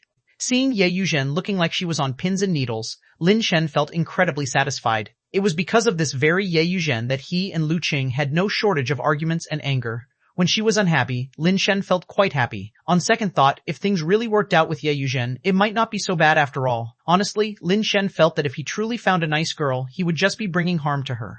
The ultimate goal of his desire to marry was to carry on the Lin family line. One could say that the girl who marries him is merely a tool. Besides, Lin Shen had already decided to walk the path of evolution that might lead him nowhere, unsure of when and where he might die. Maybe the next time he went to that planet, he wouldn't return. Lin Shen even felt that if a good girl married him, she would be truly wasted, and even he thought he was good for nothing. But there was nothing he could do. Several of his brothers were missing, and he had to leave some bloodline for the Lin family before he left. As for Ye Yuzhen, Lin Shen had no guilt towards her. He had loathed Ye Yuzhen so much that he itched with hatred. Thinking about how after Ye Yuzhen married him, and they had 2 kids, if he died out there leaving Ye Yuzhen alone to bring up 2 children, he couldn't help feeling a bit excited at the tragic prospect. That's not right. Why should I die? Lin Shen suddenly realized, wasn't he cursing himself? He cursed himself several times in his heart. Tisk tisk tisk ek can't die. I'll let her give birth until she's exhausted. Besides, when it comes to figure and looks, Ye Yuzhen is actually not bad at all. How come I never noticed before that Ye Yuzhen was so powerful? Could it be that she's had some work done? That's what Lin Shen thought, though he knew that Ye Yuzhen couldn't possibly have had work done. If one had fillers in their body, it was almost impossible to become a mutator. The foreign substances in the body could cause serious problems during base mutation, possibly leading to failed mutations or even death, so nowadays, hardly anyone got plastic surgery. Lin Shen remembered that Ye Yuzhen had been a mutator for a while, so it was impossible for her to have had work done. No way, you can't seriously be falling for me? Ye Yuzhen said, staring at Lin Shen with surprise, but for some reason, there seemed to be a hint of hard-to-detect glee in her eyes. I'm into you. Just say whether you agree or not, said Lin Shen. Bro, stop teasing me, okay? What's our relationship? You wouldn't be planning revenge on me, would you? While Ye Yuzhen said this, the glee in her eyes became stronger, almost impossible to hide. What is our relationship? You scared away a girlfriend of mine. It's only right that you repay me with one, isn't it? Lin Shen said, smiling. Ye Yuzhen looked at Lin Shen with a complex expression, at a loss for words at the moment. Suddenly, a noisy commotion came from downstairs, and soon someone ascended to the second floor, heading straight towards them. The two of them involuntarily turned to look, and discovered that the person who had come was Shu Tiangj. Ye Yuzhen frowned slightly, turned to Lin Shen, and said, I'll stop him for you. That settles our previous matter. As she spoke and was about to stand up to greet the approaching Shu Tiangj, she suddenly felt her hand being held down. She turned to see Lin Shen's large hand on hers, and her cheeks instantly flushed. "Drink tea. My matters, I'll settle them myself." Lin Shen withdrew his hand, continuing to make tea as he spoke. Ye Yuzhen looked at Shu Qiang walking straight over, didn't get up again, and thought to herself, let's see what Shu Qiang wants to do first. It's not too late to help him then. In any case, I can't let anything happen to him. Ye Yuzhen didn't believe Lin Shen could really handle Shu Qiang. She was very clear about what kind of person Lin Shen was. At over 20 years old, he hadn't gone through base mutation. He was no good in a fight, but was an expert in all things entertainment. He was nothing more than a pampered young master who grew up spoiled, without ever experiencing hardship or suffering. He probably had no idea just how formidable Shu Qiang was. Nor did he comprehend the true strength of the Shu family, driven merely by hot blood to Yashin base hoping to save his elder sister. His heart was in the right place, but the task was doomed to fail. Ye Yuzhen watched Shu Qiang step by step approaching, already by Lin Shen's side, yet Lin Shen still hadn't glanced his way, continuing to focus on making tea, causing her to frown slightly. This is too careless. If Shu Qiang suddenly attacks, how could he defend himself? It's not his fault though, he's never worried about such things, never suffered like this.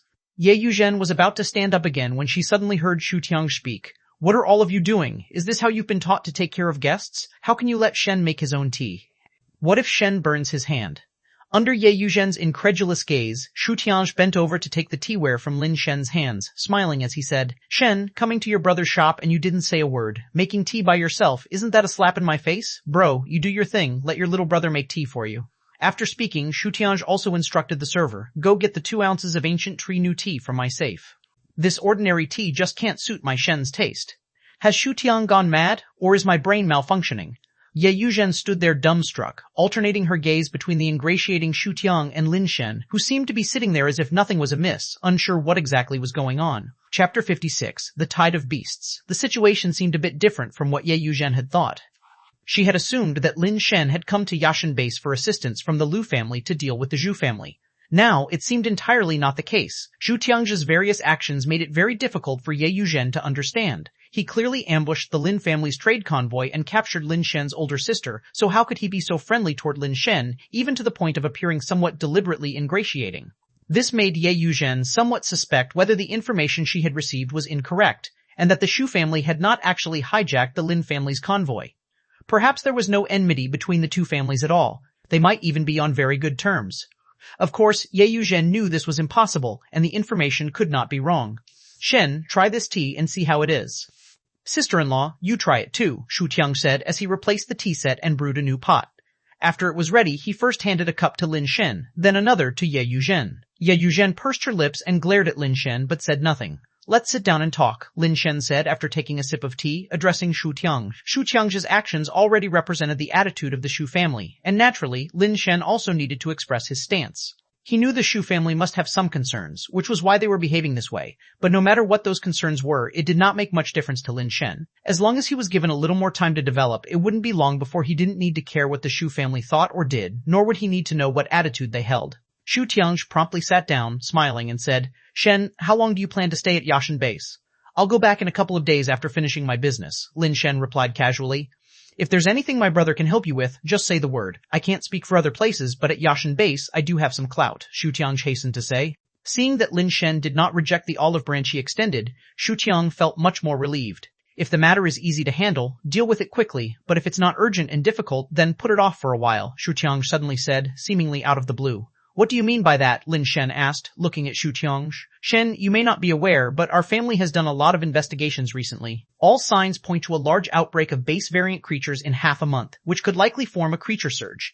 It will be very troublesome then, so it's better to stay away if one can. Both our families and the Lu family are already preparing to defend the base with all our might, Shu Tiang said. How come I haven't heard about the creature surge? Ye Yuzhen asked, frowning. If everyone knew a surge was coming, I fear half the people in the base would run off. Then who would be left to defend it? To avoid panic, this matter is currently known only to a few senior members of the Shu family and the Lu family. But if you observe closely, you should be able to see some hints from the preparations that the Lu family is currently making, Shu Tiang replied, looking at Lin Shen. If it weren't for you, Shen, I wouldn't have revealed a word of this message. Please, Shen and sister-in-law, help me keep this secret. If you have any relatives or friends at Yashin base, find an excuse to take them to another base for a few days. It's not too late to come back after the creature surge is over. Ye Yuzhen was a smart person. After recalling some recent events at the Lu family, she quickly understood that Shu Tiang was not exaggerating. There were indeed traces to be found, just that she had not thought about it from that angle before. Ye Yuzhen now fully believed that Ch1 truly had a deep relationship with Lin Shen. Otherwise, why would he tell Lin Shen about such a life-threatening matter? But the previous incident of the Shu family hijacking the Lin family's convoy and capturing Lin Miao was definitely true, which made it somewhat contradictory. What has this man done to cause such a drastic change in the Shu family's attitude? Is this still the Lin Shen I know? Ye Yuzhen looked at Lin Shen with a strange expression, feeling as if the face she thought she knew had become somewhat unfamiliar. What's the situation with the creature surge? Explain in detail. Lin Shen was genuinely curious. Near the Darkbird base, creature surges were rare. At most, a few lost base variant creatures would wander near the base and be rounded up and killed. He had never witnessed a real surge sieging the city. Just as Ch1 was about to answer, they suddenly heard a drip-drip noise from Ye Yuzhen's side. Both men turned to look at her. Sorry, I have to go. Something's come up. Ye Yuzhen took out her communicator from her bag, glanced at it, and stood up to say it directly. Communicators generally only worked inside certain bases, because the equipment outside the bases was easily destroyed by base variant creatures, making the communicators useless once outside the base. In Darkbird base, the lack of equipment also rendered the communicators ineffective. Lin Shen did have a communicator, but alas, there was nowhere to use it. What Lin Shen used most to understand the outside world was the radio broadcast. It was said that some mega bases still had TV stations and networks, but Yashin base didn't have those, let alone Darkbird base. Ye Yuzhen got up and headed for the staircase, not walking very fast and being extra careful as she went downstairs. However, even after her figure had disappeared from the second floor, she did not hear the voice she hoped to. Damn it, can't he at least ask for a way to contact me? Ye Yuzhen muttered under her breath before striding away quickly.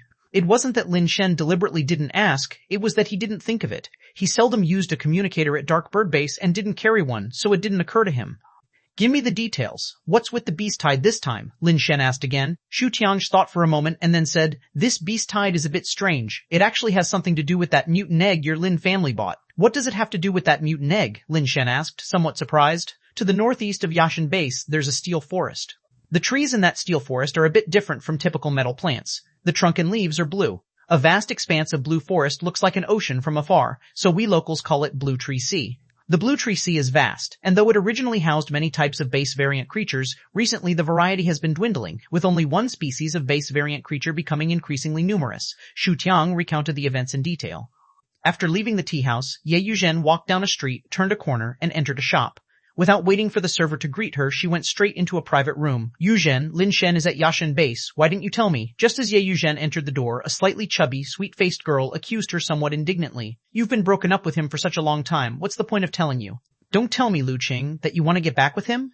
Ye Yuzhen placed her bag on the coffee table and sat down beside the girl. Who wants to get back together? I just heard he went to our family shop, and I thought maybe he came to see me, Lu Qing explained. Why would you think he came to see you? Ye Yuzhen leaned back on the couch, crossed her sexy smooth legs, and asked with a half-smiling glance at Lu Qing. Lin Shen's elder sister was kidnapped by the Shu family, and he's surely here because of her. Other than pleading with me, what else can he do? Lu Qing pouted. You want to help him? Ye Yuzhen asked. That will depend on his attitude. If he comes to plead with me, perhaps I'll lend him a hand, Lu Qing stated. Ye Yuzhen thought to herself, plead with you? That's never going to happen. The Lin Shen you know isn't the Lin Shen of today. I think he should be able to handle it on his own, Ye Yuzhen said aloud. Handle it on his own? How can he handle it? Don't I know what he's like? All he ever does is eat, drink, and be merry without any aspiration. A mama's boy? A brother's boy? What's he got to solve this with? Let me tell you, I'm just waiting for him to come to me, Lu Qing said with annoyance. Then you keep waiting. Ye Yuzhen couldn't help but want to laugh inside, but she said, Yeah, right, just wait for him to plead with you. When he does, we'll have to make him apologize to us too. That's exactly what I'm thinking, but you know him. He's never left Darkbird base and is unfamiliar with everything here. He probably won't even find the door if he wanted to plead with me. How about this? Next time you see him, if he asks about me, tell him I'm here, Lu Qing said. Okay, Ye Yuzhen's smile was a bit strange. Chapter 57, Mushroom Beast. Please follow Lin Shen and Ch1 were still discussing the beast tide issue. According to Ch1, those base mutation eggs that the Lin family had gotten back came from the Blue Tree Sea. A while ago, the number of base variant creatures in the Blue Tree Sea had rapidly declined, while a type of steel creature known as the Mushroom Beast was rapidly breeding and increasing in number. A group of mutators had entered the Blue Tree Sea to hunt mushroom beasts, killing a large number of them, and also found a batch of mushroom beast base mutation eggs. Among them, one mushroom beast base mutation egg was slightly different. Those mutators had no clue and never considered the possibility of a mutant egg, so they sold the entire batch of mushroom beast base mutation eggs to Lin Miao. When Lin Miao was taking inventory, he discovered that mutant egg and immediately found a reliable person to send the mutant egg back to Darkbird base ahead of everyone else. Later, Ch1 accidentally overheard one of the team members from that group of mutators mention the incident while drinking and speculated that it might be a mutant egg, so he made a move and ambushed the Lin family's trade caravan. What Ch1 wanted to talk about wasn't the incident with him and the Lin family's trade caravan, but rather, afterward, he too took people to the Blue Tree Sea, wanting to see if they could find more mutant eggs. However, after entering the Blue Tree Sea, the situation inside stunned Ch1 and all the other mutators. The mushroom beasts in the Blue Tree Sea were so numerous that it was beyond imagination, and the original mushroom beasts were all steel creatures, but they found a considerable number of alloy mushroom beasts inside the Blue Tree Sea. This discovery startled everyone, and Ch1 immediately came back to report the situation to Elder Mr. Shu. Elder Mr. Shu personally led people to the Blue Tree Sea to check out the situation, and all signs indicated that it wouldn't be long before the mushroom beasts would likely break out of the Blue Tree Sea. By then, a beast tide would likely form, and Yashin Base would definitely bear the brunt of it. Elder Mr. Shu personally met with the patriarch of the Lu family, and after research, both families began to secretly prepare for battle. Shen, when I went there, I saw a colossal mushroom beast, massive like a small hill, and unlike the ordinary red-capped mushroom beasts, that huge mushroom beast had a blue cap. I'm sure it was a mutated mushroom beast. Unfortunately, I didn't have enough people with me at the time, and by the time my family's elder got there, it had already disappeared without a trace. It's such a pity, Ch1 said with some regrets. Lin Shen understood that Ch1 was ostensibly urging him to leave quickly, but in fact he was trying to tempt him to stay and confront the mushroom beast tide. Variant creatures indeed were quite attractive to ordinary mutators, even if they couldn't get a mutant egg. The materials from the body of a variant creature could sell for a high price. Unfortunately, Lin Shen wasn't an ordinary person. If Ch1 hadn't mentioned the variant creature, he might have had a 1 in 10,000 chance of staying to watch the excitement. But hearing that there were variant creatures in the Blue Tree Sea, Lin Shen immediately made up his mind to leave right away, to leave immediately and definitely not stay in Yashin Base any longer. Originally, Lin Shen was thinking of taking care of the arranged meeting before leaving, but now he wouldn't wait any longer, planning to pack up and return to Darkbird Base as soon as possible. Tiang, my little brother, I just remembered something and have to go. Let's call it a day and have a good chat another time, Lin Shen said as he got up to leave. Shen, wait for me, I'll walk you out. Ch1 was a bit confused, not knowing what was going on with Lin Shen. They were having a good conversation and it wasn't even finished yet. Why was he in such a hurry to leave? However, he couldn't really ask and almost couldn't keep up with Lin Shen's pace. By the time he caught up, Lin Shen had already reached the main entrance with Wei Wufu. Stay your steps. Lin Shen greeted and immediately hurried off with Wei Wufu, leaving Ch1 stunned at the doorway. Where to? Wufu asked. Home, Lin Shen said as he walked. The matter? Wufu asked, slightly surprised. Won't deal with it now, we're heading back, Lin Shen said as he walked and recounted the possibility of a beast tide coming out of the Blue Tree Sea. Beasts aplenty, perfect, kill them, benefits, Wei Wufu's eyes lit up. No matter the benefits, you still need to be alive to claim them.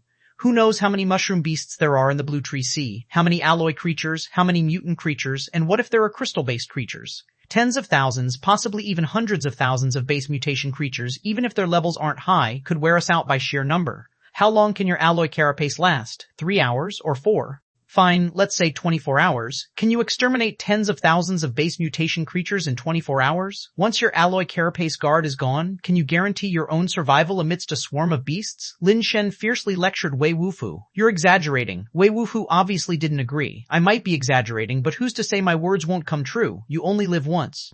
Even with a 1 in 10,000 chance, you can't gamble with your life. There's no negotiation. Listen to me, let's go home now. This isn't the place for us to stay.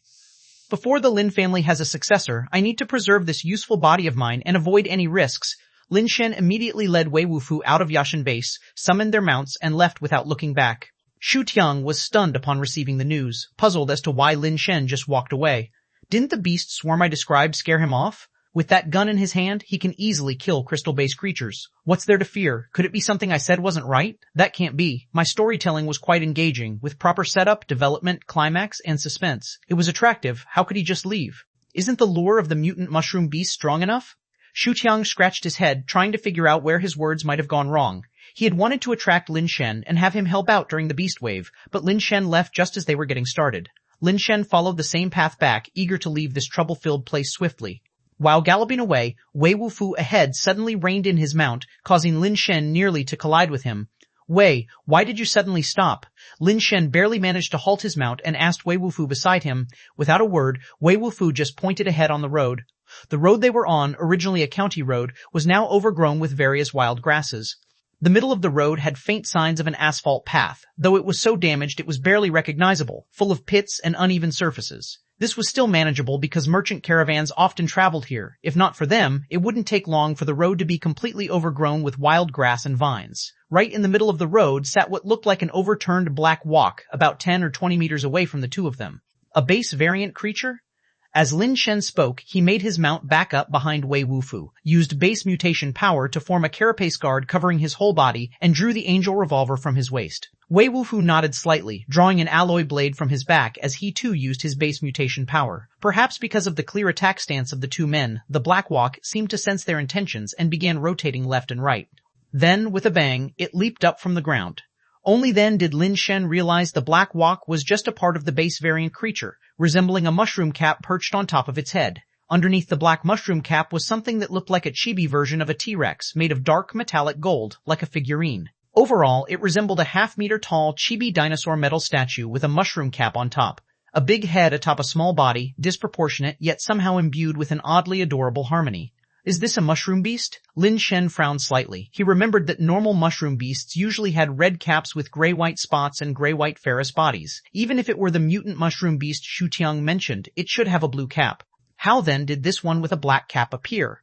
Its head does resemble the typical red-cap mushroom beast, and its eyes also black, like large black gems. Chapter 58, Mysterious Abilities. These next few days are crucial. Please keep following. Mutation. Wei Wufu said as he leapt up from his mount, bringing his alloy blade down on the black-capped mushroom beast with the force of thunder. Lin Shen didn't stop him but kept the barrel of his gun firmly aimed at the black-capped mushroom beast. It was clear that the black-capped mushroom beast was a mutated alloy, and just like any alloy, Wei Wufu had the strength to fight this mutant, which Lin Shen wasn't worried about. What Lin Shen worried about was why a mutated mushroom beast would appear here since this wasn't the way to the Blue Tree Sea. Besides it, were there other mushroom beasts nearby? His gaze swept around, but for the time being he didn't spot any other mushroom beast's presence. Wei Wufu's blade had already reached the top of the black-capped mushroom beast's head. Surprisingly agile given its plump body, the mushroom beast pushed off the ground with its stubby little legs and astonishingly dodged the lightning-fast strike from Wei Wufu. At the same time, it twisted its body, and its round tail lashed toward Wei Wufu's waist. This was an attack method unique to base variant creatures, something humans couldn't employ due to innate limitations. Mutators accustomed to fighting humans could easily suffer a major setback when facing such base variant creatures. Clearly, Wei Wufu was an experienced mutator in battle. The moment the black-capped mushroom beast swung its tail, Wei Wufu rapidly shifted his position, turning with it, and sliced once more at the mushroom beast's neck. The black-capped mushroom beast's turning speed couldn't surpass Wei Wufu's movement. The tail that swung fiercely was always a distance from Wei Wufu, but Wei Wufu's blade was about to cut into the black-capped mushroom beast's neck. Beautiful movement technique, beautiful blade technique, Lin Shen couldn't help but exclaim. When Wei Wufu taught him blade technique, he had told Lin Shen that movement technique and blade technique went hand in hand. Without a good movement technique, one cannot master the blade technique. Focusing solely on blade technique without movement is futile. Unfortunately, Lin Shen's talent in close combat was just average. Despite training with Wei Wufu for so long, he had only managed to learn the merest rudiments. Just when Lin Shen thought Wei Wufu was about to succeed, whether it was an illusion or not, Lin Shen thought he saw a cunning light in the eyes of the black-capped mushroom beast, its face seemingly saying, "You've been tricked." The next second, the black-capped mushroom beast's twisting motion suddenly halted, facing Wei Wufu head-on. Its chubby paws shot up and astonishingly caught the descending alloy blade. Then, with a twist of its paws, the alloy blade snapped in two with a click. Without hesitation, the black-capped mushroom beast leaped into the air, its fat hind legs delivering a barrage of kicks at Wei Wufu in mid-air. Fuck, this mushroom beast actually knows kung fu. Lin Shen's eyes nearly bulged out of their sockets as the black-capped mushroom beast's flurry of movements made his scalp tingle. Wei Wufu discarded the hilt of his broken blade and continuously parried with his arms, clashing with the black-capped mushroom beast's metallic fat legs and creating a series of metallic clanging sounds. With each collision, Wei Wufu took a step back. Evidently the strength in his arms was not quite a match for the strength in the black-capped mushroom beast's legs.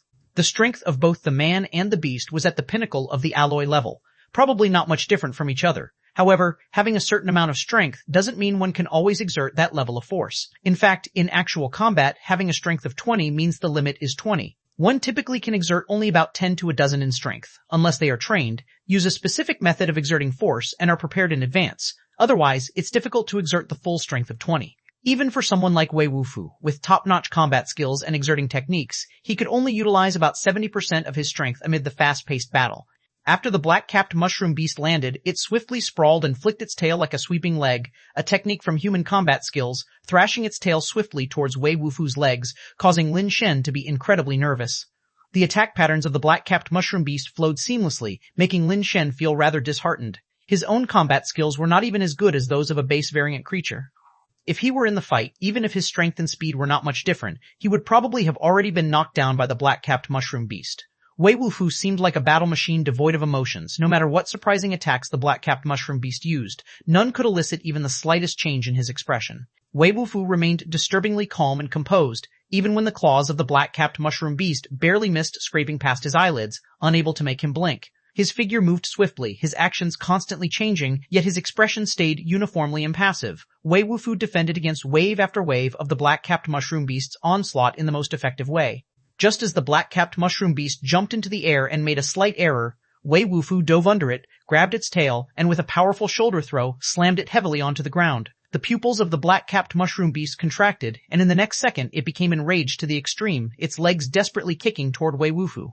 The moment Wei Wufu let go and stepped back, the black-capped mushroom beast managed to stand up with a cart flip, then leaped back, putting some distance between itself and Wei Wufu. The black-capped mushroom beast, with its large black gem-like eyes, stared fixedly at Wei Wufu, its body trembling uncontrollably with extreme fury. As Wei Wufu charged at it once more, he suddenly noticed the mushroom cap on the head of the black-capped mushroom beast light up like a bulb, emitting a hazy white light. This discovery made Wei Wufu stop in his tracks, observing the black-capped mushroom beast closely. Although Wei Wufu's name was Wufu, he was no foolhardy man. Where there's something abnormal, there must be a demon, he was observing. Yet the black-capped mushroom beast didn't give him time to observe, as it charged directly at him with the mushroom cap leading the assault. Being extremely cautious, Wei Wufu didn't punch at its head but quickly sidestepped, avoiding the impact of the black-capped mushroom beast's charge. The black-capped mushroom beast suddenly halted, its body dropping sharply, followed by a fierce tail swipe aimed at Wei Wufu's waist. Everything happened too fast, and Wei Wufu couldn't dodge in time, only able to lift a leg to block the incoming tail with his shin. Clang! The sound of metal striking echoed through the forest. Wei Wufu stumbled back 2 steps, shocked to find that the alloy carapace where his shin had made contact with the black-capped mushroom beast was rapidly receding. Wei Wufu was still using his base mutation powers. His alloy body hadn't been dismissed, yet the metallic carapace on his shin pulled back, unable to form the protective alloy carapace around his body once more. It receded, not shattered or fallen off. The area on his shin appeared as though it had a natural defect where the metal had once been.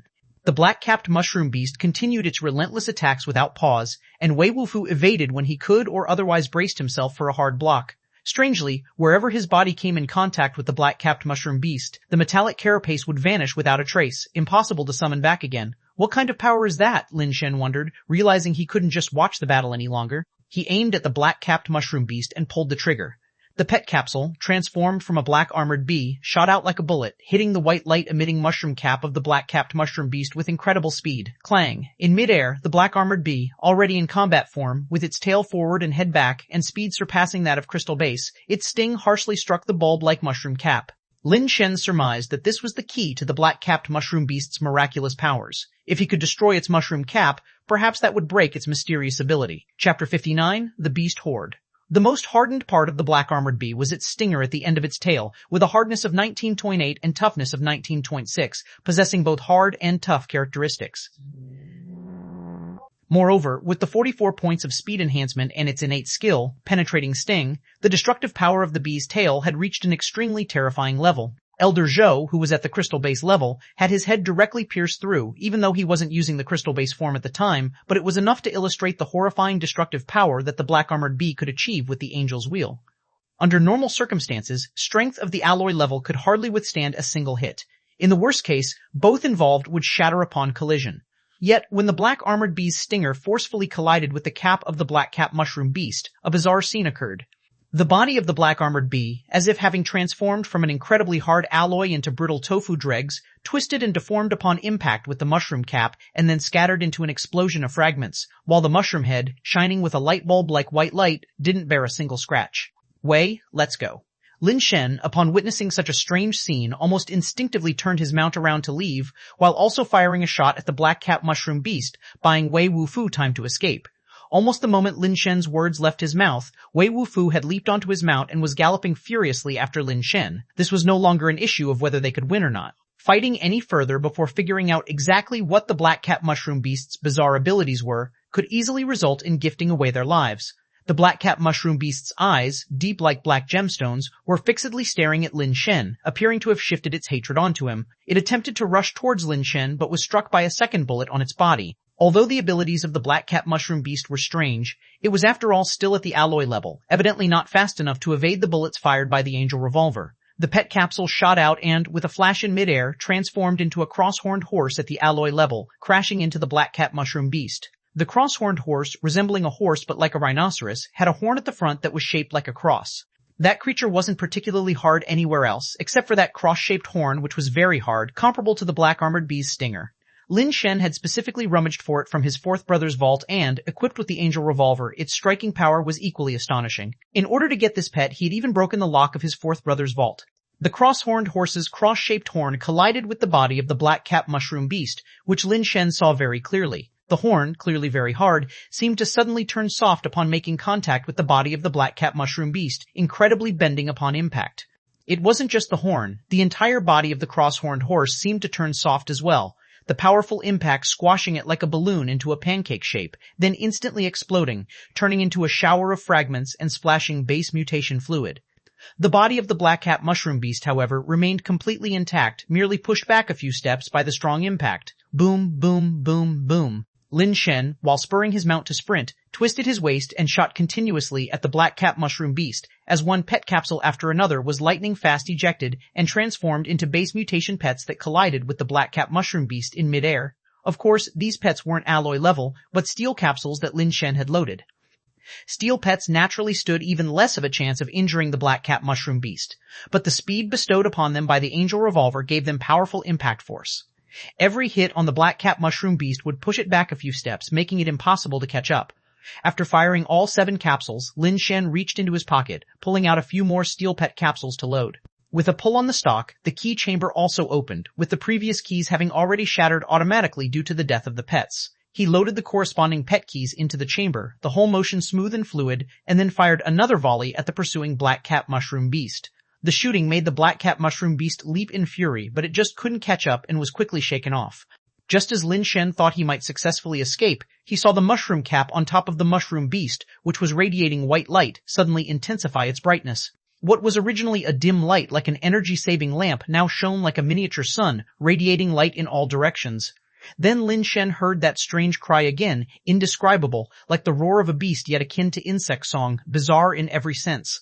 As Lin Shen was puzzling over the creature's actions, he suddenly heard Wei Wufu's loud shout, "Ahead!"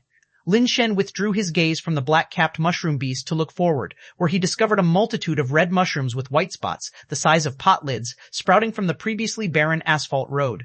The red mushrooms sprouted at an astonishing pace, and in the blink of an eye, the road ahead and the forests on both sides were teeming with them, seemingly endless, their exact number unknown. Pop, pop. One by one, the red mushrooms sprang up, transforming into red-capped mushroom beasts that charged at Lin Shen and Wei Wufu from all directions with raucous cries. Break through. Lin Shen knew he couldn't stop. If they were surrounded, their only option would be to fight to the death, a near-certain death trap. The only choice was a desperate dash back to the Yashin base. Wei Wufu took the lead, charging ahead to clear a path for Lin Shen, knocking aside the mushroom beasts that swarmed at them and swinging his fists to smash the ones that leapt their way. Lin Shen leaped up and, flipping onto his mount's back, rapidly struck out, sealing the acupoints of the red-capped mushroom beasts that pounced from behind.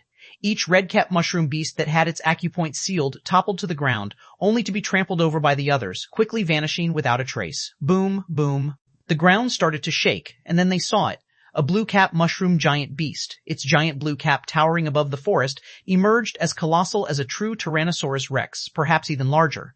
Every step it took seemed to make the ground tremble, and to make matters worse, another huge blue-capped mushroom giant beast appeared from the forest on the other side, blocking their path back to the Yashin base from both directions. The black-capped mushroom beasts behind them relentlessly pursued, closing the distance fast, while red-capped mushroom beasts flooded around them like a tide. Damn it, what the hell is this? Mutant creatures that I've hardly even heard mentioned before are swarming here. What kind of rotten luck is this? Lin Shen activated his super base change as his carapace started to glow red-hot, preparing to fight for his life. Without hesitation, Wei Wufu leaped into the air, rushing towards one of the blue-capped mushroom giant beasts. I'll clear the way, you go. The blue-cap mushroom giant beast charged headfirst, like a massive hammer from the heavens, clashing with Wei Wufu's fist. With a thunderous crash, the body of the blue-cap mushroom giant beast reeled back as Wei Wufu's punch dented its blue metallic mushroom cap. Wei Wufu's figure also fell from the sky, shaken by the terrifying force, landing amidst a group of red-cap mushroom beasts and instantly cutting down his enemies. Seeing another blue-capped mushroom giant beast charging with earth-shattering force and the black-capped mushroom beast close behind, Lin Shen had no choice but to abandon his mount. As a capsule fired from the angel revolver, his figure rapidly passed through, rushing behind the blue-capped mushroom giant beast and sealing its acupoint with a quick touch, freezing the giant in place. Lin Shen turned just in time to see his alloy mount torn in half by the black-capped mushroom beast, which then turned and furiously gave chase once again. After a brief rigidity, the blue-capped mushroom giant beast also turned and started to chase him with big strides. He did not seal the black-capped mushroom beast's acupoints simply because he had not yet discovered where its vital points were located. The waves of red-capped mushroom beasts kept surging around him. Lin Shen gritted his teeth and rushed forward. The strength from his super base change allowed him to burst a red-capped mushroom beast's cap with a punch, not even necessitating acupoint sealing. He trod over their bodies as he continued to forge ahead. Fist-like blazing fire, sparks flying one after another, the red-capped mushroom beasts fell beneath Lin Shen's feet, but they also hindered his escape.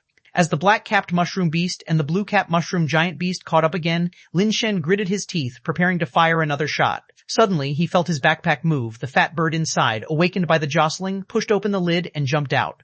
Lin Shen, unable to catch it, fired his gun while bursting forth, widening the gap with the black-capped mushroom beast. Just as he was about to continue the charge, he noticed the formerly raging horde had mysteriously quieted down. Chapter 60. Suppression. All the mushroom beasts stopped moving, their eyes fixated on Lin Shen's side. This eerie scene also made Lin Shen and Wei Wufu involuntarily stop in their tracks and turn to look behind them. Upon looking, both were taken aback. Behind them, the mushroom beasts had likewise ceased their attack, including the black-capped mushroom beast.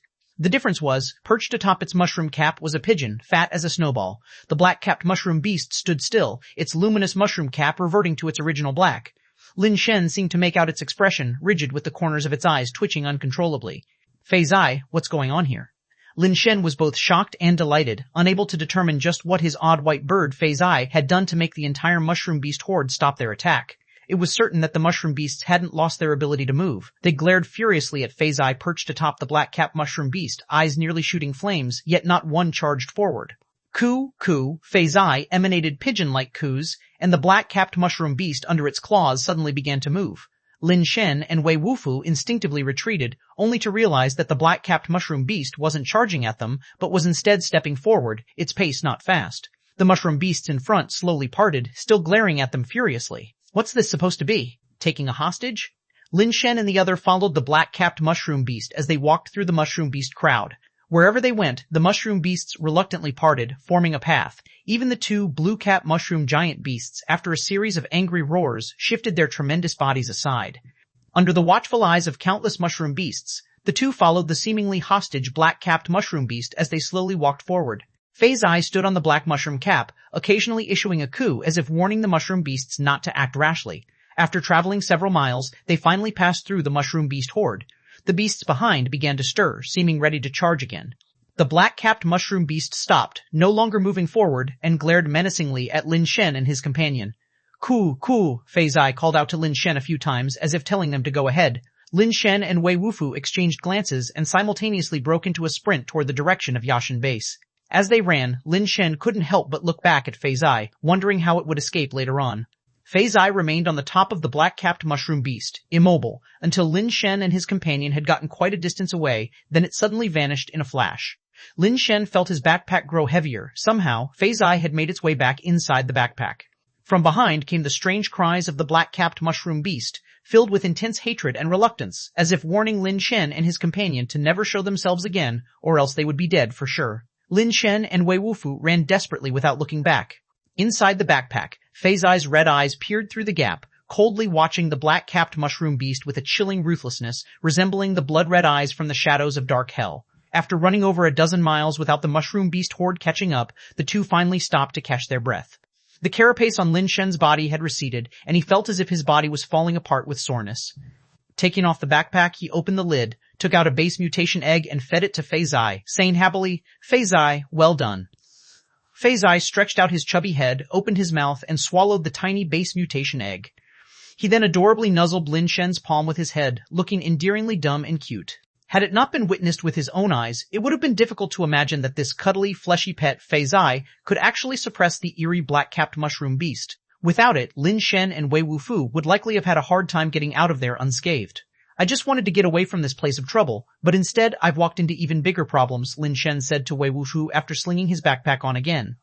That black-capped mushroom beast has already taken a grudge against us. It's very dangerous to leave Yashin Base now. It seems we have no choice but to seek temporary shelter within Yashin Base. All right, Wei Wufu agreed without objections. Summoning 2 steel-level iron-horned horses, since there were no alloy mounts available, the 2 men had to make do. Returning to Yashin Base, Lin Shen spent the journey pondering over what to do next. The beast tide from the Blue Tree Sea was far from ordinary, and it was unknown how many terrifying mushroom beasts resided within. Once the tide formed, it was uncertain whether Yashin Base could withstand it. Fortunately, Yashin Base housed Crystal Base level powerhouses who were significantly stronger than those at Darkbird Base. Relying on the base's defense infrastructure, it should not be reduced to slaughter at least. The premise was that there weren't many Crystal Base level mushroom beasts among them. Or at the very least, Lin Shen and his group hadn't seen any Crystal Base level mushroom beasts. However, thinking of the eerie black-capped mushroom beast as well as the countless mushroom beast horde was still enough to send shivers down one's spine. We need to find a safe place to settle down. The sheer number of mushroom beasts was terrifying, and Lin Shen felt that Yashin Base's outer defense lines were unlikely to hold. There would probably be street battles, and they would need to find a relatively safe place to stay. The most well-fortified locations within Yashin Base were naturally those of the Liu family and the Shu family. There was no need to consider the Shu family, as Lin Shen feared their schemes. The Liu family was a good choice, but unfortunately, Lin Shen was somewhat too embarrassed to approach the Liu family for help. After much deliberation, Lin Shen decided to buy some pets first, as the battle they had just fought had nearly depleted all his pets. In case the beast tide truly broke through, an inevitable close-range battle awaited, and at the very least, he had to ensure that his Angel Revolver could be used normally. Due to his limited funds, Lin Shen could only browse through the market stalls, trying to buy some cheap goods. After all, they were to be used as ammunition any pet would do, regardless of their level or attributes. After shopping around for a while, the not-so-wealthy Lin Shen had to compare goods at 3 different stores. While browsing, he suddenly saw a familiar figure standing in front of a stall opposite him, speaking to the owner. Why is Ye Yuzhen here? Lin Shen felt surprised, as Ye Yuzhen, being Lu Qing's close friend, came from a family not as prestigious as the Lu family, but was still far from ordinary. Why would she come to a street stall to buy a base mutation egg? Today, Ye Yuzhen looked nothing like she did on the day of the blind date. She was wearing her usual sportswear, which completely concealed her good figure. However, her body proportions were still noticeable, and in combination with her baby-smooth skin and glossy black hair, she was somewhat eye-catching. The only imperfection was that Ye Yuzhen's looks were not the sweet or pure beauty in the traditional sense. If she were to become an actress, she would probably fit the role of a beautiful, strong, and ruthless antagonist with schemes, capable of decimating the protagonist's team till only the title remained. Lin Shen subconsciously moved closer to hear what she was discussing with the owner. After listening for a while, his eyes filled with increasing astonishment. It seemed he had stumbled upon some incredible secrets about Ye Yuzhen. Chapter 61. Threat. Ye Yuzhen seemed to sense something and turned his head to see Lin Shen, his face immediately taking on an unpleasant look. Lin Shen smiled, turned around, and was ready to leave. Ye Yuzhen immediately rushed over, blocking Lin Shen's path, adjusted his emotions, and asked as if nothing was wrong, "When did you get back? I heard you left Yashin Base, did you not? Not too early, not too late, just when you were talking about two. What tone is that word supposed to be in again? I can't quite remember." Before Lin Shen could finish speaking, Ye Yuzhen covered his mouth and dragged him to an isolated place. "Why are you dragging me? Mind your image, you are a strategist. Strategists should use their mouths, not their hands. How can you personally resort to violence?" After Ye Yuzhen let go, Lin Shen said with a deadpan expression, "I warn you, if I hear a single word related to this matter outside, I will definitely not let you off," Ye Yuzhen threatened fiercely. "I've always been someone who responds to kindness, not force." "It seems someone actually wants to threaten me. Looks like I need to go print some flyers," Lin Shen said playfully as he made to leave. Ye Yuzhen quickly reached out to hold him back, biting her lip and saying, "What exactly do you want? Take me home," Lin Shen said seriously with a subdued smile. "What do you mean? Take you home? To whose home?" Ye Yuzhen looked at Lin Shen with a puzzled face, not understanding what he meant. "Of course, take me to your home," Lin Shen replied. "Why should I take you to my home? Have you lost your mind?" As soon as Ye Yuzhen saw Lin Shen's face darken, ready to walk away, she quickly caught him again, whispering, "You have to at least tell me why you want to go to my home, right? I met you for a marriage interview and found you quite satisfactory. It's only reasonable to meet your family now, isn't it?" Lin Shen said. "Reasonable, my foot." I already apologized to you. Can't you stop playing with me? Ye Yuzhen said exasperatedly. Just tell me whether you'll take me or not. Lin Shen had made up his mind to go to Ye Yuzhen's home. Her family's defenses should also be very good. After the beast tide broke into the base, it should be a relatively safe place. Since he had caught Ye Yuzhen's weak spot, it would be a pity not to make good use of it. Impossible. I won't take you to my home even if I die. Get that through your head, Ye Yuzhen said, gritting her teeth. Impossible, is it? How should I write the flyer later? Someone two. Lin Shen pretended to be lost in thought, slowly turning around to leave. Fine. If you want to go to my family's ancestral tomb, I'll even take you there, okay? Ye Yuzhen grudgingly said as she held on to Lin Shen. I'll pass on visiting your family tomb for now. We can talk about that when we're buried together in the future. Lin Shen paused, then added, I'm meeting our parents. What kind of gift should I bring, I wonder? Who's our parents with you? Ye Yuzhen was almost amused by her anger. Two. Lin Shen began to chant again. All right, it's yours, everything's yours, is that okay? Ye Yuzhen said in frustration. Seriously, what do you really want to do? If you don't feel vindicated, why don't you just beat me up? Beat me however you like, I'll take it even if it kills me. How could I bear to hit you? I've finally taken a liking to someone, and I'm waiting to marry you. It wouldn't be good if you were injured. Stop wondering, let's go buy some gifts to meet our parents, Lin Shen said as he put his arm around Ye Yuzhen's shoulder and walked toward the market. Ye Yuzhen struggled with her waist a few times, but couldn't undo it, so she just stopped bothering with it. When they arrived at the gift shop, Lin Shen simply bought a few things and came out. You're really generous. All these items together must cost over $100. You've really spent a fortune, Ye Yuzhen commented as she saw what Lin Shen was carrying, her lips twitching uncontrollably. A small gift from afar conveys deep feelings. Lin Shen genuinely had no money left. After buying the pet, he didn't even have money for food, otherwise he wouldn't mind spending a bit more. Now, he was holding on to Ye Yuzhen as a big thigh, hoping to at least secure a place to eat and live. If you carry these things to meet my parents, do you believe they'd break your legs and throw you out along with this trash? Ye Yuzhen said as she snatched the things from Lin Shen's hands and dumped them into a trash can before heading to another high-end gift shop of her own. Don't throw them away, that's all money. If you don't like them, you can return them. Lin Shen hastily picked the items out of the trash and went to get a refund. In a short while, Ye Yuzhen came out holding several exquisite bags and handed them to Lin Shen. Take these instead. Lin Shen accepted them and handed them over to Wei Wufu. Hold these for me. Don't tell me you're actually thinking of bringing him to meet my parents? Ye Yuzhen looked at Lin Shen as if he were insane. Which wealthy person doesn't bring a bodyguard? It's a sign of our distinguished status. Let's go. Hurry up and head back. My parents are getting anxious. Lin Shen half-hugged, half-pushed Ye Yuzhen forward. I just don't know what sins I committed in my past life, Ye Yuzhen complained reluctantly, twisting her body as she walked on. As they got to the front door, Ye Yuzhen glanced at Lin Shen with some nervousness and said, Are you really going in? Of course I'm going in. Why else would I be here?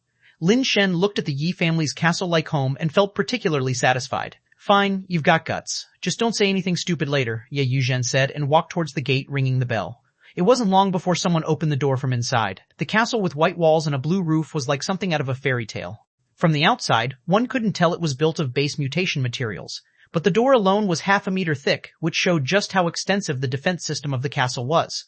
The Yi family's security was even better than Lin Shen had imagined, probably no worse than the Liu and Shu families. Of course, in terms of scale, the Liu and Shu families were much bigger, but in terms of equipment, they might not be better than the Yi family. It looks like Ye Yuzhen's parents have more backing than I thought, Lin Shen thought.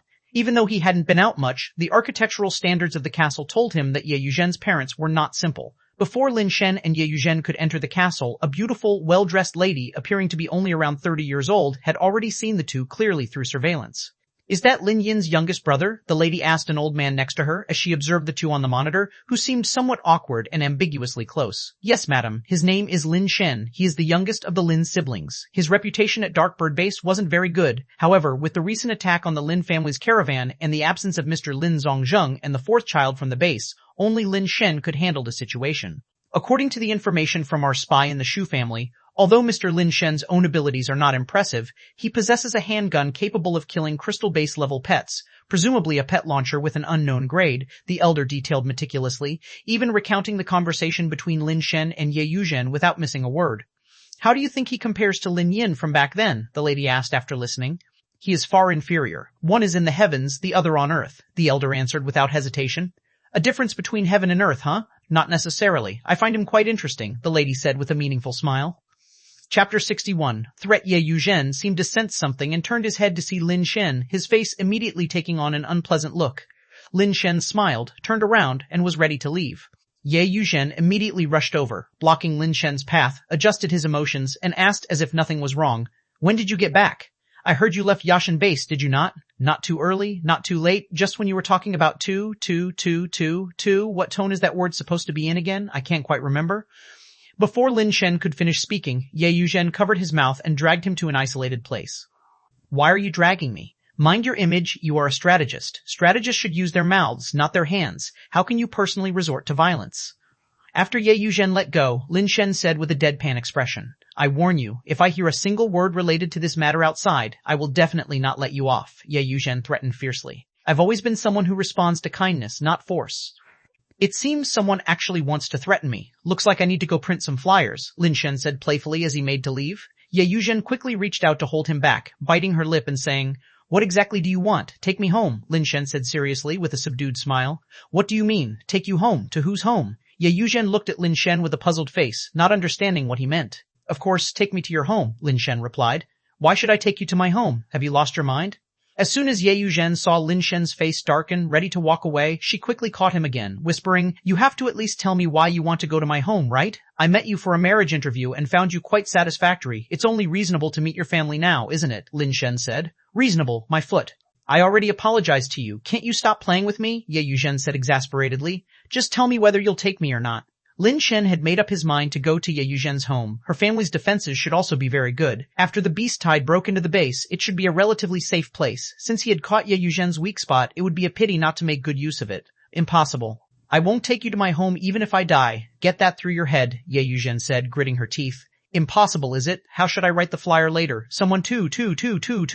Lin Shen pretended to be lost in thought, slowly turning around to leave. Fine. If you want to go to my family's ancestral tomb, I'll even take you there, okay? Ye Yuzhen grudgingly said as she held on to Lin Shen.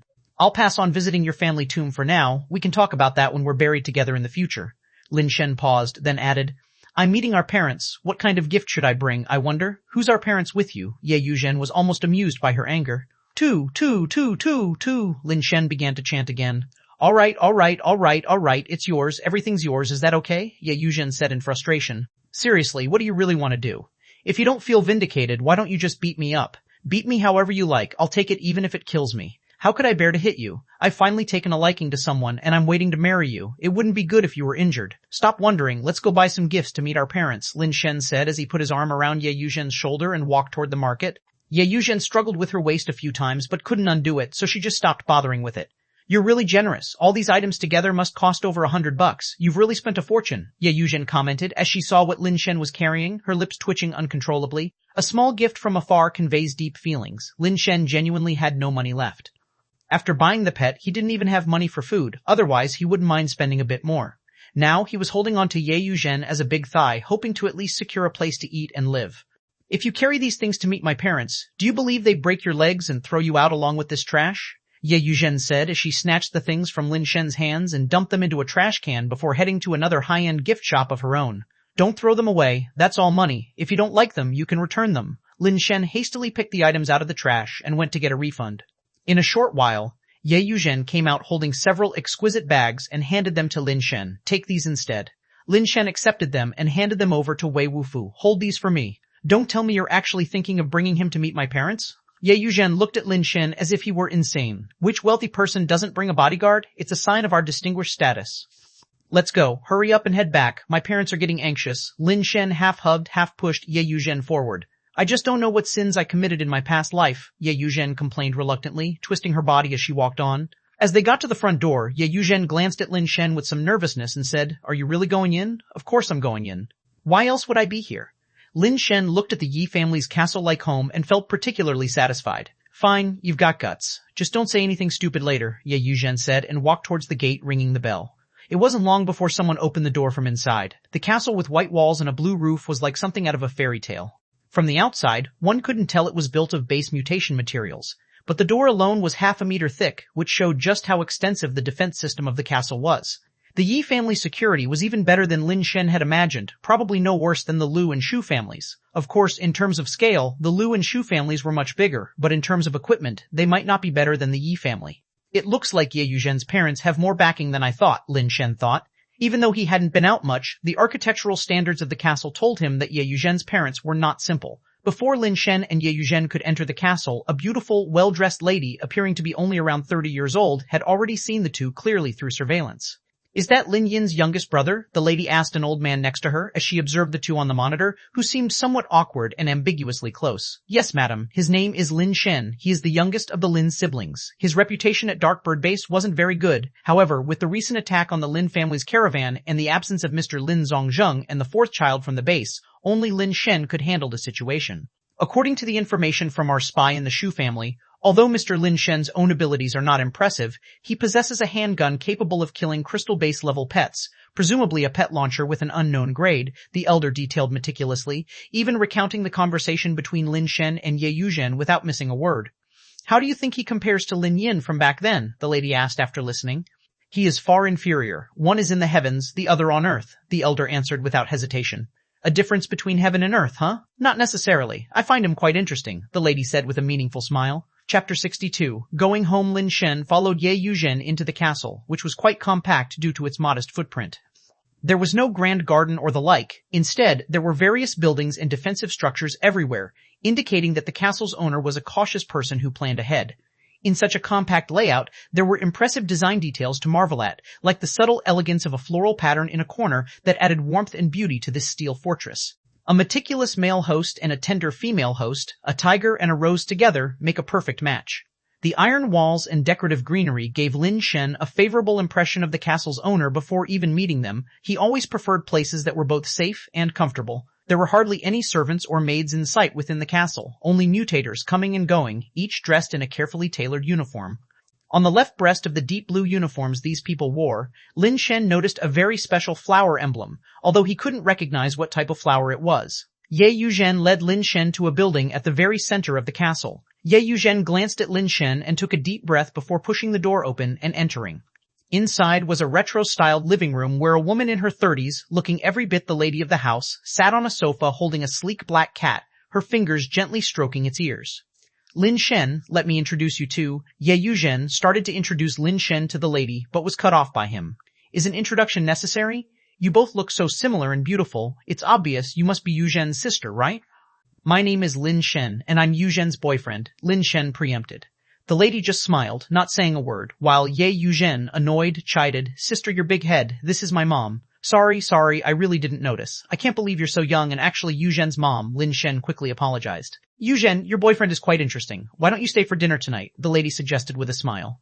Ye Yuzhen was about to say that Lin Shen couldn't stay, but Lin Shen beat her to it, saying, Thank you, auntie. You kids have fun. I need to step out for a bit, and if I'm not back by 6, go ahead and eat without waiting for me. Lin Shen, if you don't have any urgent business, feel free to stay at our place for a few days. We'll have a good chat when there's time, the lady said as she stood up and walked towards the door. She picked a hat with a veil from the coat rack, donning it to cover her mature beauty. As she was about to leave, she paused and half-turned to say to Lin Shen, You can also call me Yi. With that, the lady left. Lin Shen and Ye Yuzhen both paused briefly, puzzled by the lady's parting words. Ye Yuzhen glared at him fiercely. Who let you agree to stay here? What exactly are you up to? She demanded.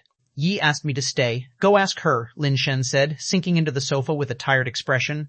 Why don't you help me get the guest room ready? I'm a bit tired and want to rest for a bit. He had just been through a big battle and used super base change, exhausting his energy. On top of running for his life and shopping in the market, he was indeed very fatigued. If he didn't have to be considerate of Ye Yuzhen's family, he would have already lain down on the sofa.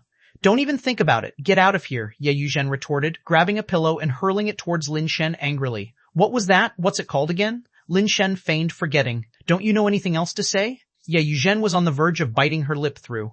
If you think it's inconvenient for me to stay in the guest room, I don't mind taking a loss and staying in your room, Lin Shen said, catching the pillow. Dream on. Take him to the guest room on the 3rd floor, Ye Yuzhen snarled, glaring hard at Lin Shen before calling the old butler over to give the order. The butler politely invited Lin Shen and Wei Wufu upstairs, and surprisingly, there was even an elevator. After settling into the guest room, Lin Shen fell asleep as soon as he touched the bed, as he was truly exhausted from the day. He slept very soundly, waking only when it was already dark outside. It was the persistent knocking on the door that roused Lin Shen. Without it, he might have slept straight through until the next day. Mr. Lin, it's time for dinner. The young lady invites you to dine downstairs, the butler said very politely as Lin Shen opened the door. Has Madame Yi returned? Lin Shen asked after a moment's thought. The madam has not yet returned, the butler replied. Understood. I'll wash my face and come down immediately, Lin Shen said before he returned to his room, closed the door, and did not go to the bathroom to wash his face. He took out his backpack and pulled out the mosaic-covered spiraled snail base mutation egg. Surely enough, the mosaic had disappeared. In fact, Lin Shen didn't need to look to know that the mosaic should be gone. A new fire seed information had already emerged in his mind upon waking. Failed superbase evolutionary seed gun fighting skill, shake the wrist at the instant of firing, bestowing the bullet with centrifugal force, causing it to travel along a curved trajectory. Isn't this just bullets that bend? Lin Shen thought hard and his eyes lit up. Gunfighting skill only existed in past films and television works, and practically no human had ever managed to achieve it. In fact, teams had conducted experiments before and discovered that not only could humans not shake their wrists to make bullets fly in an arc, even mechanical arms, which were much stronger and faster than humans, could not achieve curved bullet trajectories. This was another skill that seemed to make sense but had no practical application and only existed in the imagination. The skill wouldn't be of much use to most people, but Lin Shen had an Angel revolver capable of 44-speed shooting, so the gunfighting skill was very useful for him. Without gunfighting skill, he would have to shoot directly, which would expose him to the danger of enemy attack. With gunfighting skill, who would want to be a close combat gunman, foolishly shooting face to face? Wasn't it better to take pot shots from places unseen by the enemy? Regrettably, although Lin Shen really liked gunfighting skill, this fire seed ability couldn't enhance his strength substantially. I'll go back to the market later to see if I can find a few more base mutation eggs with fire seeds. Lin Shen knew well that to control his own fate, these were still not enough. After washing his face, Lin Shen called Wei Wufu and went downstairs with him to the dining room, where he saw Ye Yuzhen already waiting at the table. Besides Ye Yuzhen, there was another person present, but it wasn't Madame Ye, it was a man. Brother, let me introduce you.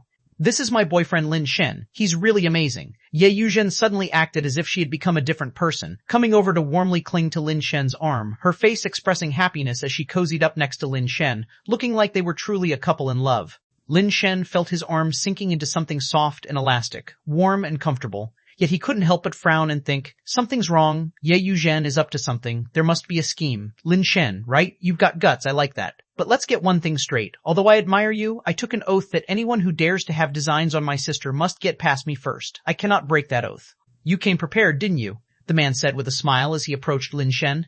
Sorry, I don't know how to fight, Lin Shen said as he pulled out a chair and sat down, sipping water from a cup. He had no intention of taking any test. That was just too cliché. That's quite a coincidence. I don't know how to fight either. The man still wore a smile on his face. Then what can you do? Lin Shen asked, taken aback, his question reflecting a subconscious challenge. This was not going according to his expectations. I can play the Ch1, the man said solemnly. Cough, cough. The water Lin Shen had been drinking almost spurted out. It went up his nose, making him tear up from the acidity. Chapter 63, Sound Wave Skill Playing the Flute Horizontally, Playing the Ch1 Vertically. Lin Shen was stupefied when the man took out a Ch1 and placed it to his lips to demonstrate. He didn't know what others saw, but from his perspective, a man nearly as tall as Wei Wufu, just a bit skinnier, held something pixelated in his hands, slowly bringing it to his mouth. The sight was a bit hard on Lin Shen's eyes, yet he couldn't stop examining the censored Ch1.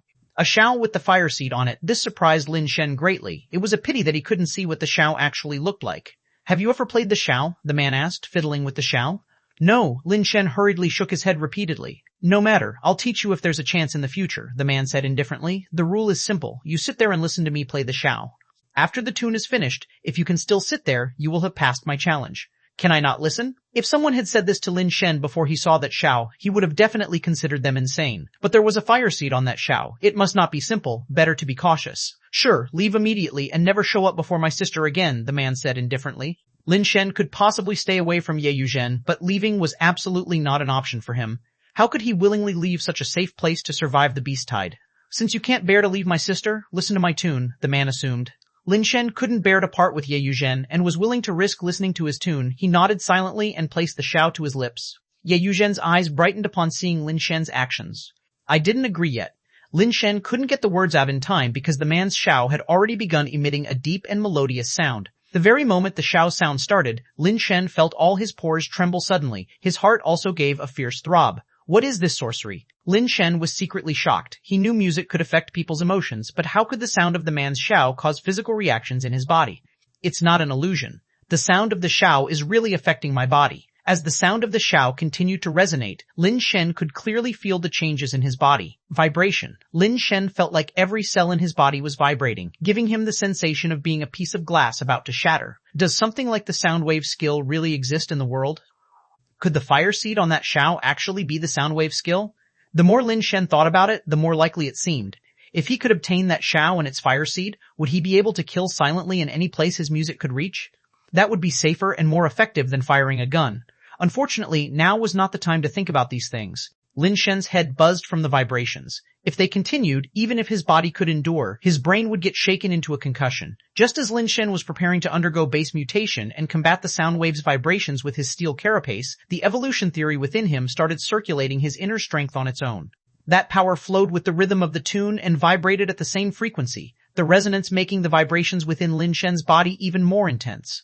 Use your base mutation power to counter the sound wave attack. Ye Yuzhen couldn't help but speak out to remind him. Wei Wufu's serene eyes stayed fixed on Lin Shen, one hand on the hilt of his knife, ready to draw at a moment's notice should Lin Shen's life be in danger.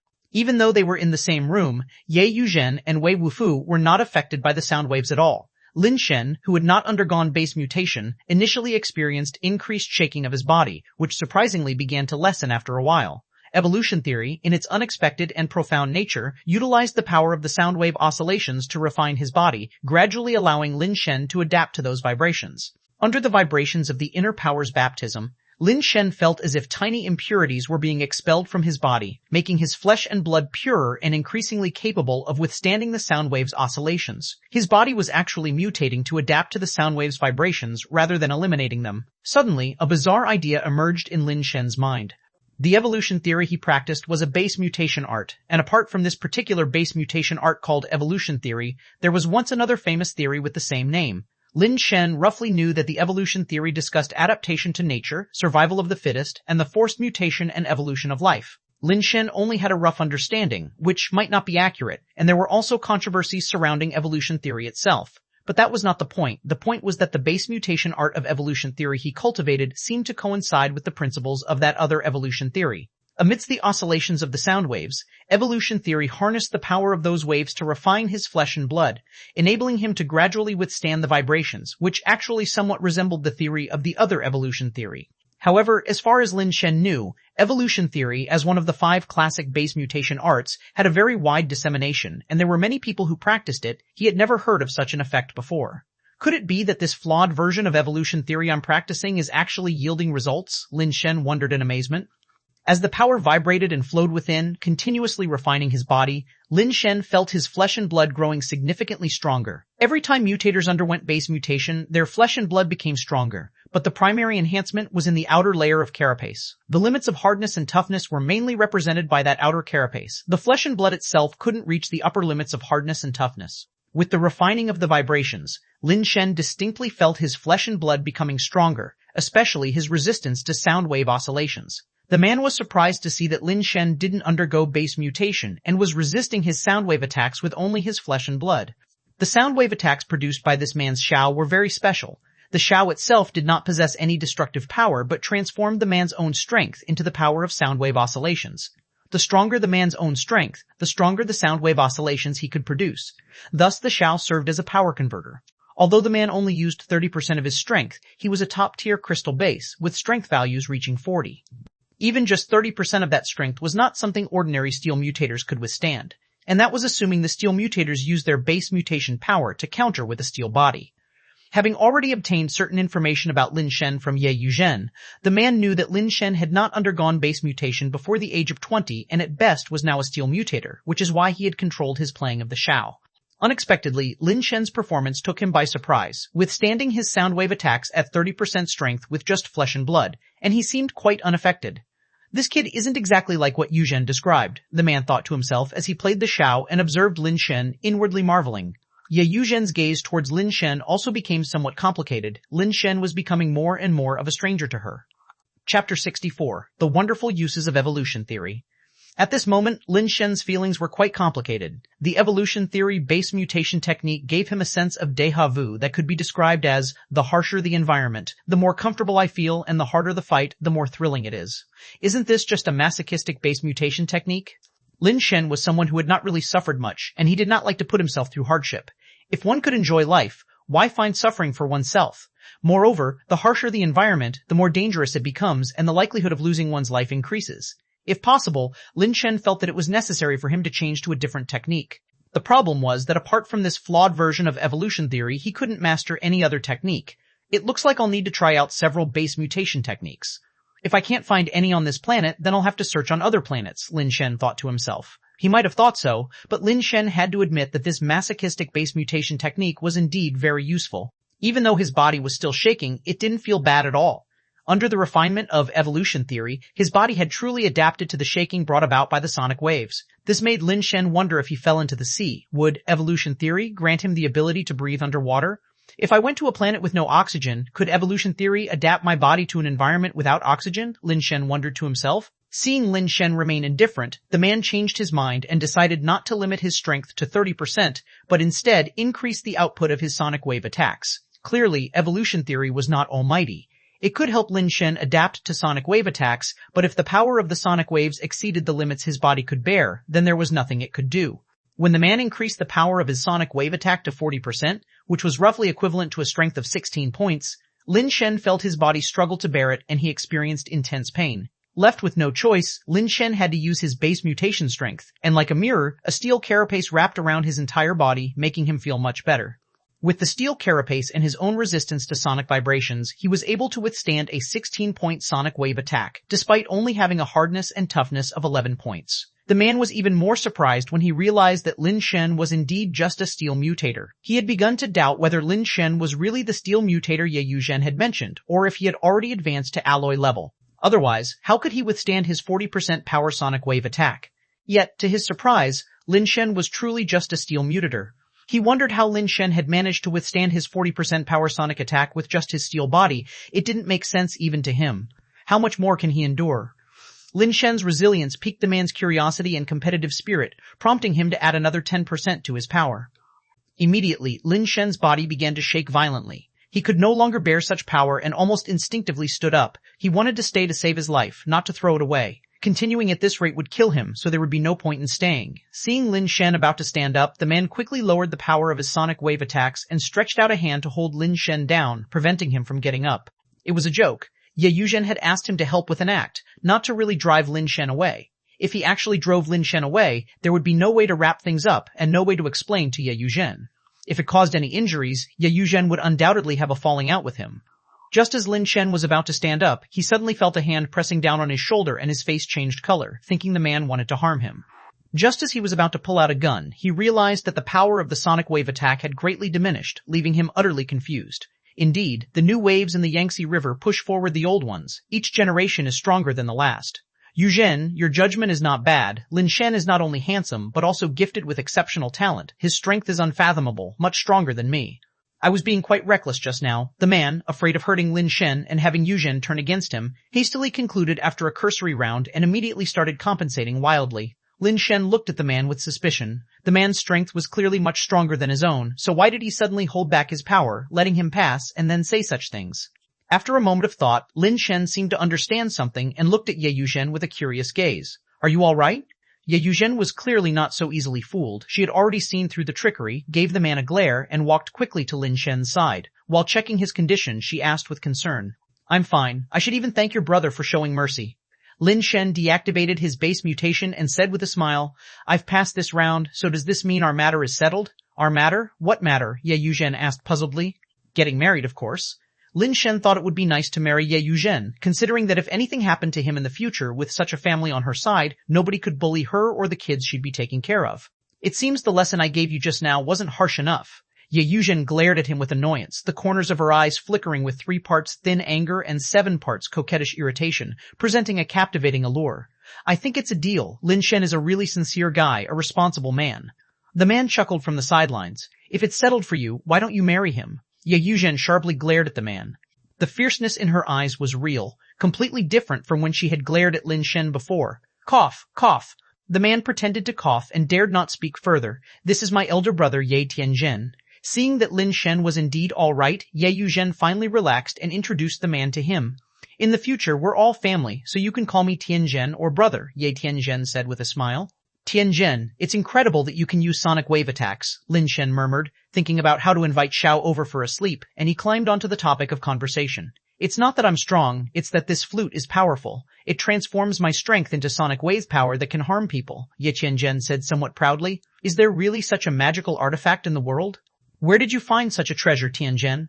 Lin Shen felt a bit troubled. Such a precious artifact, if he said he wanted to borrow it for a night's sleep, would Ye Tianzhen lend it to him? Speaking of this flute, it actually has something to do with your Lin family. Don't you know about it? Ye Tianzhen said. It's related to my family? Lin Shen was slightly startled. He had no idea that his family had ever had any connection with this miraculous flute. Your second brother is Lin Yin, right? Ye Tianzhen asked.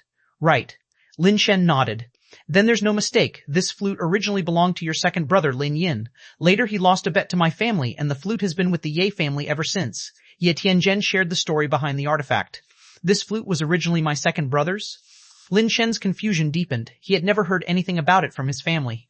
Chapter 65. Trial. Hearing that the flute was originally from his own family, Lin Shen found himself in a dilemma. He didn't mind losing face himself, but he couldn't tarnish the reputation of his second brother. How could he ask to borrow an item that his second brother had given away unless he could win it back fair and square? Tianzhen, could you tell me about this flute? Lin Shen had no choice but to inquire about the origins of the flute. Perhaps it would help his research into the origins of the fire seed, and he could plan his next move afterward. Ye Tianzhen thought for a moment and said, Actually, I don't know much either, just that Yi told me she won this crystal flute from Lin Yin of the Lin family through a bet. It seems to be made from a part of a crystal-based creature and has the function of transforming strength into sonic damage. Wait, you're Yu Zhen's older brother, right? Lin Shen looked at him strangely and asked. That's right. Yi Tianzhen understood Lin Shen's confusion and said with a smile, Yu Zhen is an only child. My dad was her uncle. He passed away early, so I lived with them from a young age. Yi doesn't like being called old by others, so aside from Yu Zhen, most people still call her Yi. But it's different for you. It's best if you follow Yu Zhen's lead. Lin Shen had to think it over a few times in his head to understand the relationship between Yi Tianzhen and Ye Yuzhen. Their fathers were brothers. Tianzhen, do you know which creature the material for this flute comes from? Lin Shen asked again. You got me there, Ye Tianzhen answered. Yi didn't tell me which creature's material it was when she gave me the crystal flute. I really don't know. You'll have to ask Yi or your second brother about that. The group sat down for a meal and chatted while eating. Ye Tianzhen looked tall and sturdy, yet he was quite gentle and took good care of everyone, often offering witty remarks, making the meal quite enjoyable. Lin Shen thought of various excuses to borrow the crystal flute, but eventually felt it was inappropriate and didn't ask. By the way, what bet did my second brother and the Yi family make? Lin Shen figured that winning back the crystal flute was the only way forward. It was not convenient to borrow it. If he could, he wouldn't need to keep the crystal flute and could just sleep with it for a night before returning it to the Yi family. But he had to obtain the flute honorably and properly. I don't know. Ye Tianzhen shook his head again. He was also unclear about the specifics of the bet or how it was won. It seems if I want to know the details, I have no choice but to ask Madame Ye, Lin Shen thought helplessly. After the meal, Ye Yuzhen suggested going for a walk, but Lin Shen refused outright.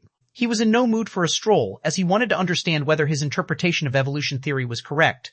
Back in his room, Lin Shen entered the bathroom, turned on the bathtub faucet, filled it to the brim, and then lay down in it. Submerged in water, Lin Shen executed evolution theory, testing whether it worked as he had hoped. Waves of suffocation hit him, making Lin Shen feel as if his chest would explode. He couldn't bear it anymore.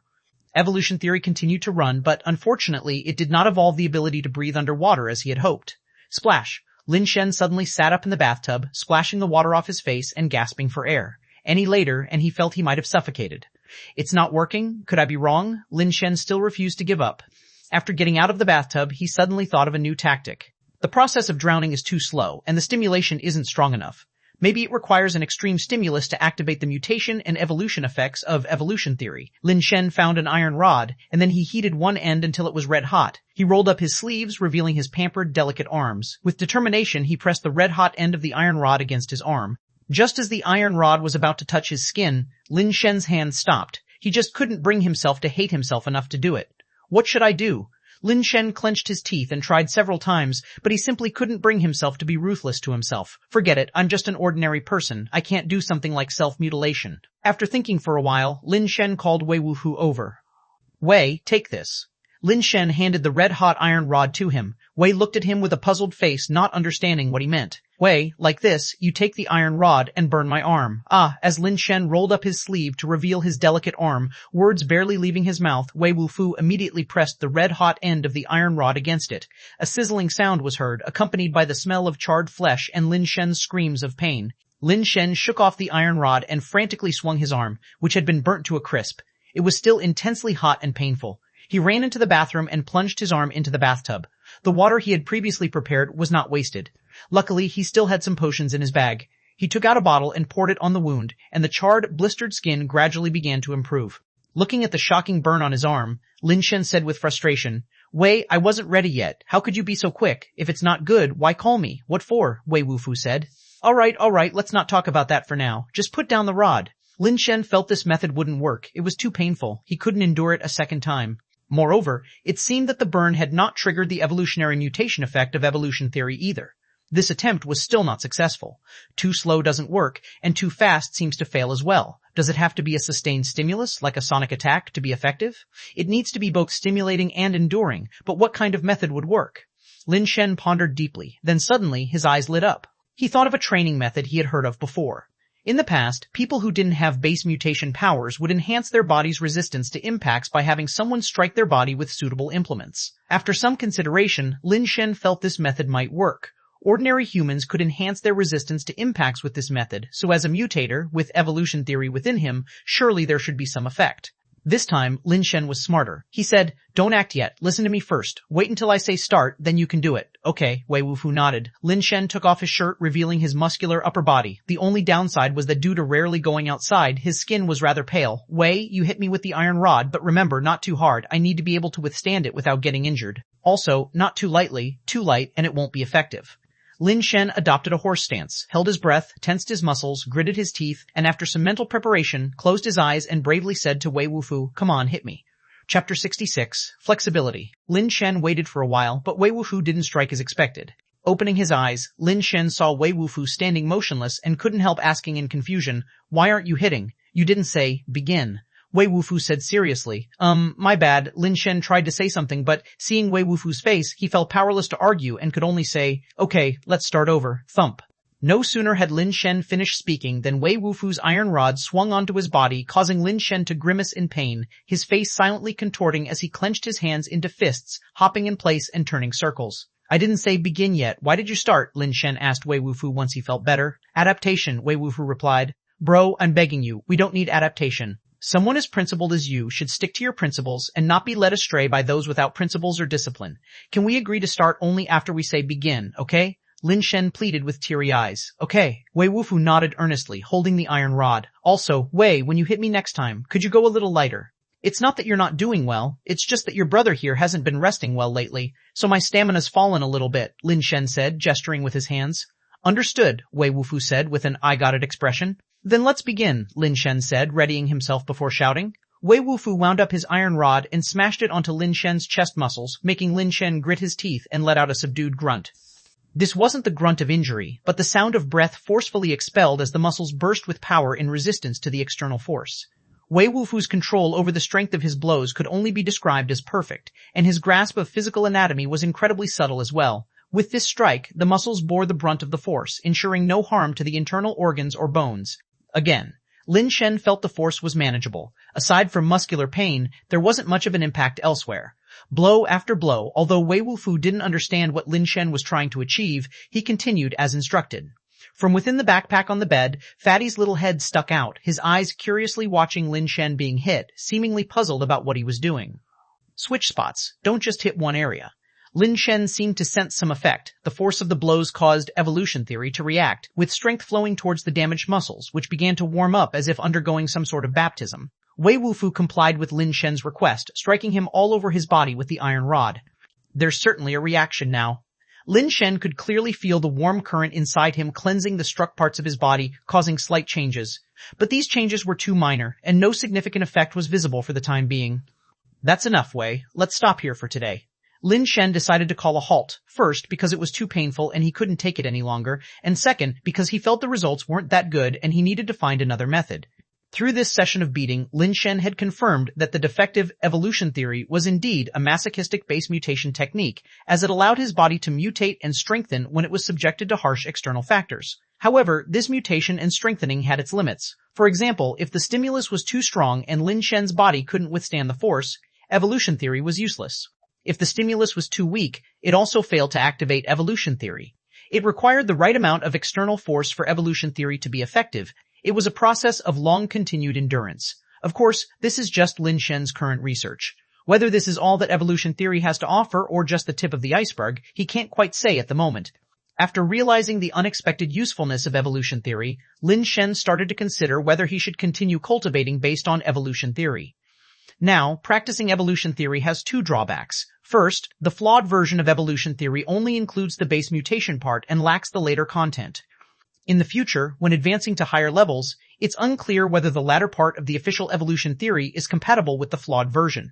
If it's compatible, that's good. If not, Lin Shen would have to figure it out himself. The other problem is that cultivating this skill is incredibly arduous. Lin Shen had never really suffered hardships from childhood to adulthood, and he was struggling to adapt. Why do so many children perform poorly in school? Is it because they lack talent? Of course not. Most are simply sly, lazy, gluttonous, or slippery, afraid of hardship and suffering, and Lin Shen was one of them. No matter what, I definitely can't keep using the beating method. I need to find a better way. Lin Shen felt that beating, besides being too painful, also had the drawback of not being comprehensive. It couldn't strengthen every minute part of the body. Sonic attacks were quite effective and not too uncomfortable. However, the crystal flute wasn't in Lin Shen's possession. Once he got it back, he could use it to enhance his bodily strength. Is there really no better way? Lin Shen couldn't think of a better method at the moment. The next morning, when Lin Shen got up for breakfast, he noticed Ye Tianzhen and Ye Yuzhen were not home, and Madame Ye didn't seem to be back either. With the masters all away, only Lin Shen and Wei Wufu, the two guests, were having breakfast under the housekeeper's hospitality. Luckily, both had thick skins and didn't find anything amiss, enjoying their breakfast tremendously. After finishing breakfast, Lin Shen planned to stroll through the market again to see if he could find more fire seeds. Before leaving, Lin Shen made a point of informing the old housekeeper to avoid any misunderstanding that he was leaving for good and to ensure the housekeeper would let him in when he returned. Once he arrived at the market with Wei Wufu, he found the place unusually deserted. There were not only fewer shoppers, but even the number of vendors had significantly dwindled. "Boss, is the market not open today?" Lin Shen asked a vendor who was packing up. "What market closure?" "This market operates all year round," the vendor replied while packing up. "Then where did everyone go?" Lin Shen pressed. "You don't know? Recently, near the Blue Tree Sea outside the base, quite a number of mushroom beasts have been spotted laying eggs. Some people even got alloy-based mutation eggs. Now everyone is rushing there to hunt mushroom beasts and look for base mutation eggs." The vendor finished packing, shouldered his bag, and left, looking in a hurry. He probably wanted to take advantage of the situation. Lin Shen and Wei Wufu exchanged a look, both seeing the doubt in each other's eyes. Since they left the base, they had encountered mushroom beasts that were too strong and too numerous, which is why they had run back. Wouldn't it be like seeking death for regular mutators to go out there? But it seemed that not many mutators were running into danger, otherwise it would have spread already. How could so many be bold enough to hunt for mushroom beasts and base mutation eggs? Could it be that high-level base variant creatures like the black cap mushroom beast and the blue cap mushroom beast haven't shown up again? Lin Shen wondered. Should we go take another look? Maybe we were just extremely unlucky to encounter the black-capped mushroom beast before. With so many people leaving the base now, we shouldn't be so unlucky to run into the black-capped mushroom beast again, right? Lin Shen was somewhat tempted. If they could escape before the beast tide formed, nothing could be better. Chapter 67, Poisonous Mushroom. After discussing with Wei Wufu, the two decided to first go out and see the situation, careful not to stray too far from the base, so that if they encountered a black-capped mushroom beast, they could directly flee back to the base for refuge. As they made their way outside the base, they indeed saw many mutators hastily walking toward the exterior of the base. After leaving the base, while most mutators headed in the direction of the Blue Tree Sea, Lin Shen and Wei Wufu chose a direction different from the Blue Tree Sea. Sure enough, there were far fewer people in this direction, but the two hadn't walked far when they saw a red-cap mushroom beast lying in the bushes. Upon seeing the two humans appear, the red-cap mushroom beast let out a strange screech and charged out of the bushes, ferociously pouncing toward Lin Shen and Wei Wufu. Wei Wufu's hand moved, and his blade fell, chopping off the red-cap mushroom beast's head, which flew off as its headless body collapsed to the ground with a thud. The severed head, however, split open from beneath the mushroom cap, spewing out a dozen or so small base mutation eggs. The mushroom beast is actually hatching base mutation eggs on its own body. This thing sure can breed, producing so many eggs at once. "No wonder the mushroom beast horde is developing so quickly," Lin Shen said with some surprise as he picked up a base mutation egg. Although they were only steel mutant eggs, the fact that a single mushroom beast could nurture so many base mutation eggs was astonishing. They had encountered so many mushroom beasts before. If they all could breed, how many young mushroom beasts would be born at once? "Forgot to ask how often a mushroom beast lays eggs," Lin Shen murmured as he collected all the base mutation eggs and packed them into his backpack to use as snacks for Fatty. He didn't have time to hatch these base mutation eggs now, and even if he had time, he didn't have an incubator. At normal temperatures, base mutation eggs will not hatch. The two dared not venture too far from the base and just wandered nearby, leading to a rather surprising find for Lin Shen. Just by circling near the base for a while, they had encountered 4 red-cap mushroom beasts, and inside each mushroom cap of the red-cap mushroom beasts, they nurtured several to over 20 mushroom beast eggs each. This caused Lin Shen's heart to race. If the black-capped mushroom beasts and the blue-capped mushroom giant beasts were also this prolific, what a terrifying outcome that would be. Thinking of swarms of blue-capped mushroom giant beasts and herds of black-capped mushroom beasts charging towards Yashin base like a tidal wave, Lin Shen couldn't help but shiver. It shouldn't be that bad. Steel creatures lay eggs with less energy and fewer materials needed, making it easier to lay eggs in large numbers. Alloy creatures and mutant creatures probably won't lay eggs as easily if they want to breed large quantities, Lin Shen thought to himself. Mushroom beast, Wei Wufu suddenly pointed in a direction and said. Lin Shen was puzzled. Wei Wufu was not one to talk nonsense, and there was no need to tell him about seeing a mushroom beast. Just go up and chop it with one slash. If he suddenly said something like this, it must not be an ordinary mushroom beast. Looking in the direction Wei Wufu was pointing, a mushroom beast that was almost the same size as a regular red-cap mushroom beast appeared. It had a purplish-red mushroom cap with white spots and was slowly coming out from the trees in the distance. A purple-cap mushroom beast, haven't seen one before. Is this a steel creature? Lin Shen scrutinized it carefully. It seemed to be a steel creature, but it was different from the red-cap mushroom beast. He wondered if it was a mutation or something else. Let me do this, Lin Shen said without letting Wei Wufu go. He pulled out the angel revolver and fired a shot at the purple-cap mushroom beast. The capsule turned into a steel creature and struck the purple-cap mushroom beast with lightning speed, smashing its head and the mushroom cap to pieces. The base mutation fluid and the base mutation eggs inside the mushroom cap fell out. Just as Lin Shen had thought, this was indeed a steel creature. The two went over to pick up the base mutation eggs that had fallen to the ground and were left inside the mushroom cap. There were only 3 in total, which seemed to be much fewer than the number of base mutation eggs nurtured by the red-cap mushroom beasts. Lin Shen, Little Star. Wei Wufu pulled out a base mutation egg coated with base mutation from beneath a mushroom cap and was about to hand it to Lin Shen when he suddenly withdrew his hand and blurted out this sentence. Little Star? What little star? Lin Shen watched Wei Wufu with a puzzled look. 1, 2, 3, little stars. Wei Wufu pointed in front of him, seemingly counting something. Throw the base mutation egg away. Lin Shen realized something was wrong, threw away the base mutation egg he was holding, and commanded at the same time. In fact, Wei Wufu had already thrown away the base mutation egg in his hand, but his pupils were now covered in a layer of purple mist. Lin Shen also felt that something was off with his body, itching all over, and vaguely saw flickering spots of light swirling around, with tiny fairies flying in front of his eyes. We've been poisoned. The purple-cap mushroom beast is toxic. Lin Shen identified the source of the problem and quickly reached into his pocket, taking out 2 vials of medicine, one for Wei Wufu and the other intended for himself. These medicines could treat both external and internal injuries, but it was unclear if they were effective against toxins, although they were at least harmless. Wei Wufu opened the medicine and drank it down. Lin Shen was about to drink his vial when he felt the evolution theory inside his body kick in. The evolution theory can also resist poison. Lin Shen rejoiced internally and put the cap back on the vial. As the power within his body circulated, the itching on his skin grew more intense, and the flickering fairies dancing around him made his head spin. But soon, the little stars in his vision began to diminish, and the itching sensation on his body quickly faded.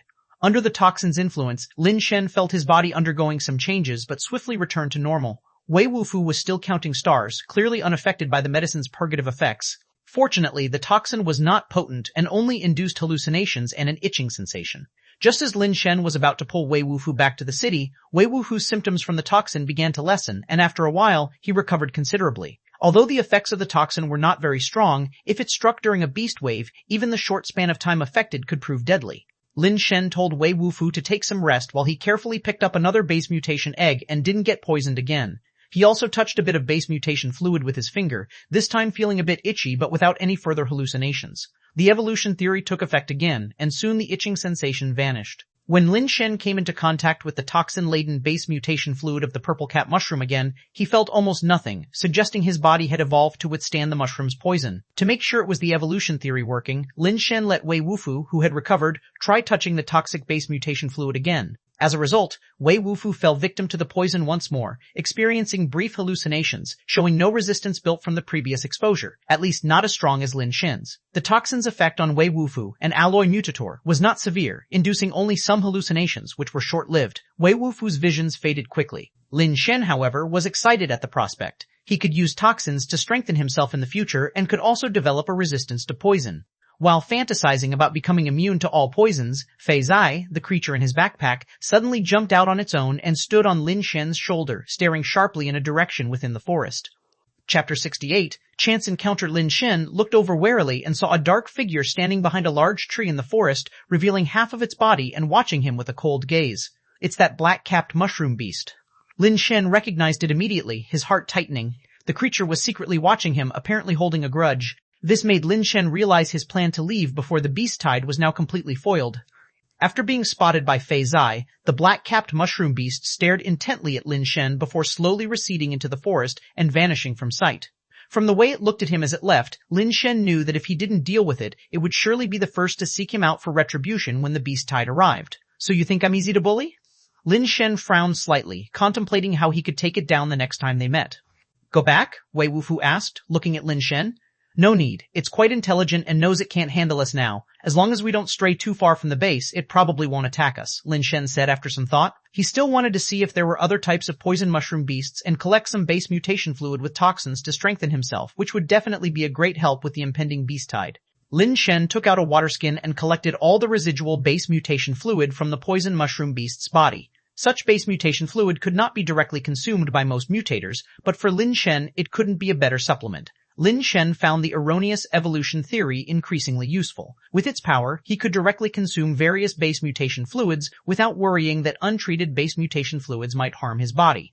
The two didn't venture too deep, just hunting mushroom beasts for base mutation eggs and base mutation fluid nearby the base. Poison mushroom beasts were obviously rare. They hadn't encountered a second one even after half a day. As they continued searching for mushroom beasts, they saw a group of people, dressed quite elaborately and riding high-level pets, coming their way. Those people were not aiming for them, but as they passed not far from them, one of the girls riding a white gold beast stopped and scrutinized Lin Shen, who was standing to the side. As their eyes met, Lin Shen's expression did not change much, but the girl looked surprised. Lin Shen, what are you doing here? Lu Qing looked at Lin Shen, her expression complex, as she dismounted from the white gold beast and walked up to Lin Shen. The others also paused, their gazes sizing up Lin Shen and Wei Wufu. Seeing that neither man had a mount, and with Lin Shen having a snowball-like fatty pigeon perched on his shoulder, they regarded them with a degree of disdain. In this era, almost no one kept ordinary pets anymore. Long time no see. Lin Shen greeted Lu Qing with a smile. Their parting couldn't really be said to be anyone's fault. Distance had grown between them, and without seeing each other, feelings naturally faded over time. Although Ye Yuzhen played a part in it, if their relationship had been truly firm, Ye Yuzhen wouldn't have been able to damage it so easily. Even without Ye Yuzhen, there could be a Li Yuzhen or a Zhao Yuzhen in the future. If two people can't stay together over a long distance, issues are always going to arise. When Lu Qing hadn't seen Lin Shen, she was very confident, but the moment she actually met him, she seemed to lose that confidence instantly. About the incident with my older sister, I asked my family to help, but because the Lu family and the Shu family have been having some unpleasant disputes recently, the Shu family didn't agree to release the people, nor did they admit to hijacking my sister's merchant caravan, Lu Qing explained in a low voice. Thank you, it's fine, the issue has been resolved. It was a thing of the past, and Lin Shen didn't want to dwell on it any further, as it would benefit no one. He paused then added, if you have things to do, you can go ahead. Resolved? Lu Qing was slightly taken aback. Seeing her expression, Lin Shen couldn't help but feel puzzled, thinking, didn't Ye Yuzhen tell her that I already rescued my sister? Yes, resolved. Lin Shen didn't want to make a fuss and didn't elaborate further. Lu Qing, somewhat in disbelief and with a complex expression, said, we are still friends. If there's anything I can help you with, I will definitely do so. Thank you, it really is resolved. Lin Shen still maintained a smile and a distance. Feeling Lin Shen's detachment, Lu Qing felt inexplicably uncomfortable. She bit her lip, seemingly wanting to say more, but then she heard someone in the team behind her say, Lu Qing, since they do not appreciate it, why bother?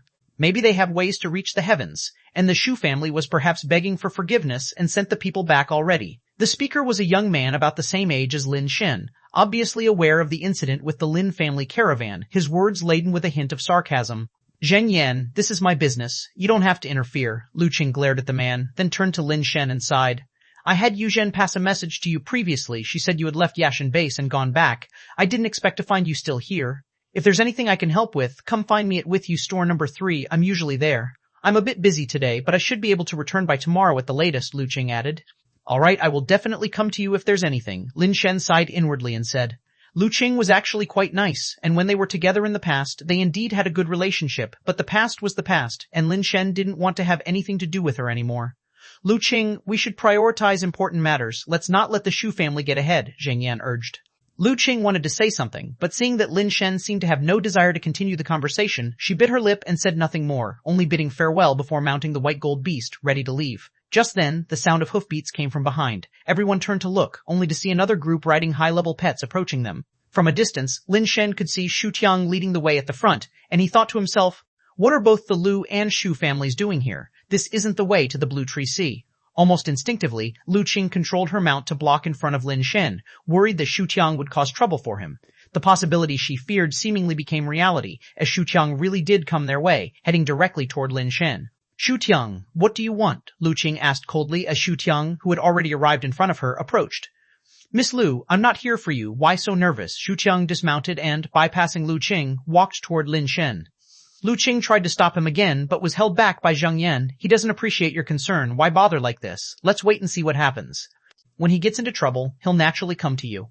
I've said it's my matter, and it's none of your business. Lu Qing shook off Zhang Yan's hand on her arm, ready to stop Ch1 again, but Ch1's actions stunned her. Chapter 69, Base Mutation Box. Shen, is there anything I, your brother, can do for you? On the turf of Yashan Base, anyone who crosses you is crossing my Shu family. Ch1 stood by Lin Shen's side, facing the people of the Lu family.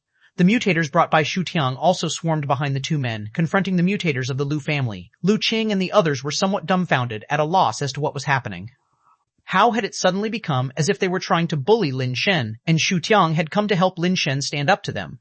Originally, they had all thought Ch1 came for Lin Shen. Zhang Yan had already made up his mind that when Ch1 dealt with Lin Shen, he must stop Lu Qing from intervening, but now it seemed like the complete opposite. Not only was Ch1 not troubling Lin Shen, but he also adopted a stance of, this is my big brother, mess with him, and you mess with me to the death, catching Zhang Yan and the others off guard and unable to understand the situation. You all, Lu Qing, was also surprised, looking back and forth between Ch1 and Lin Shen, and only then began to believe that Lin Shen's earlier claim of having resolved the issue was the truth. However, she had no idea what means Lin Shen had used to make the Shu family protect him instead. It was baffling. There's no trouble here. You can all go do what you need to do, Lin Shen told Ch1. So it was a misunderstanding, then that's good. You go ahead. I need to talk to Shen about something. I'll come find you later. Ch1 instructed his people to leave first while he stayed behind. We should go too, Zhang Yan, worried the Shu family would get ahead of them, hastily urged Lu Qing. Go ahead, Lin Shen nodded to Lu Qing. Seeing that all Ch1's people except him had left, Lu Qing finally believed that Ch1 wasn't just putting on an act. It seemed his relationship with Lin Shen was truly out of the ordinary. Lin Shen, till we meet again, Lu Qing didn't know what else to say, sighed lightly, and rode off on the white gold beast with Zhang Yan and the others. Once Lu Qing and the rest had gone far, Ch1 said to Lin Shen in a low voice, Shen, someone found a base mutation box near Jinshui Lake. We're rushing over there. Didn't expect to run into you. Want to join us? There's a base mutation box here? Lin Shen responded with some surprise. Since encountering Wei Wufu and Tian Xin, Lin Shen was no longer the stay-at-home who knew nothing of the world. The base mutation box and mutation point could be considered as one and the same thing, the origin of base mutation on this planet. Before, Lin Shen only knew that mutation points were source sites of spread, infection, and base mutation. Some mutation points were discovered nearby base mutation boxes, though most were damaged. Piecing together the intelligence he gathered from Tianxin and Wei Wufu, Lin Shen now knew that the base mutation box was essentially a cosmic transport container. Because space travel requires a lot of time, life forms need to hibernate within the transport container during their journey to endure the long voyage. Of course, some transport containers are used for storing goods, like the base mutation eggs that required these containers for transport. The base mutation boxes that crashed all over the world over 200 years ago were these transport containers, carrying base mutation eggs, origins unknown, as well as the reason why they crashed onto this planet. One thing was certain, the spacecraft carrying these containers had not crashed on this planet. Something likely went wrong in outer space, scattering the containers all around. Most of the containers were damaged in space. After crashing to various parts of the world, the base mutation eggs fell out, becoming sources of infection, the well-known mutation points and base mutation zones. Those referred to as primeval eggs are, in fact, alien base mutation eggs. What puzzled Lin Shen was that since that incident 200 years ago, no other transport containers had fallen. If there were any near Yashan Base, they should have been discovered earlier, so why was it found only now? There could only be two possibilities. One was that this transport container was from the batch that fell 200 years ago. Its contents were sealed because it wasn't damaged, so the base mutation eggs inside didn't turn into a source of infection. Plus, due to the crash site being hidden, it remained undiscovered by anyone.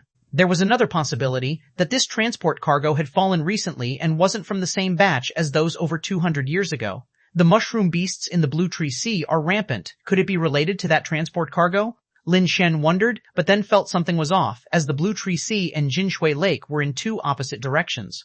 If the rampant mushroom beasts in the Blue Tree Sea were related to the transport cargo, then the cargo should be located in the Blue Tree Sea as well. Intact? Damaged? Wei Wufu obviously thought of this too and asked Shu Tiange, the base mutation box is intact. Shu Tiange actually understood what Wei Wufu meant, but he didn't know the base mutation box was actually the transport cargo. Lead the way, Wei Wufu said directly. Lin Shen slightly frowned, but seeing the expression on Wei Wufu's face, it seemed he was set on going. After pondering for a moment, Lin Shen also nodded to Shu Tiange.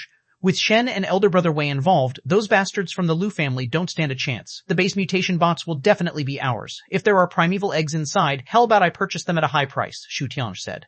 Alright, Wei Wufu didn't seem to care whether the base mutation box contained primeval eggs or not. Shu Tiange was overjoyed, hesitated no longer, mounted his steed, and led the way at the front. Lin Shen and Wei Wufu also summoned their mounts to follow, but it was a pity that they were still riding iron-horned horses and couldn't keep up with Shu Tiange. Thinking it over, Shu Tiange said, Shen, elder brother Wei, I'll go ahead first to prevent my brothers from suffering at the hands of the Lu family. You can head straight to Jinshui Lake from here. You'll see us when you get there. Go ahead, Lin Shen said, as he actually had something to ask Wei Wufu that he couldn't when Shu Tiange was around. This arrangement suited him well. Shu Tiange repeatedly urged Lin Shen and Wei Wufu to come quickly, then galloped away on his fast horse. Elder Wei, why go? Lin Shen looked at Wei Wufu and asked. He knew their current situation, and Wei Wufu was well aware that the black-capped mushroom beasts must be watching them in the shadows. It really wasn't the time to get involved in other matters. With a determined look in his eyes, Wei Wufu said, Base mutation box, unknown, need to ascertain, risk, nip in the bud. Lin Shen understood what Wei Wufu meant and said with a wry smile, Haven't you thought about the danger to yourself? For me, it is a duty that cannot be shirked. Wei Wufu paused, then added, You, go back, I'll go. I might as well go with you. Lin Shen could tell from Wei Wufu's expression that persuading him would be futile. Thinking that Jinshui Lake wasn't far from the base, and so far from the Blue Tree Sea, if there was danger, he was confident that he could escape back to the base. It was a good idea to accompany Wei Wufu to see the base mutation box, as he had never seen one before. If there were super-base primeval eggs inside, there was hope for advancing to alloy. When the two arrived at Jinshui Lake, they could see from afar the people from the Lu family and the Shu family. Surprisingly, there was no friction, as both groups stood by the lake, staring at the surface of Jinshui Lake. Seeing Lin Shen and Wei Wufu coming over, Shu Tiange quickly called them over. The mutators from the Lu family were somewhat puzzled to see Lin Shen and Wei Wufu riding the iron-horned horses. Everyone there knew about Lin Shen's background, and to both the Lu and Shu families, the Lin family of Dark Bird Base didn't amount to much. What puzzled them was why Shu Tiange was so polite to these two. Lin Shen stood by the lake and saw a strange oval device floating on the clear surface. It resembled a metallic football, about a meter high and less than half a meter in diameter. It was surrounded by rings of crystals that glowed and intertwined, constantly rotating, giving off a mysterious and high-tech aura. Chapter 70, Realm King Cultivation Device. Wei, can you swim? Lin Shen glanced at the bottomless lake and then turned to ask Wei Wufu. I can't. Wei Wufu's answer made Lin Shen sigh in relief. Originally, Wei Wufu had suffered greatly in his battle with a mutated creature in the sea, partly because he wasn't very adept at swimming. I can't either, so it looks like we can't participate. Let's just head back and rest. Lin Shen said, Shen, don't rush. I've already asked someone to find a boat. It will be here soon, Shu Tiange hurriedly said. What's the use of a boat? If we fall in, won't we die just the same?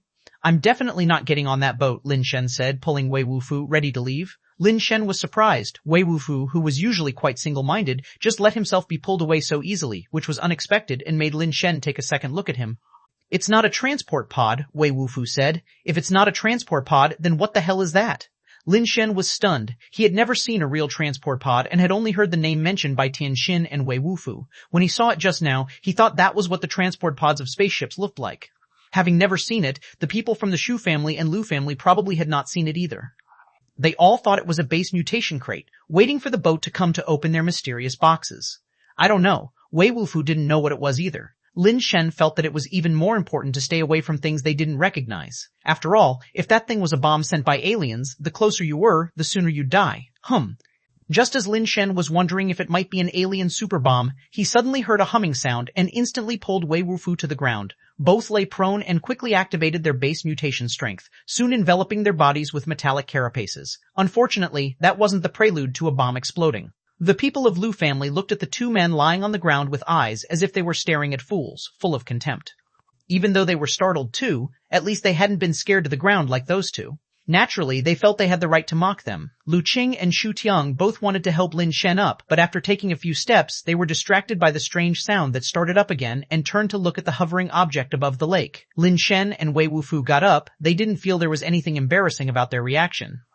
In Lin Shen's view, even if it happened 1,000,000 times over, he would still hit the deck. Those who didn't were not showing bravery but a slower reaction time, and if they were indeed brave, it was just the behavior of a reckless man.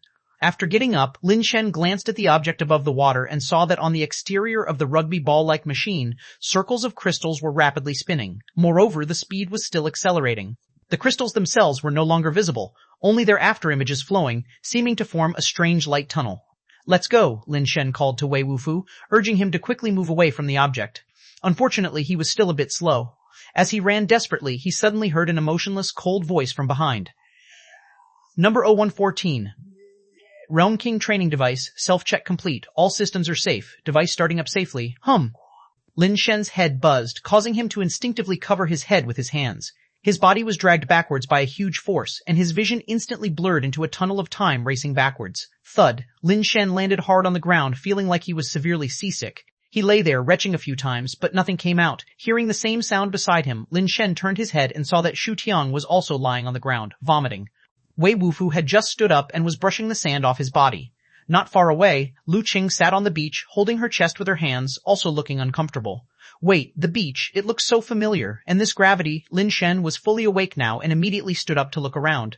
Wasn't this the same beach he and Wei Wufu had visited before? This familiar strong gravity was not the normal gravity he was used to.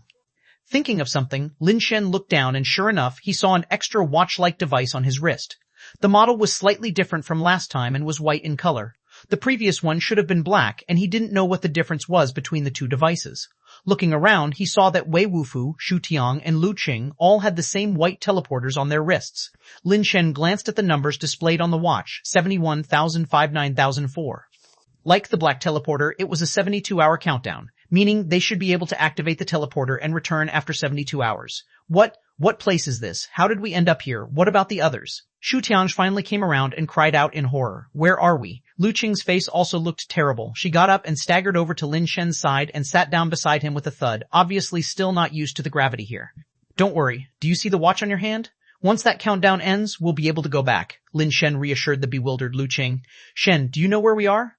Before Lu Qing could speak, Ch1 was the first to come over, eagerly grabbing Lin Shen's hand and saying, "Let go of me." Lin Shen shook off Ch1's hand and explained to them both, "We're no longer on our planet. Don't be so surprised. It's normal.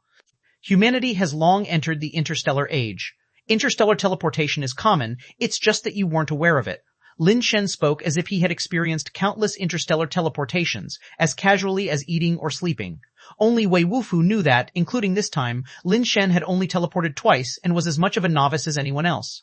However, Lin Shen's words clearly had an effect, as Ch1 and Lu Qing were noticeably less tense, though still in disbelief. Shen really is knowledgeable and experienced. I, Ch1, also have the eye for recognizing talent and wasn't wrong in choosing my elder brother. Ch1 shifted the conversation, then cautiously asked, "Shen, why are there only the four of us here? Where are the others? The teleportation is random, but we shouldn't be too far apart. If you want to find someone, you can go and look around yourself. There are many base variant creatures here, and quite a few mutations, so just be careful," Lin Shen said. No, I'll follow your lead, Shen. Wherever you point, I will strike. Wherever you go, I will follow. United as brothers, together we can cut through metal, Ch1 thought to himself. Lin Shen's identity must be extraordinary, perhaps even more significant than I had speculated. He seems to know his way around this spooky place, which speaks volumes. I'm glad I didn't choose to become his enemy. Sadly, he didn't know that Lin Shen had only been here once before and that most of the teammates who came with him last time had died. Being Lin Shen's teammate was the most dangerous thing of all. We should find a place to take cover first, so we're not targeted by the base variant creatures here. Lin Shen surveyed his surroundings. The reef area he had seen before was nowhere in sight, suggesting they were probably far from it. Just as he was looking for a place to hide, he felt the teleporter on his wrist vibrate. Signal connected, syncing the visual feed. The Realm King cultivation device will broadcast the trainees' images to observers to verify training correctness and safety, enabling observers to provide timely rescue. The information was slowly playing on the watch. Over Jinshui Lake, the crystals on the outer ring of that bizarre mechanism had stopped spinning, but from the top of the device, a beam of aurora shot straight upwards, treating the sky as if it were a canvas, projecting a colossal image that occupied the heavens, many times more realistic than any human naked eye 3D effect. Chapter 71. The Projection of the Firmament. The entire sky had transformed into a projection screen, astonishing the entire world. In bases all over the world, people were looking up en masse at the distant sky, witnessing this scene that seemed like a miracle. Even at the peak of human technology, no one had the ability to use the entire sky as a projection surface. Moreover, these images were too realistic, not like projections, but rather like the legendary mirage of a Fata Morgana, except that a Fata Morgana could not be this clear, nor could it offer close-ups. Most humans had taken this astounding scene for a Fata Morgana, but a select few knew that this was not any mirage, but rather a firmament projection system common in more advanced alien civilizations. Those humans, the mutators, who had been to technologically advanced alien planets, many had seen this kind of firmament projection system before, and their expressions were now uncertain. The firmament projection system was only available in high-level civilizations, something that current human civilizations could not build. The sudden appearance of the firmament projection system here made them worry if aliens had already come to this planet. The current strength of humanity was not enough to fight against such civilized alien species, and should the alien species wage war, it could very well be an annihilating battle for humanity. Superbases such as Tiancheng Base, Seacorn Base, Wanderer Base, God's Love Base, and others dispatched many people, all starting to search for the location of the firmament projection system. They were both hoping to find and also not hoping to find the aliens. Their emotions were quite complicated. Who are those people? The places in the mirage look so strange. Where is that? Look, why is the sun there blue? Why are there so many perspectives? It's like each person has an exclusive view, as if it's being filmed following them. Can a Fata Morgana do that? What is this thing after all? Who exactly are those people? Most people had such doubts, while the inhabitants of Yashin Base quickly recognized the mutators from the Liu and Shu families, which added to their puzzlement. The Liu and Shu families reacted swiftly, dispatching people to the vicinity of Jinshui Lake as quickly as possible to investigate. They soon saw the Realm King cultivation device, but not Shu Tiang, Lu Qing, or anyone else, and for a while no one dared to touch the strange device. Some tried to approach the device, but after a burst of alarm sounds, those who tried to get close were reduced to ashes by an erupting ring of light. Those watching the images soon realized that the scenes in the sky were very much like an outdoor survival show, with each person encountering different base variant creatures in that dangerous place. What they found inconceivable was that the base variant creatures there were all unfamiliar to them, and several different mutated creatures had appeared in different places in just a few hours. My God, is that a mutated crystal base? That's terrifying. Why is that mutator running so slowly? Is he really a mutator? 2 have died already. Bai Shenfei was also watching the images in the sky, her expression extremely complex. She knew that place because she had been there herself, but she couldn't have imagined that it would be projected like this. Those old fellows must be having a headache now, huh? Bai Shenfei seemed to think of something, and a smile actually appeared at the corner of her mouth. Her gaze fell on a familiar figure in the image, and she couldn't help frowning. How is he there? Inside Darkbird Base, the top tiers of the Lin, Wang, and Qi families all looked troubled. The Qi and Wang families had originally thought that this was a secret exclusive to them, and that only they, the holders of the Dark Bird, could enter that mysterious place. In the future, all the base mutation resources there would be theirs, and they could use those resources to grow their family clans. In a few decades, they could develop into great families like the superbases, or they might even become the top-level families. Not only had other people entered that mysterious place, but it was also projected into the void, filling them with fear, disappointment, and rage. Lin Miao was worried about Lin Shen's safety, wondering why he would be in such a place. The base variant creatures there were too terrifying. Lin Shen and his group had temporarily hidden in a small grove which was close to the beach and not very large. They were only seeking temporary shelter. Wei, didn't you say you've used teleporters many times and visited many planets? How come you can't even recognize a teleporter? Lin Shen pulled Wei Wufu aside and asked him in a low voice. The device, it's different. Wei Wufu shook his head. Lin Shen thought so too and then asked, had you ever heard of the terms Realm King cultivation device or observers? Wei Wufu continued to shake his head, apparently hearing them for the first time. Lin Shen felt somewhat helpless. If even Wei Wufu had no clue, it would be difficult to clarify the origins of this so-called Realm King cultivation device. Of course, Lin Shen didn't care what the Realm King cultivation device was. Regardless of its name, it was just a teleporter. What he really wanted to know was who these so-called observers were. From the clues they had, the Realm King cultivation device appeared to have come from an extraterrestrial source. However, Lin Shen had inquired from Tianxin that space travel required a spacecraft, and it was impossible for a single instrument to cross the void on its own. All they had seen was the Realm King cultivation device, which suggested 2 possibilities. One possibility was that a spacecraft had already arrived near their planet, and the Realm King cultivation device was deployed by them. In that case, the so-called observers should be the aliens inside the spacecraft, observing humans with some scheme in mind. But there was another possibility. The spacecraft transporting the Realm King cultivation device encountered some problems, and the device happened to land on their planet, much like the transport pods that carried the primeval eggs over 200 years ago. If that were the case, there would be no observers. Then, where would the Realm King cultivation device be broadcasting their images back to? Lin Shen guessed that it might just be playing on the device itself, likely unseen by many. Lin Shen clearly underestimated the capability of the Realm King cultivation device, unaware that they were being watched by the entire human world. Returning to this planet, Lin Shen still had confidence that he could survive successfully. After arriving once again, he quickly adapted to the gravity here. Not just adapting, evolution theory once again took effect under the gravitational environment, causing Lin Shen's body to undergo strengthened mutation and become even more robust. Under the baptism of the gravitational environment, Lin Shen distinctly felt his bone density and strength increase as evolution theory circulated.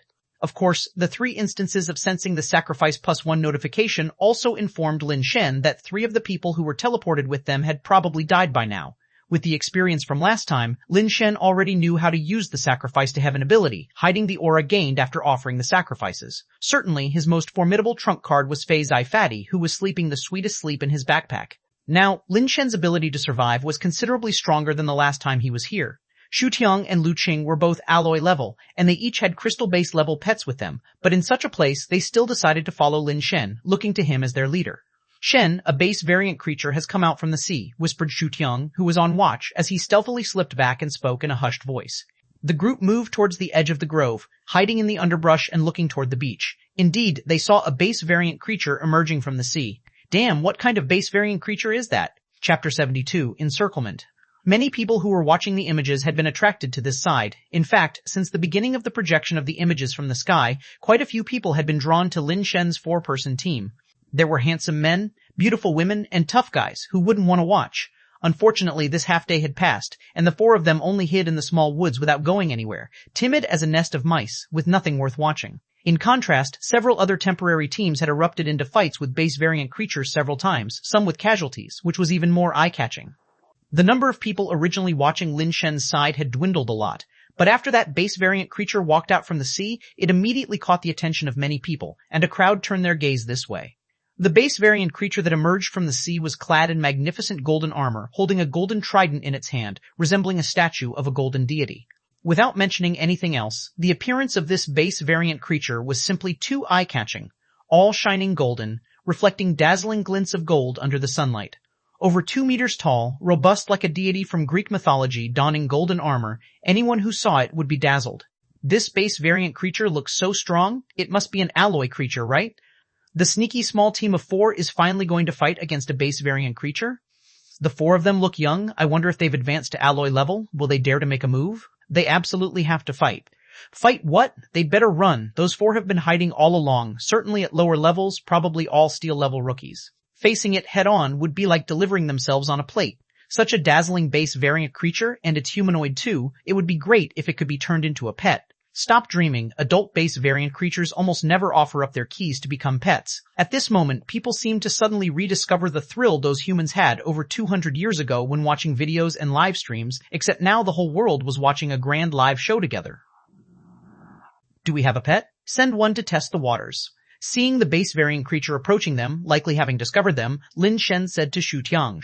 He was unwilling to use his own pets. Those were his ammunition. Ch1, without any more words, directly threw out a pet capsule which transformed into an iron-horned horse upon landing on the beach. See, I told you, they only have an iron-horned horse for a pet. They must all be steel level, which is why they've been hiding and not daring to venture out. Upon seeing the iron-horned horse, someone immediately showed a look of disappointment. They didn't want to watch a scene of steel-level humans being slaughtered by base variant creatures. Some people felt that the players in the images weren't that good. Even they could have done it. The iron-horned horse, following Shu Tiange's command, charged towards the base variant creature. When it got close, it lowered its head and struck with the horn on its forehead. The base variant creature, like a golden armored deity, didn't dodge or avoid. It didn't even use the golden trident in its hand, instead extending its free hand and grabbing the horn of the iron-horned horse. The iron-horned horse, charging fiercely, was abruptly stopped in its tracks. No matter how hard its hooves tried, they couldn't move forward an inch, nor could they break free from the base variant creature's grasp, only slipping in place. Crack! The base variant creature seemed to apply just a bit of strength and snapped off the iron-horned horse's horn, casually throwing it on the ground. The iron-horned horse, in agony, backed away with a scream, but before it could take 2 steps, it was suddenly impaled by the golden trident, pinned dead on the beach. So strong, that golden deity-like base variant creature is explosively powerful. Strength is secondary, the key is how cool it looks. That style? Those moves, just too cool. Now the 4-person team is in trouble. Quickly look, the golden deity is walking towards their hiding place. It must have discovered them. As the golden deity advanced step by step towards the small woods where the four were hiding, many people's hearts were caught in their throats. Wei, it's up to you. Lin Shen glanced at Ch1, who seemed somewhat evasive, and then spoke to Wei Wufu at his side. Alloy-base variant creatures weren't too much for Ch1 to handle. He still had the crystal-base pet his old man had given him, and he could take care of a few more alloy creatures. The problem was that Ch1 was unfamiliar with this area, unsure of the unique traits of the base variant creatures here, and he didn't want to take chances. Lu Qing usually seemed to have a somewhat assertive personality, but Lin Shen understood her better. She was actually a girl who was rather indecisive internally, needing someone beside her to help make decisions, someone who needed guidance. Wei Wufu responded and immediately walked out. This guy seems to be quite capable. Among the four, his combat power must be the highest, right?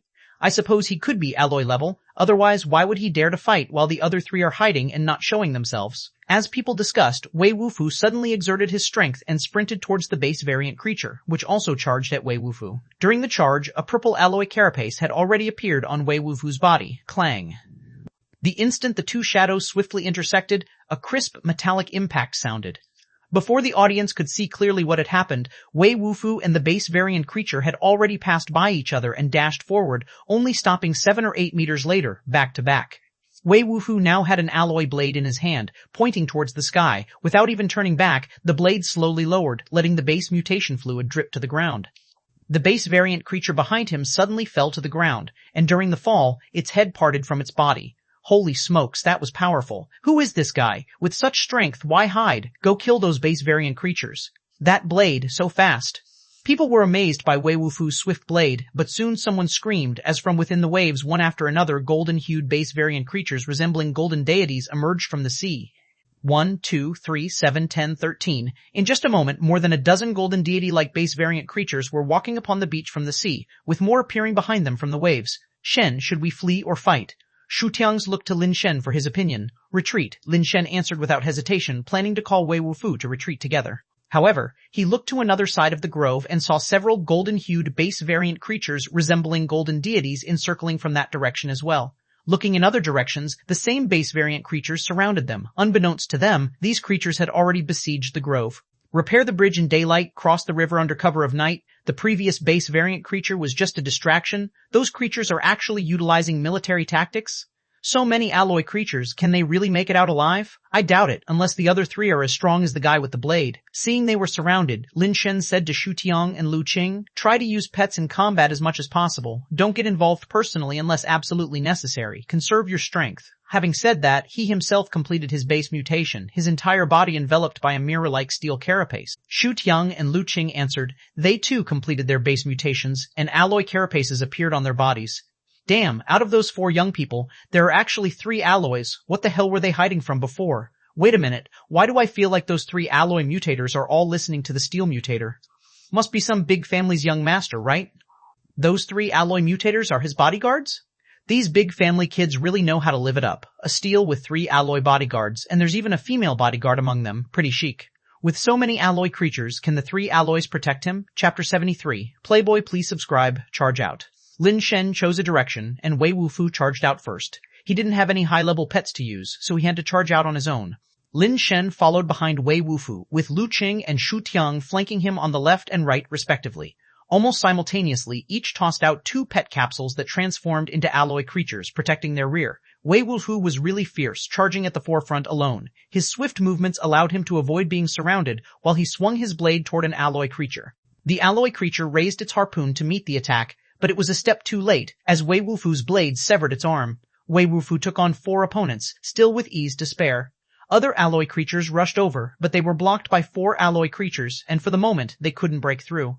Lin Shen held the angel revolver in his hand but didn't rush to shoot, because his gun was loaded with steel capsules, and unless it hit a vital spot, it wouldn't be easy to kill these alloy creatures. The spectators marveled at Wei Wufu's bravery, and were also anxious for the pets of Ch1 and Lu Qing. Under the onslaught of so many alloy creatures, it was feared that the 4 alloy creatures might not hold out for long. When their gaze fell on Lin Shen, the scene seemed to shift in an odd direction. A steel mutator, Lin Shen was holding a small handgun, and they had no idea what use the handgun could have against the alloy creatures. If you had an anti-tank rifle, it might be slightly useful, but what's the point of wielding a small handgun there? Are you joking around? Some even noticed that within the backpack on Lin Shen's back, there was actually a pigeon, with its round little head poking out from the opening of the backpack, curiously looking around. This young master is truly exceptional. Coming to such a dangerous place, I can barely understand carrying a handgun for a lack of security, seeking psychological comfort. But in such a big backpack, you could at least carry more pet capsules with you, or maybe some food and water. What are you doing with a real pet pigeon inside? Is this a vacation? Someone couldn't help but make a snide comment. Because Lin Shen hadn't been seen using any pets, many people had this kind of thought. Most people felt that Lin Shen was a burden, and in such a dangerous environment, he could likely become a liability to his teammates. Especially, Lin Shen's behavior seemed so abstract that it left people confused about what was going on in his head. Only a few who had seen a pet capsule launcher knew that the gun in Lin Shen's hand was high-end merch, not something an average person could get. On the second floor of a tea house at Darkbird Base, Wang Tian'er and Ch1 were drinking tea while watching the mirage-like images in the sky. Brother Tian'er, what's your Wang family's take on this matter? Ch1's expression looked a bit grim. The place they considered forbidden was now publicly disclosed, a significant blow to both Ch1 and the Qi family. It was no different for the Wang family. Wang Tian'er forced a bitter smile. What opinion could I possibly hold? The entire world now knows that place exists. I believe it won't be long before the major families from the super bases will come looking for it. This secret is definitely impossible to keep any longer. That may not necessarily be the case, said Ch1, glancing at Lin Shen. They were able to get in, and I'd wager 9 times out of 10 it's thanks to the dark bird of the Lin family. If Lin Shen and the dark bird die inside, without the dark bird, who else could find Gourd Mountain? Ch1 was clearly mistaken, thinking that Lin Shen really had a dark bird in hand, and that the people from the Lu and Shu families were led in by Lin Shen using the dark bird. You think if he dies, those major families won't be able to figure it out? As long as someone comes out alive, it's the same. We can't keep our dark bird anymore, sighed Wang Tian'er. Ch1 fell silent for a moment, then sighed helplessly, deflated. We've plotted for so long and ended up with nothing, and now we might even be wedding dressmakers for others. It's too frustrating. Stop thinking about that for now. Focus on how to save our lives and secure our family's safety instead, said Wang Tian'er, who usually appeared combative but now saw things more clearly than Ch1. Those major families will find us sooner or later. We can't keep the dark bird any longer. You better think carefully about what to trade it for, Ch1 bitterly said. You're right, it's time to think about these things, but I just can't help feeling resentful. The chance for us to rise was right before us. It's all because of those bastards of the Lin family. What's the use of resentment? This is how the world works. Only the strong survive. Wang Tian'er paused before continuing. Actually, for us, this isn't necessarily a bad thing. I don't know how the Lin family managed this commotion, exposing that secret place to the whole world, but because of that, even the major families won't be able to monopolize the place. Although we can't keep the dark bird, we might still secure some spots to enter that mysterious place. By relying on major families to get us in there, it'll be safer than going in by ourselves, and we might gain more. I hope so, Ch1 said, still resentful as he watched Lin Shen's figure. In any case, the people from the Lin family really deserve to die. The deserving to die Lin Shen wasn't dead yet and was constantly sizing up the alloy creatures charging at him. His gun had never fired. No good, we can't hold them off. Shu Tianj, stop holding back and bring out your trump card pet, urged Lu Qing, pulling out a pet capsule that looked like a red jade stone and transformed it into a combat-ready stance with his hand. A red jade lion roared into life and pounced on the incoming alloy creatures, tackling one to the ground. Its sharp claws tore through the creature's chest as though the hard golden armor was mere paper under its grasp. Shu Tianj also stopped holding back and threw out a pet capsule that looked like gold crystal, summoning a gold crystal giant bull that charged forward, sending alloy creatures flying. Its horns even pierced through an alloy creature, lifting and tossing it halfway into the air. The appearance of the 2 crystal-based pets instantly changed the course of the battle, like a tiger among wolves, quickly slaying several alloy creatures. The golden harpoons of the alloy creatures plunged into their bodies, could not inflict any harm, and only left them to be slaughtered. Damn, those 2 bodyguards actually have crystal-based pets. Who exactly is that young master, having crystal-based pets for bodyguards? Isn't this the strongest playboy around?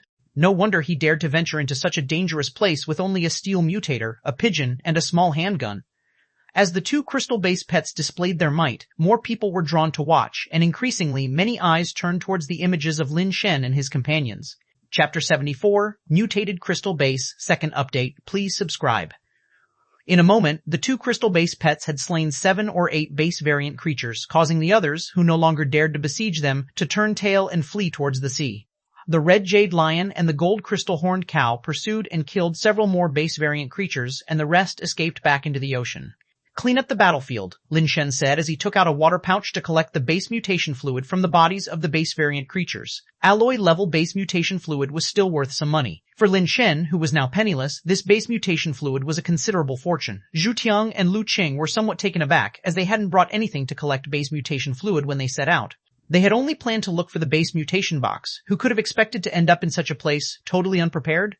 Their subordinates had such items on them, but they were not around at the moment. Seeing their expressions, Lin Shen knew for sure they hadn't brought anything, so he took out a roll of portable plastic water bags from his backpack and gave each of them 2, telling them to collect the base mutation fluid themselves. They needed to spend 3 days in this place, and they would need food and drink, which Lin Shen would later have to share with them. He didn't want to work only to provide for them. Lin Shen really came prepared. It seems he knew beforehand that the Realm King cultivation device would send us to this bizarre planet, which is why he brought so many water bags, Shu Tianj thought, preoccupied with the idea that Lin Shen had been ready all along.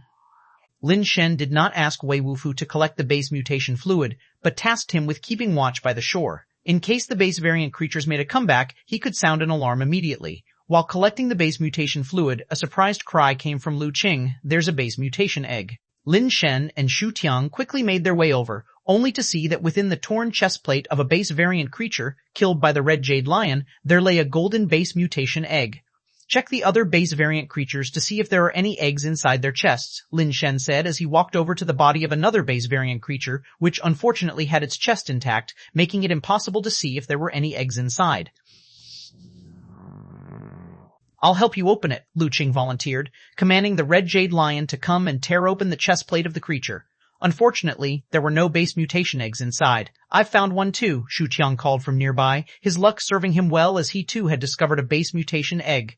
The 3 of them turned over all the bodies, finding a total of 3 base mutation eggs. Shu Tiang found 1, Lu Qing found 2, and Lin Shen didn't find any. Lu Qing offered 1 to Lin Shen, but Lin Shen refused it. "The base variant creatures in this place have a high chance of carrying base mutation eggs. Should we go hunt some more base variant creatures?" Lu Qing suggested, no longer as tense as he was at the beginning, contemplating the viability of a hunt. "Shen, with our strength as a group of 4, we should be fine against crystal-based creatures, as long as there aren't too many," Shu Qing added. The rate of base mutation egg production here surprised him. Back home, finding base mutation eggs was not so easy. Only a few base variant creatures would carry base mutation eggs, and normally, after conceiving an egg, they would find a concealed nest to await the laying of the egg and would scarcely come out again, making them hard to find. The people watching the battle thought that this 4-person team should go out and hunt base variant creatures instead of hiding away as they had earlier. Among all the temporary teams, this 4-member team, with 3 at the alloy level and 2 possessing crystal-based pets, had the strength to rank among the top 3. The other 2 teams, whose strength was not inferior to theirs, were already hunting base variant creatures all over, with quite successful gains, unlike their own surreptitious approach. After much consideration, they could only attribute the reason to Lin Shen. It was commonly believed that Lin Shen, the playboy, was afraid of death and only wanted to sneakily grow stronger, which is why he would hide and not hunt base variant creatures. Suddenly, a gigantic wave surged toward the beach, reaching much farther than the previous waves, prompting Lin Shen and his 2 companions to retreat. When the seawater receded, the corpses of the base variant creatures that were previously close to the ocean had been swept away into the sea. Just when the onlookers felt pity, they saw a golden figure emerge from the waves. "There's still a gold-armored sea demon daring to come out." Shu Tiang's eyes lit up, but upon seeing it clearly, his expression turned grave. While they had been killing these base variant creatures, they had learned from their watches that these creatures were known as gold-armored sea demons, alloy-level base variant creatures. However, the creature walking out from the waves was not one of those alloy-level gold-armored sea demons they had killed before. This gold-armored sea demon had a significantly larger body, standing over 3 meters tall. Its entire armor resembled golden crystal silk, shimmering with countless golden threads within the crystal armor under the sunlight. Its armor was also more ornate with ancient and mysterious patterns, and the helmet resembled a crown. In its hand, it wielded not a simple spear but a golden crystal trident, crystal-based creature. Lu Qing, whose enthusiasm for hunting base variant creatures had just been ignited, also looked at the crystal-base level gold-armored sea demon with a grave face. "Lu Qing, let's join forces to take it down, and we'll split the profits evenly." Shu Qiang hesitated for a moment, feeling that they should not be afraid of the crystal-based creature if it was 2 against 1. With such a high chance of these base variant creatures nurturing base mutation eggs, killing this gold-armored sea demon might reward them with a crystal mutation egg. Lu Qing turned to Lin Shen and said, "Lin Shen, you should go hide in the thicket first, and after we kill it, we'll give you a share of the base mutation fluid." The previous battle had eased Lu Qing's nerves a bit, and she had gained some confidence. Like Ch1, she also realized the high chance of base variant creatures here nurturing base mutation eggs, seeing it as a rare opportunity. No need, whoever hunts the base variant creature keeps it, Lin Shen signaled for Wei Wufu to retreat with him into the thicket. Shu Tiang and Lu Qing were unaware of the situation here, but Lin Shen knew all too well that there were many mutated creatures in this area, and that gold-armored sea demon might not be just an ordinary crystal base. Lin Shen did not try to dissuade them. He knew that cutting off someone's path to wealth was like killing one's parents. Now, stopping Shu Tiang and Lu Qing might not necessarily turn them into enemies, but it would invariably leave a thorn in their hearts, making it difficult for them to get along harmoniously in the future. Shu Tiang and Lu Qing exchanged looks and simultaneously commanded the red jade lion and the gold crystal horned cow to charge at the gold-armored sea demon. The durability and strength of the gold crystal horned cow exceeded 39 points, and although it had not reached 40, it was already considered a very strong tank-type pet. The red jade lion was more balanced, with all stats above 36 points. Coupled with its rending claws and rapid chasing speed, it was a fearsomely aggressive type of pet. Leading the charge, the gold crystal horned cow rammed forward, its two massive gold crystal horns fiercely striking towards the gold-armored sea demon that had just stepped onto the beach. The gold-armored sea demon's faceplate was smooth, without mouth or nose, and only had a horizontal bar over the eyes that twinkled with a golden light. Sighting the charging gold crystal horned cow, it positioned its trident horizontally, blocking the massive horns. The brute force of the gold crystal horned cow was unmatched. A single charge was enough to pierce and send a heavy tank flying. Ordinarily, a crystal-based creature taking such a hit would likely be pushed back repeatedly or even impaled by the massive horns. But when the gold-armored sea demon's trident blocked the horns, it remained unmoved, its strength no less than that of the gold crystal horned cow. Chapter 75, Leave after firing this shot. Third update, please subscribe. Almost at the moment the gold-armored sea demon crossed its arms holding the trident to block the charge of the gold crystal horned cow, the red jade lion leapt from behind the gold crystal horned cow, and in an instant pounced on the gold-armored sea demon. The lion's paw, endowed with the claw-rending innate skill, swiped toward the gold-armored sea demon's head like a gust of wind. Got it. Should have done this earlier. With such powerful crystal-based pets, what were you dilly-dallying for all this time?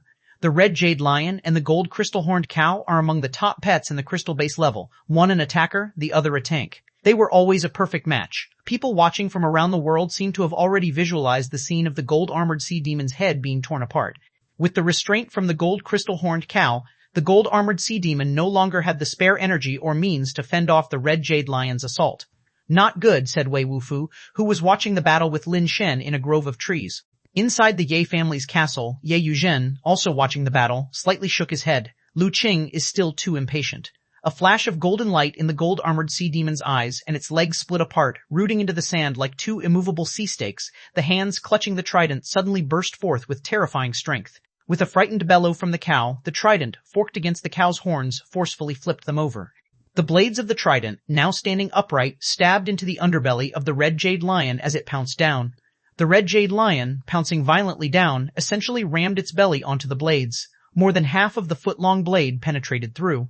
With a swing of the trident, the gold-armored sea demon flung the red jade lion up, then smashed it heavily onto the sand. Impossible, Shu Tiang cried out in shock. Among those watching the battle, many also cried out. The strength of the gold crystal-horned cow was already at the top among crystal-based creatures. Even a crystal-based creature with a full 40 units of strength couldn't be much stronger than it, so it shouldn't have been flicked over so easily. Unless that's not a normal crystal base, but a mutated crystal base, the possibility struck Shu Tiang, and his face turned very ugly. He regretted taking the initiative without consulting Lin Shen. The red jade lion was seriously injured, and Lu Qing was filled with regret, but there was no time left for them to dwell on their regrets. The gold crystal-horned cow got up and charged again at the mutated gold-armored sea demon. Shu Tiang knew that if the red jade lion died, the gold crystal-horned cow would be no match, and their deaths would only be more tragic. Facing the charging gold crystal-horned cow, the mutated gold-armored sea demon suddenly dodged backwards, avoiding the strike of the horns. The trident that had been embedded in the red jade lion's belly was also retracted. The red jade lion got up, base mutation fluid leaking from its belly. Lu Qing didn't dare to recall it and could only let it continue to fight. It's over. That's a mutated crystal base. Where on earth are they? How come there are so many mutated creatures? This is already the second mutated crystal base to appear, right? The second one already. The previous mutated crystal base killed that alloy duo completely. So far, 2 mutated crystal bases and 2 mutant alloys have appeared, along with 7 or 8 mutant steels. I really want to know where that place is. If one has enough strength, it would be paradise for a mutator. Paradise my ass, for those 4 people there, it's hell right now. The 2 crystal-based pets won't last long, and what awaits them next is a merciless slaughter. Even the great families of some superbases were extremely shocked at the moment. Many of them had been to many other planets, some of which did indeed have a much higher rate of mutant creatures, but such a high mutation rate they had never seen before. We must find the teleporter to that planet. Many families once again increased their workforce to search for the location of the firmament projection system, seeking a way to teleport onto that planet. With such a high mutation rate, such a high chance of base mutation eggs appearing, and no higher level creatures above base mutation appearing, that planet was simply a huge treasure trove for human mutators. Any super base that could occupy that place and utilize its resources would be able to continuously produce outstanding descendants. Who wouldn't be envious of that? Shen, let's escape. Ch1 retreated to Lin Shen's side and said through gritted teeth. He knew they had run into trouble this time and could only make a strategic retreat.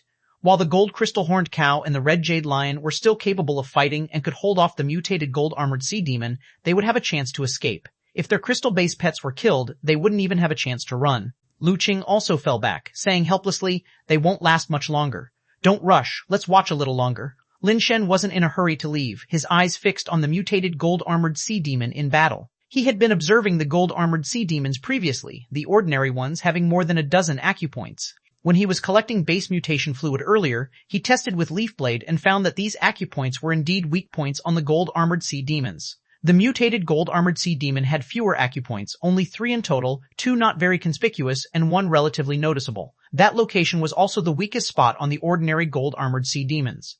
Through the battles with the red jade lion and the gold crystal-horned cow, Lin Shen noticed that the mutated gold-armored sea demon was very protective of that spot, meaning it had to be its weak point. If they ran now, the mutated gold-armored sea demon, after killing the 2 pets, might well be able to chase them down, and they would only die more miserably.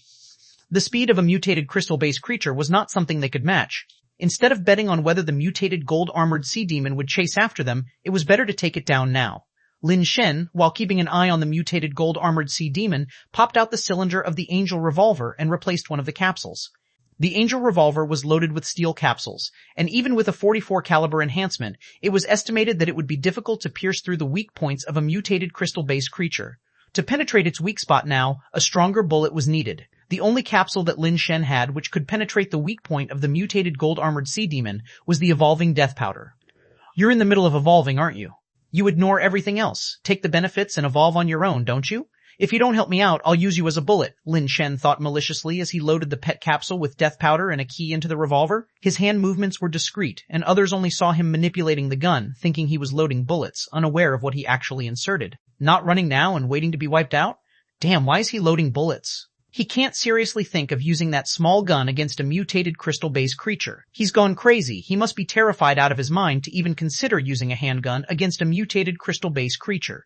I told you, that playboy is definitely going to screw things up. Even Wang Tianer and Qi Shuheng, watching the battle, felt that the young man from the Lin family must have lost his mind to have such a wild idea. The spectators all found it utterly ridiculous, and Luqing also looked at Lin Shen with a strange expression. Shu Tianj knew the power of the gun in Lin Shen's hands, but Luqing did not. She had her doubts about Lin Shen's decision to continue watching the fight. Lin Shen saw what Luqing was thinking, but didn't explain anything, only thinking to himself with a sigh.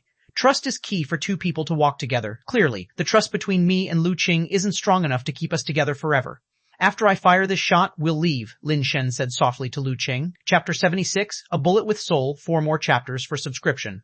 The mutant gold-armored sea demon's trident moved with such agility and force that its blades flashed with an eerie gold light. Wherever the gold light touched, the thick and hard crystal body of the gold crystal horn cow was easily sliced open. It was certain that this was not the level of destructive power a trident should have.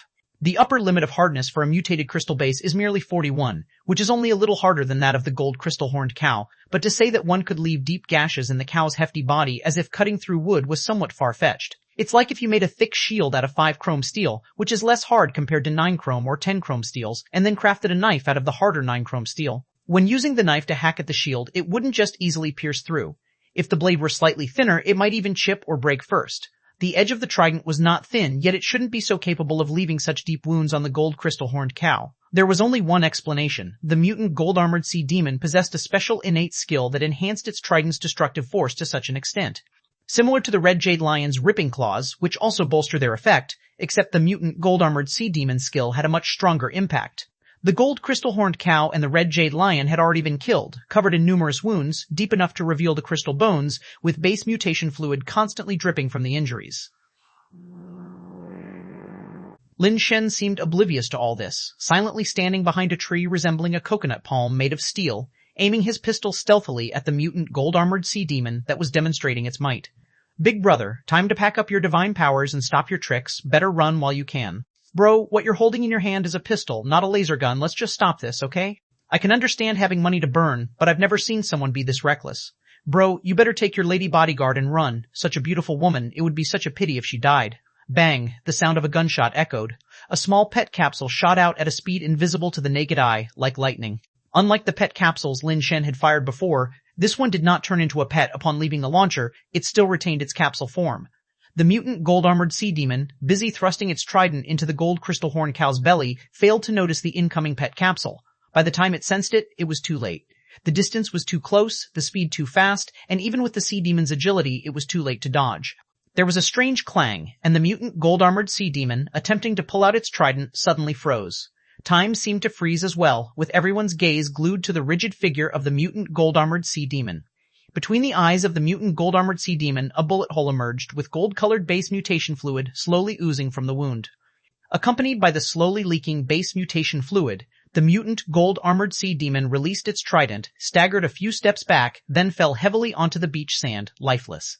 Lu Qing's eyes widened, seemingly in disbelief at what he had just witnessed. Ch1 was also shocked and elated. He knew that Lin Shen's revolver was formidable, but he hadn't expected it to be this powerful, capable of killing a mutated crystal base with a single shot. Ch1 felt even more fortunate for his wise decision not to make an enemy of Lin Shen in the past. A single shot took down a mutated crystal base. Although the Shu family had a fair number of crystal base powerhouses, they couldn't withstand being killed off like this. He had no idea how difficult it was to kill a mutated crystal base. The angel revolver was just one factor. The capsule bullet, transformed from death powder, was also essential. Unless replaced with a crystal base capsule, ordinary alloy capsules couldn't achieve this effect. Moreover, it was necessary to know the mutant gold-armored sea demon's weak spot to shoot accurately and to make a surprise shot from hiding. All of these conditions were indispensable. If the mutant gold-armored sea demon had seen Lin Shen shoot, preparing itself in advance, Lin Shen's shot might not have hit its weak spot. Being able to hit the weak point with a single shot wasn't just luck. Lin Shen had loved playing with those street games since he was a child, spending plenty of money on claw machines, ring tosses, and balloon shooting. That precise marksmanship had begun with shooting balloons as a child. He started by losing money to the balloon stall owners, but eventually he reached a point where he almost never missed. He had no idea how much money he had spent in the process. Later, shooting balloons with air guns no longer satisfied Lin Shen, so he begged his fourth brother to get him a real gun for target practice, which resulted in a scolding from his eldest sister. In order to shoot accurately, he had no idea how many bullets he had fired. It could be said that Lin Shen's accuracy was purely the result of feeding one bullet after another. In pursuit of fun, Lin Shen didn't hesitate to spend heavily. Fortunately, he had several good brothers and sisters who supported him. Had it been any other family, they wouldn't have allowed such extravagance. He never expected that the games he played before would now prove so useful. Being proficient in all manners of entertainment might not necessarily be a bad thing. That thing is a gun, that thing is really a gun.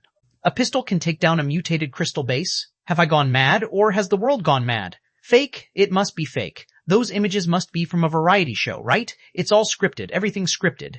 Did human technology make another breakthrough? A pistol that can kill mutated crystal base means humanity's spring has returned. What base variant creature should we fear? Give me a small pistol, and I'll wipe out the entire family of base variant creatures. Once again, this proves that the world is a virtual one. A steel level wielding a pistol blowing up a mutated crystal base is definitely a bug in the virtual program. The whole world went crazy. The scene of Lin Shen killing a mutated crystal base with a single shot was too shocking for ordinary people, even absurd. Base variant creatures that the human race couldn't completely destroy after continuous missile bombardments and even nuclear attacks were now taken down by a small pistol. Such a crazed notion. Everyone was thinking about where they could purchase such a pistol. I told you so. You can doubt a playboy's abilities, but you can't doubt his knowledge and strength. You think he's courting death, but in fact he's got everything under control on the 5th level. I'm willing to call him the strongest playboy. His background is genuinely solid. The little brother looks so handsome. Does anyone know which family's son he is? I want to be friends with him, not for anything else, just because I like little brothers who are good at shooting.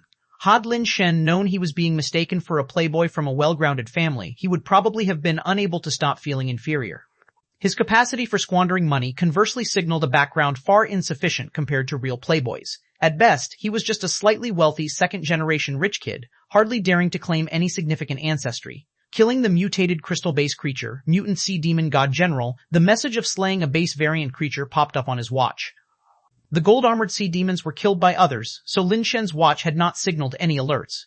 This prey is mine? Any objections? Lin Shen swept his gaze over Ch1 and Lu Qing. Shen, why even ask? Of course, it's yours, Ch1 said very cooperatively. Lu Qing looked at Lin Shen with a complex expression. Initially, she thought Lin Shen was too laid back, lacking ambition, and the long-distance relationship, coupled with others fanning the flames, eventually led their relationship to an unceremonious end.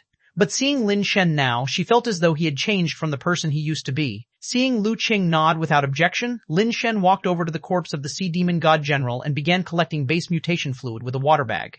He called Wei Wufu over, handed him the leaf blade, and asked him to help cut open the chest of the Sea Demon God General. The body of the mutant Sea Demon God General was too hard, and it took Wei Wufu a great deal of effort with the leaf blade to finally remove its chest plate. Seeing what was inside the chest of the mutant Sea Demon God General, Lin Shen's eyes suddenly lit up, and even Wei Wufu couldn't help but exclaim, "My God!" Chapter 77, 2 Mutant Eggs, 5th update, please subscribe. The chest cavity of the mutant Sea Demon God General was a bizarre structure, resembling both biological organs and mechanical parts. Wrapped within that peculiar organ were 2 identical golden crystalline eggs, clearly being a pair of base mutation eggs. Each base mutation egg contained countless intertwining gold threads. Obtained mutated crystal base egg from mutant Sea Demon God General. Obtained mutated crystal base egg from mutant Sea Demon God General. The mutant Sea Demon God General actually nurtured 2 base mutation eggs. To get 2 mutated crystal base eggs at once, that luck was simply unmatched. No wonder Wei Wufu couldn't help but curse. It was indeed too eye-catching. The spectators, seeing that Lin Shen had actually retrieved 2 base mutation eggs from the body of the mutant Sea Demon God General, were seized by jealousy and couldn't even think straight for a moment. Many people now felt impulsively driven to rush over to Lin Shen's location to fight base variant creatures and claim their base mutation eggs.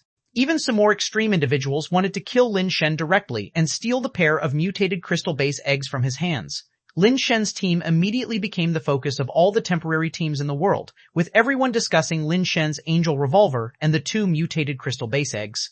Ch1, though also somewhat envious, knew that he needed to rely on Lin Shen to survive in this place and dared not show it, going forward to congratulate Lin Shen instead. Lu Qing also marveled at Lin Shen's incredibly good fortune, realizing that these 2 mutated crystal base eggs, whether used personally or sold, were exceptionally explosive assets.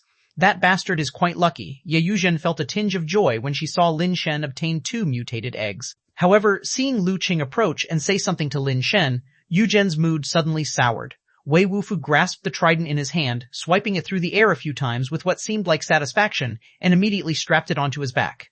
"If you can carry it away, then it's yours," Lin Shen said to Ch1 and Lu Qing, pointing at the corpse after retrieving the death powder capsule from the head of the mutant Sea Demon God General.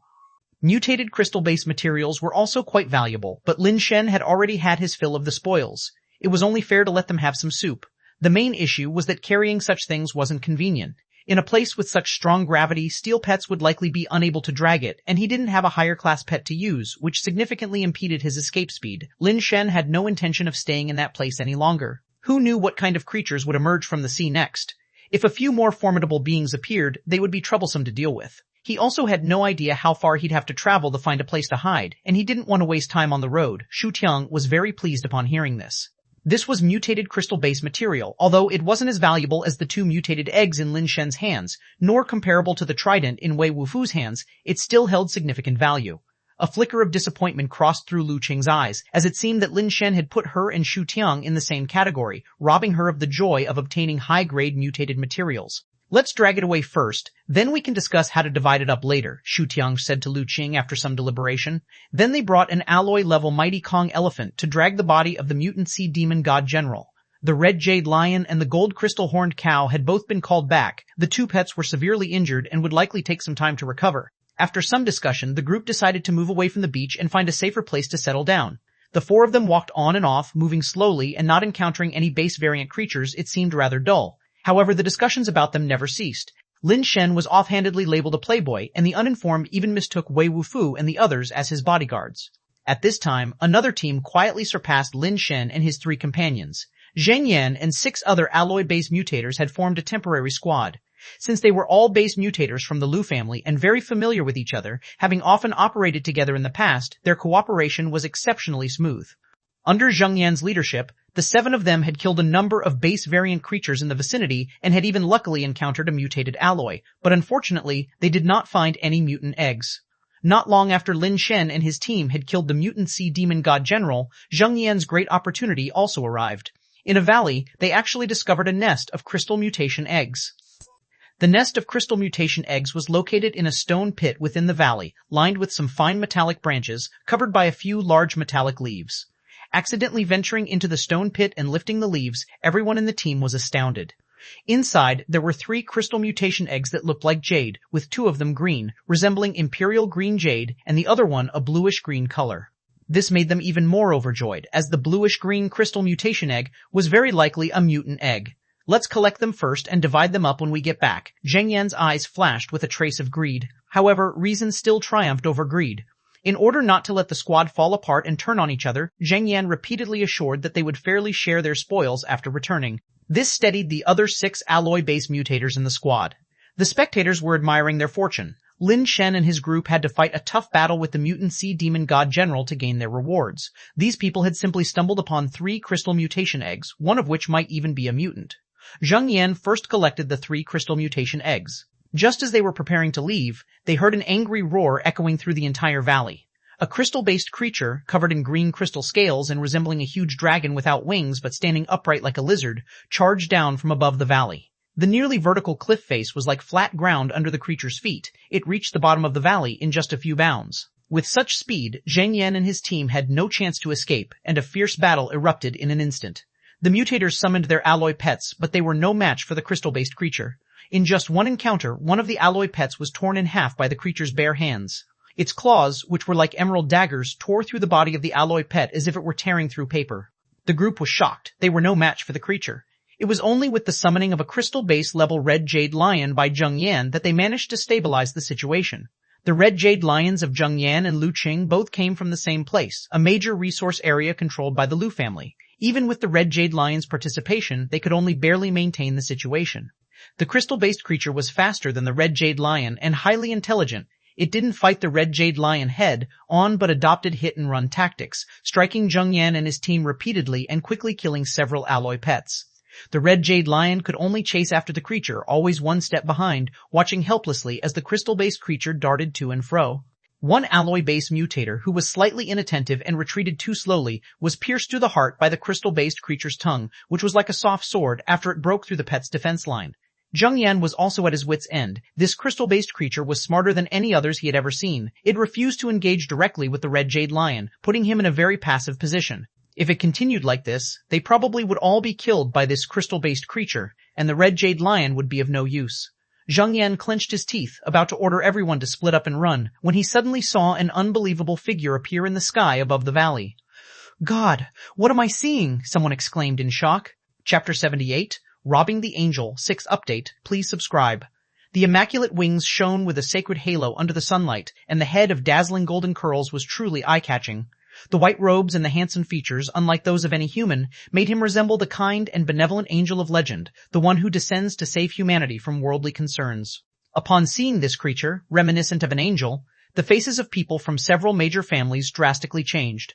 Ordinary people, on the other hand, were filled with wonder and praise, marveling that angels truly existed in this world and extolling the angel's mercy and universal love. At such a time, for a kind and beautiful angel to appear, what else could he have come for if not to rescue humans being slaughtered by base variant creatures? Some of the faithful humans had even begun to pray to the angel. Even the atheists, for the most part, believed that the angel's arrival must surely be to save mankind. Within Zheng Yan's squad, several mutators also held this belief. Unfortunately, what they had encountered was not a real angel, but rather a member of the celestial race who only bore some resemblance to angels. Under the gaze of countless onlookers, the angel transformed into a white dazzling arc and descended into the valley, his body clad in a wholly white jade carapace as he flew. Be it angel or demon, whoever came would not stop it from reclaiming its eggs. In the instant before the angel and the crystal-based creature were about to collide, the angel's speed surged and he flashed past the creature. The crystal-based creature was severed in mid-air, and both the base mutation fluid and the corpse fell to the ground. The angel, on the other hand, landed gracefully, not a speck of grime or dust on him, just like an angel descending to the world to save it. Lord Angel, thank you for saving us, one of the devout mutators in the squad said excitedly, paying respects to the angel. The others were also somewhat relieved to have escaped a terrible fate, but only Zheng Yan frowned as he scrutinized the angel. I have saved you, how will you repay me? The angel said with interest after looking over the group. The squad members were taken aback as they had never heard of angels saving humans and then asking for something in return. Lord Angel, how would you like us to repay you? Asked the mutator who had paid his respects, somewhat suspiciously. I quite enjoy making friends with people. Would you like to be my friends? The angel asked with a smile. Of course, overjoyed, the believer thought he might be the first human in the world to befriend an angel. Since you're willing to be my friends, then leave everything you have with you and get lost. The angel suddenly showed his true colors. This statement left all the onlookers with their mouths agape, and the believers felt like their entire worldview had shattered, overwhelmed with a shock that was indescribable, as if it was the end of the world. An angel robbing humans, including his own followers. This world is mad as hell. Oh God, is it the greed and foolishness of humanity that has angered you? And that is why you have sent down an angel to punish the ignorant humans? Some believers trembled uncontrollably, as if this unbearable world was about to be destroyed. It seems that you want me to take action myself, the angel said, looking at the shocked group with a trace of mockery in his eyes. His angel's wings fluttered behind him, turning into a phantom that rushed towards the leader, Zheng Yan. Zheng Yan was horrified and hastily commanded the Red Jade Lion to meet the charge. But how could the Red Jade Lion be a match for the angel? In just an instant, the angel's foot, wrapped in the white jade carapace, stomped on the Red Jade Lion's head, pressing it directly into the ground and smashing out a large crater. As the angel flew towards him, his handsome face nearly touching his own, that angelic visage now appeared demonic in Zheng Yan's eyes. Lord Angel, take whatever you want, Zheng Yan shouted loudly while lifting up his backpack and presenting it to the angel. There's a good boy. I like obedient friends the most, the angel said, taking the backpack, glanced at its contents, and then looked at Zheng Yan, casually continuing, and your pet too. Under the watchful eyes of humans around the world, an angel robbed 6 humans, stripping them of all their possessions, not even leaving a pet capsule behind. The angel even searched the body of the dead mutator until he was sure there was nothing left, then took all the items and flew away, leaving behind 6 destitute humans and a corpse in the valley. Only now did people react to why the angel killed the crystal-based creature with a single strike, but only stepped on the Red Jade Lion. It was because he intended to claim the Red Jade Lion as his own. The appearance of the robbing angel shocked the world. People were discussing where exactly the angel came from and whether he was truly an angel. In less than a day, the information provided by the firmament projection system was enough to overturn humanity's worldview that had formed over thousands of years. And this was just the beginning. In the following tens of hours, the robbing angel frequently appeared on screen, robbing one temporary team after another. Zheng Yan and his group were powerless to resist, to say nothing of other teams. Fortunately, the robbing angel only robbed and did not take any interest in killing. Of course, that was provided you were willing to hand over all your possessions and make friends with him. The fate of those who were unwilling to make friends was witnessed by everyone through a certain alloy base variant creature. No one wanted to see it again, and no one was willing to risk refusing the friendship of the angel. For a time, the robbing angel's notoriety far exceeded that of everyone else, almost causing Lin Shen, the playboy, to be temporarily forgotten. Whenever someone remembered Lin Shen and his group, they wondered if they would choose to befriend the angel upon meeting him. If they were unwilling to be friends, surely their end would be very tragic. The sheer strength of the angel made people feel as if he and the humans were not even on the same level. No one believed that Lin Shen and his group could survive if they refused to be friends. Some prayed that Lin Shen and his group wouldn't encounter the robbing angel, while others wished they could be found by the robbing angel immediately. The possessions on Lin Shen were enough to drive a small group of people insane with jealousy. If the angel took those possessions, it would not be an unwelcomed event for them. If it were possible, they'd be eager to lead the angel himself, at least to find some psychological comfort in the thought that if no one had anything, it would feel balanced. Unfortunately, the firmament projection system did not have exclusive footage of the robbing angel, and he could only be seen when he appeared near those humans. As more and more people tuned in, they all wanted to know when the robbing angel would finally come across Lin Shen and his group of 4. Chapter 79, Reunion 7 Updates. Please subscribe. Those who hoped to rob the angel and find Lin Shen and his group, once they saw the situation on their side, gnashed their teeth in frustration. After leaving the beach, Lin Shen and the other 3 were incredibly lucky to have found a rather hidden cave, which wasn't occupied by any base variant creatures. The 4 of them hid inside the cave, and nearly 40 hours had passed. They showed no intention of coming out. Cowardly, really too cowardly. That playboy has such powerful weapons and bodyguards, yet he's been cowering the whole time. Don't be naive. He has a huge inheritance to protect. Who knows who would benefit if he died? Of course he has to be cautious. Hiding like this, I reckon it will be hard for the angel to find them before the countdown ends. I actually kind of want to see them get robbed by the angel. During this long period, the mutators from the Lu and Shu families had learned the function of the watch, and naturally, the spectators did too. In their eyes, this was more like a reality show. Only a few knew that this was far from some reality show. Without any script, death was real. Lu Qing and Shu Tiang were now wholeheartedly following Lin Shen's advice. Even someone like Lin Shen, who had the capability to kill mutated crystal-based creatures, was being so cautious in this place. What right did they have to act recklessly? In truth, they were being misled by Lin Shen. This planet was indeed dangerous for humans, but not to such an extent. Generally speaking, the oceans and certain mountain ranges were the most dangerous places, where crystal-based creatures were most likely to appear. The forest was a high-risk area as well, but the plains were different, not as dangerous, with the main threats being steel creatures and alloy creatures. Some members of the Lu and Shu families were luckily transported to the plains, where they had hunted a good number of prey, including mutants, and some had even obtained mutant eggs. Of course, Lin Shen didn't know this. Both times he had been to this planet, he ended up near the sea with mountain ranges nearby, which was one of the most dangerous areas. Moreover, the many terrifying mutants he encountered made Lin Shen feel that one had to be very prudent here, and that he dare not go out hunting base variant creatures carelessly. Even if he wanted to hunt base variant creatures, he would wait until he advanced to an alloy or crystal base, acquiring the ability to protect himself. Furthermore, the four of them had already made some gains, and those gains were quite high level, so they lied down with a clear conscience. While the other three were sleeping, a noise was suddenly detected by Shu Tianj, who was keeping watch. They all jumped up and gathered at the mouth of the cave, peering out quietly. Before long, they saw a group of about 15 figures walking this way. Upon closer inspection, Shu Tiang and Lu Qing were overjoyed. Among those 15 people were members from both the Lu and Shu families. They had thought that in such a dangerous place, their family's mutators would mostly have been lost to misfortune. Seeing so many alive was an unexpected relief. Shen, look, they're all our own people. Shall we let them come over and hide together? Shu Tiang had learned his lesson and didn't act without consent this time. Seeing Lu Qing looking at him with a pleading expression, Lin Shen immediately agreed. Firstly, those people were heading this way, and even if he didn't agree, they might discover the cave later. Secondly, Lin Shen wanted to gather information from them to understand what the situation was like in the surrounding area. The strengths of these new arrivals varied, and the fact that they had survived until now suggested that this place might not be as dangerous as he had thought. With Lin Shen's permission, Shu Tiang and Lu Qing came out of the cave and called out to their family's mutators. The mutators, upon seeing Shu Tiang and Lu Qing, were both surprised and delighted and quickly ran over. Lin Shen just stood inside the cave watching those people with a cold eye. Their situation didn't look too bad, but it wasn't particularly good either. It was very strange that among so many people, not a single one had a mount. If one might say all their pets had been sacrificed, then they should have had many more wounds from such intense battles. However, it seemed that they had only a few injuries, and some of them even didn't have any wounds at all, their clothes still clean and tidy. However one looked at it, there was something odd going on. Of course, Lin Shen couldn't guess that these people had been robbed by an angel and hadn't managed to get new pets yet. They did manage to get some base mutation eggs, but these eggs couldn't immediately become pets. Zheng Yan was overjoyed to see Lu Qing. After being robbed as they hunted base variant creatures, they hoped to find Lu Qing.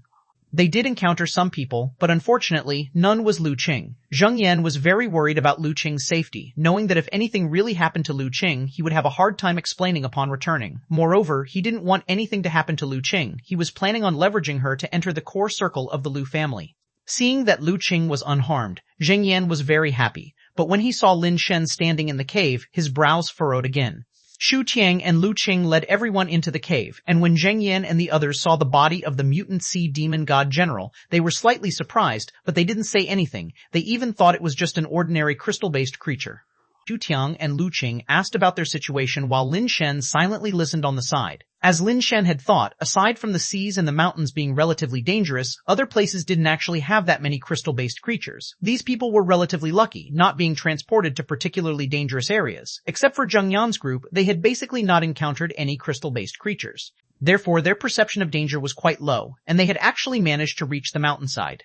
As Lin Shen listened to their stories, nearly everyone mentioned the robbing angel with clenched teeth, speaking about their experiences of being robbed. Now Lin Shen understood why things had seemed so strange. It wasn't that their pets had been sacrificed, but rather that they had been entirely plundered by the robbing angel. Lin Shen and Wei Wufu exchanged glances, both thinking of the same person. Tian Xin, that fellow is still here? I thought he had already gone back, Lin Shen thought to himself. After he had robbed Tian Xin had nothing left. Logically, Tian Xin should have gone back to prepare before returning. Unexpectedly, Tian Xin hadn't gone back and had been lingering on this planet. I was originally planning to get some alien high-tech products from him the next time I came here. It's really a pity that he hasn't left. Lin Shen felt slightly regretful. It was very possible that on this planet lay the remains of the ancient realm king and the 3 treasure chests. When Chen arrived, he came in stealth, not daring to let others know, and even if he did go back, he would surely keep it a secret. After all, compared to humans, his strength was naturally strong, but among the powerful cosmic races, he was just a small shrimp. If he let this news out, what was the ancient realm kings would hardly fall into his hands. So, no matter what, Tianxin definitely wouldn't reveal the method of entering this planet. Chapter 80, The Perilous Nature of the Human Heart, 8 updates. Please subscribe. When everyone was exchanging information, they naturally asked about Ch1 and Lu Qing's situation, as it seemed they fared the best, even having hunted a crystal-based creature without being robbed.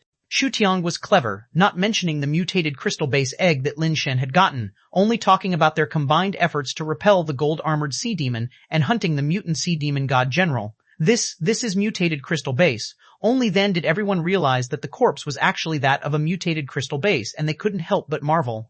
What surprised them the most was that Ch1 even said that when killing this mutated crystal base, Lin Shen contributed the most. Zheng Yan's gaze flickered, and although Ch1 did not mention Lin Shen getting the mutated crystal base egg or bring up the matter of Lin Shen's gun, he still keenly sensed that something was off. How could Lin Shen, a steel mutator, contribute the most? The only explanation was that he owned a powerful pet, one strong enough to kill a mutated crystal-based creature, meaning it must be at least a crystal-based pet or even a mutated crystal-based pet. Additionally, hearing that the body of the mutant sea demon god general had been claimed by Ch1 and Lu Qing led him to ponder further. Why did Lin Shen contribute the most, yet the body of the mutant sea demon god general was given to Ch1 and Lu Qing? Even though Lin Shen had taken the base mutation fluid and Wei Wufu had taken a trident, these items were worth more than the body. But Zheng Yan still felt that something was amiss and could only think of one possibility: Lin Shen might have gotten a better reward. Thinking back to Ch1 mentioning earlier how they had hunted a gold-armored sea demon and extracted a base mutation egg, Zheng Yan speculated that Lin Shen might have gotten a base mutation egg from the mutant sea demon god general.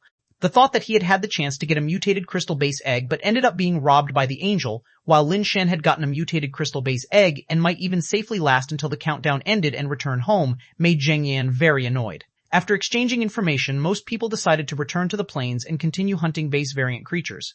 Having come to such a magical place, they couldn't go back empty-handed. Even after being robbed, they would hunt some base variant creatures to get materials or base mutation eggs.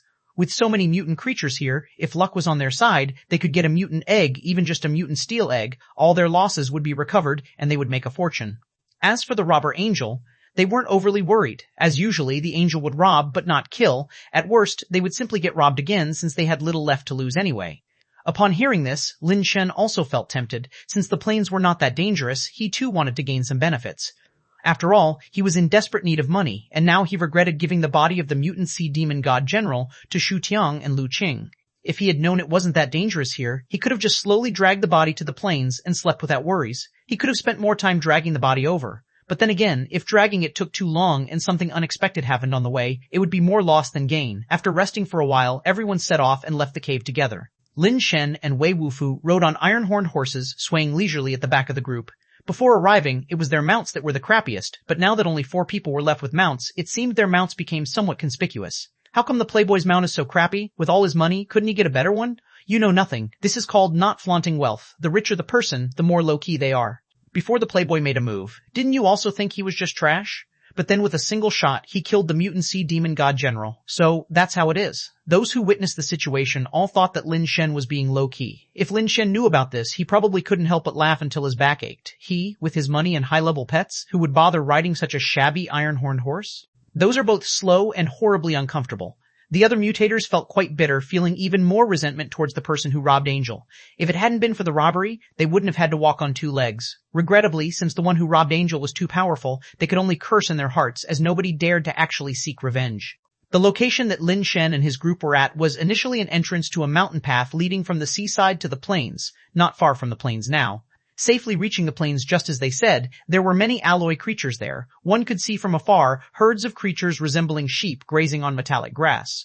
Unfortunately, those ordinary steel creatures were of too low value, and the mutators from both the Shu and Lu families didn't even consider them, unless there were mutants among them.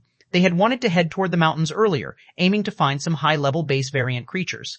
But hearing how dangerous it was near the sea, they dared not proceed. Because there were too many people, it wasn't convenient to hunt base variant creatures together, and since this area was relatively safe, they decided to split up for the hunt. Shu Tiang and Lu Qing were the respective leaders of the Shu family team and the Lu family team, so naturally, they would go hunting with their own teams. The problem now was the corpse of the mutant sea demon god general. As it belonged to both Shu Tiang and Lu Qing, it seemed inappropriate for either to take it with them. If you trust me, you can leave your stuff here and I'll watch over it for you, Lin Shen said. Shen, I of course trust you, no problem, Shu Tiang immediately stated. Lu Qing looked at Lin Shen doubtfully and asked, Aren't you going to hunt? There isn't much time left, and it's pretty hard to find suitable prey around here. I won't go, Lin Shen said with a smile. The plains were safe, but the profit wasn't too good. One could not even spot an alloy in sight, and the place was just too vast. Lin Shen thought about how much time would be wasted just walking, and without a decent mount to use, he couldn't be bothered to walk any further. Rather than wasting time and energy looking for alloy creatures, it was better to rest here for a while and avoid potential dangers. Lin Shen and Wei Wufu sat down under the shade of a large tree, looking at the herds of sheep in the distance, feeling much more relaxed. Lu Qing and a few mutators, guided by Zheng Yan, arrived at a spot where the plains met the mountains. Zheng Yan and his group had been here before and found a type of alloy creature, but at the time, they didn't value it much and didn't stay long. Now, these alloy creatures were the perfect prey for them who lacked pets. They couldn't be picky anymore. Lu Qing, you take people to hunt around here. I'll go check other places to see if there are more suitable base variant creatures for hunting, Zheng Yan said, then turned and walked towards another direction. After losing sight of Lu Qing and the others, Zheng Yan veered to one side, heading straight for the valley where he had previously been robbed by Angel. Not long after entering the valley, he saw a figure of Angel descending from the sky. A flicker of joy passed through Zheng Yan's eyes. You again, what bad luck, Tian Xin said, glancing at them and recognizing Zheng Yan whom they'd robbed before, feeling somewhat annoyed. But since I'm here, how could I return empty-handed? My friend, could you give me some face? Tian Xin narrowed his eyes and walked over to Zheng Yan. Wait, I know someone who not only has a crystal-based pet, but also a mutated crystal-based egg, Zheng Yan suddenly spoke up. Chapter 81, Increase in Base Mutation Rate, 9 more S. Please subscribe. Zheng Yan had originally only planned to check out the site where they had previously been robbed by an angel, but he hadn't expected to actually encounter the robbing angel there. Oh, so you mean to say you're here to deliver a message? Speak then, what are your terms? Tian Xin looked at Zheng Yan with a smirk that was not quite a smile. How could I dare make demands in the presence of an angel lord? Zheng Yan said with the utmost respect. Don't worry, if you guide me, then we are friends, and friends naturally help each other out and share in wealth and honor. Speak, what are your terms, or rather, what do you want? The smile on Tian Xin's face grew even more pronounced. I purely wish to make friends with the angel lord, without any other requests. If the angel lord harvests too much and cannot carry it all, I would be forever grateful if you would bestow the leftovers upon me, Zheng Yan said, bowing his head. I do enjoy making friends with people like you. Rest assured that if what you say is true, you will certainly not lack rewards, Tian Xin promised. I am most grateful then, Zheng Yan responded with an affected air of being flattered and continued. Angel, Lord, we can remain friends forever, can't we? Of course. In that case, I beseech the Angel Lord not to reveal our relationship, or else I will no longer be able to provide you with intelligence, which would be a betrayal of our long-lasting friendship, Zheng Yan said. Haha. Chen Xin laughed heartily. You leave on your own first, and I will surreptitiously follow. Once we arrive, simply signal to me, and don't worry about anything else. Thank you for your favor, Angel Lord. In this life and the next, I am your friend, Zheng Yan said, bending at the waist and bowing deeply until he touched the ground. Zheng Yan thought he had covered his tracks flawlessly, not realizing that his despicable behavior had already been scorned by people across the world. Because of the lack of information, Zheng Yan couldn't deduce the current situation as accurately as Lin Shen had. He assumed that the so-called observers must definitely be extraterrestrials. What did it matter to him if the extraterrestrials saw what he was doing? It had no impact on him whatsoever. He never imagined that the Realm King cultivation device had accidentally fallen and that there were, in fact, no observers left. Of course, even Lin Shen had not anticipated that their images would be broadcasted worldwide, much less could Zheng Yan have considered it. Zheng Yan even suspected that the supposed observer was none other than this angel. Making a deal with the angel was like dealing with the observer. Zheng Yan had calculated well, but he didn't anticipate that his vile face had already been witnessed by countless people around the world, and the Lu family's reaction to his actions was one of extreme displeasure. Zheng Yan hadn't expected his plan to go so smoothly. Originally, he had thought of luring the angel alone to rob Lin Shen without alerting Lu Qing and the others. But now that he had already made arrangements with the angel, he thought that if he returned alone, people might suspect something, so it was better to come up with an excuse to go back with Lu Qing and the others. He could avoid suspicion for leading the robbing angel to them, and also allow Lu Qing to witness Lin Shen's distress from being robbed. With this in mind, Zheng Yan exchanged a few more words with Tian Xin and then left on his own. As he approached the area where Lu Qing and the others were hunting, Zheng Yan pretended to be panicked and said in a hushed tone, "Lu Qing, we must leave this place quickly. There is a very terrifying base variant creature nearby, and if we startle it, none of us will survive." After Xu Qiang and Lu Qing took their leave, Lin Shen and Wei Wufu sat down under a tree to rest. Feeling a bit hungry, Lin Shen took out the water bag containing the mutant sea demon god general base mutation fluid and gulped down 2 mouthfuls. Simply to stave off hunger, ordinary base mutation fluid would suffice. Logically, given Lin Shen's current condition, the mutated base mutation fluid should not be of much use. Unfortunately, Lin Shen had a habit. Whenever he ate, he always started with the best stuff. Whatever tasted good, he ate first. Whatever he liked, he ate first. Because of this habit, he had been scolded by his eldest sister when he was younger. At that time, Lin Shen had given his sister an example, and after that, she never again criticized him for this habit. The story Lin Shen told was actually quite ordinary. It was about an elderly man who, after buying apples, would always eat those with some defects first. As a result, the good apples that were left ended up being stored for too long, and after a while, some of them would start to spoil. Therefore, the old man only ever got to eat the flawed apples and never got to taste the best and freshest ones. Of course, the example was different from Lin Shen's current situation, but it didn't stop him from drinking the best base mutation fluid. After ingesting 2 mouthfuls of base mutation fluid, Lin Shen immediately felt as if 2 fireballs had slid down his throat to his stomach and then spread throughout his body. Lin Shen suddenly felt as if there was a furnace burning inside him. His sweat drenched his clothes in an instant. He was only at steel level, and the energy contained in the mutated crystal base mutation fluid was simply too overwhelming, making him feel as if he could hardly bear it. Fortunately, evolution theory kicked in once again, using the energy from the mutated base mutation fluid to constantly refine his flesh, strengthening and mutating it until he was soon able to adapt to the scorching sensation. Absorbing mutant sea demon god general base mutation fluid, base mutation rate +1, the message that vibrated on his watch made Lin Shen pause momentarily. He had originally thought that he would need to find a super base creature to increase his base mutation fluid, but it seemed that was not the case. He checked the information on his watch, and indeed, his base mutation rate had become 1%. I've used mutated base mutation fluid before, so why didn't my base mutation rate increase then? Could it be that I wasn't at a high enough level and needed the mutated crystal base mutation fluid? Lin Shen couldn't figure it out for the moment. An increase in the base mutation rate was, after all, a good thing, so Lin Shen continued to drink the mutant sea demon god general's base mutation fluid mouthful after mouthful. Initially, his base mutation rate did increase somewhat, but the increase in base mutation fluid slowed down more and more. Eventually, after the base mutation fluid he consumed no longer caused a burning sensation in his body, it ceased to increase his base mutation rate altogether. Lin Shen checked and found that his base mutation rate had reached 5%, and the remaining mutant sea demon god general base mutation fluid was less than 1/10. Lin Shen decided to gulp down the rest, but it still did not increase his base mutation rate at all. Could it be that my base mutation rate was able to increase because it's linked to the effects of evolution theory? Otherwise, why would my base mutation rate stop increasing once evolution theory ceased to function? Lin Shen took out some gold-armored sea demon base mutation fluid to test his theory. It was possibly because the gold-armored sea demon base mutation fluid was the same attribute as the mutant sea demon god general's base mutation fluid, completely unable to stimulate Lin Shen's body to activate evolution theory anymore. Lin Shen then remembered the poison mushroom beast base mutation fluid he had collected before. He didn't know if it was mutated or not, but he decided to try drinking it first. 10 more S for subscription requests. Lin Shen took out the poison mushroom beast's base mutation fluid and directly gulped down a big mouthful. He had already developed a certain resistance to the poison mushroom's base mutation fluid, but previously he had only come into skin contact with some and hadn't ingested it directly like this. This gulp did indeed provoke some reaction. Lin Shen felt an itching sensation in his body and saw undressed little fairies flying before his eyes. Evolution theory activated once again, continuously operating. Soon, the hallucinations and the itchiness were fading away, but his watch prompted, absorbed mutated poison mushroom beast base, mutation fluid, base mutation rate +0. Dissatisfied, Lin Shen continued to drink the poison mushroom base mutation fluid, exacerbating the symptoms of poisoning in his body. Finally, when he was about to finish the mutated poison mushroom beast's base mutation fluid, his watch informed him that his base mutation rate increased by +1, reaching 6%. By then, Lin Shen roughly understood. It seemed that not only mutated crystal base could increase his base mutation rate, but likely any variety of mutated base mutation fluid could as well, as long as they were different types. The same type of base mutation fluid, after being used frequently, would not increase the base mutation rate any longer.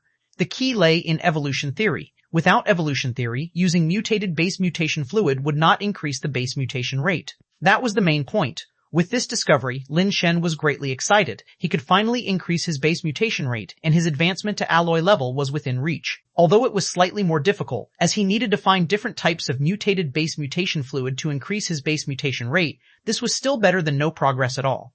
Based on his past experiences, Lin Shen guessed that the higher the level of the mutated base mutation fluid, for example, a mutant sea demon god general could increase his rate by 5 points, while a mutant poison mushroom only by 1 point.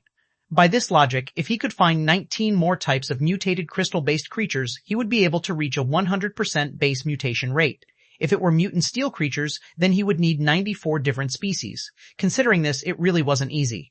It was definitely not achievable back home, but on this planet, it shouldn't be too difficult. Should I continue to stay here after the countdown ends? Lin Shen pondered over this issue. If he didn't stay, it would be hard for him to advance outside, but to stay and take down mutated crystal-based creatures was no easy task either, as it required risking his life. He didn't have many trump cards in his hand. The angel revolver counted as one, Phase-I Fatty, as another, and if the death powder could complete its evolution, it would also count as one. The problem was that these 3 trump cards weren't the kind that could provide stable output.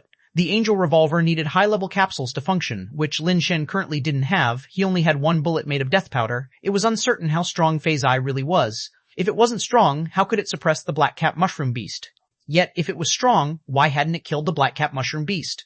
Moreover, although the black-cap mushroom beast was intelligent and capable, it was still just a mutated alloy. Its intelligence and the multitude of underlings were its strongest attributes, not its level. The actual effectiveness of Phase-I against mutated crystal-based creatures remained an unknown. It was also unclear when the death powder would complete its evolution. For now, it could only be used as a bullet. In fact, Lin Shen had another trump card, but it required too many deaths, and he did not rely on it. As Lin Shen was considering this, he suddenly saw Wei Wufu approach him. Wei's strong hands grabbed his shoulders, gazing at him with deep emotion. "Wei, what are you doing?" Lin Shen tried to back away, but the tree trunk was right behind him, leaving him with nowhere to go. Hurt feelings, anesthesia, useless, cheer up, man up, only then will she have a change of heart. Wei spoke as if he was more articulate than before. Lin Shen immediately realized that Wei had noticed something between him and Lu Qing and mistakenly thought that he was still hung up on Lu Qing, using the poison mushroom beast's base mutation fluid to numb himself. "Brother, I get it. Can you let me go first?" Lin Shen said with a bittersweet smile. "It's tough, but practicing the blade technique, it's useful." Wei Wufu let go of Lin Shen and handed him his alloy blade, saying with a resolute expression. Lin Shen didn't really want to take it, but seeing Wei Wufu's demeanor, he still took the blade. It was rare for Wei Wufu to offer comfort. Lin Shen felt that if he didn't cooperate, it would seem kind of unfair to Wei Wufu. Once Lin Shen had taken the blade, Wei Wufu began to demonstrate the blade technique to him. Wei Wufu's blade technique was truly powerful. Even just the demonstration dazzled Lin Shen. The variations in the blade technique and movement were so numerous and complex that Lin Shen, who had a rather average memory, would forget the latter moves as he remembered the earlier ones, and vice versa. He had to practice multiple times to remember them. "Wei, isn't there a simpler blade technique?" Lin Shen sighed. He really felt like giving up. "Simple, one day, learn it," Wei Wufu stated. Hearing this made Lin Shen even less inclined to learn. "Your sister? Learn it in one day? I've been studying for so many days, and I still haven't memorized all the variations." It really is maddening to compare oneself with others. "Wei, don't you find this way of practicing the blade tedious and boring?" Lin Shen put the blade aside and sat down with a huff. "No, it's interesting," Wei Wufu shook his head. "All right, you're not normal. For such monotonous practice to be interesting to you is also quite expected. But I'm just a normal person. This type of practice is way too boring for me, and it's pointless. Even if I did learn it, I wouldn't be able to keep practicing.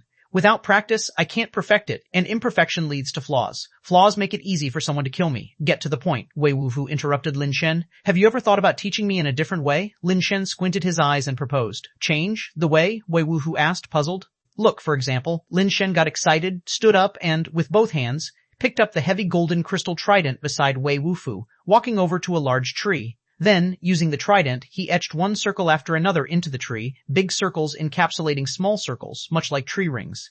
After laboriously drawing a good number of circles, Lin Shen stepped back with satisfaction, and then, gripping the hilt of the alloy blade, he aimed at the circles he drew and threw the blade with force. The alloy blade stuck in the tree trunk, right within one of the circles. See, the largest outer circle is worth 1 point, then this smaller part here is worth 2 points, 3 points, 4 points, and the center is worth 10 points, Lin Shen explained on the side. People watching Lin Shen's video feed were stunned. This wasn't blade practice that Lin Shen was doing, it was more like a game of darts. Even though Wei Wufu had only demonstrated a few blade techniques, Those with a bit of understanding could tell that his proficiency might have reached the level of a master. There were countless people who desired to learn from Wei Wufu but could not, and even a few pointers from him would have been incredibly beneficial. And here was Lin Shen, being personally taught by such a master, yet he was reluctant to learn, complaining that it was too troublesome, and even concocting some knife-throwing game. This was practically an insult to Wei Wufu, the master of the blade technique. Many could only lament that rich people can be so willful and playboys will be playboys, amazed at the audacity of his idea. That's possible. Wei Wufu wasn't bothered at all and actually nodded in agreement with Lin Shen. Chapter 83, Exercise 11 Updates. Please subscribe. Too easy, no good. Wei Wufu walked over, pulled the alloy blade from the trunk, and sheathed it. He reached out to take the trident from Lin Shen's hand, stood at a distance exactly one trident throw plus an arm's length from the large tree, gripped the end of the trident with one hand, and suddenly began to stab rapidly. The trident, like a machine gun firing, lightning-fast thrusts back and forth, pierced countless times in an instant, each time accurately hitting the very center. 10 strikes, 10 points. Wei Wufu stepped back after finishing, handing the trident back to Lin Shen. Somewhat interesting. Lin Shen accepted the trident and then moved to the spot where Wei Wufu had just stood. Imitating his posture, he held the end with one hand and suddenly exerted his strength, thrusting the trident toward the circular target on the tree. As a result, this stab hit only 7 points, and the blade did not even penetrate. Lin Shen hitting 7 points didn't mean he had the ability of 7 points. It was because he couldn't control the landing spot of the blade, which randomly pierced the 7-point area.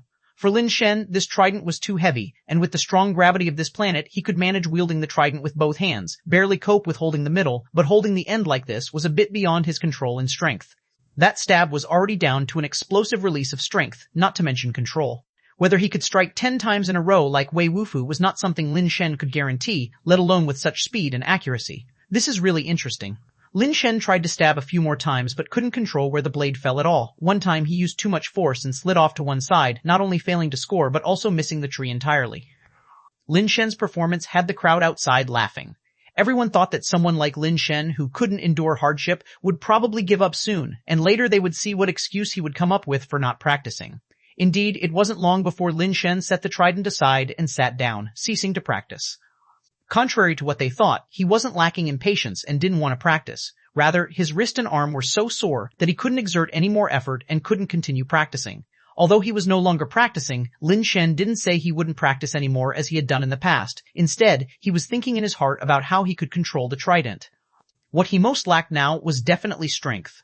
Without sufficient strength, he couldn't steadily control the trident, but thinking back on Wei Wufu's movements and the way he exerted force, it seemed that controlling the trident didn't depend on sheer strength, but rather involved a clever use of power. Closing his eyes, Lin Shen repeatedly recalled Wei Wufu's movements, feeling more and more certain there was a cleverness to it, and that strength was not everything. While circulating evolution theory, pondering all the while, evolution theory effectively alleviated the soreness in his arms, and when he felt somewhat better, Lin Shen stood up to try again, but the result was still unsatisfactory. This time, his success rate with hitting the tree had fallen even lower than before. He stabbed 5 times in total, and 3 of those didn't hit the tree at all. It seems Mr. Tian is fair after all. Playboys may have everything, but talent is something innate that money can't buy. What do you guess? When will he give up this time? It should be about time. He'll likely give up very soon. I'm really curious, what excuse will he come up with later? Actually, I think the move Wei Wufu pulled off is really not easy. If it were us, we'd probably be much the same as Lin Shen. A few good friends gathered to watch the sky projection and casually discuss the performance of those involved, which seemed to have become a part of many people's daily routine. Lin Shen sat down to rest again. He looked even worse than before because he had tried to imitate Wei Wufu's techniques, but unfortunately it wasn't that easy. His control got even poorer before he could master the skills. However, Lin Shen had no intention of giving up. He was actually quite patient with things that interested him. After resting for a while, just as Lin Shen was about to give it another try, he saw a figure approaching from a distance. Both men stood up to look and recognized the arrivals as Lu Qing and the Lu family's people.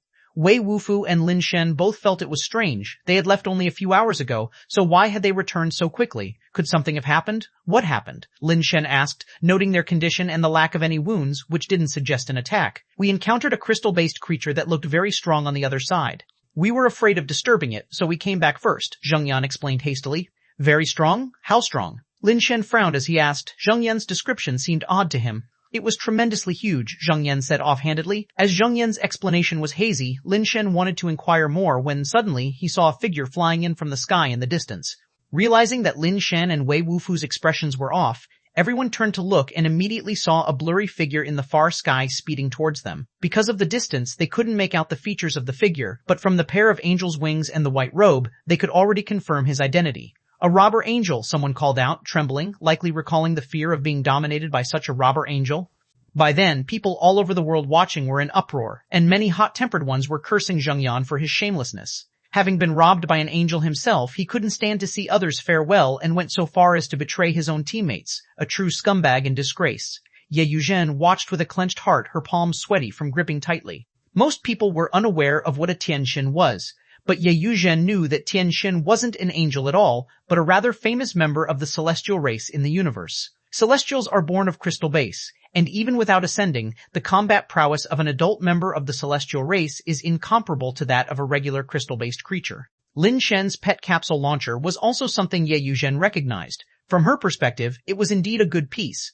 However, its success in killing the mutant sea demon god general had involved some luck and the advantage of a surprise attack.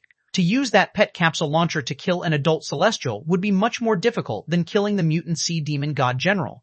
After all, every member of the celestial race had a pet capsule launcher and were more adept with it than humans, making it unlikely that Lin Shen would get another chance to surprise an opponent, nor would a celestial just stand there like the mutant sea demon god and let him shoot. What's more, Lin Shen no longer had the gold crystal-horned cow and the red jade lion to distract the enemy, whereas the celestial had snatched many human pets, including one of Ch1's red jade lions. How are you going to deal with this? Bai Shenfei stood in front of the railing on the rooftop, watching Lin Shen's screen with interest. Chapter 84, Angel's Descent, 12 more for subscription. The Angel Descends. Ch Shen slowly landed in front of the large tree, his pristine wings, golden curls, and white robe all appearing so sacred in the sunlight, truly resembling an untouched angel. As he descended, his gaze gradually moved past the dense canopy and saw the face of the person standing under the tree. This face, Ch Shen's pupils shrank as he immediately recognized Lin Shen, and then his eyes fell on Wei Wufu. Rage surged up in an instant, uncontrollable anger in his heart. You two bastards, daring to show up. Today, if I don't strip you down to your underwear, I'm not Ch Shen. As he was silently seething, Ch Shen caught a glimpse of the corpse of the mutant sea demon god general from the corner of his eye, causing a shiver to run through his heart. Having been here for so long, he had seen the mutant sea demon god general before.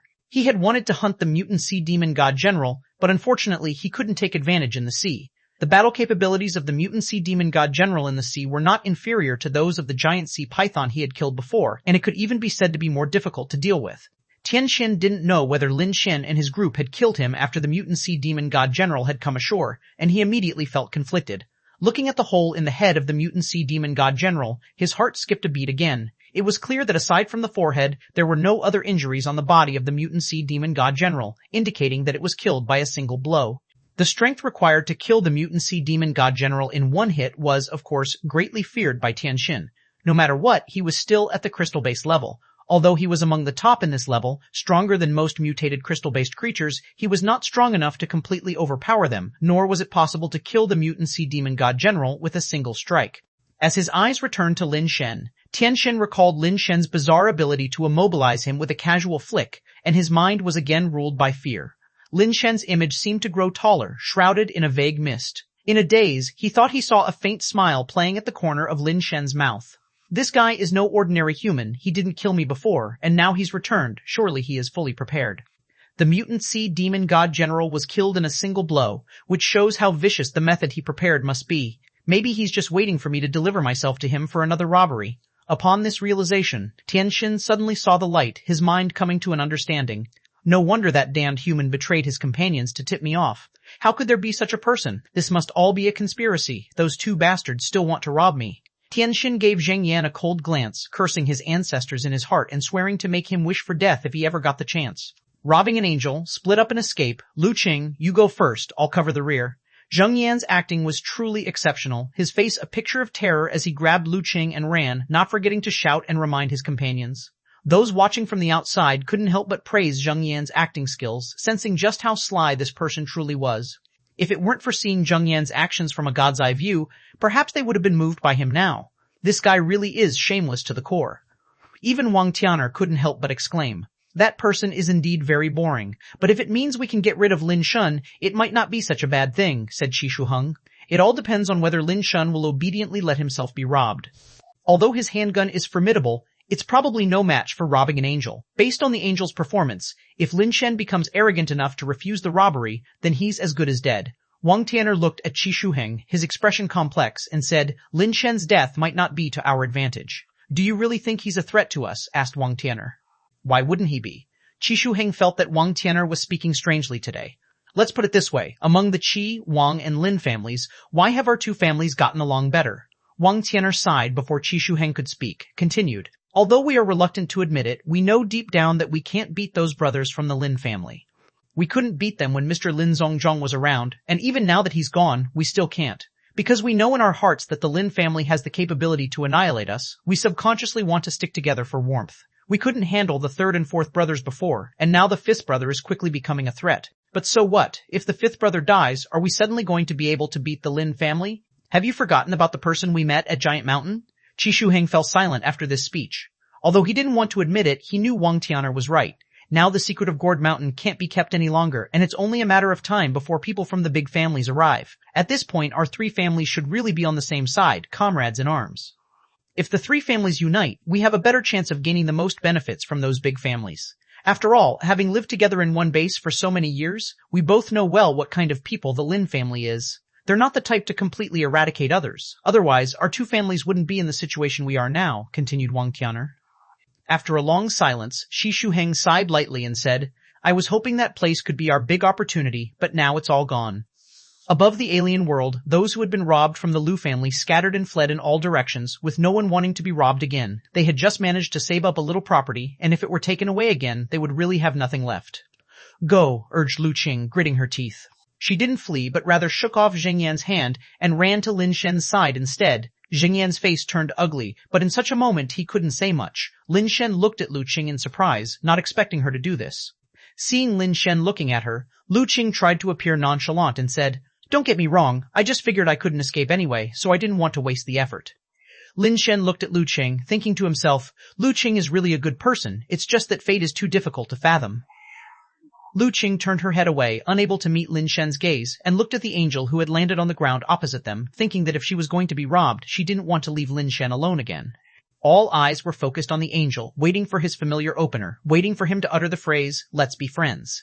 How Lin Shen would choose was also a point of curiosity for everyone. Would the playboy obediently allow himself to be robbed, or would he use that miraculous handgun to fight the angel? Not many were optimistic about his chances. After all, Lin Shen's own level was too low. If a fight really broke out, he might not even have the chance to fire his gun. After all, firing a gun still takes time, and without the opportunity for a surprise shot, the angel would not give him the chance to fire. Chapter 85, Sweetheart. The eagerly awaited Tianxin now really wanted to turn around and leave. He regretted not having checked who was here before running over so boldly. He thought about leaving, but he was afraid to show his back to Lin Shen, lest Lin Shen catch him off guard. He had witnessed Lin Shen's speed. Though merely a steel level, Lin Shen moved faster than he did, which was rather unscientific. Tianxin pretended to be calm and poised, yet he refused to move another step forward, revealing an elegant smile as he looked at Lin Shen and said, It's a pleasure to have friends come from afar. My dear friend, it seems you've been doing quite well recently. Everyone was expecting Tianxin to say his signature catchphrase about robbing and making friends, but when he opened his mouth, it was different from what they had anticipated, and he even threw in a classical Chinese phrase, leaving everyone bewildered. An angel, and you're already surprising enough speaking Mandarin, but now you're using classical Chinese. What kind of rhythm is this? Little Tianxin, is that you? Come here, Lin Shen said with a smile, waving to Tianxin. Wei Wufu knew Lin Shen was calling Tianxin, but others didn't, so to them it sounded like, Little sweetheart, is that you? Come here. This statement baffled everyone who was already a bit confused. What the heck, little sweetheart? Gosh, what's the playboy implying? Does he know this angel? Not just acquainted? Little sweetheart has been called. This is no ordinary relationship. There must be something fishy going on. The playboy's awesome, not even sparing an angel. But is the angel a man or a woman?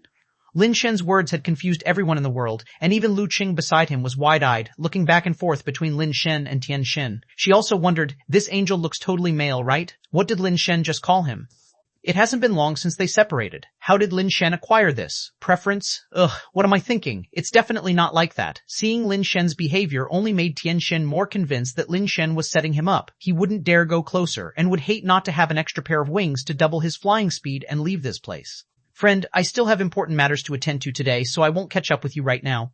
Let's have a good chat another day, Tianxin said, not daring to turn and leave even after finishing his words, as Lin Shen's gaze bore into him. With a thought, he pulled out 2 items and tossed them towards Lin Shen. It delights my heart to encounter a good friend. It was just that I came out in a hurry today and didn't expect to meet a good friend. I didn't bring anything valuable. These are some personal collectibles of mine. Consider them gifts for our meeting, and may our friendship last forever. While Tianxin's words sounded nice, the subtext was, brother came out in a rush today, didn't bring anything valuable, so robbing me is useless. The only things of value I have on me are these items. Just take them and stop bothering me. Tianxin threw them a bit high, and as the 2 items spread left and right, Lin Shen looked up, gauged them, caught them with his hands, and when he looked up again, Tianxin had already soared away into the distance.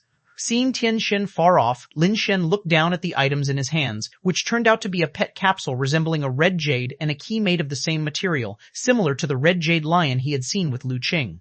After pocketing the items, Lin Shen had no intention of chasing after him. He couldn't fly and had no hope of catching up.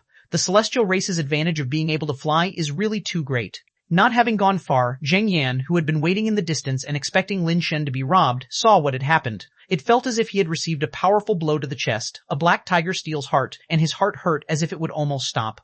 Why is this development completely different from what he had expected? Both calling him a friend, the angel stole all his pet capsules, but ended up giving the red jade lion he stole to Lin Shen. What the hell? Lu Qing was just as stunned, watching Lin Shen and the item in his hand. The rumored thieving angel, who had made his way to Lin Shen, not only didn't rob him but gave him a red jade lion as a welcome gift. The angel who was supposed to rob instead gave gifts, a change that people found hard to accept. Everyone felt that Lin Shen's background must be unimaginably powerful. They had thought he had some connections, but never predicted it to be to this extent. When the thieving angel met Lin Shen, he not only didn't rob him, but also gave him the things he'd stolen, just like a mouse encountering a cat. For a moment, everyone was speculating about Lin Shen's real identity and which family he came from. Even those from major families that had ventured into the universe were taken aback and guessing which prominent family Lin Shen belonged to. Members from the major families had already started to investigate Lin Shen's background in earnest. But communication between bases was difficult, and Darkbird Base, being a remote outpost, had little contact with the large bases. Lin Shen had never left Darkbird Base before, so it was hard to trace this back to him directly. To get to him, the first step would be to investigate the Lu and Shu families. The reputation of being a playboy was becoming increasingly prominent. Lin Shen was now seen by the common people as the top scion of a wealthy family. Now, if someone claimed that Lin Shen's family was a universe-level powerhouse, plenty of people would believe it. Since none of the known superbase families had the Lin surname, rumors started spreading that Lin Shen was the son of a hidden and powerful family, in comparison to which the famous families were insignificant and not even on the same level. Lin Shen himself was oblivious to the extent of the background he had seemingly acquired, and even if he knew, he wouldn't care about it. He carefully examined the information on the red capsule. It was indeed the red jade lion, a small treasure of crystal base level with stats all above 38 and 3 skills. Upon summoning it, the red jade lion stood majestically, unscathed and oozing battle power, far surpassing the injured red jade lion that Lu Qing had. Lin, that red jade lion was robbed from me by the angel. Only the Lu family has the red jade lion, and Lu Qing can attest to that. If you would be willing to return it, it would give us some leverage for survival here, and I could ensure Lu Qing's safety. The entire Lu family would be eternally grateful to you, Lin, and you would be handsomely rewarded in the future. Zheng Yan had the audacity to come back and try to morally coerce Lin Shen, bringing up Lu Qing in an effort to reclaim his red jade lion. Son of a bitch, what a despicable person. This guy is really the worst, reeking of foulness all over. Even the onlookers couldn't bear to watch anymore. If it were possible, Zheng Yan would probably have been verbally attacked to death by a barrage of comments. Get lost. Lin Shen was not swayed by Zheng Yan's act and, after coldly dismissing him without even a glance, pocketed the red jade lion and went back to rest by the tree. He had already sensed that something was off with Zheng Yan and was planning how to deal with him. Killing him openly wasn't a good option, and he also wanted to confirm his suspicions through what Zheng Yan might reveal. Zheng Yan was secretly clenching his teeth in anger, but his face showed a look of aggrievement as he turned to Lu Xing. Lu Xing simply turned his face away, pretending not to see.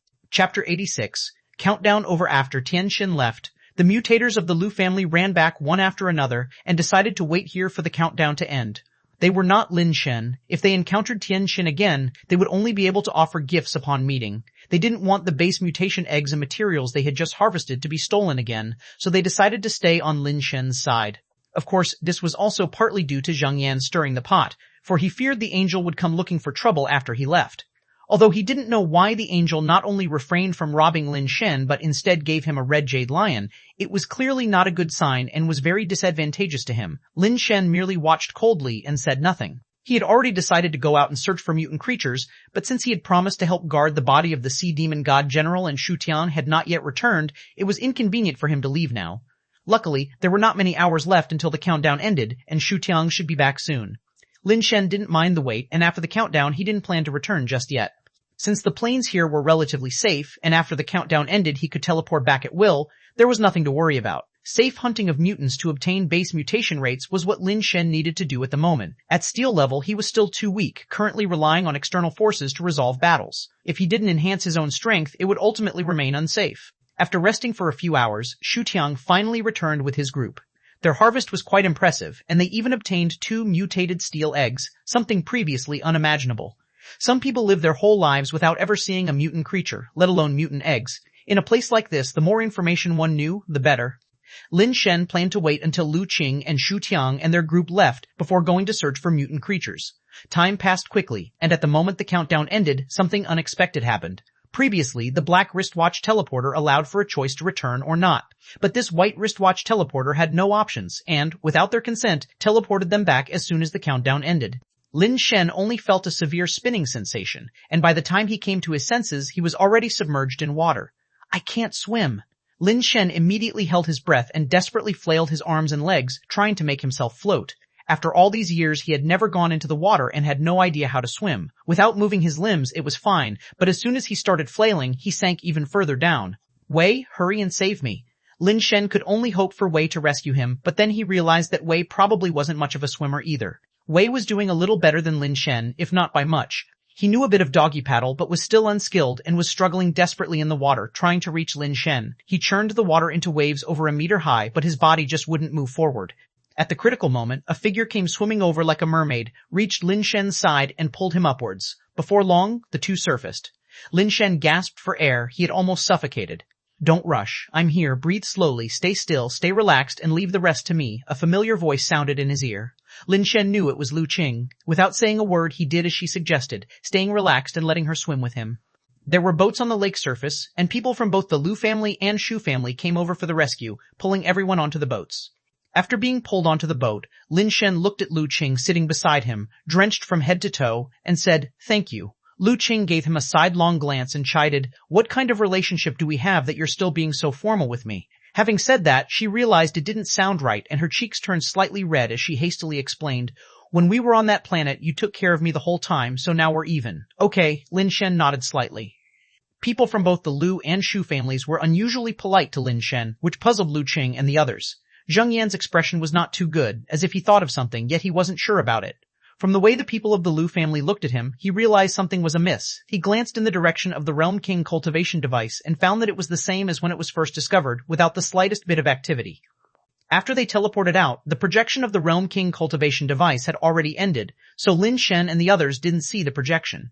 After reaching the shore, Lin Shen and Wei Wufu said goodbye to Lu Qing and Ch1 and went straight back to Yashin base. All the way there, the two of them felt rather strange, as everyone they passed by seemed to look at them oddly.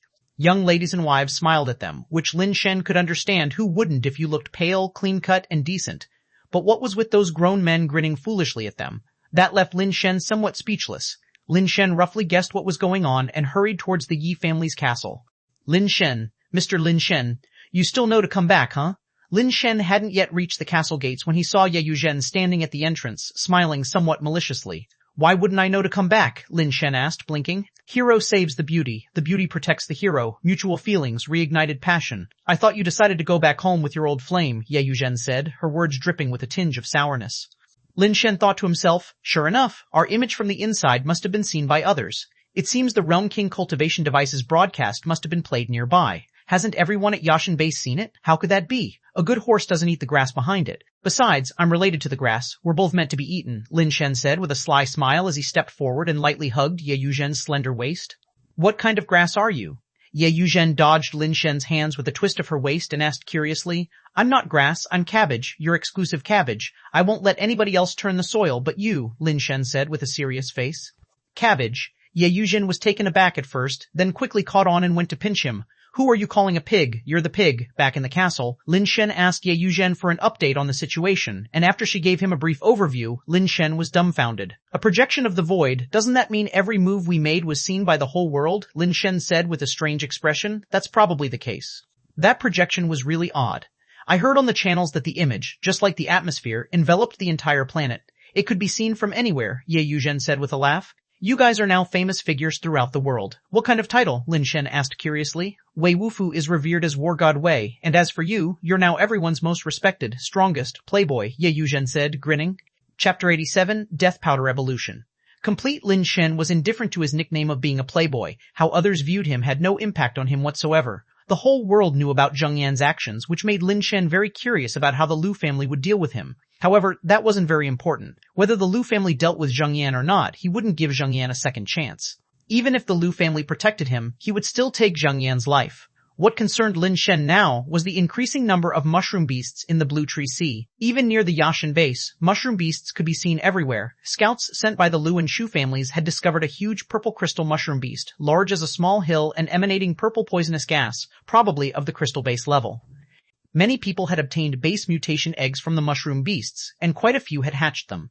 Now, almost everyone had a mushroom beast pet. The appearance of crystal-based mushroom beasts coupled with their vast numbers made the situation at Yashin Base look very grim. According to Ye Yuzhen, there were more than 20 crystal-based powerhouses at Yashin Base, and a conservative estimate put the number of crystal-based level pets at 40 to 50. If there weren't too many crystal-based level mushroom beasts, they should still be able to hold the line. However, it would be difficult to cover the entire base, and when the time came, a large influx of mushroom beasts penetrating the base leading to inevitable urban warfare was likely.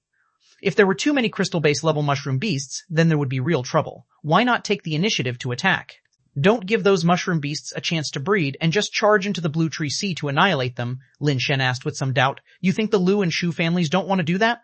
The key issue is that the Blue Tree Sea in some outer areas can be entered and exited, but deeper regions have a base mutation point. There are many crystal-based creatures inside, and with the manpower available to Yashin Base, I'm afraid they won't be able to capture it. Ye Yuzhen paused and said after some thought. Lin Shen felt that the situation was quite serious. There was actually a base mutation point inside the Blue Tree Sea. If anything went wrong, Yashin Base might not hold. You don't have to worry too much. I heard that the Lu and Shu families have already spread the news about the Realm King cultivation system here through their channels, Ye Yuzhen added. Upon hearing this, Lin Shen understood. The Lu and Shu families can really let go to give away such a great opportunity so readily. It's just a matter of time. Rather than being robbed later on, it's better to gain some immediate benefits now. I believe it won't take long before a large group of mutators arrive, including powerful members of major families. Even if there are any accidents in the Blue Tree Sea, there shouldn't be too much trouble. Ye Yuzhen smiled and glanced at Lin Shen. You should be careful though. Those guys from the major families might take a great interest in you. You'll protect me, right? Lin Shen asked Ye Yuzhen with a smile. How shameless you are, asking me that. Go to Lu Qing for protection. What relation do I have with you that I should protect you? Ye Yuzhen feigned anger. Forget it then. I'll go and ask Lu Qing later. I'm tired. I'm going to take a nap, Lin Shen said and headed to the guest room on the second floor. Ye Yuzhen was dumbfounded. Halfway up the stairs, Lin Shen seemed to remember something, turned his head and said, Lend me your incubation chamber. Since the whole world had seen his actions on that planet, there was no point in hiding anything. He might as well hatch the 2 mutant sea demon god generals first. When the beast tide came, they would be his main force in combat. In the future, when he returned to that planet, having 2 mutant crystal-based pets, he could practically do as he pleased.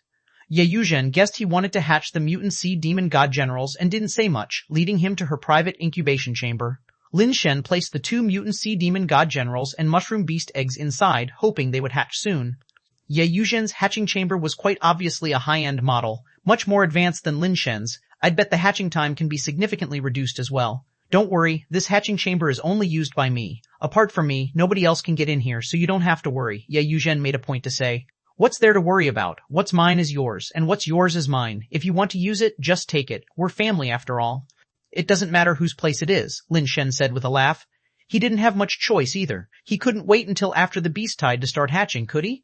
The beast tide was his biggest threat. He had to hatch before it struck, and the best option he had now was to do it at the Yi family's place. You talk a good talk, but who knows what you're really thinking, Ye Yuzhen said, though he couldn't suppress a smile at the corner of his mouth. Back in the guest room, just as Lin Shen had lain down on the bed intending to rest, he felt something moving in his pocket. Damn it, when I need you, you don't show up, and now when there's no need, you finish evolving? Are you messing with me? Lin Shen saw something that looked like a red string wriggling out of his pocket. It crawled along his body and he realized it was death powder. Lin Shen grabbed death powder and pulled it out. This creature had become even more delicate after evolving, resembling a semi-transparent dark red beef tendon string about 3 to 4 meters long. Its head was smooth and round, and its tail was thin and sharp. It had become much heavier than before, and while it wasn't as heavy as a trident, it was still quite heavy for an ordinary person. Did it ascend to crystal base level? Lin Shen was pleased and quickly checked its attributes. Mutated Death Shredder, super base alloy creature can evolve. Strength 21, Speed 21, Hardness 21, Toughness 21. Base mutation talent, super base devouring, super base evolution, super base armor, piercing spike, super base instantaneous speed, super base 100 refinements, super base solidification. It didn't ascend to crystal base level but mutated into super base. Lin Shen was somewhat surprised. The environment hadn't changed, but all the innate skills had acquired the super base prefix, and a new skill, super base solidification, was added. Lin Shen wondered how he could test how much these talents had enhanced. On a whim, he flicked it, and death powder, previously limp like a rope, suddenly stiffened into a straight line, turning into something akin to a large javelin with the tail acting as the spearhead. Lin Shen was startled at first, but then quickly realized this must be death powder's super base 100 refinements talent. He swung it a couple of times and found it quite convenient, albeit slightly heavy, just a bit lighter than a trident. It's not bad for practicing spear technique in normal times. Lin Shen flicked the spear, and the tip of the spear turned into a blur, unbelievably fast. Super base instantaneous speed has improved a lot compared to the enhanced instantaneous speed from before. Lin Shen was delighted. This wasn't a slight improvement. With the speed of alloy and the use of super base instantaneous speed, it could almost match the speed of a crystal base. He couldn't test super base devouring or super base evolution yet, and he couldn't discern the effect of super base solidification either. Lin Shen guessed that super base solidification might be related to that ability of the mutated poison thorn turtle that can make a person's body solidify. If that were the case, then death powder really had become formidable. Anybody wounded by it would essentially be done for. If I use death powder's super base solidification to pierce myself, could it trigger a strengthening mutation according to evolution theory? Lin Shen pondered quietly. Chapter 88. The advantages of Gourd Mountain. Lin Shen merely thought about it. He wasn't crazy enough to put his own life at risk for experimentation. It was better to test things out on base variant creatures first before making any plans. Lying in bed, Lin Shen pondered deeply, especially about the mysterious planet. His path to advancement would inevitably be tied to that planet. However, the Lu and Shu families had already spread the word about the Realm King cultivation device, making it less convenient to use it for entry in the future. Moreover, the Realm King cultivation device would broadcast the entire process live, and Lin Shen was not someone who liked to show off. Therefore, unless absolutely necessary, he would not use the Realm King cultivation device for entry again. I need to find a way to take back Darkbird from Wang Tian'er and Qi Shuheng. Entering through Gourd Mountain is the best choice. Lin Shen started strategizing how to retrieve the Dark Bird. Using Gourd Mountain had two huge advantages. First, entering through Gourd Mountain wouldn't be broadcast live, which was beneficial since Lin Shen had many secrets that were not suitable for public exposure. Second, there was no time limit after entering through Gourd Mountain. There would be no forced teleportation after the 3-day time limit expired. This was a significant advantage. It meant Lin Shen could hunt base variant creatures on the planet indefinitely, without having to compete with others for the 3-day window. More importantly, once the 3-day countdown of the Black Watch teleporter expired, he could teleport out at any time. What did this mean? It was akin to having an extra life. If he encountered a base variant creature he couldn't beat, or a situation with certain death, he could just teleport back. Was there a stronger life-saving artifact than this? So, after much consideration, Lin Shen knew he must get his hands on Dark Bird, and it would be best to also silence the Qi and Wang families, keeping the entrance at Gourd Mountain a secret. Lin Shen planned to return to Darkbird base immediately after the beast tide ended to settle this matter, to avoid any future complications. However, before he left, he had to deal with Zheng Yan, the scoundrel. If the Lu family didn't make a move, he had already decided to act during the beast tide. With 2 mutant sea demon god generals in hand, plus Fei Zai and Death Powder for protection, and the crystal base level Red Jade Lion, what part of that planet is not accessible? Base variant creatures will be at my mercy, not to mention advancing to alloy. Even advancing to crystal base is just a matter of time. Lin Shen slept exceptionally well that night. He had an excellent sleep, and in the morning he was woken up by Wei Wufu. It's not even dawn yet. What are you waking me up for so early? Has the beast tide breached the base? Lin Shen stretched and yawned, feeling like he hadn't gotten enough sleep. Training, Wei Wufu said curtly. Training doesn't necessarily have to be in the morning. The air quality is poor in the morning, and the blood's viscosity is at its highest of the day, which is not suitable for training. Lin Shen was speaking when he tried to lie down on the bed again. Let's go, Wei Wufu insisted, pulling Lin Shen out regardless. Don't rush. At least let me wash up first, Lin Shen said helplessly. Only then did Wei Wufu let him go. After Lin Shen had freshened up, he wanted to have breakfast, but Wei Wufu rejected the idea. Reluctantly, Lin Shen had to go train on an empty stomach. The Yi family's castle didn't even have a garden, but it did have several indoor training grounds, including a private small one for Ye Yuzhen.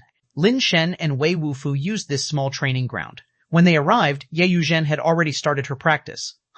Lin Shen, who had been lethargic just moments ago, perked up immediately upon entering the small training ground and seeing Ye Yuzhen. Now Lin Shen understood why Ye Yuzhen needed a private personal training ground. If she used the public ones, it could easily lead to criminal activity. Big sister, you're supposed to be practicing martial arts, not dancing. What's with the white lace? Lin Shen swallowed hard, walking in with an air of righteous indignation. Today, Ye Yuzhen wasn't dressed in her usual athletic wear. Instead, she wore sporty shorts and a tank top, complemented by a pair of lace-trimmed stockings. The lace trim formed a visually pleasing, absolute territory between the hem of her shorts and her knees. Her round, shapely legs were a sight that one couldn't look away from. One could argue that her outfit wasn't suitable for martial arts practice, yet it seemed quite sporty. On the other hand, it seemed a bit off for martial arts practice as well. Lin Shen thought to himself, how can I not like to look? All men love to look. After watching for a while, Lin Shen couldn't help but applaud and say, the practice is just too good.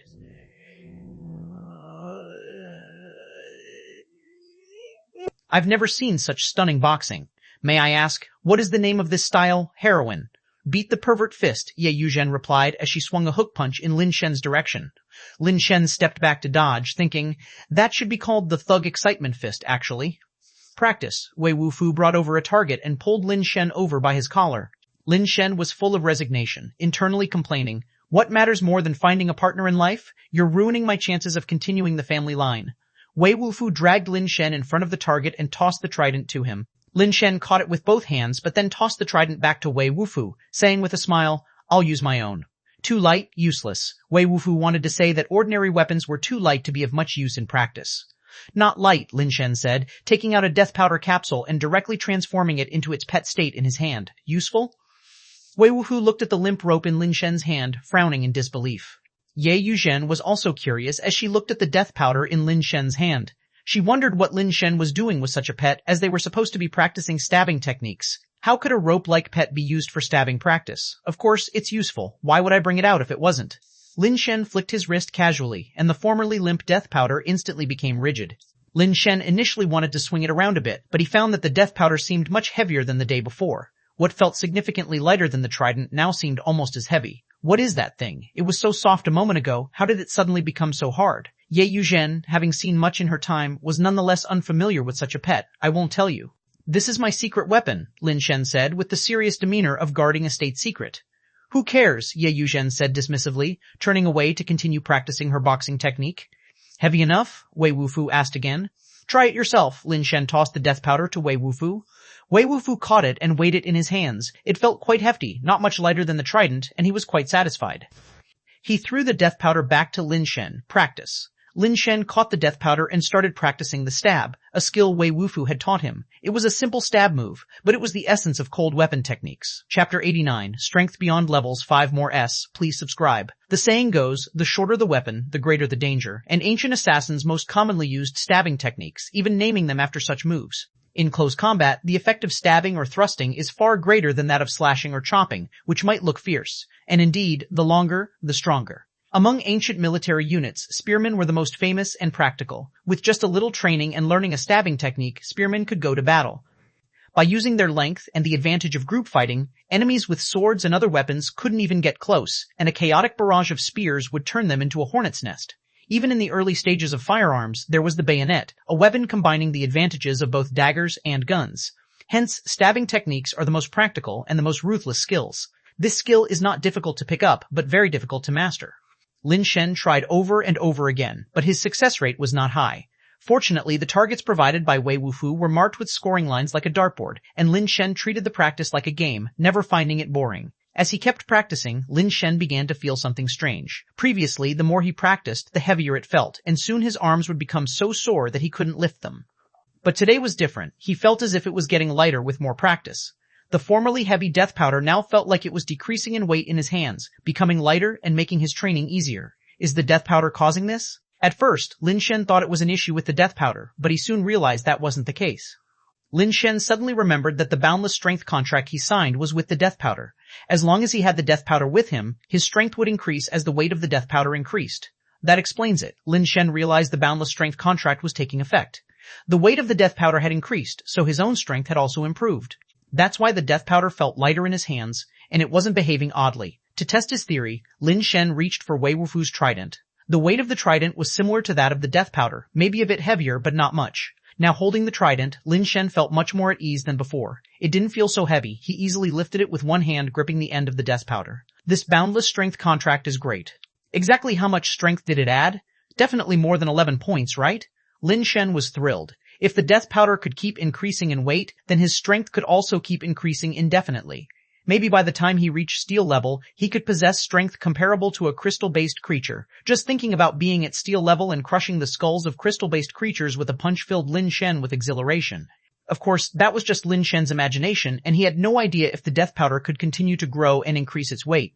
With such formidable strength, Lin Shen found his training much easier. However, he didn't dare to show it. For one, he didn't want others to know about this bug-like ability and become a target of interest. Secondly, he was afraid that Wei Wufu would increase his training intensity. His current strength already far exceeded his level, and there was no need to train strength further. Practicing his technique was enough. Seeing Wei Wufu concentrating on practicing base mutation on the other side and not looking his way, Lin Shen put down the trident and continued to practice stabbing with the death powder. He didn't use his strength to forcibly control accuracy, still purely practicing technique, using explosive strength and inertia to repeatedly aim for the center of the target. Lu family. Uncle Li, how was the investigation I asked you to do? Lu Qing was somewhat anxious, wanting to know where Lin Shen had gone. I have found out. Uncle Li hesitated a bit. Did something happen to Lin Shen?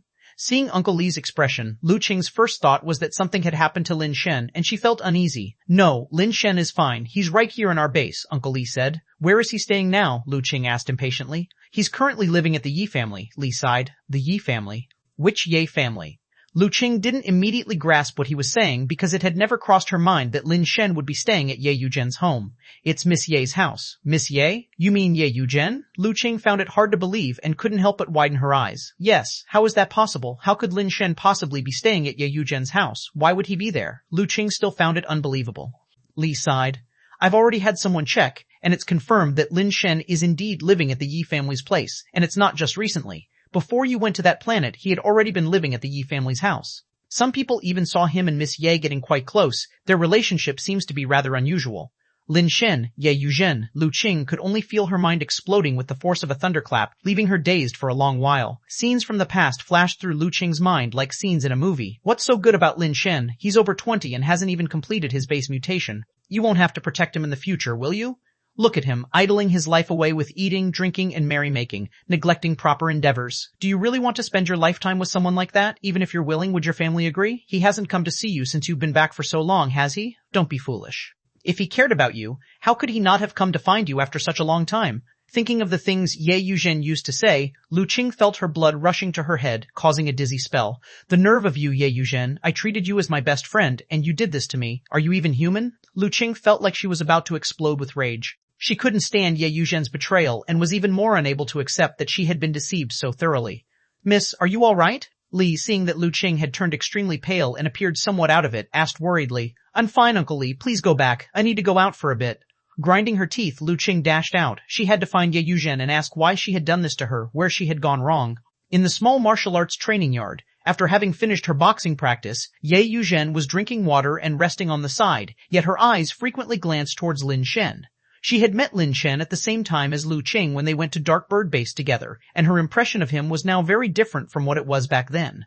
Back then, Lin Shen never took anything seriously. When chasing Lu Qing, he took them both to enjoy all sorts of pleasures, but he just didn't like to practice martial arts and had never been seen taking his cultivation this seriously. Suddenly, Lin Shen, who was practicing his spear techniques, stopped and walked straight towards her. Ye Yuzhen's heart fluttered in a panic, feeling like a little girl caught peeking at something forbidden.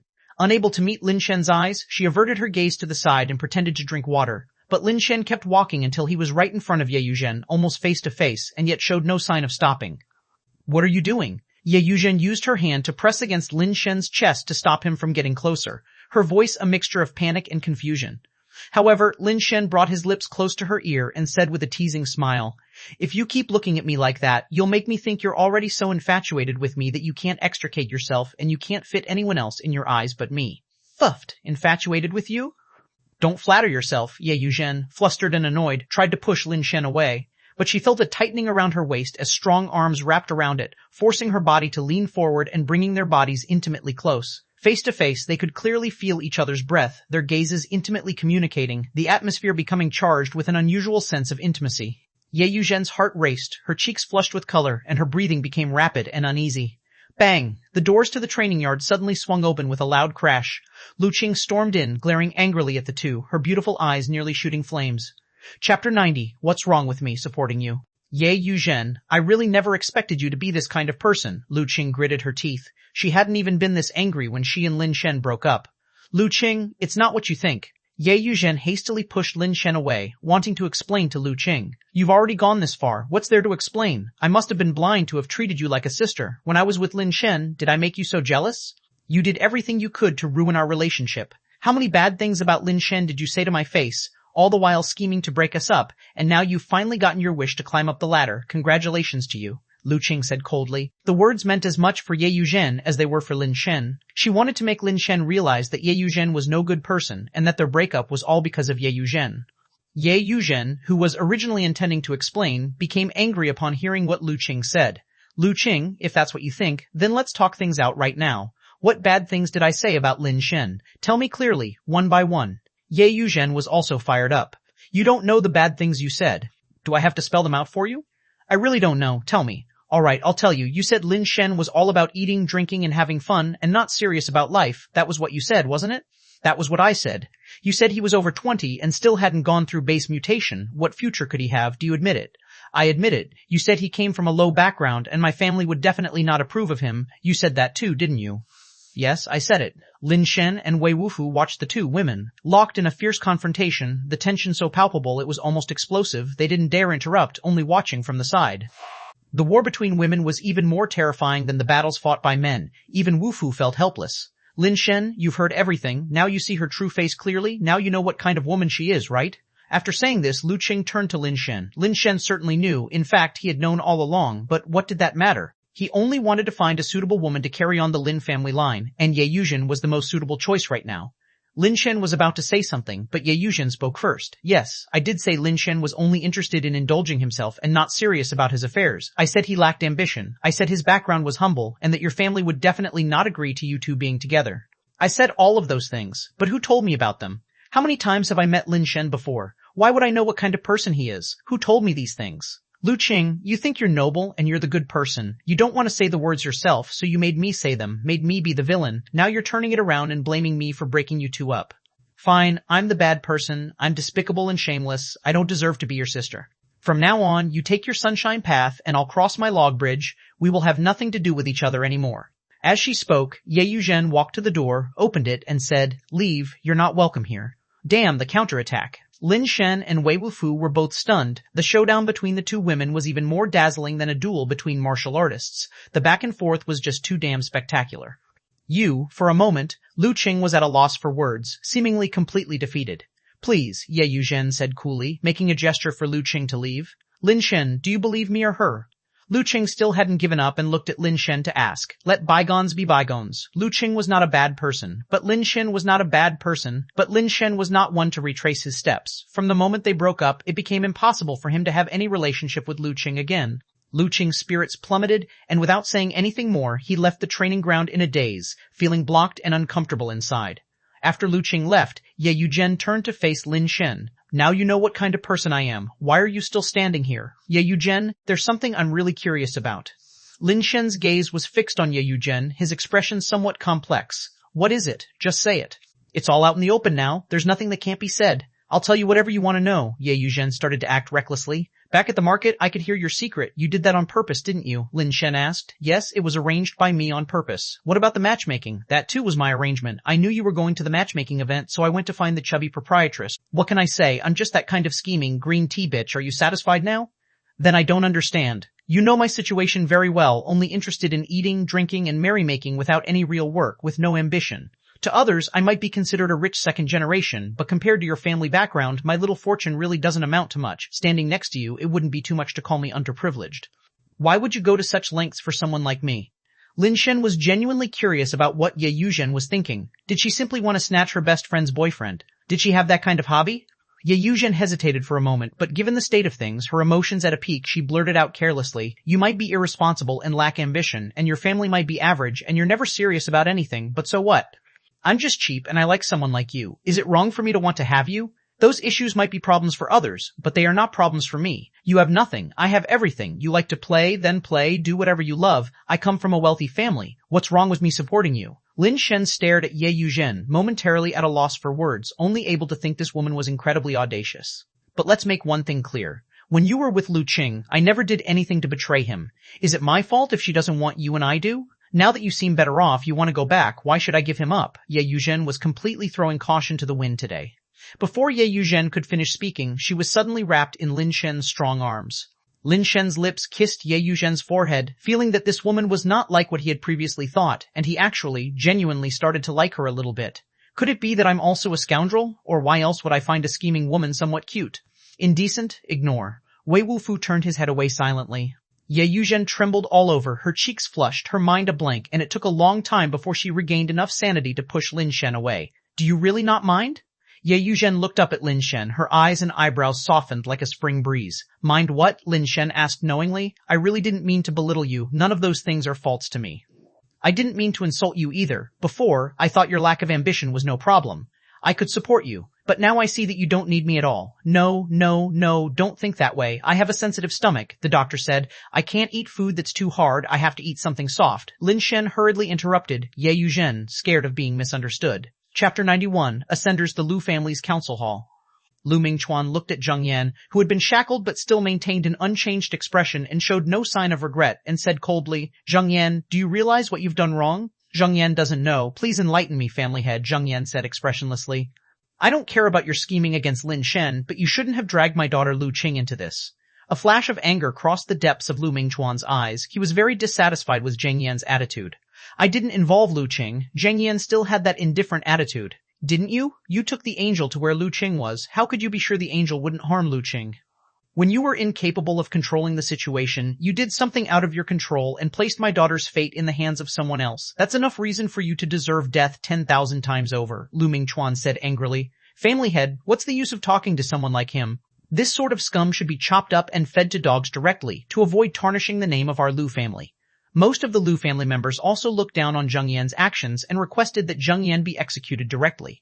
"The family head is right. I did not consider the consequences of this matter thoroughly enough." Zheng Yan nodded and said, "It's good that you admit it. That is the path you've chosen for your death. Since you've done it, you should accept your fate." Lu Mingchuan gestured for the servants to take Zheng Yan away. "Wait a moment." Zheng Yan suddenly raised his voice to stop the people taking him away, and said with an unchanged expression, "Family head Lu, I indeed handled the matter inappropriately, but my life is not yours to decide. In the Lu family, if I don't have the authority, then who does?" Lu Mingchuan scoffed. "I do." A voice came from outside. Many of the Lu family's experts changed their expressions. Someone had stealthily entered the most core area of the Lu family without them noticing beforehand. Stepping out of the council hall, they saw a silver-haired elder floating above the courtyard of the Lu family, without wings on his back and without any device on him, yet able to float in midair. His white robe fluttered with the wind, as if a deity had descended upon the world by stepping through the void. The Lu family's guards immediately launched an attack, as alloy arrows rained down like a deluge from the ground towards the silver-haired elder walking on air. The silver-haired elder did not even intend to use base mutation power, merely pointing a finger, and red, fine crystal jade particles flowed out from his fingertip. Those particles gathered together, instantly forming a red jade sword floating in front of the elder. The moment the alloy arrow rain was about to strike, the red jade sword moved on its own, suddenly turning into a red streak of light that rapidly shifted, slicing through the entire sky of alloy arrows, shattering them into countless particles that fell to the ground. Not a single alloy arrow was left intact enough to reach the elder. Such a terrifying scene caused everyone from the Lu family to freeze in shock, staring at the deity-like, demon-like silver-haired elder, and the archers didn't dare to make any further moves, utterly stupefied. If Lin Shen were here, he would have recognized at first sight that this elder must be one of the ascenders that Tianxin and Wei Wufu had spoken about. Ascenders and mutators are entirely different concepts. It's a true qualitative change.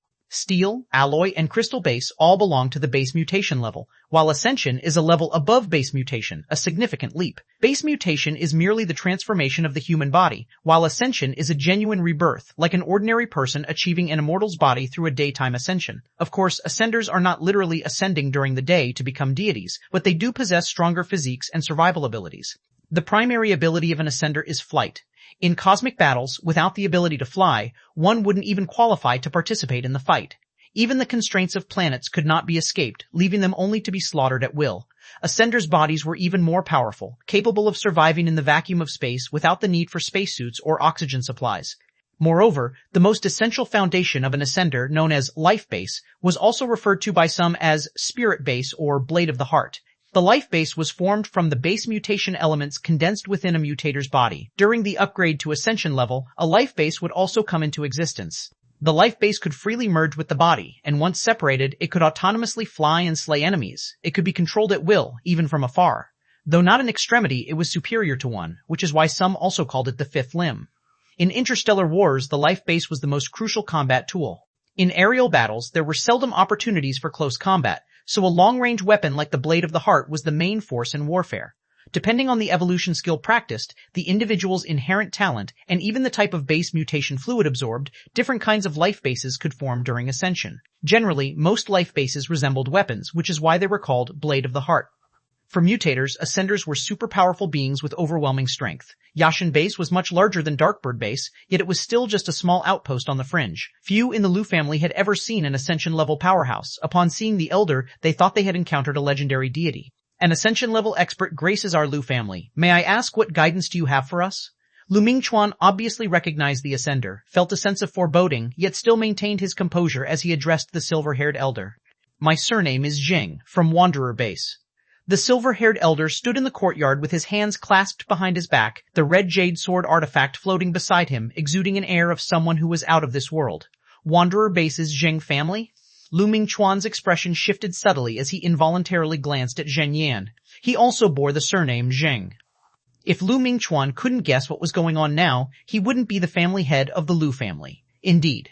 Zheng Guiyuan nodded slightly. Without any display of arrogance, his demeanor was impossible to ignore. As soon as the words fell, a flash of sword light streaked by, and the red jade sword artifact beside Zheng Guiyuan disappeared in a flash. By the time everyone reacted, the shackles on Zheng Yan had already shattered to the ground, and the red sword artifact had returned to Zheng Guiyan's side unimaginably fast. Family head Lu, I've said it before, you can't decide my fate. Zheng Yan moved his limbs a bit, walked over to Zheng Guiyan's side, and spoke coldly to Lu Mingchuan.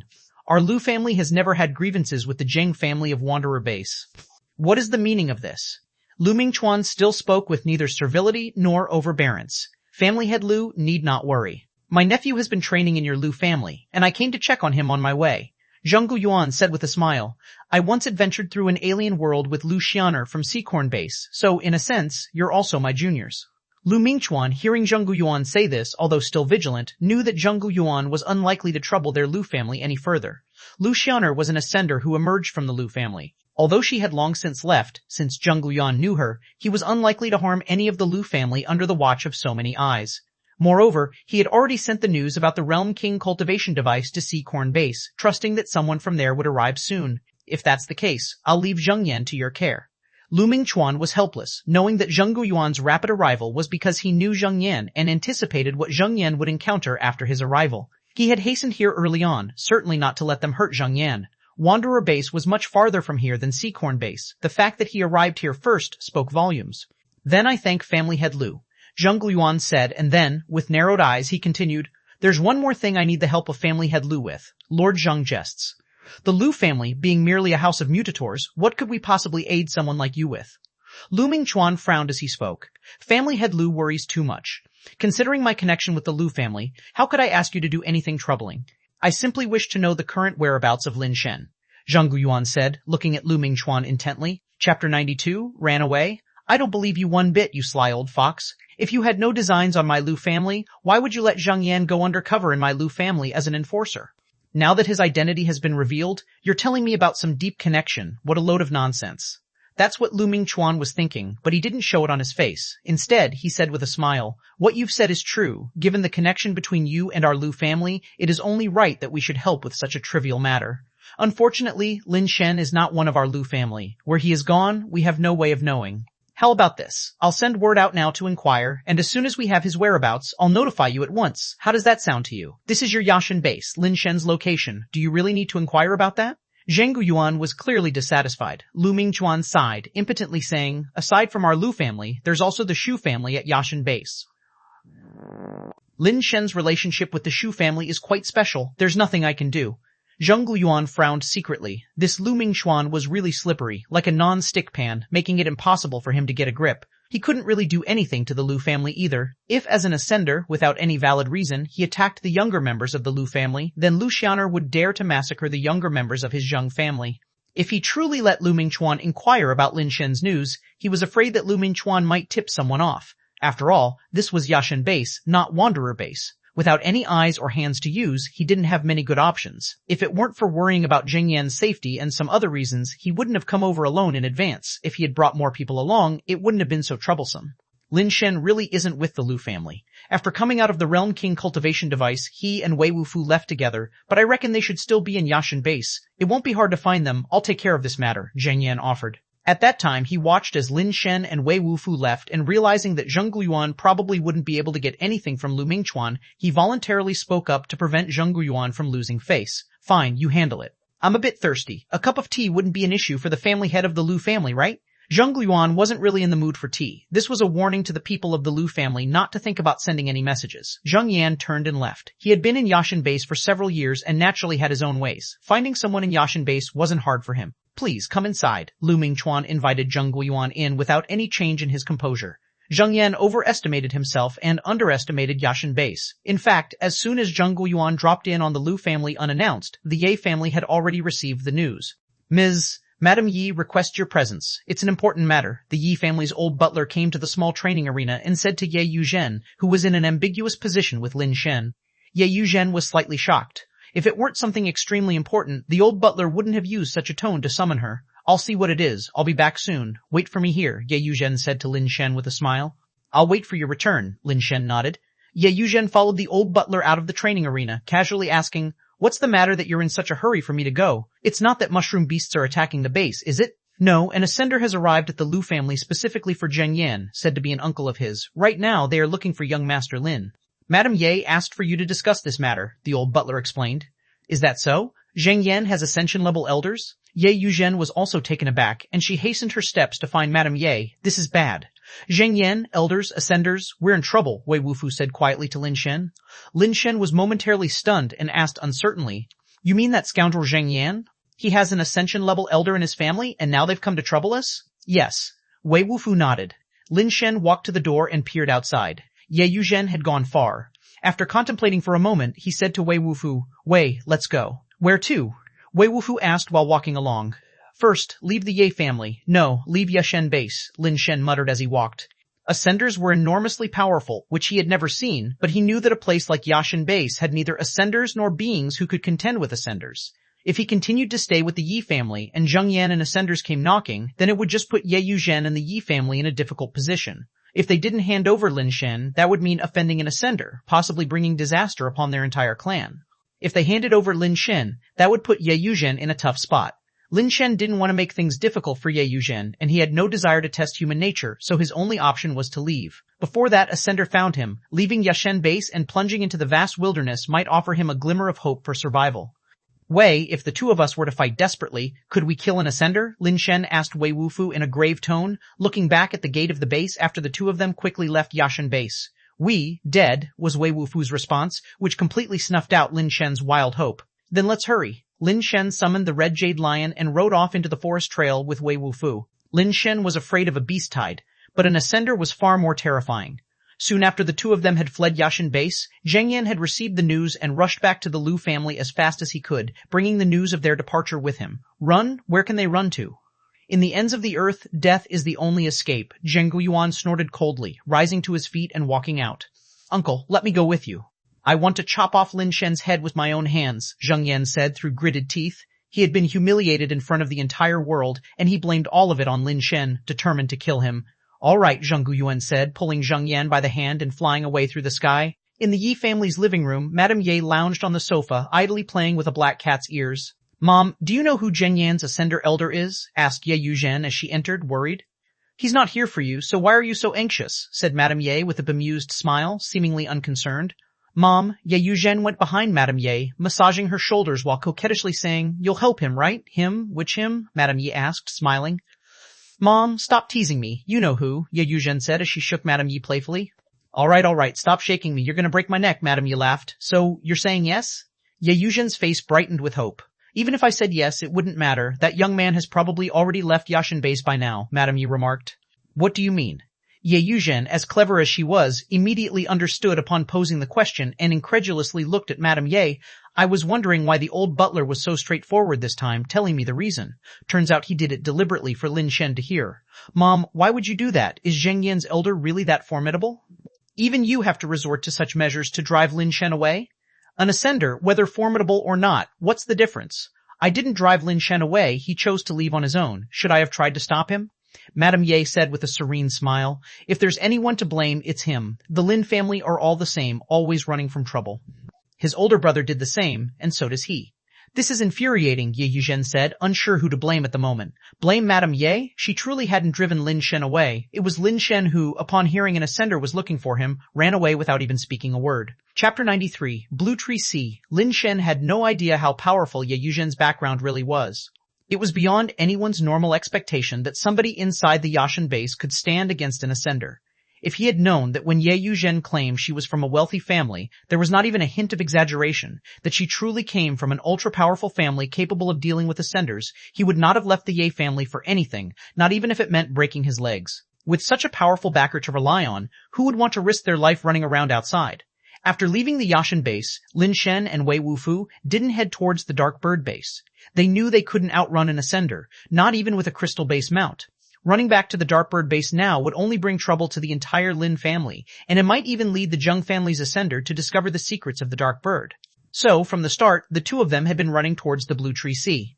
Wei, do you really think that Ascender can catch up to us? He won't think we've run back home and go to the Dark Bird base to search for us, right? Lin Shen said, looking around the steel forest with some worry. Don't worry, he can catch up, Wei Wufu said with a resolute gaze. He knew much more about Ascenders than Lin Shen did, so if he said the Ascender could catch up, Lin Shen felt relieved. Wei, how about this? We'll split up once we get there. I'll run to the Blue Tree Sea and lure them away. You go back to the Dark Bird base and tell my elder sister to find somewhere to hide first, Lin Shen suggested after thinking for a bit. There's no use, we won't make it in time, Wei Wufu shook his head. Whether it's useless or not, we have to try. I can't gamble that after killing me, he won't go to the Dark Bird base, Lin Shen said.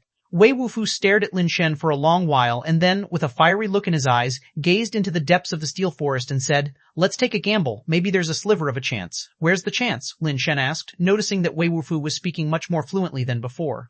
Blue Tree Sea, mutation point, primeval eggs, me, crystal base, Wei Wufu explained, swinging his trident, effortlessly sending a mushroom beast that had leaped at them flying. The number of mushroom beasts ahead was increasing. Although they were all red cap mushroom beasts, the quantities were staggering, with groups of 10 or 20 roaming together everywhere. If you wanted to advance to Crystal Base sooner, you should have told me. We have a mutant sea demon god. You could use that for your ascension, Lin Shen said, not understanding what Wei Wufu meant. No time, primeval eggs, quickly, Wei Wufu said, his trident moving in broad sweeps that the mushroom beasts couldn't get close to. The red jade lion kept running, breaking through swarms of mushrooms. They had no time to waste. They needed to reach the Blue Tree Sea before the Zheng family's ascender found them. The Blue Tree Sea is so dangerous now, we might not be able to break through. Even if we could, it's not certain we'd find the primeval eggs. And even if you did find them and succeeded in your ascension, do you really think a newly ascended crystal base can defeat an ascender? Lin Shen sighed and said, Let's stick with my plan. I'll lead them away, and you go back to the Dark Bird base to inform my elder sister. Let's try. Wei Wufu ignored him and continued to charge towards the Blue Tree Sea in sync with the red jade lion. We're still so far from the edge of the Blue Tree Sea, and there are already so many mushroom beasts. The success rate of your plan is too low, Lin Shen said, a bit exasperated. Wei Wufu stopped talking and focused on waving his trident, clearing away the mushroom beasts that were leaping towards them. These steel-level mushroom beasts posed no threat to them, and so neither Lin Shen nor Wei Wufu had to use their base mutation powers. The red jade lion ignored the bites of the red cap mushroom beasts, running swiftly and jumping, even stepping on the bodies of beasts to rush forward. Eventually, they saw it. The steel forest that looked like a sea, resplendent and blue, the legendary Blue Tree Sea. The red jade lion did not hesitate and charged into the Blue Tree Sea. After entering the Blue Tree Sea, Lin Shen and Wei Wufu noticed that there were actually fewer mushroom beasts here than outside. Strange, wasn't it said that the source of the mushroom beasts was the Blue Tree Sea? Why are there fewer of them here? Lin Shen looked around, finding it difficult to spot any mushroom beasts among the steel blue trees. Just as Lin Shen was puzzled, he suddenly saw a dark figure standing atop a huge blue tree far away, staring at them coldly. If it weren't for the figure's chibi stature, Lin Shen and Wei Wufu might have mistaken it for a black-clad swordsman wearing a conical hat. As a unique existence among the mushroom beasts, Lin Shen recognized the black-capped mushroom beast at a glance. Something's not right, that guy seems off.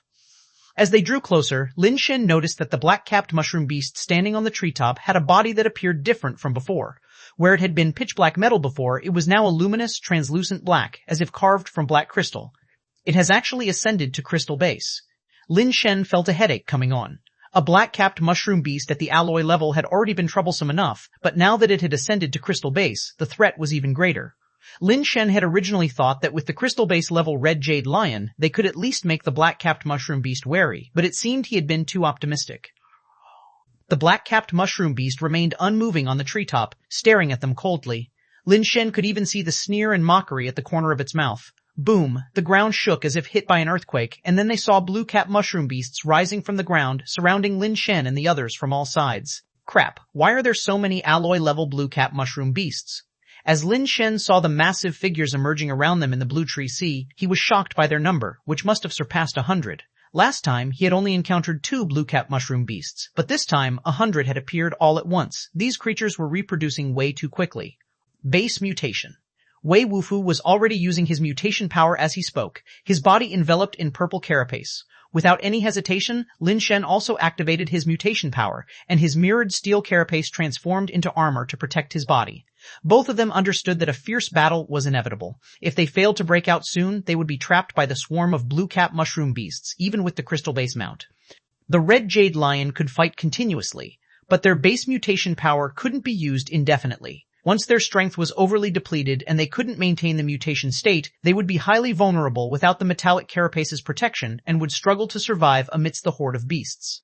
Moreover, with the crystal base level black-capped mushroom beast lurking nearby with its menacing stare, they had enough trouble with just that one creature.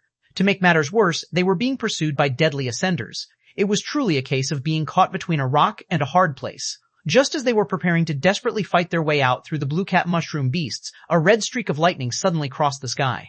Flashes of red light streaked across the Blue Tree Sea, leaving behind a trail of red afterimages.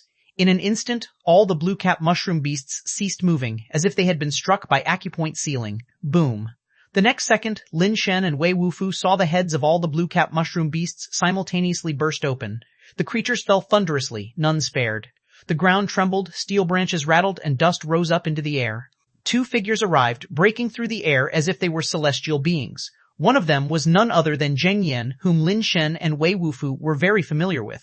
Chapter 94, Desperate Situation, 5 more chapters for subscription. The red lightning transformed into a red jade sword hovering next to another silver-haired elder, making it clear to Lin Shen and Wei Wufu that he was the ascender from the Zheng family. Even though they had long known that ascenders were terrifying, the sight of the ascender who hadn't yet arrived slaying over 100 blue-capped mushroom beasts with a single sword still caused Lin Shen's scalp to tingle.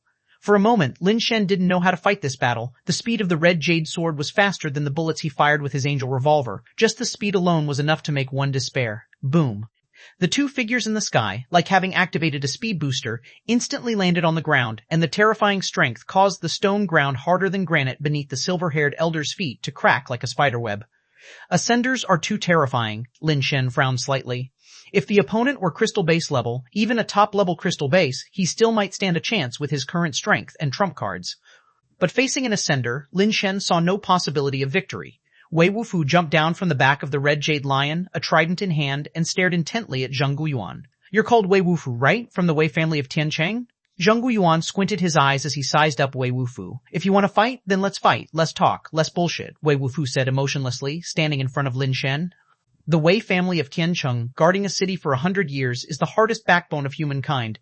I'm not nearly done admiring it. I would never harm a member of the Wei family. Zheng Guyuan said, his gaze shifting to Lin Shen still atop the red jade lion. This person has taken something that should belong to my nephew. I'm here to seek justice for my nephew, which is only right and proper. It has nothing to do with you. You'd better leave.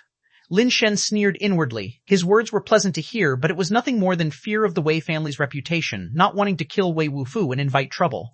His eyes shifting, Lin Shen said to Zheng Guyuan, what is your relation to Zheng Yan? This is my second uncle Zheng Guyuan, an ascender. I'm afraid you haven't even heard of this name, Zheng Yan said disdainfully. Your path to death is of your own choice, and others can't be blamed. If there's anyone to blame, it's that you chose to go against me. You picked the wrong opponent. However, Lin Shen completely ignored Zheng Yan, still looking at Zhang Guiyuan with a cold laugh. You're here to find me, but it's probably not just for vengeance on behalf of Zheng Yan. Are you after the 2 mutant sea demon god general eggs I have? Or do you want this angel revolver in my hand? Both. Zhang Guiyuan's expression remained unchanged. The red jade sword floating beside him trembled slightly, and in the next second, it suddenly disappeared. They're not on me. Lin Shen didn't see anything, but as Zhang Guiyuan spoke, he picked up on something wrong in his tone. Before the red jade sword even moved, he had already flipped off the back of the red jade lion, shouting as he did. The red jade sword stopped in front of Lin Shen, the sword tip already touching his forehead, and just by touching, the tip pierced through the mirror carapace and blood started to seep slowly from inside the carapace. Wei Wufu's face changed, his actions were much too slow, and he didn't have time to intercept the red jade sword. Wei, don't move, Lin Shen called out to Wei Wufu, who had raised his trident, wanting to sweep the red jade sword away. Lin Shen stared at the red jade sword before him. The blade, which resembled blood jade, had strange patterns on it. Those patterns weren't etched on the surface of the blade, but seemed to be within the sword itself, emitting a strange light, like a vicious dragon or a venomous snake, and they also seemed to be alive, constantly shifting and changing. Lin Shen knew this was the spirit of a life base. The stronger the spirit, the stronger the life base. If it were an ordinary person seeing such a miraculous object as the red jade sword, their courage would likely be shattered by now. Lin Shen could feel that Feizi in his backpack hadn't moved at all, probably sensing the terror of the Ascender and not daring to show itself. Those 2 mutant sea demon god general eggs aren't on me. If you kill me, you'll never get your hands on them. Lin Shen slowly took off his backpack and threw it on the ground, then emptied his pockets, letting Zhang Guiyuan see that he didn't have the mutant sea demon god general eggs on him. When Lin Shen left the Yi family, he didn't take the mutant sea demon god general eggs with him. Firstly, since they hadn't hatched yet, they were useless to him. Secondly, he considered that if he were to die, he wouldn't want the Zheng family to benefit from them. Leaving them for Ye Yuzhen was still better than letting the people who killed him snatch them away. You're a smart man. Tell me, where is it? 2 mutant sea demon god general eggs in exchange for the 2 of your lives, said Zhang Guiyuan indifferently. What makes me believe you? Lin Shen countered. You don't have a choice. Zhang Guiyuan's gaze intensified, and the red jade sword trembled again. The tip of the sword pierced a little deeper, and blood immediately seeped out. All right, I'll tell you where they are, Lin Shen immediately said loudly. Speak. Zhang Guiyuan's eyes were resolute, as if even the slightest disagreement would cause the red jade sword to puncture Lin Shen's head. The reason he had come so quickly was partly to save Zheng Yan, but another important reason was for those 2 mutant sea demon god general eggs. Otherwise, he wouldn't have been in such a hurry to find Lin Shen. At his level, finding a mutated crystal base egg wasn't difficult, but finding a pair of mutated twin eggs that also met his requirements was no easy feat. Had it been just for a red jade lion, he wouldn't have rushed to help Zheng Yan seek revenge. He should have gone to the Realm King cultivation device instead, where the benefits far outweighed those of a red jade lion. Lin Shen had seen through this fact, which is why he had called out as he did, and those words had saved his life for the moment. Can you move that thing away a bit? Lin Shen pointed to the red jade sword at his forehead and said, I'm just trying to point out where I hid the stuff. You're being a little too paranoid, said Lin Shen, with the thing stuck in his forehead, not daring to move his head, only carefully shifting his body. Zhang Guiyuan saw his act and let out a cold snort. The red jade sword immediately moved next to him as if it had teleported. Lin Shen breathed a sigh of relief, wiped the blood from his forehead, moved his neck, and without waiting for Zhang Guiyuan to urge him, began looking around as if he was recognizing a place. Wei Wufu knew Lin Shen was delaying time, but he couldn't figure out the significance. They had no one to rescue them, and Lin Shen couldn't delay for long. The end result would be the same. If he stubbornly refused to talk, for the mutant sea demon god general eggs, Zhang Guiyuan might still not kill him. But letting Zhang Guiyuan find out that Lin Shen was toying with him might enrage him and make him decide to kill more ruthlessly. After all, for Ascenders, eggs like the mutant sea demon god generals weren't essential. He probably wanted them for future generations of his family. Using them as leverage might not be effective. Lin Shen was delaying time, but he wasn't waiting for rescue. He was waiting for the black-capped mushroom beast. Zhang Guiyuan had killed so many of the black-capped mushroom beast's underlings upon arriving which, knowing the vengeful nature of the beast, it probably wouldn't let slide so easily. He hadn't seen it since the skirmish began, and he didn't know whether it would dare to come out or not. Although the chance was slim, it was better than none. Lin Shen wouldn't let go of any opportunity to survive. Over there, Lin Shen seemed to see something. His eyes briefly brightened, and then he randomly pointed in that direction and said to Zhang Guiyuan, Chapter 95, Underhanded Moves, Additional. Chapter for Alliance Hierarch Epicac, Zhang Guiyuan and Zheng Yan both looked in the direction Lin Shen pointed, but they didn't see anything. In fact, it was the direction from which they had come, and they hadn't seen anything when they arrived either. Of course, they couldn't see anything because there was nothing there to begin with, at least not when they looked that way. By then, everything had already vanished. When Lin Shen had sized up that area just moments before, there had been something there. He had seen a black-capped mushroom beast stealthily standing behind a large tree, revealing only half of its gloomy face and pointing its claw in a certain direction. The next second, the black-capped mushroom beast had disappeared without a trace, not even a sound. At that time, Zheng Guyuan and Zheng Yan were both staring at Lin Shen and couldn't see anything behind them. However, for the black-capped mushroom beast to make no sound that even Zheng Guyuan, an ascender, could hear, its abilities were indeed not average for a crystal-based creature. Lin Shen knew the black-capped mushroom beast was not benign. It feared Zheng Guyuan and dared not strike itself, so it wanted Lin Shen to lure Zheng Guyuan to a certain place. That place must have been a trap set by the black-capped mushroom beast, and if Lin Shen went there, he might end up in a worse situation than Zheng Guyuan.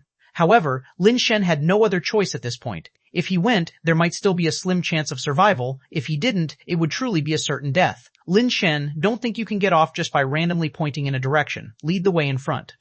If we don't find it, I'll flay your skin and leave you wishing for death without being able to achieve it. Zheng Yan didn't bother to hide his disgust and hatred for Lin Shen. Does he call the shots, or do you?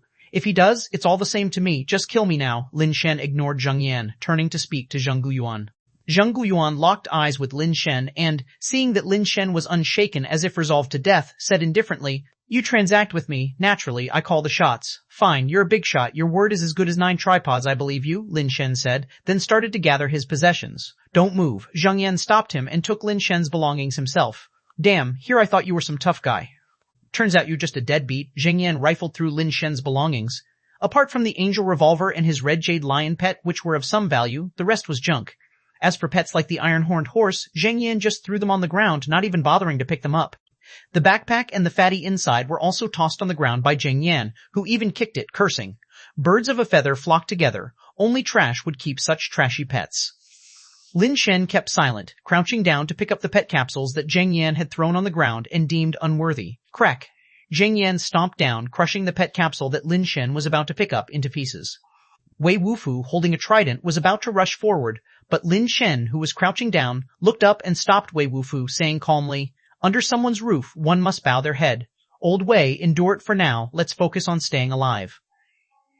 A wise man submits to circumstances. You really know when to yield and when to stand firm. "I'm starting to admire you a little," Zheng Yan said mockingly. Watching Lin Shen pick up garbage from the ground, Zheng Yan felt an immense pleasure. "You want to live? That's impossible. Just endure it. In the end, your life will still be mine." Zheng Yan seemed to already see the regret, unwillingness, despair, and frustration in Lin Shen's expressions when he would be tormenting him to death. Watching Lin Shen endure humiliation in exchange for a slim chance of survival, only to have that hope extinguished by his own foot, could satisfy Zheng Yan and quench the hatred in his heart. No matter what Zheng Yan thought, after Lin Shen collected his things, he led the way, heading back in the direction they had come from. Although Zheng Guyuan and Zheng Yan still harbored suspicions, they found it reasonable since the belongings weren't on Lin Shen. Naturally, the only possibility was that they had been hidden along the escape route. If Lin Shen had headed deeper into the Blue Tree Sea or in another direction, Zheng Guyuan wouldn't have hesitated at all and would have immediately cut off one of Lin Shen's arms first. Lin Shen walked back the way he had come, but he had no idea what the black-capped mushroom beast was up to. He didn't know if the trap it had set would be effective against an ascender. If it wasn't, Lin Shen was doomed. If it did work, and even an ascender couldn't withstand it, would he and Wei Wufu be able to bear it? The outcome probably wouldn't be good either. Lin Shen wanted to let Wei Wufu go first, guessing that Zheng Guyuan wouldn't stop him for fear of the Wei family of Tiancheng, but Lin Shen knew that Wei Wufu was not the kind of person who would leave first. If Lin Shen forcefully sent him away, it would only raise the suspicions of Zheng Guyuan and his group. It was a difficult situation, and Lin Shen could only take it one step at a time.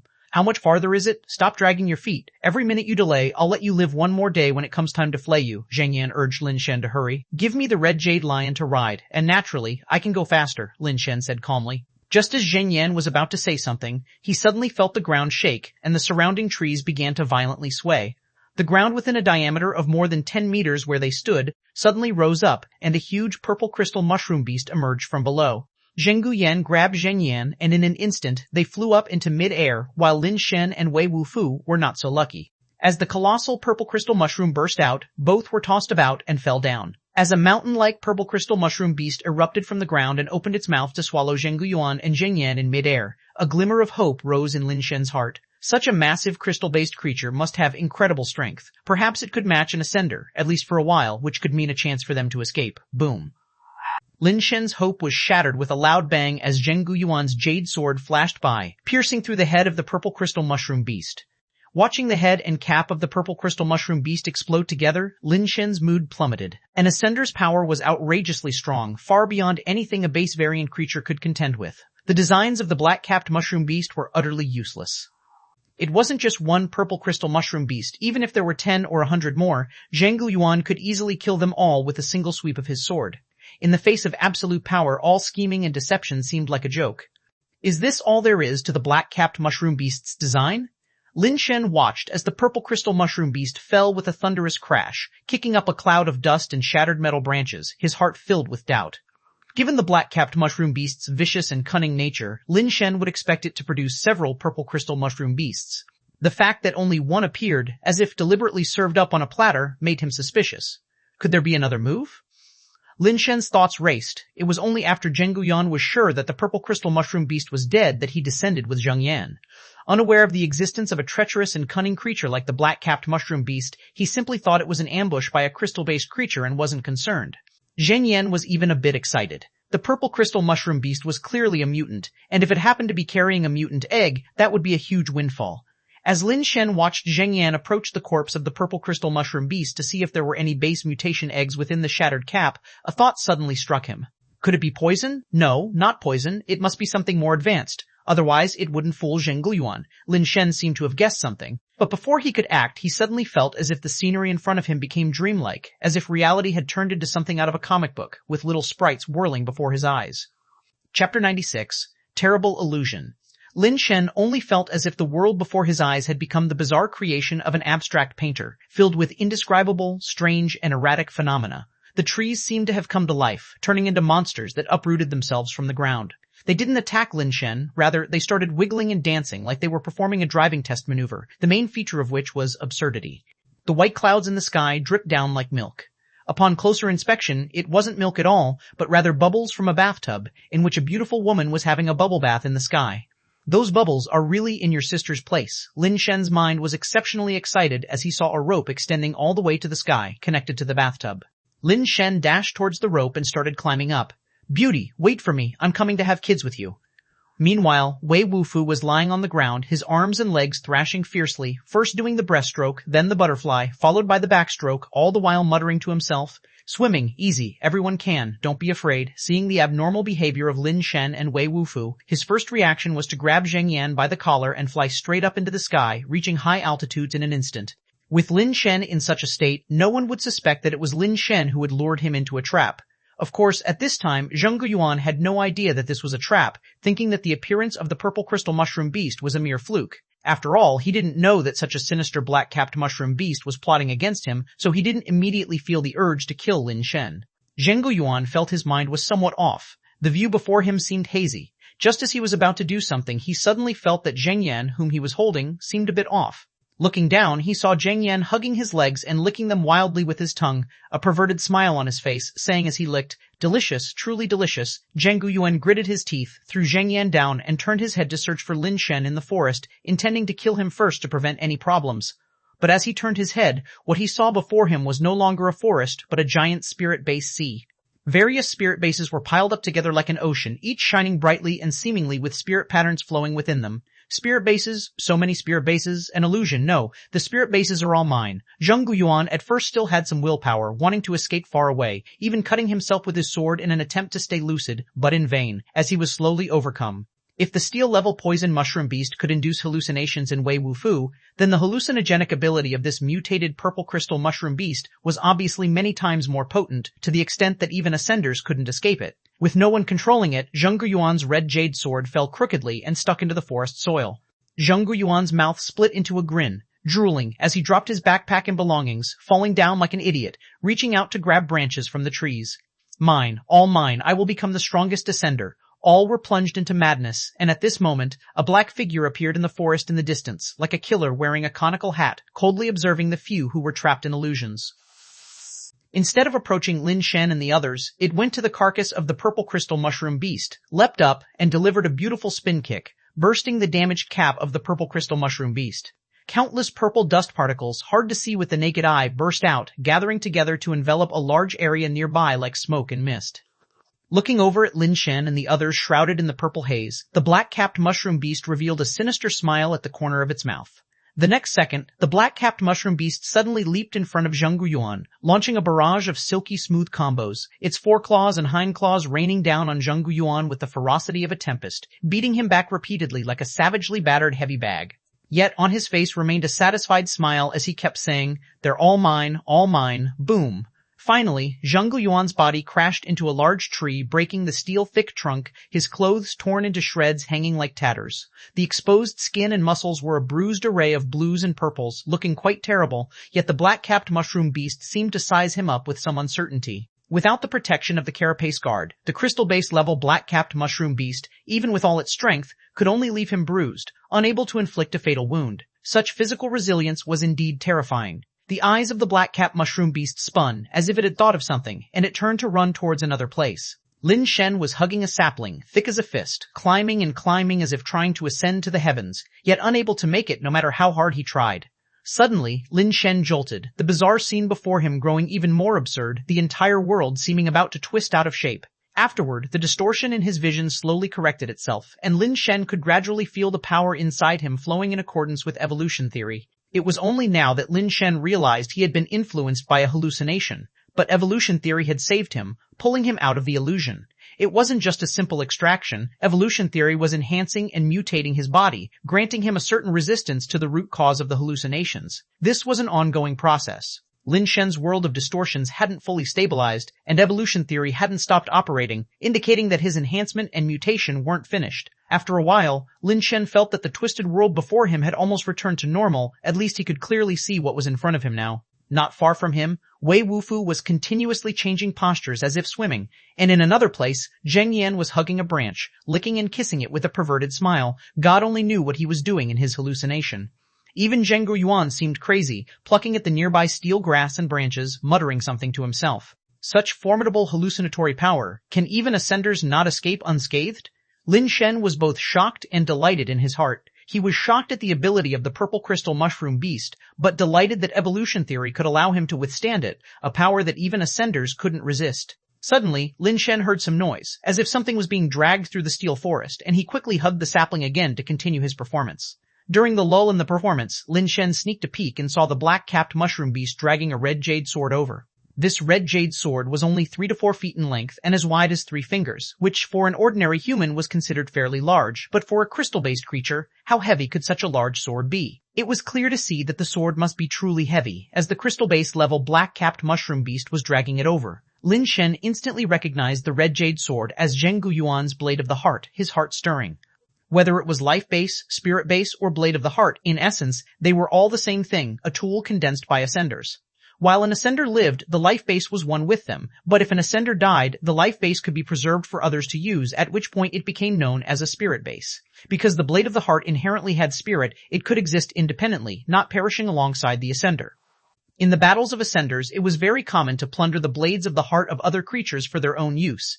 After all, each ascender could only condense a single blade of the heart, the rest had to be seized. Chapter 97, Blade of the Heart. I wonder if mutators can use the blade of the heart. I forgot to ask Tian Xin about that. Lin Shen continued his frenzied acting, secretly spying on every move of the black-capped mushroom beast. The black-capped mushroom beast, dragging the red jade sword, walked in front of Zheng Yuan. 2 claws clamping on the sword hilt at once, and with a fierce effort, lifted the red jade sword and ruthlessly stabbed it toward Zheng Yuan's heart. Zheng Yuan could have never imagined that he would be stabbed through the heart by his own blade of the heart. If Zheng Yuan were sober, the actions of the black-capped mushroom beast would undoubtedly be a suicidal move. With but a thought from Zheng Yuan, the blade of the heart could disintegrate and merge inside his body, becoming his own source of power. But now, he was still trapped in an illusion, utterly unaware, and the red jade sword directly pierced through his chest, penetrating his heart along with it. Maybe it was a dying flash of sobriety, but Zheng Yuan somehow came to his senses, looked down at the red jade sword that went through his chest, and then at the black-capped mushroom beast in front of him. This frightened the black-capped mushroom beast, which leapt back tens of meters with one bound. Zheng Yuan, seeming to be overcome with rage, dissolved the red jade sword embedded in his chest into red particles that merged into his body, only to condense into a sword in his hands once again. He flung it directly at the rapidly retreating black-capped mushroom beast, turning the red jade sword into a streak of red lightning that instantly spanned the distance between man and beast, giving the black-capped mushroom beast no chance to dodge, embedding it into its chest in a flash, piercing it as if its crystal-based body was made of paper. The overwhelming power sent the black-capped mushroom beast flying, crushing an unknown number of large trees before it was nailed to a huge iron tree that would take several people to encircle. Zheng Yuan, staring at the black-capped mushroom beast, was filled with towering hatred. With just a thought, he tried to control the red jade sword to mutilate the black-capped mushroom beast. But as he moved his intent, the red jade sword, which should have followed his thoughts, merely quivered and did not take flight. The black-capped mushroom beast was clamping the red jade sword with its claws, while the black-capped mushroom on its head glowed with a sparkling white light, which made the air where it shone seem much cleaner. Perhaps affected by the white light, Wu Fu and Zheng Yan, who were trapped in illusions, also gradually regained consciousness. Lin Shen originally wanted to continue pretending, but seeing this situation, he could only act as if he had just awoken. Wu Fu looked at the scene in front of him, somewhat stupefied. The black-capped mushroom beast was pinned to a tree. Zheng Yuan's front and back white robes were dyed red with blood, whereas both he and Lin Shen appeared unscathed, a picture he wouldn't dare dream of. Zheng Yan, having regained consciousness, immediately ran to Zheng Yuan's side and asked worriedly, "Second uncle, are you all right?" When Lin Shen heard this, he wanted to smack Zheng Yan for him. Looking at the severity of Zheng Yuan's wounds, how could he possibly be all right? His heart had been punctured, and for a human, that's no minor injury. Ascenders are, after all, flesh and blood. Unless some practiced special evolution skills or possessed unique talents that could rapidly heal injuries, a pierced heart would be a fatal situation. Zheng Yuan's white clothes were quickly turning red. Clearly, he wasn't one of those ascenders with a rapid healing ability. Even if this injury didn't cost him his life, he probably only had half a life left.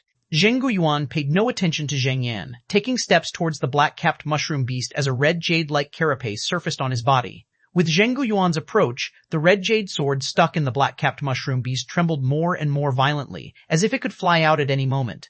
The black-capped mushroom beast gritted its teeth and persevered, the white light on top of its head growing more intense, yet the red jade sword still couldn't fly back. Both Lin Shen and Wu Fu were quite surprised. A crystal base, the black-capped mushroom beast, was actually contending with an ascender, its powers indeed very formidable. Of course, that was because Zheng Yuan had been seriously injured from the start. Otherwise, the black-capped mushroom beast would have been killed by him long ago.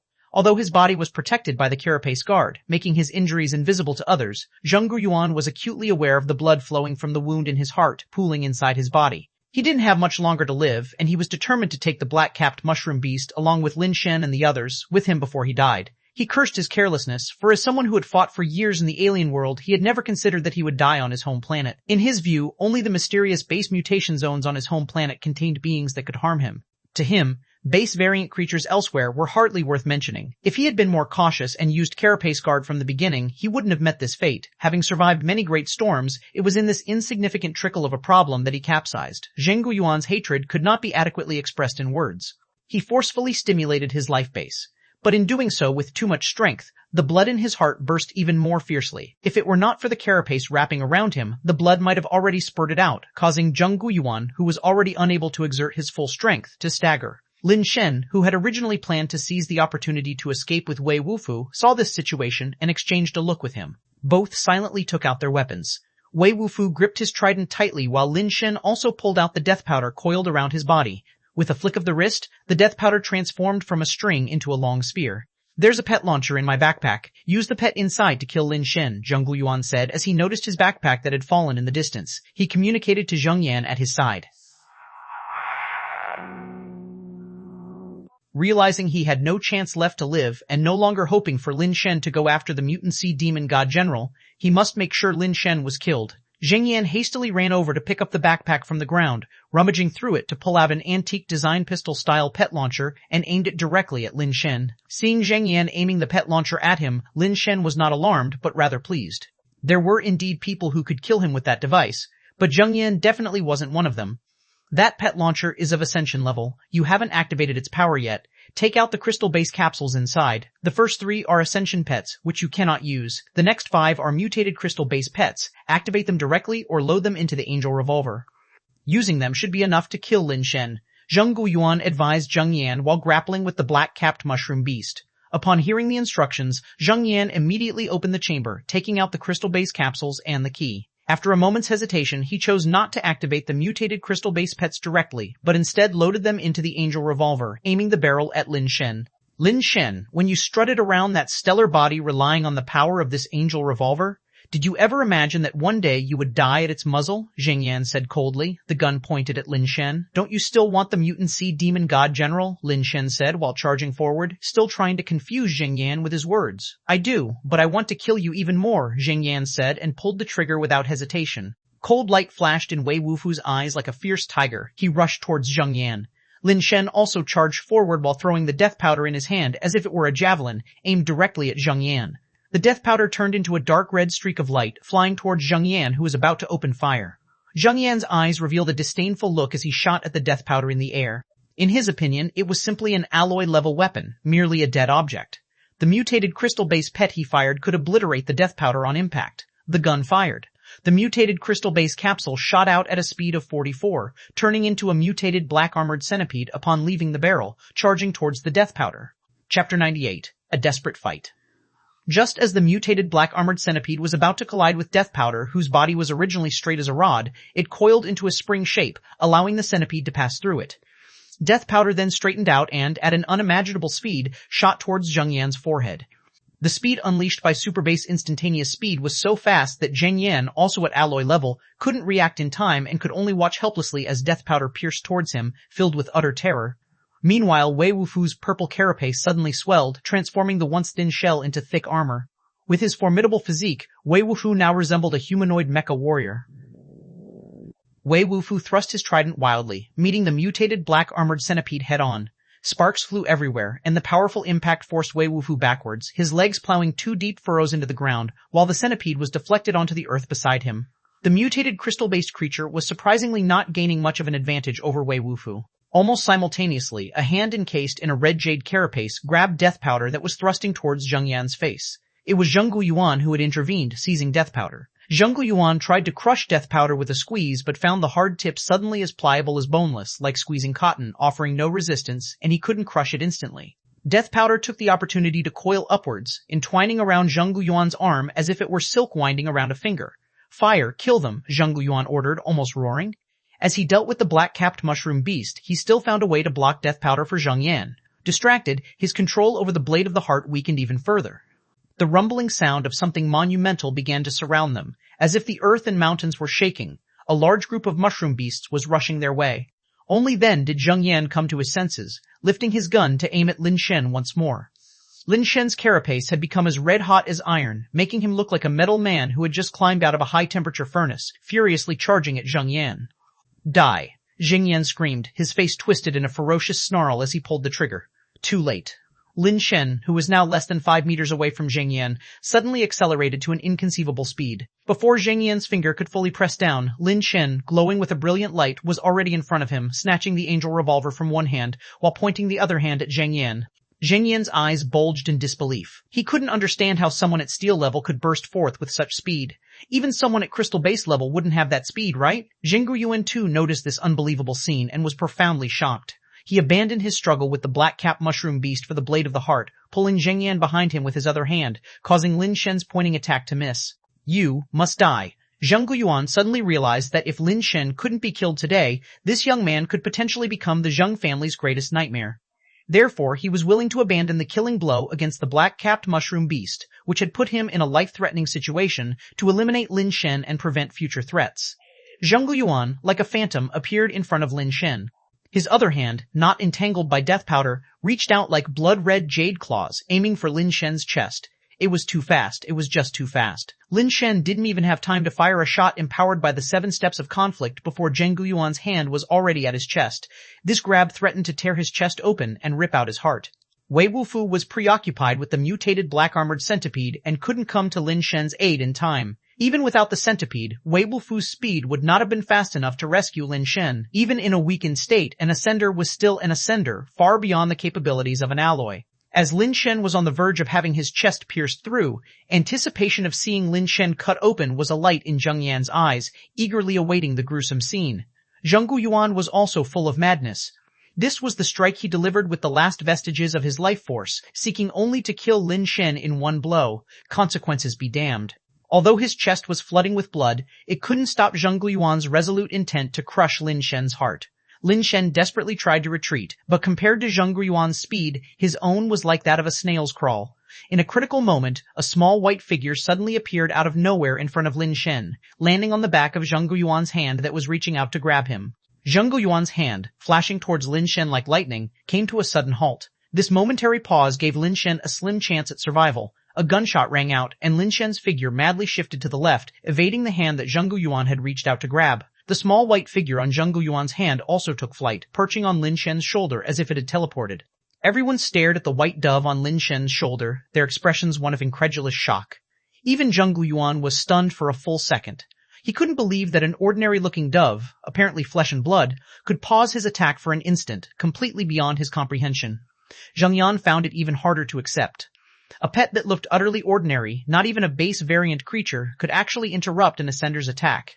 Just moments ago, he had thought of it as a useless junk pet, and this dealt a dual blow to his psyche, completely breaking his mental defense. Death Powder took advantage of the moment Zhang Guiyuan was dazed to escape his grasp and returned to Lin Shen's side. Mushroom beasts flooded in like a tide from all directions, among them the blue-cap mushroom beasts and purple crystal mushroom beasts. Zhang Guiyuan felt his strength rapidly fading, his vitality growing weaker, knowing his time was short. But without killing Lin Shen, he found it difficult to be content. However, the situation was no longer in his control. With a grit of his teeth, Zhang Guiyuan grabbed Zhang Yan and shot straight up into the sky, attempting to flee the Blue Tree Sea with him.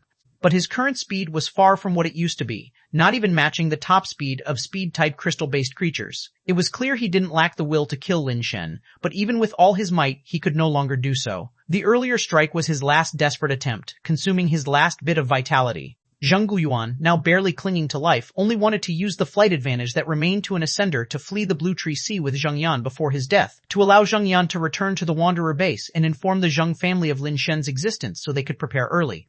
Having made an enemy, such a figure must be strangled before he truly rose to power, or he would surely become the Zhang family's nightmare. Lin Shen, the next time we meet, I will surely kill you, Zhang Yan roared madly, venting his inner rage and reluctance as well as alleviating his fear. With Uncle Heir and Ascender on his side, they hadn't managed to kill Lin Shen, and he had almost been killed by Lin Shen instead. This instilled an uncontrollable fear in him. You won't get the chance. Even an Ascender can't save you today, Lin Shen said as he fired his gun. At the sound of gunfire, Zhang Guiyuan shielded Zhang Yan with his body, his carapace still hard, impervious to the mutated black-armored centipede. Bullshit. What are you? You can't kill me. I will return. Next time I'll kill you all. Bang.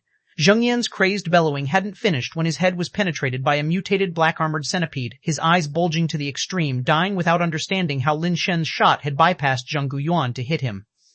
Chapter 99, Made a Fortune. Zhang Guiyuan had only been clinging to his last breath, intending to take Zhang Yan to safety. Now that Zhang Yan had been killed before his eyes, a wave of desolation surged in Zhang Guiyuan's heart. He could no longer hold on, his base mutation carapace receded, blood fell from his body like raindrops, and he vomited a large mouthful of blood, embracing Zhang Yan's corpse as they both fell into the forest below. In his lifetime, he had killed countless enemies and waged wars on alien worlds, but he would never have imagined that today he would be brought to such a state by 2 mutators and a swarm of base variant creatures. Amidst his unwillingness and regret, his body, along with Zhang Yan's corpse, was engulfed by the mushroom beast horde. Lin Shen raised his angel revolver, and the launched black-armored centipedes flew back, landing beside him. Lin Shen and Wei Wufu looked around at the mushroom beasts flooding in like tidewater and inwardly cursed their luck. They had barely dealt with an ascender, only to be trapped amidst a creature swarm. Today was truly cursed. Luckily, they had obtained 5 mutated crystal-based pets. With a desperate effort, perhaps there was a sliver of a chance of survival. The 2 men stood back to back, preparing to fight for their lives when they heard a strange scream. All the mushroom beasts halted and didn't charge at them anymore. Under their puzzled gaze, the creature swarm turned around and gradually retreated into the depths of the forest, leaving not a trace behind in a short time. It was then that Lin Shen and Wei Wufu saw the black-capped mushroom beast standing in the forest afar, with Zhang Guiyuan's red jade sword stuck into the ground before it. Its gaze fixed on Lin Shen, and although still icy, it seemed to carry a bit less malice.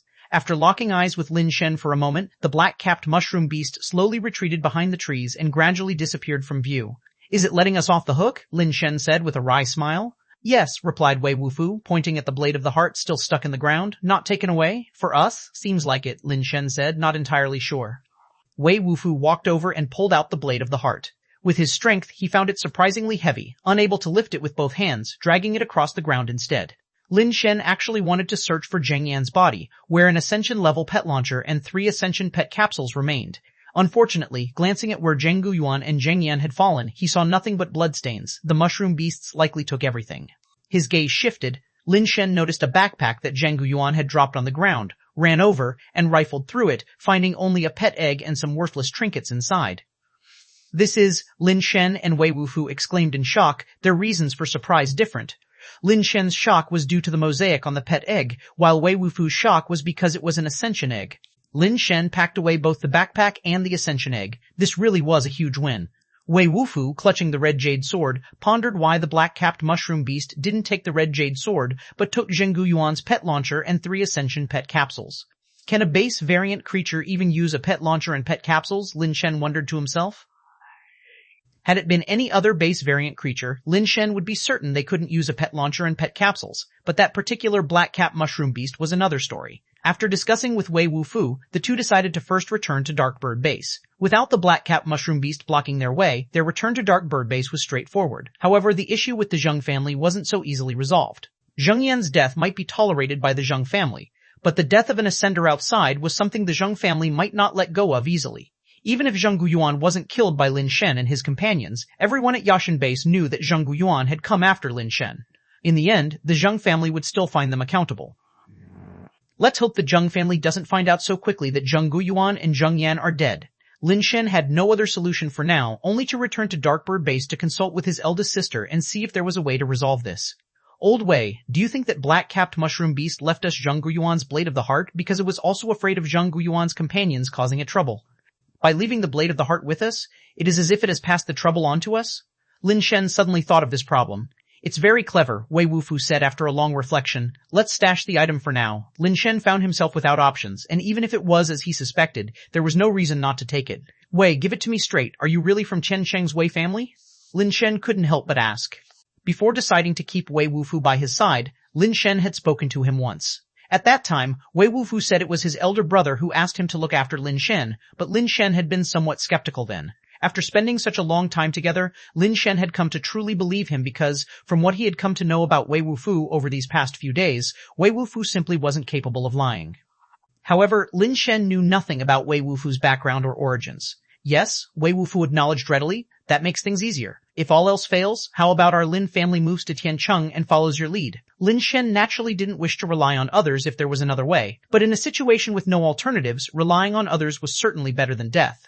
Besides, with Wei Wufu, a member of the Wei family caring for them, they probably wouldn't fare too poorly in Tiancheng. "Tiancheng, dangerous, very harsh," Wei Wufu said. "How harsh can it be?" Lin Shen asked curiously. If even Wei Wufu, with his personality, said it was very harsh, it must be truly severe. The Wei family still has 13 people left. This was the most complete and fluent sentence that Wei Wufu had ever spoken since Lin Shen had known him. This statement silenced Lin Shen. Over 200 years ago, the Wei family had more than 1,000 members, and now there were only 13 left. The dangers of Tiancheng were evident. Even the Wei family, respected and feared by everyone in Tiancheng, didn't seem to be faring well as their numbers dwindled. After returning to Darkbird Base, everyone treated them with great enthusiasm. The people of Darkbird Base were aware of the reputations of War God Wei and the Playboy. Now, the whole Darkbird Base was abuzz with talk that soon, Darkbird Base might unify under the 3 families. Lin Shen had killed the mutant sea demon god general with a single shot, and to the people of Darkbird Base this made him appear to be the mightiest person in the world. The Ch and Wang families combined weren't matched for several shots from Lin Shen. When he returned to the Lin family compound, Lin Miao, who had received the news ahead of time, didn't come out to meet him. The moment Lin Shen walked into the living room, he saw Lin Miao standing solemnly in front of their parents' memorial tablets, holding a bamboo stick in her hand. "Kneel down." The first words Lin Miao spoke upon seeing Lin Shen made him kneel. Lin Shen knelt with a thud. To him, Lin Miao wasn't just a sister, she was more like a mother to him. "Big sis, what are you doing?" Lin Shen dared not stand up and could only speak in a coquettish tone while kneeling, his eyes gazing pitifully at Lin Miao. Given how dearly Lin Miao doted on him, she was likely to feel sorry for him and help him up any second now. Unfortunately, this time Lin Shen miscalculated. Lin Miao still had a cold expression as she said, "What was the promise we 4 siblings made in front of our parents' memorial tablets? Had you already forgotten it all?" "I haven't forgotten," Lin Shen quickly replied earnestly. "Haven't forgotten? If you haven't forgotten, then why did you go on such a dangerous adventure?" "What would we do if something happened to you?" Lin Miao scolded angrily. "Haven't we already agreed? I, your big sister, along with your 3rd and 4th brothers, will handle things outside. You only need to protect your little life, stay alive, marry quickly, have children, and continue the Lin family's lineage. Do those promises still count?" "Of course they count," Lin Shen quickly responded with a smile meant to appease her. If they count, then hurry up and marry and have children. Don't go on any more adventures. Lin Miao's tone softened substantially. Sis, I've been trying hard to marry and have children, okay? You know my situation. With the whole Lu Qing issue, it's tough finding someone to marry. I want to, but no one's willing, Lin Shen said with a look of aggrieved innocence. That's not a problem. I've already found someone suitable for you. When you meet her, make sure you talk things through well and let's settle it all this month. We'll aim to welcome a chubby little baby next year, Lin Miao said with a smile, helping Lin Shen to his feet. Chapter 100, Gratitude for Saving a Life Should Be Repaid with Devotion. 5 updates, please subscribe. Who's that? Lin Shen was utterly baffled, unable to think of any woman Lin Miao might have in mind for him. Based on Lin Shen's understanding of her, the women Lin Miao knew were mostly other people's wives, and there weren't any young girls. At this thought, Lin Shen's heart skipped a beat. She couldn't be setting me up for a second marriage, could she? Lin Shen didn't truly believe Lin Miao would introduce him to a divorcee, but he once overheard Kang Yun mention that many famous figures in ancient times liked to marry divorced women, preferably those with children. They said women who had given birth had proven their capabilities, ensuring they'd be good at childbearing if you married them. At the time, Kang Yun had shared the story with Lin Shen as a joke, but now that Lin Miao suddenly sprang this on him, Lin Shen seriously wondered if Lin Miao intended to introduce him to some wealthy widow. Although Lin Shen didn't mind living off a woman, there was a condition: he had to be attracted to her. She's already in the garden out back. Come on, I'll take you to meet her, have a good chat, and if you marry her, you won't have to worry about anything ever again. Lin Miao pulled Lin Shen toward the back garden. Big sister, I have something important to discuss with you. Can we go after we've talked? After hearing Lin Miao's words, Lin Shen became even more convinced that he was right. His sister had gone crazy to the point of introducing him to a wealthy single lady. Nothing is more important than this matter. Talk after you've met her. Lin Miao didn't give Lin Shen a chance to speak and pulled him straight into the garden at the back. How about that? Isn't she beautiful? In all my years, I've never seen a woman this stunning. If you marry her, it would be your good fortune, Lin Miao whispered to Lin Shen, her gaze fixed on a spot in the garden. From a distance, Lin Shen saw a mosaic figure standing by the fish pond. His expression shifted as he looked at Lin Miao and asked, Big sister, do you know who she is? Of course I do. Your college junior, Bai Shenfei. Didn't she help you out a while back? How could you have had the chance to escape if it weren't for her? Repay the life-saving grace with a marriage proposal, Lin Miao declared earnestly. Sister, what are you even talking about? Lin Shen was somewhat speechless. What, you think she's too old for you? I've already asked. Although she's your younger senior, she's much younger than your fourth brother, only 3 years older than you. A woman 3 years older is like a gold brick. 3 years is no issue at all. It's not about the age. Lin Shen didn't know quite what to say for a moment. What's with all this talk about this problem or that problem? Go on and have a good conversation with her, and if it doesn't go well, you're not allowed to eat today. Lin Miao pushed Lin Shen forward and left the garden herself. Such a beautiful girl would be perfect to carry on the Lin family legacy. Do your best to win her over. Your sister is rooting for you. As she left, Lin Miao didn't forget to offer encouragement to Lin Shen, making a heart shape with her fingers. Lin Shen shook his head helplessly and walked toward the fish pond. Why are you here? Lin Shen approached Bai Shenfei, found a place to sit down, and asked listlessly, What, now that you've become a playboy? I'm unworthy as your senior sister. There was a sting in Bai Shenfei's words. Bai senior sister, please stop teasing me. Playboys isn't exactly a compliment, is it? Lin Shen sighed. How's your cultivation of the base mutation technique I gave you coming along? Bai Shenfei asked with a smile. Haven't practiced. Lin Shen said bluntly. Why not practice? It's not working for me, Lin Shen admitted truthfully. He simply couldn't master the talent theory no matter how hard he tried. Perhaps his talent really wasn't enough. Won't you give it another try? Bai Shenfei was clearly a bit displeased. The effect of the flawed evolution theory was already good enough. At least Lin Shen hadn't heard of any base mutation technique that was more practical than the flawed evolution theory he was practicing. After practicing evolution theory, even his duration of superbase change increased significantly. His normal mutator state lasted longer than that of the average mutator. He made this discovery during his fight with Zhang Guyuan. The higher the stress on his body, the more the evolution theory allowed his body to withstand. The more often he used superbase change, the longer evolution theory allowed him to maintain that state, an effect that was difficult to achieve with any other base mutation technique. Applying evolution theory to the steel carapace was even more effective than on his flesh and blood. What base mutation technique are you practicing? Bai Shenfei asked thoughtfully. Evolution theory, Lin Shen answered honestly. Immediately, Bai Shenfei furrowed her brows. Why would you choose evolution theory? Hasn't anyone told you it's the most basic base mutation technique?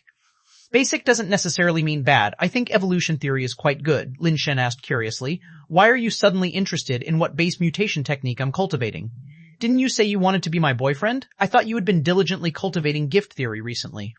It seems others are right after all. Men's mouths are deceitful, they're unreliable, Bai Shenfei sighed. What, you're being pressured into marriage too? Lin Shen could sense an indescribable melancholy in Bai Shenfei's sigh, which piqued his curiosity even more. If it were only about being pressured to marry, Bai Shenfei scattered all the fish food into the pond, leaned on the railing, and rested her cheek in one hand while watching the fish scramble to feed.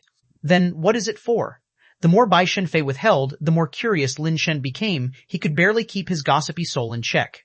Would you be willing to spend your life with a man you've never met? Bai Shenfei suddenly asked, startling Lin Shen. First, I don't like men. Second, what era are we living in for there still to be arranged marriages? Sister, you don't have to be afraid.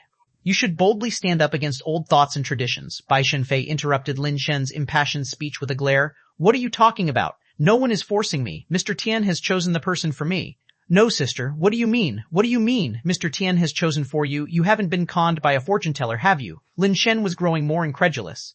Bai Shenfei didn't seem like someone who could be fooled by a con artist, yet she was saying such things. The base mutation technique I gave you is called talent theory. Bai Shenfei, tired of his nonsense, calmly stated, it is a purely human-created base mutation technique. But ever since talent theory was created up to now, no one has been able to reach the ascension level with it. You know about the ascension level, right? I know, Lin Shen nodded slightly. The creator of talent theory was Bai Zai, an elder in my family. Our family has been researching talent theory for a long time. By my generation, we finally found a method to break through talent theory. What's the method? Lin Shen had already guessed a bit. Dual cultivation. Bai Shenfei slowly uttered the two words.